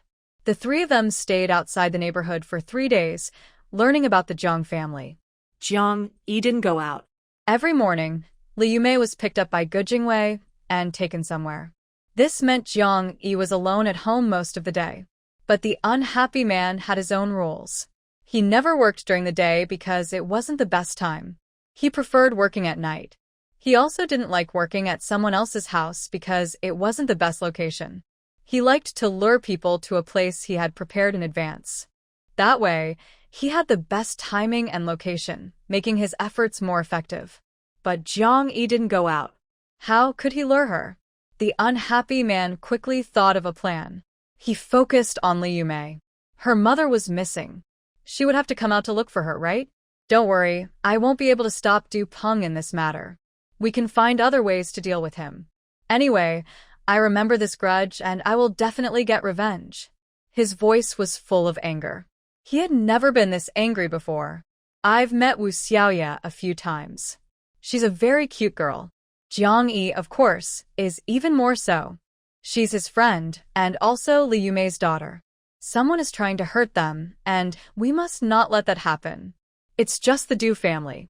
If it had been before, I wouldn't dare say this, but now, the Du family is in chaos and in danger. Taking care of them is not a problem. Where should I start? Geng Wei was distracted when suddenly, a figure rushed out from the side. It lightly bumped into the car, but was knocked down and fell to the ground, unable to get up. Ah! Li Yumei screamed sharply, startled. Geng Wei quickly braked and got out to check. It was a small man, covered in blood on his face and head, lying motionless on the ground. Geng Wei was immediately panicked. He picked up the man and put him in the back seat, planning to take him to the hospital. But the man, covered in blood, suddenly opened his eyes, reached out, and grabbed Geng Wei's neck, pressing a knife against him. Don't move. Get in the car. The small man threatened. Geng Wei was stunned. Suddenly, he realized this was a robbery. Robbery by bandits isn't unusual, but what's strange is that the bandits appeared in the city early in the morning. Geng Wei looked around and suddenly realized they had already left the city. The surroundings were empty, and for a long time, no cars passed by. Get in the car. The small man pulled him harshly, dragging Geng Wei into the back seat. Geng Wei quickly looked at Li Yumei. Li Yumei was terrified, but she saw Geng Wei's eyes and understood his meaning. He was telling her to run away. She ran out so she could seek help. Li Yumei immediately opened the car door, but it only opened halfway before someone pushed it back from outside. A man got into the driver's seat, another sat next to Geng Wei, and a knife was pressed against Li Yumei's neck. The robbers didn't speak. The car sped away quickly. The whole process was very fast, less than a minute. Before pedestrians could see the accident, it turned into a robbery with guns, and the car disappeared in the blink of an eye. 2 hours later, the car turned into a mountain area and stopped in front of a dilapidated house. Ge Jingwei and Li Yumei were pulled out of the car and locked in 2 separate rooms. Then, the 3 robbers left without talking to them. This was strange, nothing like real robbers. Ge Jingwei shouted to the people outside the yard, "How much money do you want? Just tell me the amount, and I'll have someone deliver it." Huh? Using a carrot with dirt? Is this person also wealthy? Well, they are driving a small car. A short man looked at the grim-faced man with excited eyes. It seemed this line of work was quite profitable. Too bad the boss had previously forbidden them from getting involved. They only sell powder, and they can't cross the line. Now that they are far from the boss, maybe they can earn some extra money? The grim-faced man didn't say anything. Honestly, this job was already unnecessary, but since they had started, they might as well try to get more money. It would be a shame not to take advantage of the risk. 200,000 yuan in cash, the grim-faced man said. In 3 days, they mainly studied Jiang Yi. They didn't know much about Ge Jingwei, who appeared only briefly in the mornings. They were willing to pay that much because of the car. Ge Jingwei relaxed a little. It was like a typical kidnapping. He started bargaining and finally settled for 100,000 yuan. He had to act like a normal hostage. If he agreed too easily, it wouldn't be good. As a wealthy person, he was always prepared for kidnapping. So he had done a lot of homework in advance. Ge Jingwei gave the assistant's phone number. The grim-faced man went to call. The assistant answered and immediately looked confused. He went to find Ge Sichuan. Ge Sichuan was also confused and quickly went to find Jiang Yi. Jiang Yi had just hung up when the robbers called again, telling her to bring 500,000 yuan to rescue the person. Her face darkened like rain clouds. 518. Why didn't you tell me? She said coldly to the air. She had previously given her mother a special necklace. Because of material limits, 518 couldn't make very powerful armor, but its communication and monitoring functions were perfect. The moment Li Yumei was kidnapped, 518 should have known. But it didn't tell her. Don't worry, 518's casual voice sounded in her ear. They won't kill her now. They haven't reached their goal yet. Besides, you previously ordered me not to use special functions lightly, to let your mother experience more so she can grow faster.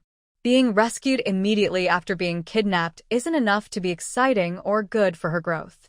Jiang, that's so. It's my fault now? It's okay. I forgive you, 518 said calmly. Jiang Yi felt a tight pain in his chest, but hearing that his mother was currently safe made him feel much better. The 518 intelligence system can read people's minds. Since it said she was fine, he believed it. Suddenly, the front door was loudly smashed open. Jiang Yi turned his head and saw Ge Sichen climbing over the wall. He rushed to Jiang Yi and said, "Sister, Dad has been kidnapped. The kidnappers want 100,000 yuan. I brought the money." He threw his backpack on the ground, looking scared and anxious. "What should we do now?" Jiang Yi looked at him. No matter how strong a man becomes, he's still just a teenager. Facing the kidnapping of his only close family member, he was panicked. At this time, my dad should be with Aunt Li. Is Aunt Li okay now? Ge Sichen asked, panting. He was showing some conscience. He was her brother after all, and he cared about her mother. Yes, he was with your dad, and they were both kidnapped, Jiang Yi said. The kidnappers just called and asked for 500,000 yuan. Huh? Ge Sichen was surprised for a moment. He thought the kidnappers were after his dad, and Aunt Li was just collateral. After all, his dad was well known, while Aunt Li was just a small flower showing her talent. So, why did the kidnappers ask for 10,000 yuan from his dad, but 50,000 yuan from Aunt Li? Jiang Yi also pondered this. It seemed they were targeting her. Who could it be? But no matter who it was, saving the people was the most important thing. Jiang Yi took out 50,000 yuan in cash from the basement and went outside to find Sun Ying. The previous events had exposed Sun Ying to Li Yumei. Jiang Yi suggested she come to the house every day. Since they were all family, she didn't need to act so formal, and he didn't want her driver waiting outside all the time. Moreover, Sun Ying wasn't just a simple driver. But Sun Ying firmly disagreed because she knew she wasn't just a simple driver.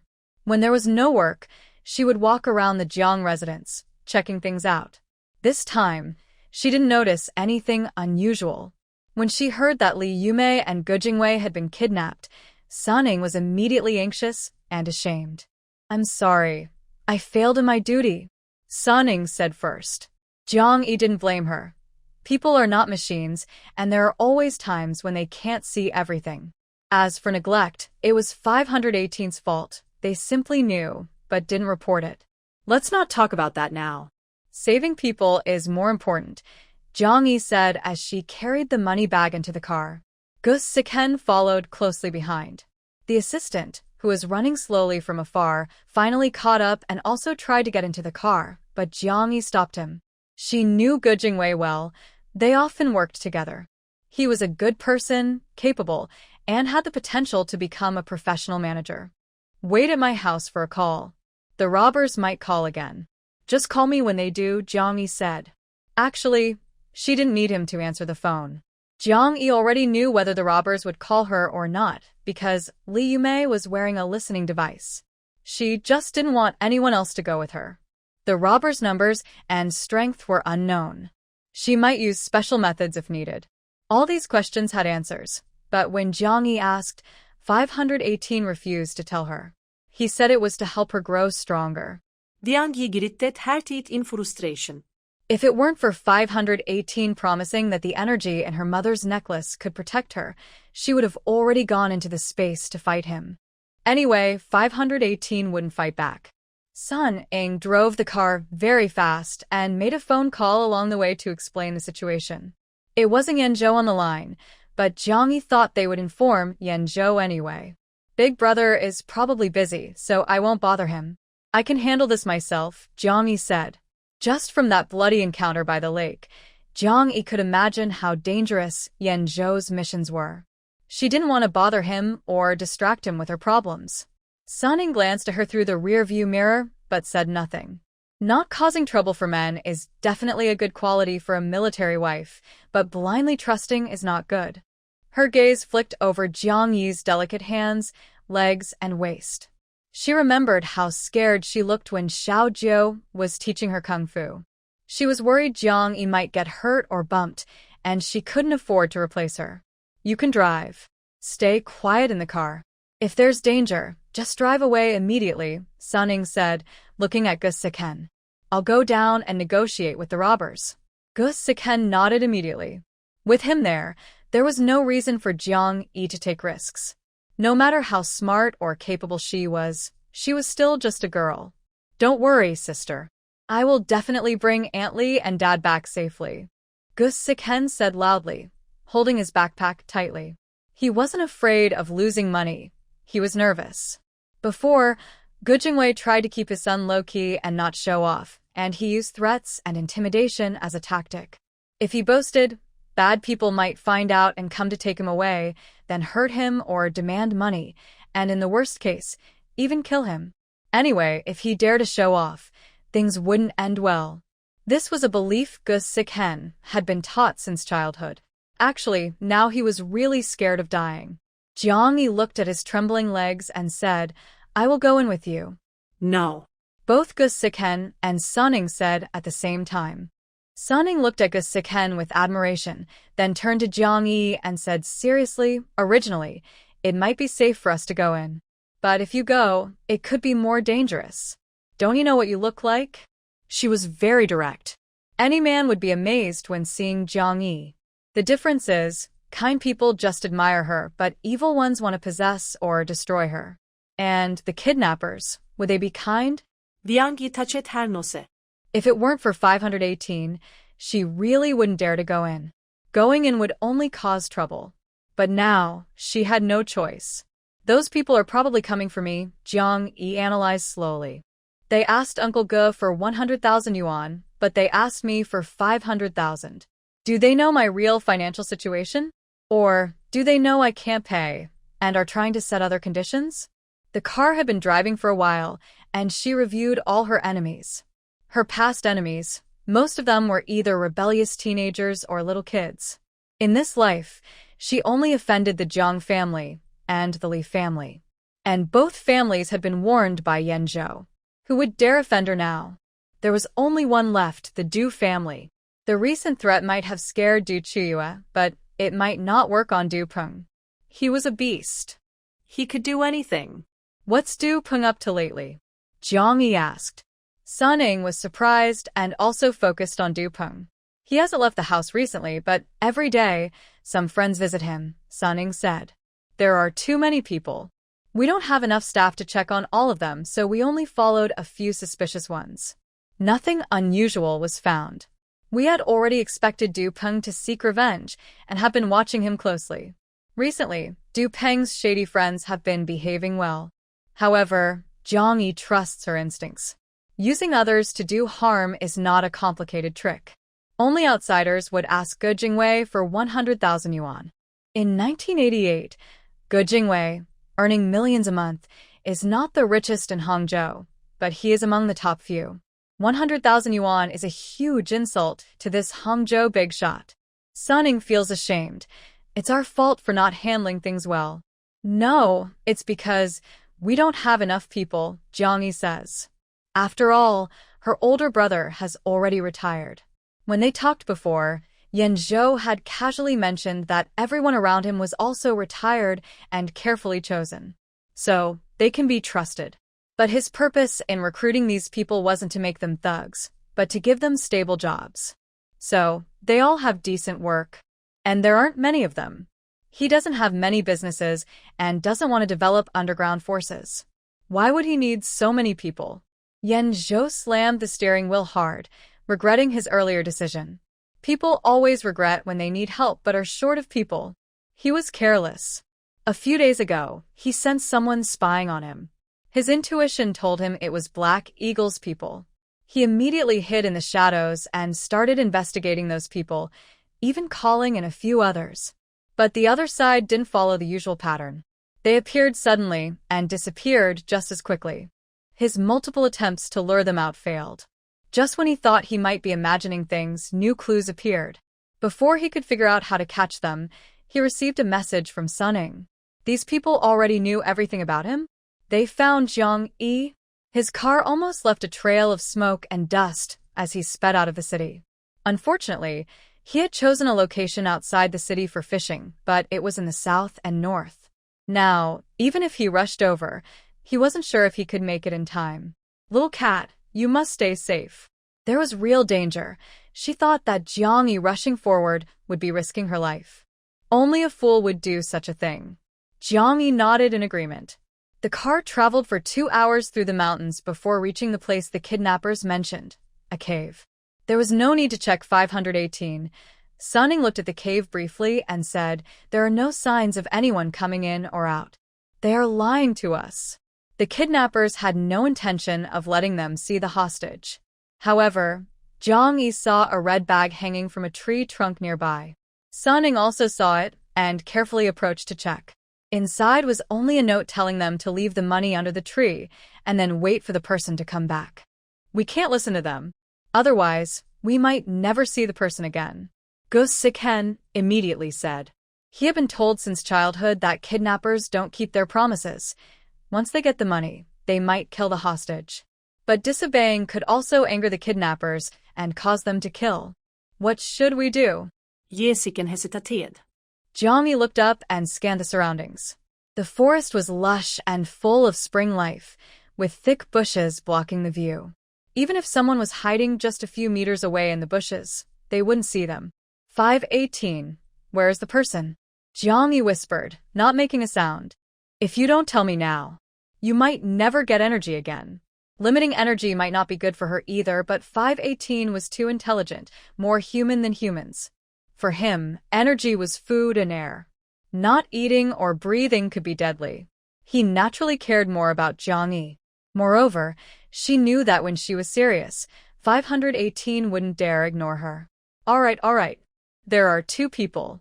One is about 10 meters at your 2 o'clock direction, and the other is about 30 meters at your 9 o'clock direction, hiding in the bushes, 518 said boredly. He was unhappy. Life was so boring. He was glad to see some excitement, but now it was dull again. Maybe because he's an intelligent being, or maybe he's just naturally cold, but he only cared about Jiang Yi's safety. He didn't care about anyone else, including Liu Mei. In his eyes, humans were just data. Besides Jiang Yi, all other data could be deleted at any time. Do they have any weapons? Jiang Yi didn't understand 518's thoughts and asked further. Yes, each has two, 518 replied. And a lot of bullets. At this time, Mengmeng was not strictly controlled. A few years earlier, special shops sold such items, mainly for hunting purposes. Villagers' militia also had some, and clever men made their own without anyone stopping them. Compared to later times, Mengmeng is now very common. Suddenly, a man 15 meters away moved and slowly retreated into the distance. 518, with a teasing tone, said, "Someone is trying to steal your car." Their car was parked down the mountain, a few hundred meters away. Without the car, it wouldn't be easy for them to run.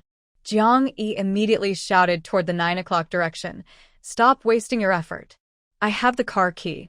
To help Jiang Yi escape, Sun Ying handed her the key after getting out of the car. The man in the distance was surprised, turned slightly, and saw Jiang Yi's gaze fixed directly on him. He even suspected Jiang Yi had seen him clearly. But how could that be? The dense bushes in front of him only allowed him to see her through gaps. He didn't stop and continued walking outward. He preferred to believe Jiang Yi was bluffing. Even if she wasn't, what if she had the key? They couldn't steal the car, and smashing it was fine. As long as they couldn't catch her, he and Lao Er, with four guns, could deal with these three people. That car is bulletproof, including the glass and tires. "You might as well give up," Jiang Yi said. The man who was the boss looked worried and suddenly turned to stare at Jiang Yi. "Bulletproof? Who could that be?" Who is this? Did he just hit a dead end? Where in Hang City could there be such tough armor? As far as he knew, even if there was, it could only be Yanjiao.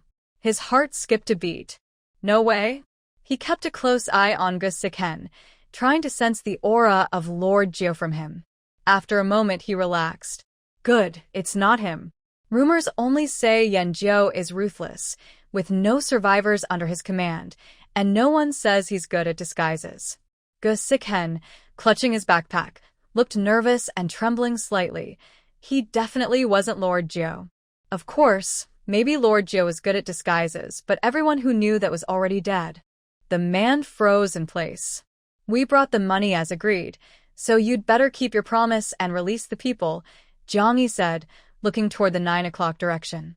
"This place is a bit far from the city. We don't need you to us. Just release the people, and we'll take them back ourselves." The man didn't know how to answer. He had never thought about this question before. He didn't want to let anyone go. He only wanted to finish the job. He had never kept anyone alive under his command, not even Jiang Yi. He wasn't the foolish second brother who thought about handing people over to the eldest. Was he waiting for them to gain favor and then seek revenge? He just wanted to do it quickly and silence everyone. The man looked at Gu Siken again and said, "If you want to see the person, you have to follow my rules. If you don't, then just leave. If you refuse, prepare for the consequences." Sun Ying was surprised and glanced at Jiang Yi. She hadn't seen anyone nearby and thought Jiang Yi was tricking her. "Come out, let's talk," Jiang Yi said. As the person approached, whether he was electrocuted or stunned, it was more about saving energy. A series of accidents made him feel uncertain. In front of Jiang Yi, there was a virtual image of this man, visible only to her. She could see every tiny expression on his face. She knew it wouldn't be easy to persuade him now. She turned slightly and said toward the 2 o'clock direction, "Come out, let's talk." Behind the bushes, the second brother was stunned, and then clearly saw Jiang Yi's face. Wow, she's so beautiful. Even more than he expected. Her skin was white and soft, delicate and gentle. Even from this distance, he could almost smell her sweet scent. What was there to be afraid of with such a young girl? Maybe she knew their location because she had a good nose or sharp ears. One of their team members had an especially good sense of smell.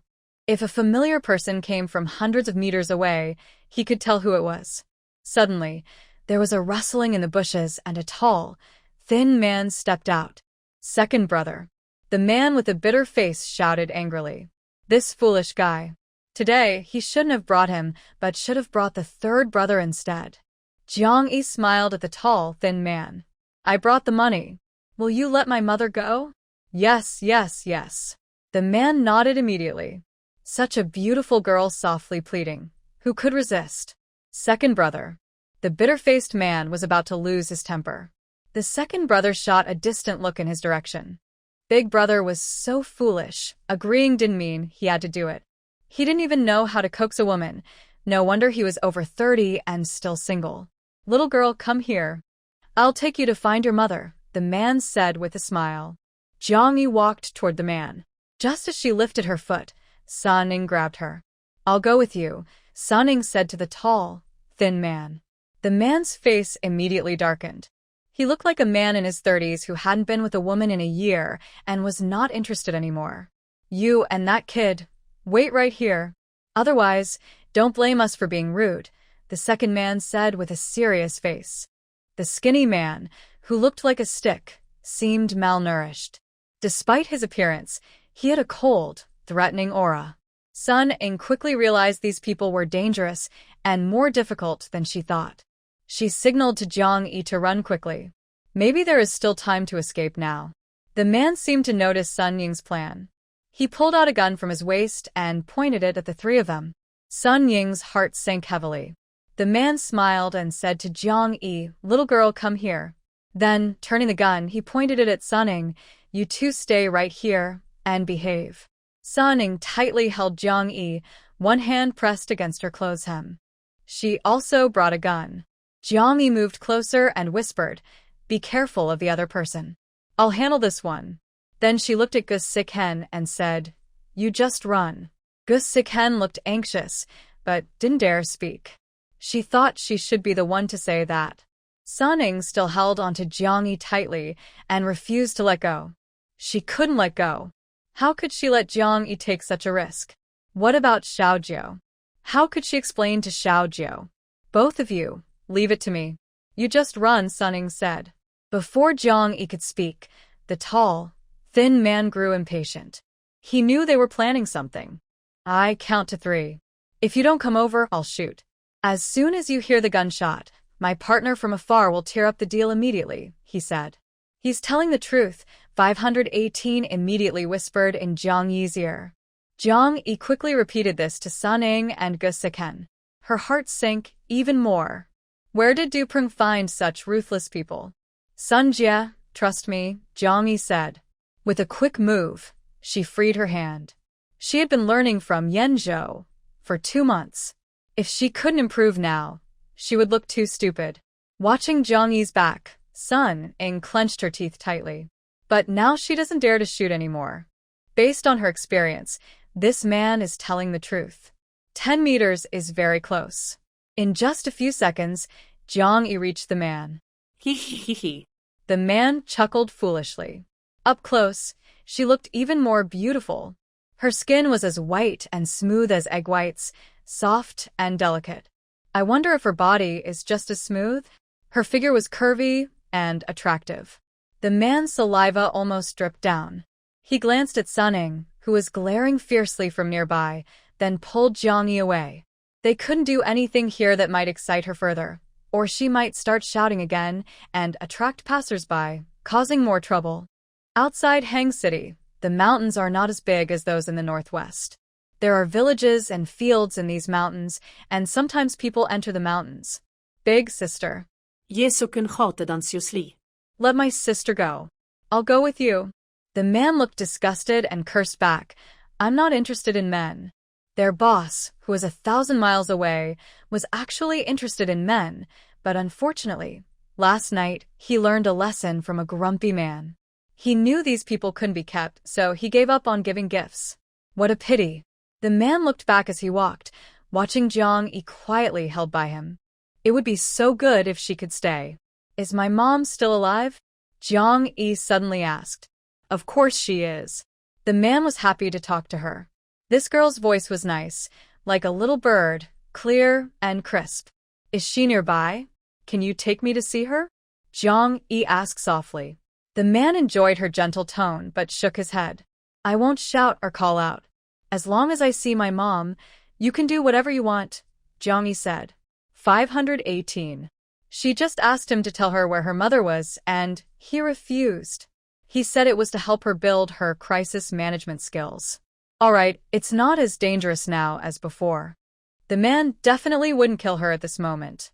And her mother, from afar, couldn't hear the gunfire and wouldn't be harmed. Let's just train her. It's just a little bit of discomfort. The man's eyes lit up because of her words. He looked around but couldn't see Sunning and the others. This place isn't good. The ground is dirty, covered with animal droppings, bugs, centipedes, spiders, scorpions, and venomous snakes, Jiang said. Alright, I understand, the man said, pulling Jiang along as they continued walking. He had lived in the south for many years and knew how scary the forest could be. Some people had been bitten by bugs and died suddenly. If he had a choice, he wouldn't want to go into the wild. Are you really not going to call out? The man asked, turning to look at Jiang. I'm afraid because my mom is in your hands, Jiang whispered, lowering her head. But you have to promise me. After everything is done, you will let my mom go. Yes, yes, yes. The man said happily, pulling Jiang faster. You're such a caring child. Don't worry, as long as you take good care of me. Suddenly, their view showed an old, broken-down house. The gate was shut tight, but through the broken wooden door, they could see a car inside. It's the Santana belonging to Gujingwei. This was their destination. Before the man could say anything, his whole body suddenly stiffened. Jiang suddenly appeared with a small knife in her hand and stabbed it sharply into the spot marked with 518 on his back.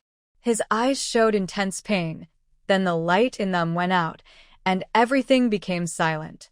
Jiang supported him and slowly laid him on the ground, trying not to make any noise. After finishing, she leaned against a tree and gasped heavily. She had killed someone. Stop pretending, it's not the first time, 518 suddenly spoke. Jiang Yi's heart skipped a beat, and she rolled her eyes. The last one was you electrocuting him. You made me do it, 518 said. It was through your hand that he was electrocuted. That was his punishment, Jiang Yi replied. If she hadn't killed him, she would have been the one to die. Maybe even Yan Zhou. She didn't have time to hesitate or be afraid. Afterward, she felt no fear or regret. Dealing with evil is also doing good. She had done a good deed. Thinking this way, her fear faded.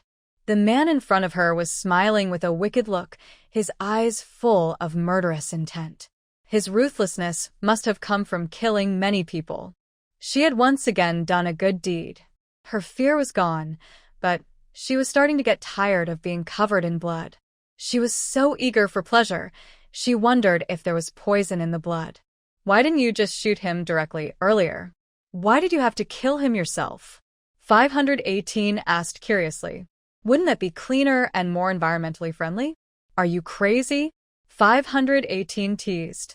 You're the one who's crazy, Jiang Yi immediately retorted. Is your IQ too low?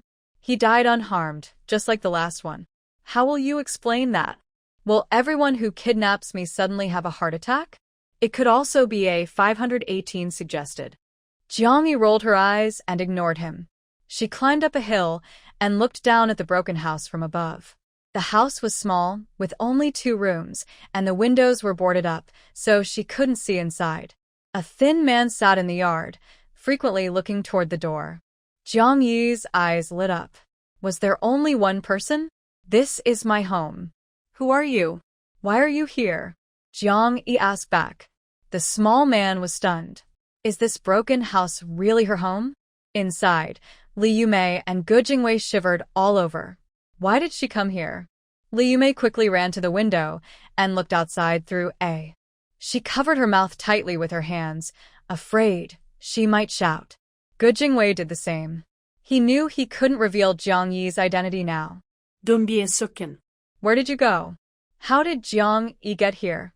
The small man was hard to fool. He looked her up and down, and then tightened his grip on the gun. This house has been falling apart for over 20 years. How old are you? A girl dressed so neatly coming here alone. What are you doing? This is really my home. Jiang Yi looked at the gun in his hand. scared.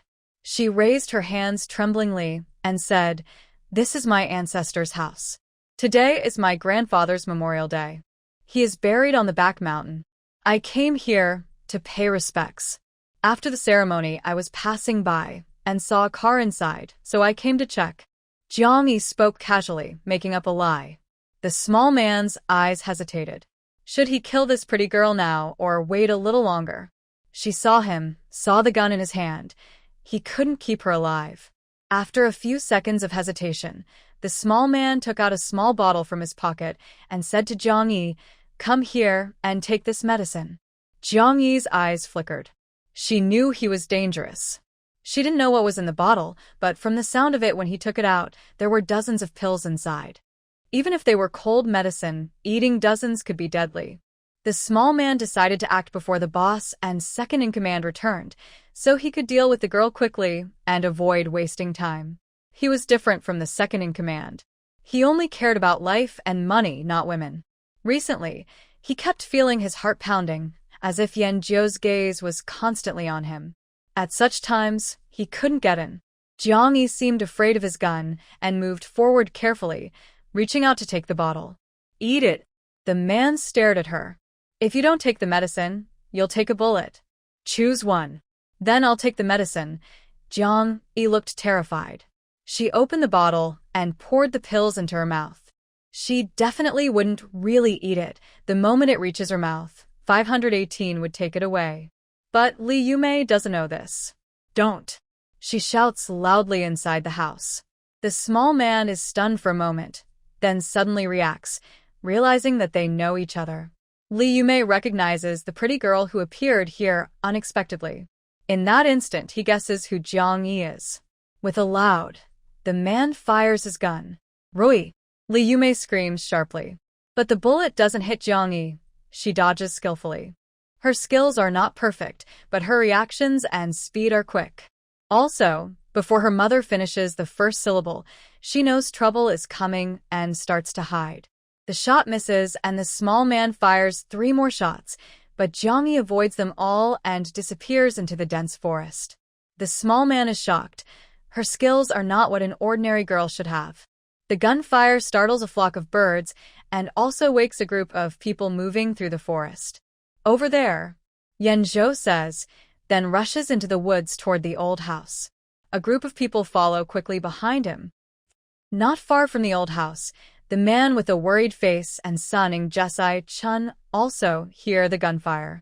They both shoot almost at the same time. Jesai Chun is a bit slower and ducks into the bushes. After a few shots, the figures of the 3 are gone from the forest. Jiang Yi is no longer visible in front of them. The small man's eyes turn cold, but he doesn't chase. Instead, he turns back into the house, ties up Li Yumei, and drags her into the yard. "I'll count to 3. If you don't come out, I'll kill her." The man shouts loudly. Jiang Yi. 1. The leaves rustle, and Jiang Yi steps out. The small man smirks proudly. "Come here." Jiang Yi climbs over the dilapidated wall again and stands in the yard. "Are you and your brother not very good at math?" Jiang Yi suddenly asks. The small man is stunned. "Brother, math? What do you mean? Otherwise, why can you only count to 3? Jiang Yi laughs. The short man's face turned dark red. He only went to elementary school for a year and can only do addition and subtraction. He's not confident with multiplication or division. But saying he can only count to 3 is an exaggeration. He really wants to shoot her right now. However, he needs to save bullets. It's getting harder to buy more, and the people who sell them are careful. Whether he has enough or not, if he runs out, he'll have to buy more himself. He's reluctant to spend money. "Stop talking nonsense. Eat the medicine quickly, or I'll kill her." The man pointed his gun at Li Yumei, speaking fiercely. Jiang Yi sikhet inyardli. This man is very cautious and didn't get distracted by her talking. Or maybe he's pretty simple and didn't notice her hidden words. So she had to keep going. "You come here and immediately want to fight or kill. No kindness at all. You're far worse than your brother," Jiang Yi said. The short man finally remembered she mentioned his brother. "Second brother? A tall, thin man? Have you seen him?" The man asked coldly. Thinking of the gunshots from earlier, he asked, "Who did you come with?" He didn't believe Jiang Yi came alone. The gunfire from afar proved it. It couldn't be just two people shooting at birds. Plus, Jiang Yi wasn't carrying any money. Who I came with isn't important. What matters is who you're leaving with, Jiang Yi said. Your boss and second boss took the money and ran. If you don't chase now, you won't even see their shadows. The short man was stunned and smiled. The bond between us three brothers is unbreakable. Don't try to sow discord. What kind of bond can't be broken by 1.1 million? Jiang Yi similet. I forgot to tell you. I was eager to save my mother, so I made a decision and brought an extra 1 million. The boss and second boss you mentioned have already split the money and left. Your second brother seems reluctant to let me go, Jiang Yi said with a smile. But money is tempting. They've already agreed to leave immediately after getting the money and go abroad to escape justice. The short man still didn't believe her, but his expression was less firm. Last night, they did discuss what to do after getting the money. The second brother seemed to want to leave the Black Eagle gang, but the boss was a bit afraid. However, the second brother came up with a plan to sneak out and go to the Magnesium country. Because the Black Eagle gang's influence hadn't reached the Magnesium country yet. Leaving the Black Eagle, I don't need to do the main task this time. I can save my own life, killing two birds with one stone. That's great. The little man's face looked worse the more he thought about it because without him, the two of them could share more than 100,000 yuan. They really had a reason to betray him. No way. The little man shouted. There were gunshots just now. That was our agreed signal. No matter where the gunfire came from, the deal is off. We're tearing up the contract. In his excitement, he revealed the truth. He still didn't see Jiang Yi as important. Her mother was in his hands. If he wanted her dead, she would have to die. She was quick, but her mother couldn't run fast. You're so naive, Jiang Yi said with a smile. Maybe they didn't share the money equally, or someone wanted to keep all 1.1 million yuan for themselves and shot to silence others. This sentence hit the little man's heart. If he had 1.1 million yuan in front of him and was told to shoot the boss and the second in command, he might really do it. Quick, let us go. Go chase your 1.1 million yuan, Jiang Yi urged. The man's eyes cleared. So he was waiting for him here. I don't like fighting with my brothers. Whatever they have, it's theirs now. I only want what belongs to me, he said with a rare smile. Go home and bring me back the 1.1 million yuan. I can't, Jiang Yi said. I've already taken all the savings from my family. If you want the 1.1 million, my mom has to go back and ask relatives for help. That was her real goal. Li Yumei and Ge Jingwei immediately understood Jiang Yi's meaning. In the basement of Zhang's house, there's probably still 1.1 million yuan. Her family has no relatives to borrow money from, no way to borrow even 110 yuan, let alone 1 million. Jiang Yi wanted to exchange her mother to get out. Li Yumei was crying and shaking her head desperately. Jiang Yi looked at her with a firm voice. Mom, go back and bring the money to rescue me. We will be home together very soon. She looked at the kidnappers. If they don't get the money, they won't kill me. But once they get the money, they will kill both of us. Ge Jingwei saw that the kidnappers were not trustworthy. They had no intention of letting anyone go. Let her go, and I'll stay here. I'll give you 2 million yuan, Ge Jingwei shouted. As soon as he said that, Jiang Yi knew things were about to get worse. Ge Jingwei also suddenly regretted it. He knew that kidnapping victims shouldn't set high ransom prices. Asking for too much seemed like lying or stalling, waiting for the police or others. But he panicked earlier and couldn't hold back. The small man paused, surprised. 200,000? That's a lot of money. Nowadays, even big banks might not have that much cash on hand, yet he could say 200,000? The small man didn't believe it. After hearing this, he doubted whether Jiang even brought 110,000. Even if she did, how could the older brothers let her go? Suddenly, the small man's eyes narrowed. What's with the blood on you? Jiang Yi had washed her hands before, but she hadn't changed her clothes. Some bloodstains had splattered on her earlier. Luckily, her clothes were dark-colored, so it wasn't obvious.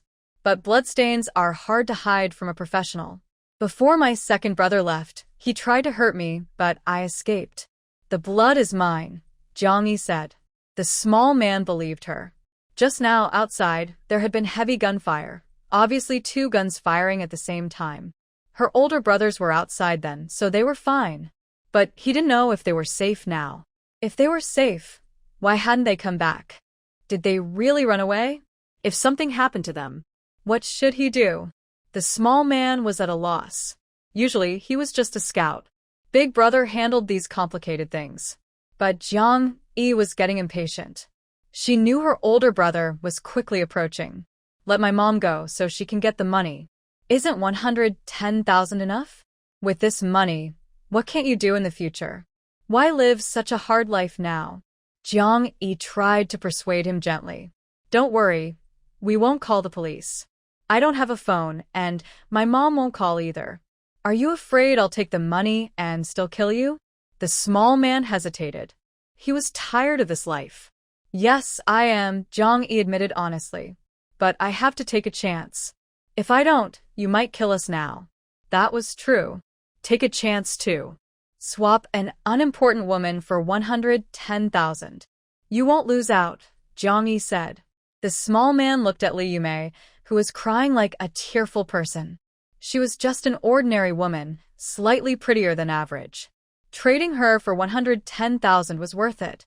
If you dare call the police, we'll all die together. The short man suddenly pulled open his shirt, revealing that he had explosives tied inside. Police are coming. I have a way to you all up before they arrive. Okay. We won't call the police. We won't call the police. Jong-yi reassured him. Mom, go home and get some money quickly. I won't go, Lee Yu-mei said tearfully. Mom. Jong-yi's face turned cold, and he spoke seriously. At this moment, don't be stubborn. You need to ask my brother for money. He has plenty of it. I can't go because he won't believe me. Only you can do it. Lee Yu-mei was stunned. Her brother? Oh, and Yanzhou. She decided to go find Yanzhou. Yanzhou must have a way to save her daughter. But it would be better if her daughter went to find Yanzhou herself. Lee Yu-mei still didn't want to move. The short man believed the last part. If his sister asked her brother for 1 million yuan and couldn't get it, maybe their mother could. Go quickly. Or everyone will stay here, he said fiercely. Lee Yu-mei immediately calmed down. I'll go now. Since there was no other choice, she decided to follow her daughter's advice. Her daughter was right. She couldn't be stubborn. Go out and follow the small path in front of the door straight ahead. It will lead to the main road. Then head south, and you'll reach a town. Once there, find a way to get a ride, Jong-yi told her mother. This was the route she had asked 518 to scout. She couldn't let her mother wander around outside. Getting lost in the mountains would be dangerous. Running into the returning older brother would be even worse. Okay, I understand, Lee Yu-mei said tearfully, glancing at Jong-yi, then ran out of the yard. 518, protect her. Otherwise, you won't absorb any energy for the rest of your long life, Jong-yi silently said. It won't happen. After you die, I will find the next host. The next host will be very obedient and eager for me to grow stronger, 518 joked. Jong-yi gave a cold smile. In tens of thousands of years? She had previously asked about 518's origins in detail. After being created, it was released into space, drifting for a very long time before finding a planet with intelligent life. It waited for a long time until it found a host with perfectly matching mental energy. That wait was tens of thousands of years. 518 immediately said seriously, rest assured, your mother's protective shield can withstand 1,000 bullets, and I will keep watch around her to prevent any accidents. Jong-yi nodded. Good. She sat quietly in the chair, waiting for the older brother to arrive, thinking about how to respond later. He will definitely ask about the second brother. What should I do? Tell the truth? Or lie? But he probably won't believe the lie. She glanced at the house where Gu Jingwei was locked inside. If a fight breaks out later, he will be the most in danger. If things get really bad, she can hide in her space and then find a way to cover her tracks. But she can't let Ge Jingwei be harmed. How did you know the route? The short man suddenly asked. They hadn't told her the location.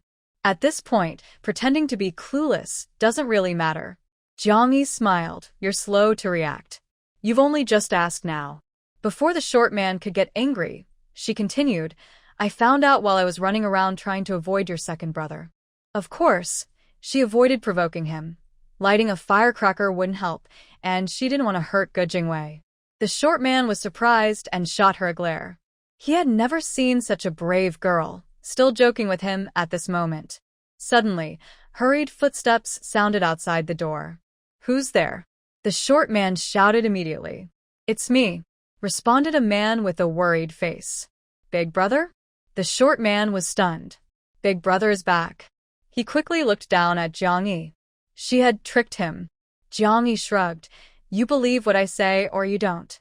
I can't do anything about it. The short man glared at him, his face darkening. What's going on? The worried man entered and immediately saw Jiang Yi sitting on the chair in the yard. He was surprised. Is the second brother already finished? And brought her back? But her expression didn't look like she was in trouble. He felt something was wrong and asked quickly, Where's the second brother? He tried to bully me, but I broke free. Then I ran around and was caught by your third brother. Your second brother is probably still looking for me in the woods, Jiang Yi explained. Both kidnappers were stunned. Even Ge Jingwei, who had been watching inside, was a bit surprised at Jiang Yi's calmness. She spoke with a very calm and natural expression, as if she was not facing a gun-wielding robber, but just two ordinary passers-by. She was not talking about being caught, escaping, and then being caught again, but instead about where her dog went. The boss had a gloomy face, staring hard at Jiang Yi and the bloodstains on her. He said to the third man, Kill her. The short man quickly raised his gun. Just as Jiang Yi was about to dodge, a loud shout came from outside the yard. Stop right there. Jiang Yi's eyes lit up. The man with the sad face trembled inside. He recognized that voice.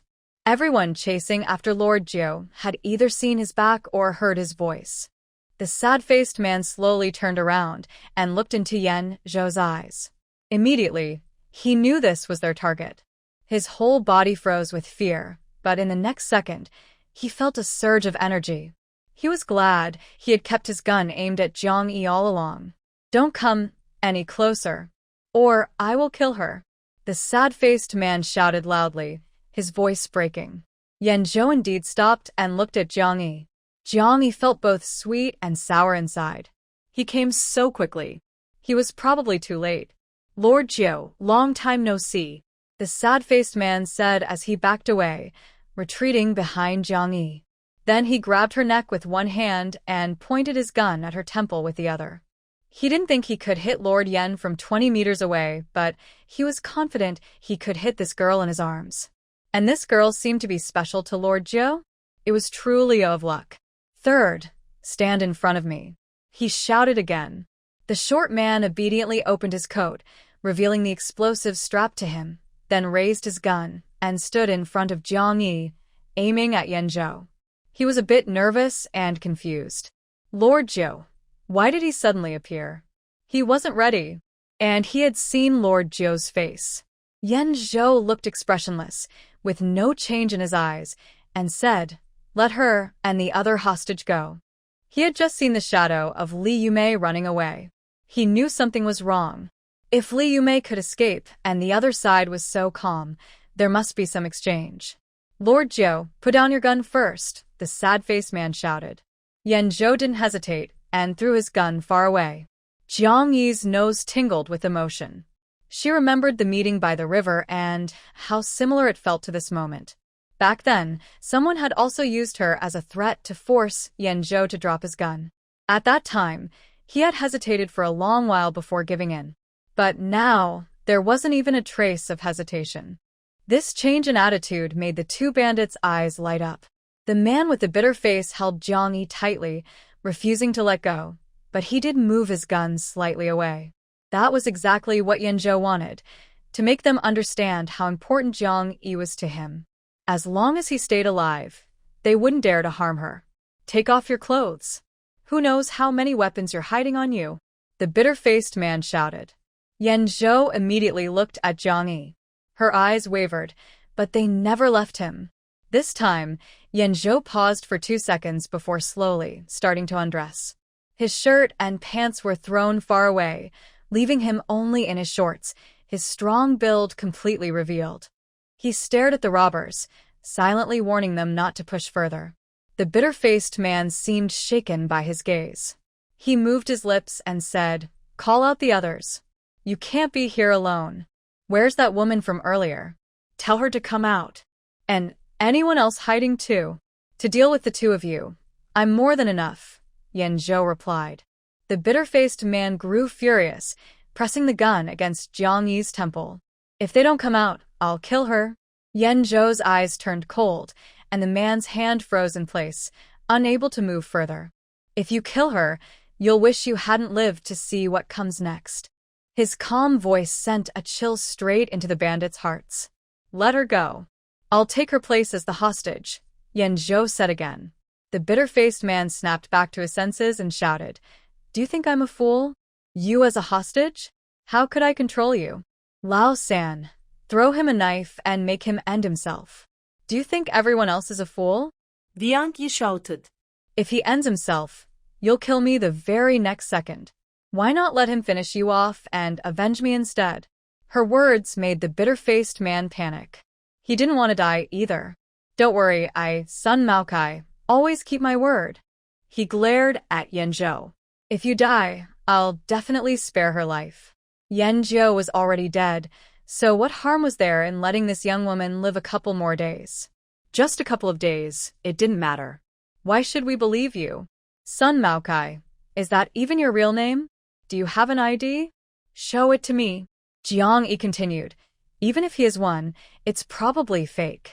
The man with the bitter face was choked into silence. His real name was Sun Maokai, and he did have an ID card, but it was a fake one and the two didn't match. In his excitement just now, he had blurted out his real name. If Yan Zhou followed up on that, his family would no longer be safe. He had to keep him here today. Jiang Yi stared at the man standing so close, thinking the same thing. They had already seen her big brother's face. What she needed to do now was to keep Yan Zhou calm. She was a little afraid he might do something reckless that could hurt himself. Logic told her that was unlikely. Such an act would be foolish and useless. But still, she worried about the chance. 518, are there any snipers around? Jiang Yi asked quietly. Yes, in the tree across from you. But there's only one. If he takes out the man holding you, the other one might set off the bomb. If he takes out the other one, you might be the one in danger. That's why he's hesitating. That was exactly Yan Zhou's concern. Let her go, and I'll take her place as the hostage, Yan Zhou said. I, Yan Zhou, always keep my word. You must have heard of me. We exchange hostages, and I promise to give you a way out today. The bitter-faced man and the short man froze for a moment. Yan Zhou's promise was far more reliable than theirs, but the risk was still too high. Third, give him a knife. The bitter-faced man shouted. This time, the short man quickly pulled out the knife he carried, walked forward a few steps, and threw it hard toward Yan Zhou. You cut off one of your hands. The bitter-faced man yelled, tightening his grip on Jiang Yi's neck. Otherwise, I'll cut off both of hers. They didn't need to kill him, just taking away his ability to fight would be enough. Without a hand, with blood loss, even the fiercest tiger would turn into a weak cat. Yan Zhou stepped forward, picked up the knife from the grass. Jiang Yi panicked at once. Forget cutting off a hand. Even a small cut would make her heart ache. Big brother. Don't worry about me, I'm tough, I won't die so easily. Jiang Yi shouted. Charge forward and take down the one in front of you. The one holding me. I can handle him myself. Everyone was stunned. The way she shouted so boldly made no one believe her. They all thought she was just worried about Yan Zhou's safety and was speaking nonsense in her panic. Only Yan Zhou's eyes flickered as he stared at her. Suddenly, in a flash, Jiang Yi grabbed the gun next to her temple and pointed it upward. Before the small man could react, a gunshot rang out, and he was shot in the head and fell to the ground. In the next second, as the grim-faced man struggled desperately, a dark shadow lunged at him like a cheetah. He seemed to smell death approaching. He knew everything was over. The man fell backward but still clung tightly to Jiang-yi, pulling her down with him. Before Jiang-yi could resist, she was pulled into a strong embrace. His chest was so hard that it made her nose sting and tears fall. She shook her head, holding on to his waist, wiping her tears on his chest. She didn't even know why she was crying. Since her rebirth, she hadn't cried much, nor had she ever felt truly wronged. She wasn't afraid just moments ago, but now she suddenly wanted to cry and felt a strange sadness. It was as if she had finally found a place where she could cry. Thinking this, her tears became fierce. Yanzhou felt both worried and awkward. He gently patted her shoulder to comfort her. Where was his clothes? Saneng quietly approached, placed his clothes at his feet, then quickly left, releasing Gu Jingwei, who had been held captive all this time. The two of them left swiftly and quietly. Soon, a few others came in, quickly handling the bodies and weapons on the ground. Soon, only the two of them remained in the yard. Jiang-yi listened to her rapidly beating heart, her face slowly warming. She hurriedly composed herself and stood up. Seeing her empty arms, Yanzhou paused for a moment, said nothing, and quickly dressed himself. Let's go. We need to find your mother, Yanzhou said. Yes, let's go quickly. Mom must be worried sick, Jiang-yi said, then ran off. She also remembered her awkwardness, again, hugging her waist, pressing her chest against him. Tears and snot everywhere. But he probably wouldn't mind. Yanzhou grabbed her gently, alert, and said, "Be careful. There might still be someone nearby." Their information indicated there were 3 people. Oh, there's still one. Jiang-yi pointed to a grass nest in the distance. Over there. But he's already dead. Yanzhou, is this still his little cat? Looking at Jiang-yi, who was crying and covered in dirt again. Yes. Still that brave, crying little spotted cat. They found Gusi-chun and Li Yumei halfway, and the father and daughter hugged and cried for a while. This time, Jiang-yi couldn't cry anymore. She was just comforting her panicked and grateful mother and Gusi-chun. Gusi-chun cried loudly, as if his father had already passed away. In the end, even Gu Jingwei felt awkward and hit him twice, which made him stop crying. Thank you. Li Yumei desperately thanked Yanzhou. You saved us again. I don't know how to thank you enough. Gusi-chun looked at her. Isn't it simple? Just marry your daughter to him. But he also noticed that Li Yumei didn't seem to see anything unusual. Well, sometimes this aunt is a bit stubborn. She didn't notice how obvious her husband's abnormality was. On the way, Yanzhou suddenly leaned close to Jiang-yi's ear and whispered, "I'm leaving for a while. Be careful." The Black Eagle's hand was already reaching into Hang City. Although he knew it was accidental that Black Eagle's people caught Jiang-yi this time, he couldn't let such accidents happen again. That feeling of being squeezed by the heart, he didn't want to experience it again. He looked down at Jiang-yi with a subtle tenderness and struggle in his eyes. The quickest way to prevent such accidents is to leave before Black Eagle finds her. Of course, the best way is to kill Black Eagle, but that's not something that can be done overnight. Where are you going? Jiang-yi quickly sensed something was wrong in his tone and tightly grabbed his sleeve. Seeing her nervousness and reluctance, Yanzhou's heart softened a little more and became more determined. I'm going to deal with the source of the problem, he said. When will you come back? Jiang-yi asked. Yanzhou paused and said, Once it's resolved, I will come back. Black Eagle is a threat to him. His strength is not weak, and he has a large team. He can't guarantee to come out unscathed, but he can guarantee that at worst, they will face death together. This way, he will no longer bring danger to her. An ordinary girl, kidnapped twice, all because of him. I want to go with you. Before Jiang-yi could finish speaking, she was interrupted. Li Yumei curiously turned her head. What's wrong? Why does the daughter look like she's about to cry? These people might have accomplices. I will go investigate, Yanzhou said. Time is tight, let's split up here. The car stopped suddenly. Yanzhou looked at Jiang Yi for 2 seconds, then rolled up his sleeve, opened the door, and got out. Jiang Yi bit her lip, took out a pendant from her space, and hurried after him. Big brother, you should wear this. She grabbed Yanzhou, regardless of whether he wanted to or not, and personally put the pendant around his neck. Promise me, no matter what happens, you must not take it off. Not even when you shower or sleep, she said. Yanzhou looked down at her red eyes. The clear tears flickered in her transparent eyes, but she held back from crying. His heart softened completely. He really wanted to hold her tight, like when she was a child, to hug her and wipe away her tears. But he couldn't do anything. There's danger everywhere. You must be careful at all times. Wait for me to come back. After saying that, he looked at her for 2 seconds again, then turned decisively and left. He didn't say the last 4 words out loud. If he couldn't come back, he hoped she could forget about him. Jiang Yi watched his back and finally, tears fell. Li Yumei only then realized her daughter's feelings. Her eyes shone brightly. Her son-in-law is definitely more reliable than her godson. Why didn't she think of that before? Why are you crying? I'll be back soon, no worries. She hugged her daughter and whispered in her ear, men are very ambitious and need to work. Girls shouldn't be too clingy. If you cry and refuse to let go when he leaves for work, it's okay for a short time, but if it lasts too long, it becomes tiring. She immediately started sharing life experience. Jiang Yi quickly said, thank you for your good words. She was really happy about her mother's kind words. Not far away, Yanzhou also heard this. But he didn't turn around.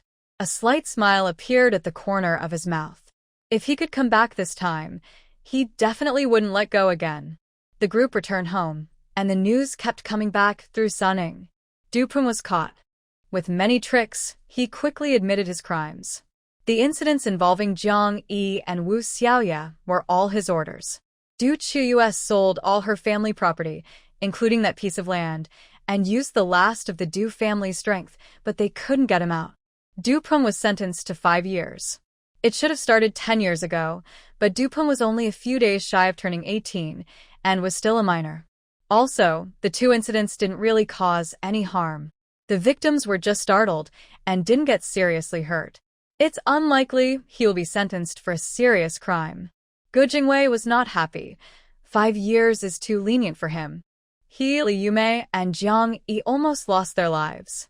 At that time, the robbers clearly had no intention of hiding their plan to kill. It's okay. We'll see what happens when he gets out, Wu Jun said. He was also unhappy with this outcome. When he later heard Li Yumei describe the kidnapping, he still broke out in cold sweat. First his sister, then his godmother, and then he wouldn't let Dupin go easily. Brother, don't do anything reckless.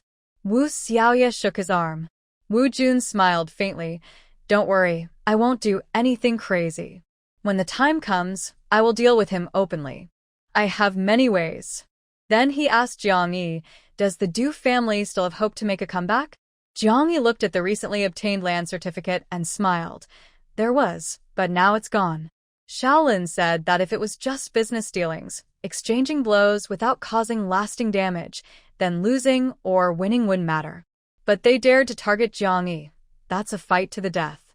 Of course, he wouldn't be the one to die. Most of the Du family's business is now in Shaolin's hands, and the rest has been divided among others. And the land she holds, the Land King, is in Du Chuyue's hands. Wow, does she want to jump into real estate so early? Her older brother is already in real estate, so if she joins in, will she steal his business? The market is so big, he can't eat it all alone. She can join too. Together, they can make even more money. Jiang Yi quickly decided to keep that piece of land for herself and develop it. She already had a plan. Not to build residential housing, but commercial properties. Building shopping malls and a CBD. And she would rent out the properties, not sell them. According to her memory, that land was initially developed into residential buildings. After 10 years, Someone paid a huge amount for demolition and turned it into one of the most bustling CBDs in Hang City. She has now skipped this step, saving a lot of money, and will make a fortune in the future. Just thinking about it makes her excited. But right now, she lacks the right people. She doesn't have anyone suitable to oversee this project. Gu Jingwei has his own restaurant and only likes running that.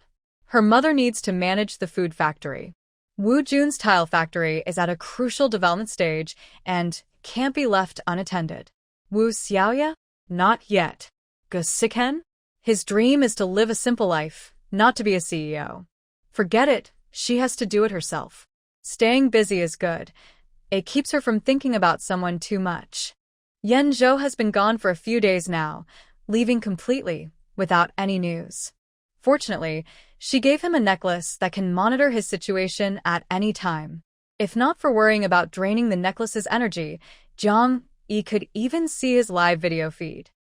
Since Yan Zhou left, Zhang Yi's life seems to have become very peaceful. The Jiang and Li families, her most difficult relatives, have been removed. Her daily life is just going to school, managing her business, and occasionally visiting Shihu Manor to check on progress.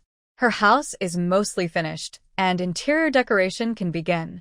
She has to supervise this herself because the current workers don't understand her ideas. Many materials still need to be optimized at 518. One day, Li Yumei came with her to see the house.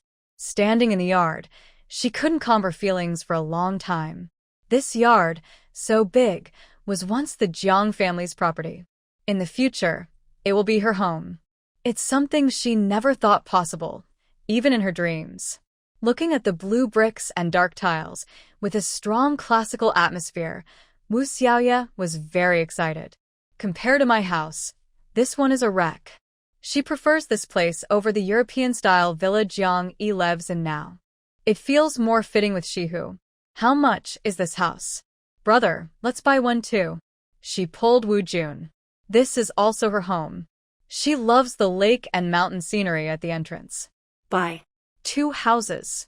Wu Jun said, then asked Zhou Qi, who had been standing nearby, is that okay? Boss Zhou. Of course. If Boss Wu wants to buy, there's no problem. Zhou Qi replied with a smile. Don't say Wu Jun is Jiang Yi's friend. Even though he is the owner of Rui Processing Factory and a well-known business leader nationwide, he has no reason to refuse. He glanced at Jiang Yi, feeling excited inside. I never expected that at the dinner table. She would ask for a machine to start a small factory, just a small factory. From what he heard, orders from all over the world are flooding in. Rui Processing Factory has already started building a branch. As for Jiang Yi's background, whether true or false, he dares not investigate. When the house renovation was nearly finished, the college entrance exam arrived as scheduled. Sitting in this familiar yet strange exam room, Jiang Yi felt a mix of emotions. The college entrance exam, she was taking it again. Having gone through this twice in her life, with 3 exams, it's truly a remarkable experience. This time, she hoped to finally achieve her goal. When the exam papers were handed out, Jiang Yi calmed herself and focused on answering carefully. She wrote each answer seriously, striving for perfection. She didn't intentionally get a few questions wrong.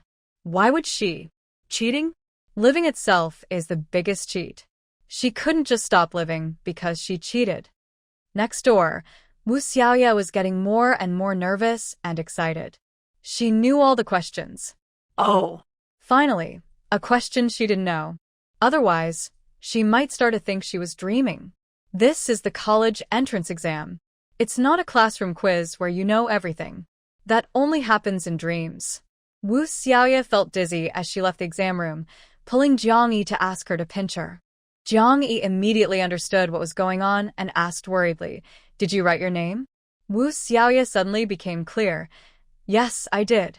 I'll never forget to write my name, even in a dream." The college entrance exam ended smoothly. Li Yumei started to feel nervous and anxious, waiting for the results. But she didn't have much time to worry. She was too busy. The food factory was fully built and started production. The first batch of products had just been launched into the market, waiting for feedback. There are no supermarkets yet, only farmers markets, wholesale markets, shopping malls, and small roadside shops. To quickly gain market share, Jiang Yi used the simplest method: free tastings and advertising. For a whole week, her tasting stalls could be seen at the entrances of major markets in Hangzhou. Instead of spending a lot of money on TV ads, they offered free signs to small roadside shops. As long as the shop used a sign with the words Rui Food on it, they would make the sign for free and even pay 10 yuan a month in rent. In 1988, 10 yuan was a lot of money, and they didn't have to do anything to get it. That was already a big benefit. Their signs were very attractive and high-end. One sign could make a shop look more upscale. Not only did they give signs for free, but they also sometimes gave change back. Small shop owners were very happy to accept. It seemed like overnight, Rui Food signs appeared everywhere in Hangzhou, filling the streets and alleys. After a week, the idea spread quickly to nearby areas. The sales department of the food factory was crowded with small shop owners coming to buy products. Jiang Yi introduced the idea of regional agents to them. Right now, people didn't really understand the concept of agents. Jiang Yi didn't know anyone well enough to choose an agent blindly, so she cast a wide net and recruited many agents. In the countryside, each town or village had one agent. In the city, each street or district had its own agent, depending on how many neighborhood offices there were. After some competition and selection, the best agents would be chosen for larger regions. Business people were very clever. When they heard about the agent idea, they immediately saw the potential and got very excited. Everyone who tasted their products was eager to sell them. With such delicious food, there was no reason it couldn't sell well. Whoever became an agent would make a lot of money. Sales quickly expanded beyond Jiang Yi's expectations. Now, production couldn't keep up. Workers started working overtime, producing 24 hours a day. The branch factory was also being built quickly. Liu Mei didn't have much time to worry about her daughter's college entrance exam scores.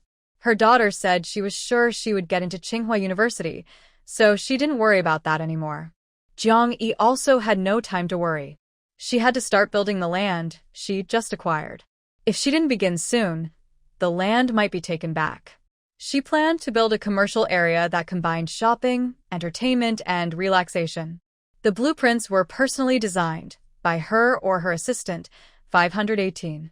The design was very practical and beautiful, guaranteed to stay stylish for decades. The more time passed, the more it would become a classic.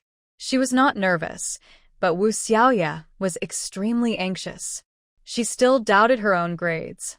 How could she have scored so high? Based on the answer key, she could estimate her score to be second in the whole school. Of course, the top was Jiang Yi. But Jiang Yi told her that everything was true. As long as she wrote her name, she would definitely be second in the school. Wu Xiaoya was confused for a few days but finally calmed down a bit. She came to discuss which university to attend with Jiang Yi. Is there still a need to discuss? I want to go to Tsinghua University. Are you going to? Jiang Yi asked. Yes. Wu Xiaoya nodded eagerly. I'm just worried I might not get in, so I came to you for confidence. She looked dreamy, never imagining that one day she would go to university with Jiang Yi and at Tsinghua. These days, she had been feeling dizzy. Then, she and Jiang Yi happily discussed their majors. Wu Xiaoya decided to study accounting, and Jiang Yi wanted to study mechanical engineering. When are we leaving? Wu Xiaoya asked excitedly. She was going to university in Beijing. And it was the top university. Just thinking about it made her excited. We. Jiang Yi started to speak, but paused. Today, she wasn't at home or busy with work. She was taking a rare day off and went shopping with Wu Xiaoya to prepare for the new semester.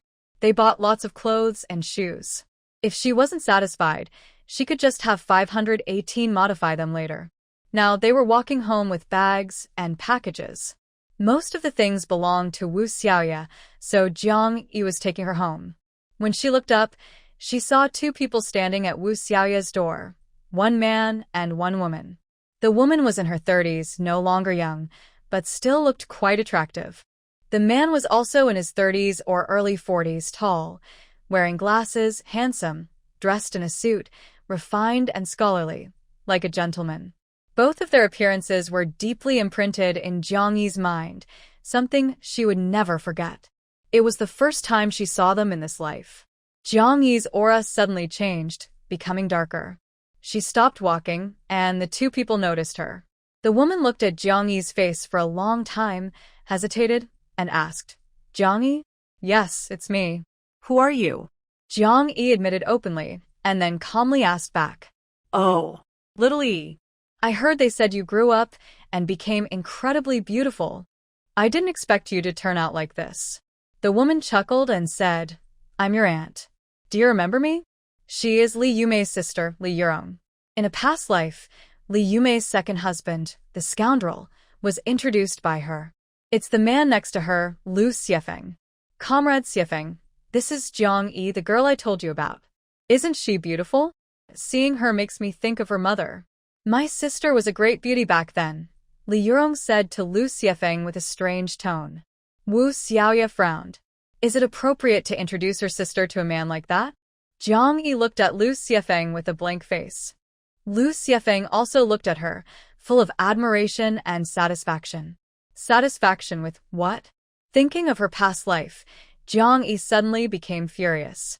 She snatched something from her hand, took a step forward, and raised her hand to hit. Smack! 2 big slaps, and Lu Xiefeng's glasses flew off immediately. Lu Xiefeng was stunned after being hit. Li Yurong was also stunned, but after a moment, she reacted and rushed forward to push Jiang Yi. What are you doing? Why are you hitting people? She yelled, pushing Jiang Yi. Before her hand could land on Jiang Yi, Wu Xiaoya and Sunning rushed over and held her back, pulling her away. Who are you? What are you doing? Someone help. She's hitting people. Li Yurong shouted like a shrew. Jiang Yi had already stopped and looked at her with a cold smile. Who is this? Is he my uncle-in-law? Li Yurong immediately shut her mouth, glaring at Jiang Yi. He's my colleague, Dr. Lu Xiefeng. Don't talk nonsense about being my uncle-in-law. Not your uncle-in-law. Then why do you call him as if you're about to fight your husband? I thought. Jiang Yi's eyes showed a strange smile. Li Yurong's heart trembled, feeling guilty and afraid to meet her gaze. She shouted, What's wrong with you? You hit someone you don't even know? What's wrong with you? Did your mother teach you this? Sorry, I mistook him, Jiang Yi said with a smile, very perfunctorily. Li Yurong was so angry she choked. Lu Xiefeng bent down, picked up his glasses, put them on, and tidied his hair, returning to his gentle, gentlemanly appearance. However, both sides of his face bore red handprints. His gaze at Jiang Yi was no longer full of admiration or warmth, only dark and gloomy. Sun Ning took a step forward and approached Jiang Yi. Sometimes, she really couldn't understand why a gentle girl like her could suddenly go crazy and become uncontrollable. No one could stop her then. But she knew there must be reasons she didn't understand. For example, last time, Jiang Yi accidentally broke Du Peng's leg. What happened then? It triggered a hidden problem, which was then completely dealt with. The well-mannered doctor in front of her was the same. Just from that fleeting look in his eyes, she knew he wasn't a good person. Li Yurong took a deep breath and asked, Where's your mom? Is she still working in the meat shop? Is there something you need? Jiang Yi asked. Nothing. She looked at Jiang Yi now and lost her usual warmth, speaking stiffly, I haven't seen my sister in over 10 years. Can I come to see her? Jiang Yi thought for a moment and nodded. All right, it's fine to visit. If she didn't visit, her mother would still be thinking about her sister. She still felt that although her brothers from her maternal family often bullied her, her younger sister, who had grown up with her being bullied, was still on her side. Once, during a chat between mother and daughter, Li Yumei mentioned that she didn't know how her sister, who rarely contacted their maternal family, was doing now. The last New Year visit, she brought some gifts, including one for her sister. She wondered if her family would send it to her. She even thought about asking Jiang Yi to write a letter to her workplace to check on her situation, but Jiang Yi was always busy and had no time. Let's go. Jiang Yi turned to leave. Wait for me. Wu Xiaoya quickly opened the door, stuffed all her bags into the yard, then closed the door and hurried after her. This aunt wasn't someone easy to deal with. She might have to step in and mediate again. "Aren't you living here?" Lee Yurong asked curiously. Before coming, her family repeatedly told her the address of Woo's house, and even drew a map. "This is someone else's house. We've moved," Jiang Yi replied, turning back. "Next time you want to cause trouble, don't come here and disturb others." Lee Yurong. She could tell that Jiang Yi thought she was in cahoots with her maternal family. But that was a misunderstanding. She smiled slightly and explained, "Xiao Yi, don't get me wrong. I'm not working with your grandpa and uncles. I know what they did. I scolded them right away.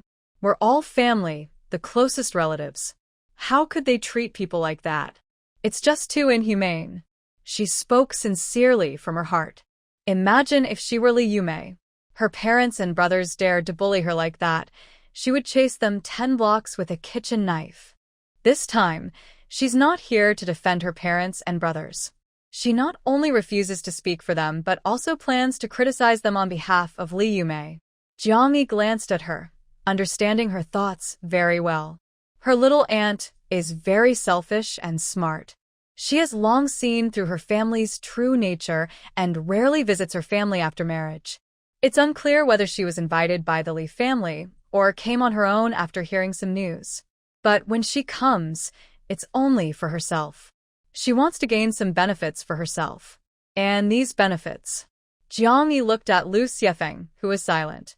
Lu Xiefeng is a gynecologist at her local county hospital, while Li Yurong works in the hospital cafeteria. Saying they are colleagues is really flattering him. Lu Xiefeng is very lecherous and even perverted. He likes to play games. His wife couldn't tolerate it anymore and divorced him.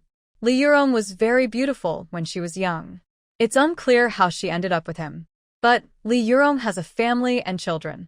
She couldn't afford the bad reputation of cheating, so they kept their relationship secret. As Lu Xiefeng grew older and less capable, he became more perverted, demanding more often.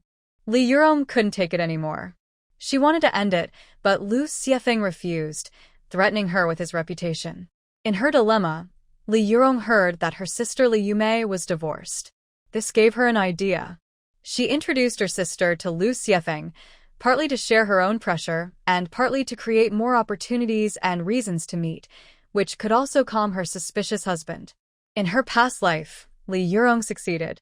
Li Yume, who knew nothing, only saw Lu Xiefeng's gentle appearance and decent job. Under her family's pressure, she married Lu Xiefeng. She never told Jiang Yi about the hardships after marriage, but Jiang Yi remembered seeing her covered in scars every time they met. Jiang Yi looked coldly at Lu Xiefeng, examining him from head to toe. Her gaze was sharp, like a blade. Lu Xiefeng immediately felt a deep pain all over his body. This young girl is quite clever. She knows he's here for a blind date. She doesn't want her mother to remarry. She's really naive. However, since she was very beautiful, he tolerated her first. He decided to wait until her mother and she came into his hands. The Jiang residents arrived quickly, as it was not far from Wu Xiaoya's home. Seeing Jiang Yi stop in front of the grand gate, she pressed a button, and the gate slowly opened. Li Yurong took a moment to react. She exclaimed in disbelief, "You live here?" "Yes, I do," Jiang Yi said, then walked into the yard. Li Yurong and Lu Xiefeng stood behind her, surprised, looking at the colorful garden in the middle, where a white castle stood. In front of the castle was a fountain they had never seen before. Today, there was a gentle breeze, and the water from the fountain splashed, forming a short rainbow. Everything in front of them was so beautiful, like a fairy tale. The fairy tale gate opened, and an elegant, beautiful woman came out. She first smiled and spoke to Jiang Yi, then looked at them in surprise. Li Yurong's pupils suddenly shrank as she recognized this was Li Yume. How could she have changed so much? The jealousy that had been buried deep inside, which had already calmed down, suddenly erupted like a volcano. Yurong. "Why are you here?" Li Yume gratapili.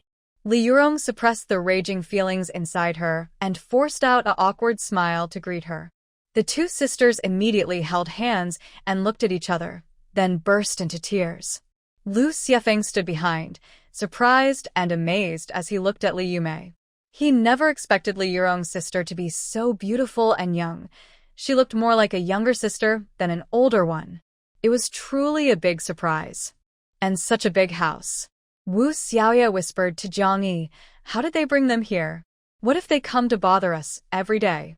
"Riches that don't return home are like walking in fine clothes at night," Zhang Yi said with a smile. "This house can't be moved back, so let them come and see." After seeing it, she realized she could never make it her own. That feeling of not being able to have something was the most tormenting. Moreover, the house at Shihu Manor was almost finished, and they would be moving soon. It didn't matter if they knew about this place. As for Shihu Manor, those people wouldn't be allowed in, even if they found out. The property at Shihu Manor was already arranged with military-style management by Jiang Yi. Jiang Tianyi has passed away, and the Shi Lake Manor is now handed over to Jiang Yi. Now, she is the spokesperson for a wealthy person with the surname Yan. "Alright, as long as you understand your own situation," Wu Xiaoya said. Jiang Yi's uncle's family caused Wu Xiaoya a lot of psychological stress. They were even more difficult than her own relatives.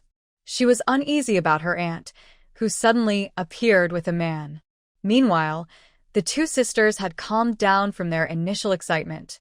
Li Yumei led Li Yurong into the house to sit. The beautiful crystal chandelier, comfortable big sofa, and elegant decor made Li Yurong and Lu Xiefeng feel a bit stiff and cautious as they sat down. Jiang Yi smiled and served coffee to both of them. In front of her mother, she wanted to be polite and well-behaved, so she wouldn't embarrass herself. "This is coffee, a drink foreigners like. It's bitter and I don't like it. But the young people like Rui and others enjoy it. You should try some too," Li Yumei casually said. She didn't mean much by it, just a casual remark. But Li Yurong felt annoyed. It seemed like she was showing off. She didn't move but said, "I don't like bitter drinks either. Do you have something sweet?" "Who drinks bitter coffee if there's something sweet?" She looked at Jiang Yi and directed her. Jiang Yi smiled patiently. "There's milk, and you can add sugar. I'll go get some for Auntie." She didn't show any of her previous stubbornness. Li Yurong and Lu Xiefeng looked a bit surprised. But Li Yurong wasn't in the mood to care about Jiang Yi anymore. She held Li Yumei's hand and said, "I know everything about what Big Brother's family did. They're really terrible. Don't have anything to do with them in the future." Li Yumei immediately felt like she had found a confidant. But she didn't speak badly about Li Jiangwo's family. Instead, she asked, "Did Mom and Dad get angry with me?" "Mom and Dad are so angry. They're about to be furious," Li Yurong said. "Since you left, they got seriously ill and only recovered after half a month." She didn't make Li Yumei feel better. Li Yumei was stunned. "You mean you're leaving now?" Jiang Yi came out with milk and said, "My grandparents came before, bringing my uncle's 7 brothers. I saw them. Later, when they couldn't find you, they left. When they arrived, Jiang Yi didn't let them meet her mother. She knew that heartbreak from brothers was different from heartbreak from parents. She didn't want her mother to face her parents' favoritism. "Are all 7 of Zhao's brothers here?" Li Yumei's eyes flickered as she quickly asked, "Did they bully you?" "Those 7 brothers are not reasonable people, and she doesn't know how they bullied Rui." Jiang Yi smiled and winked at her mother. "Impossible." "My eldest brother was there too, and chased them away." "Oh, I see." Li Yumei immediately felt relieved. Yan Zhou was also there, so her family Rui wouldn't be at a disadvantage. Earlier, when Rui was kidnapped, she was willing to exchange her life for Rui's, and Yan Zhou was willing to do the same. She trusted Yan Zhou's character and abilities completely. Li Yurong's eyes flickered. What kind of big brother does Jiang Yi have? She had heard her family mention what happened that night. They saw Jiang Yi and a man hugging shamelessly, then that man hit them. Somehow, they were beaten by a group, loaded into a vehicle and taken away. They were also threatened not to go to Hang City again. But they didn't say they couldn't see Li Yumei anymore. Li Yumei is their daughter and sister. They are family. Meeting is natural. Who dares to stop them? But in the end, they didn't dare to come personally. In recent years, They really haven't dared to go to Hang City. So, they exaggerated in front of Li Yurong, saying how rich Li Yumei was. Li Yurong was truly tempted. After a few months, he finally got a chance to go on a business trip with Lu Xiefeng. I consider him a godson, Li Yumei said.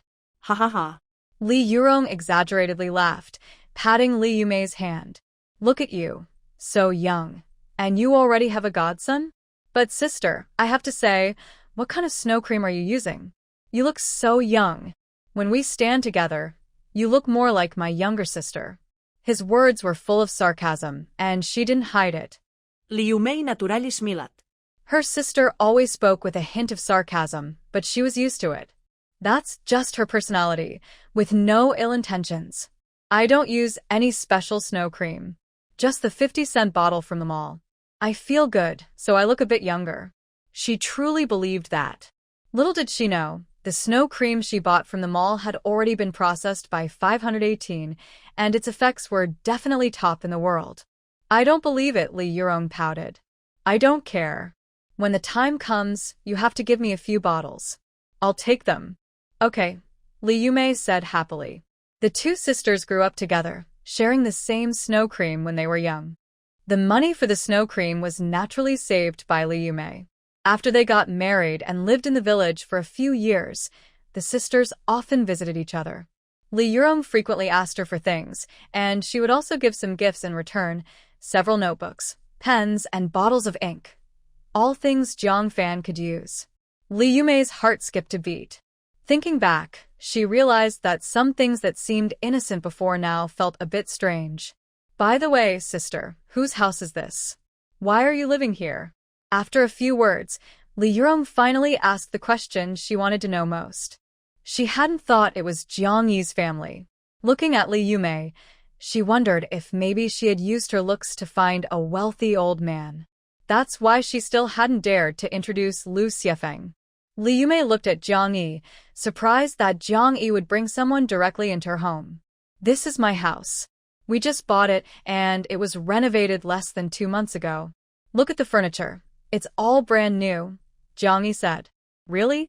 Where did you get the money? Li Yurong blurted out. From selling dongpa pork, Jiang Yi replied. Didn't my eldest uncle settle accounts with you? We can earn hundreds of yuan a day, which adds up to thousands a month. We spent 400,000 on this house and several thousand on renovations. Li Yurong's eyes immediately turned red. When Li Jiangguo returned home, he naturally told everyone in the village how much money Li Yumei had earned. The numbers were clear and straightforward. But she didn't believe it before. Earning in one day what she earned in a year? In 1 month, what she earned in a lifetime. She didn't want to believe it. But the bright, spacious house in front of her told her it was all true. Her eyes were almost filled with tears. It was a bit embarrassing. She wanted to be happy for her sister, but it looked like she was about to cry from anger. Li Yumei's heart sank. Running a business as a woman must be hard, right? Lu Xiefeng suddenly spoke, looking at Li Yumei with a gentle smile. If his face wasn't still burning from the pain, he thought he could smile even more beautifully. Li Yumei looked at him and asked with a smile, "And who is this?" Li Yurong was not foolish. She had already composed herself and smiled at Li Yumei, saying, "This is my colleague, Dr. Lu Xiefeng, a department head at the county hospital." She didn't mention it was obstetrics and gynecology, because at this moment, a male doctor in that department might be seen with suspicion. "Oh, Dr. Lu, hello, Li Yumei said, looking at Lu Xiefeng with some respect. He is a doctor, a knowledgeable person. She has always respected educated people. A few months ago, she wouldn't have had contact with someone like him. But now, she sat comfortably in her chair, greeting him gracefully and perfectly. Her poise made Lu Xiefeng's eyes light up. Li Yurong clenched her teeth and said, "Sister, I heard you divorced your brother-in-law?" Why? "You two used to be so close, and he treated you so well. Everyone in the village admired you. Why did you get divorced?" She looked genuinely confused, as if she couldn't understand. But Li Yumei was no longer the naive girl she used to be. She saw the malice hidden in her sister's eyes. "This sister. My dad has someone outside," Jiang Yi answered her question, then asked, "Auntie, You work in the cafeteria. How come you're traveling with a doctor? Are you just the two of you? Do you stay together at night? Both Lee Yurong and Lu Xiefeng looked uncomfortable. Li Yumei watched them, her eyelids twitching, and scolded Jiang Yi. How can you talk like that? What's wrong? Jiang Yi looked innocent. I just asked if they stay in the same guest house at night. Is that a problem? Li Yurong recovered and shot her a glance, saying, Comrade Lu Xiefeng is here to learn at Hangzhou Hospital. I came to buy kitchen equipment, and since our schedules matched, we traveled together. Is that a problem? As for the guest house, we all stay at the designated guest house of our hospital. It's the same one. You have. Li Yurong's eyes lit up and she quickly changed her tone. Sister, I want to stay at your place. We haven't lived together for a long time. Is that okay? Li Yumei looked at Jiang Yi, who nodded. Only then did Li Yumei agree. Her own sister was coming to her doorstep for a trip. They had no reason to refuse, especially since they hadn't had a falling out before. Li Yurong glanced at Jiang Yi. Does she really have the final say in this family? Sister is so useless, letting a child sit on top of everything. But now isn't the time to talk about this. She looked at Lu Xiefeng and said, since Dr. Lu's hospital is nearby, why not let him stay here too? It can save him some accommodation costs. He'll be here for a month so he can save quite a bit. Jiang Yi immediately laughed. Auntie, what kind of colleague are you talking about? Do you really care where he stays? Saving him money? Li Yurong's face finally couldn't hide her embarrassment. You child, how are your thoughts so dirty? Being thrifty is a good virtue. I know him as a colleague and helping out a little is no big deal. Why do you have such dirty thoughts? Li Yumei's face darkened instantly. She didn't care what others said about her, but she couldn't tolerate any criticism of Jiang Yi. Yurong, what the child said is actually right. You're an adult now, you should think before you speak and act. Know what boundaries are, she scolded with her sisterly authority. Even a child can tell your words are inappropriate. If outsiders hear, they might think something else. Besides, you're on a work trip and the company is covering your expenses, right? Do you need to save money for him? Her gaze shifted between the two. That's something his wife should worry about. Li Yurong's face turned red from the scolding. She blurted out, he and his wife are divorced. Huh? So you're worried about him, as if you're his wife. Jiang Yi chuckled. Auntie, you're so caring. Wonder if my aunt's husband knows about this. Li Yurong's face darkened further. Lu Xiefeng also shot Li Yurong a sharp look, annoyed that she couldn't speak properly, and her few words had put him in a difficult position. Comrade Yumei, don't misunderstand. I have no intention of moving in. You sisters shouldn't have any misunderstandings because of me, he said as he stood up. It's getting late. I need to go to the hospital for work. He left quickly, trying to salvage his image. But it seemed Li Yurong was overly eager, as if she liked him herself. Even after losing face, Li Yurong sat still focused on her main goal, pairing her sister with Lu Xiefeng. Soon Li Yumei had something to do, and left by car. Jiang Yi was also busy and went away. After Jiang Yi left, Wu Xiaoya naturally didn't stay either. In the end, only Li Yurong was left alone at home. She looked all around the big Jiang house, inside and out. The more she looked, the more excited she became, and the more she liked it. Such a nice house. She had never lived in one her whole life. In the past, she had never even seen one. She didn't know houses could be this beautiful. This was her sister's house. Her sister was divorced and single, so she thought she could stay here as long as she wanted. Moreover, if her sister married Lu Xiefeng, it would be even more convenient for her to live here. That evening, Li Yumei came back. Li Yurong acted as if nothing had happened during the day, hugging her blanket affectionately, wanting to sleep with Li Yumei. Li Yumei's heart was no longer as passionate as when they first met, but she didn't refuse.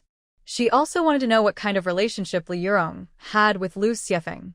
There was something subtle between the two, she could tell. Sure enough, after a few words, Li Yurong started talking about Lu Xiefeng, praising how excellent he was, how pitiful he was. His wife ran away with someone else. He was left to raise 2 children alone, acting as both father and mother, and he educated his children very well, with top grades every year. She rambled on, eyes shining with admiration. Lee Yume was about to advise her to wake up and see the truth when she suddenly heard Lee Yurong ask, "Sister, what do you think about making him my new brother-in-law?" Lee Yume's heart instantly froze like ice.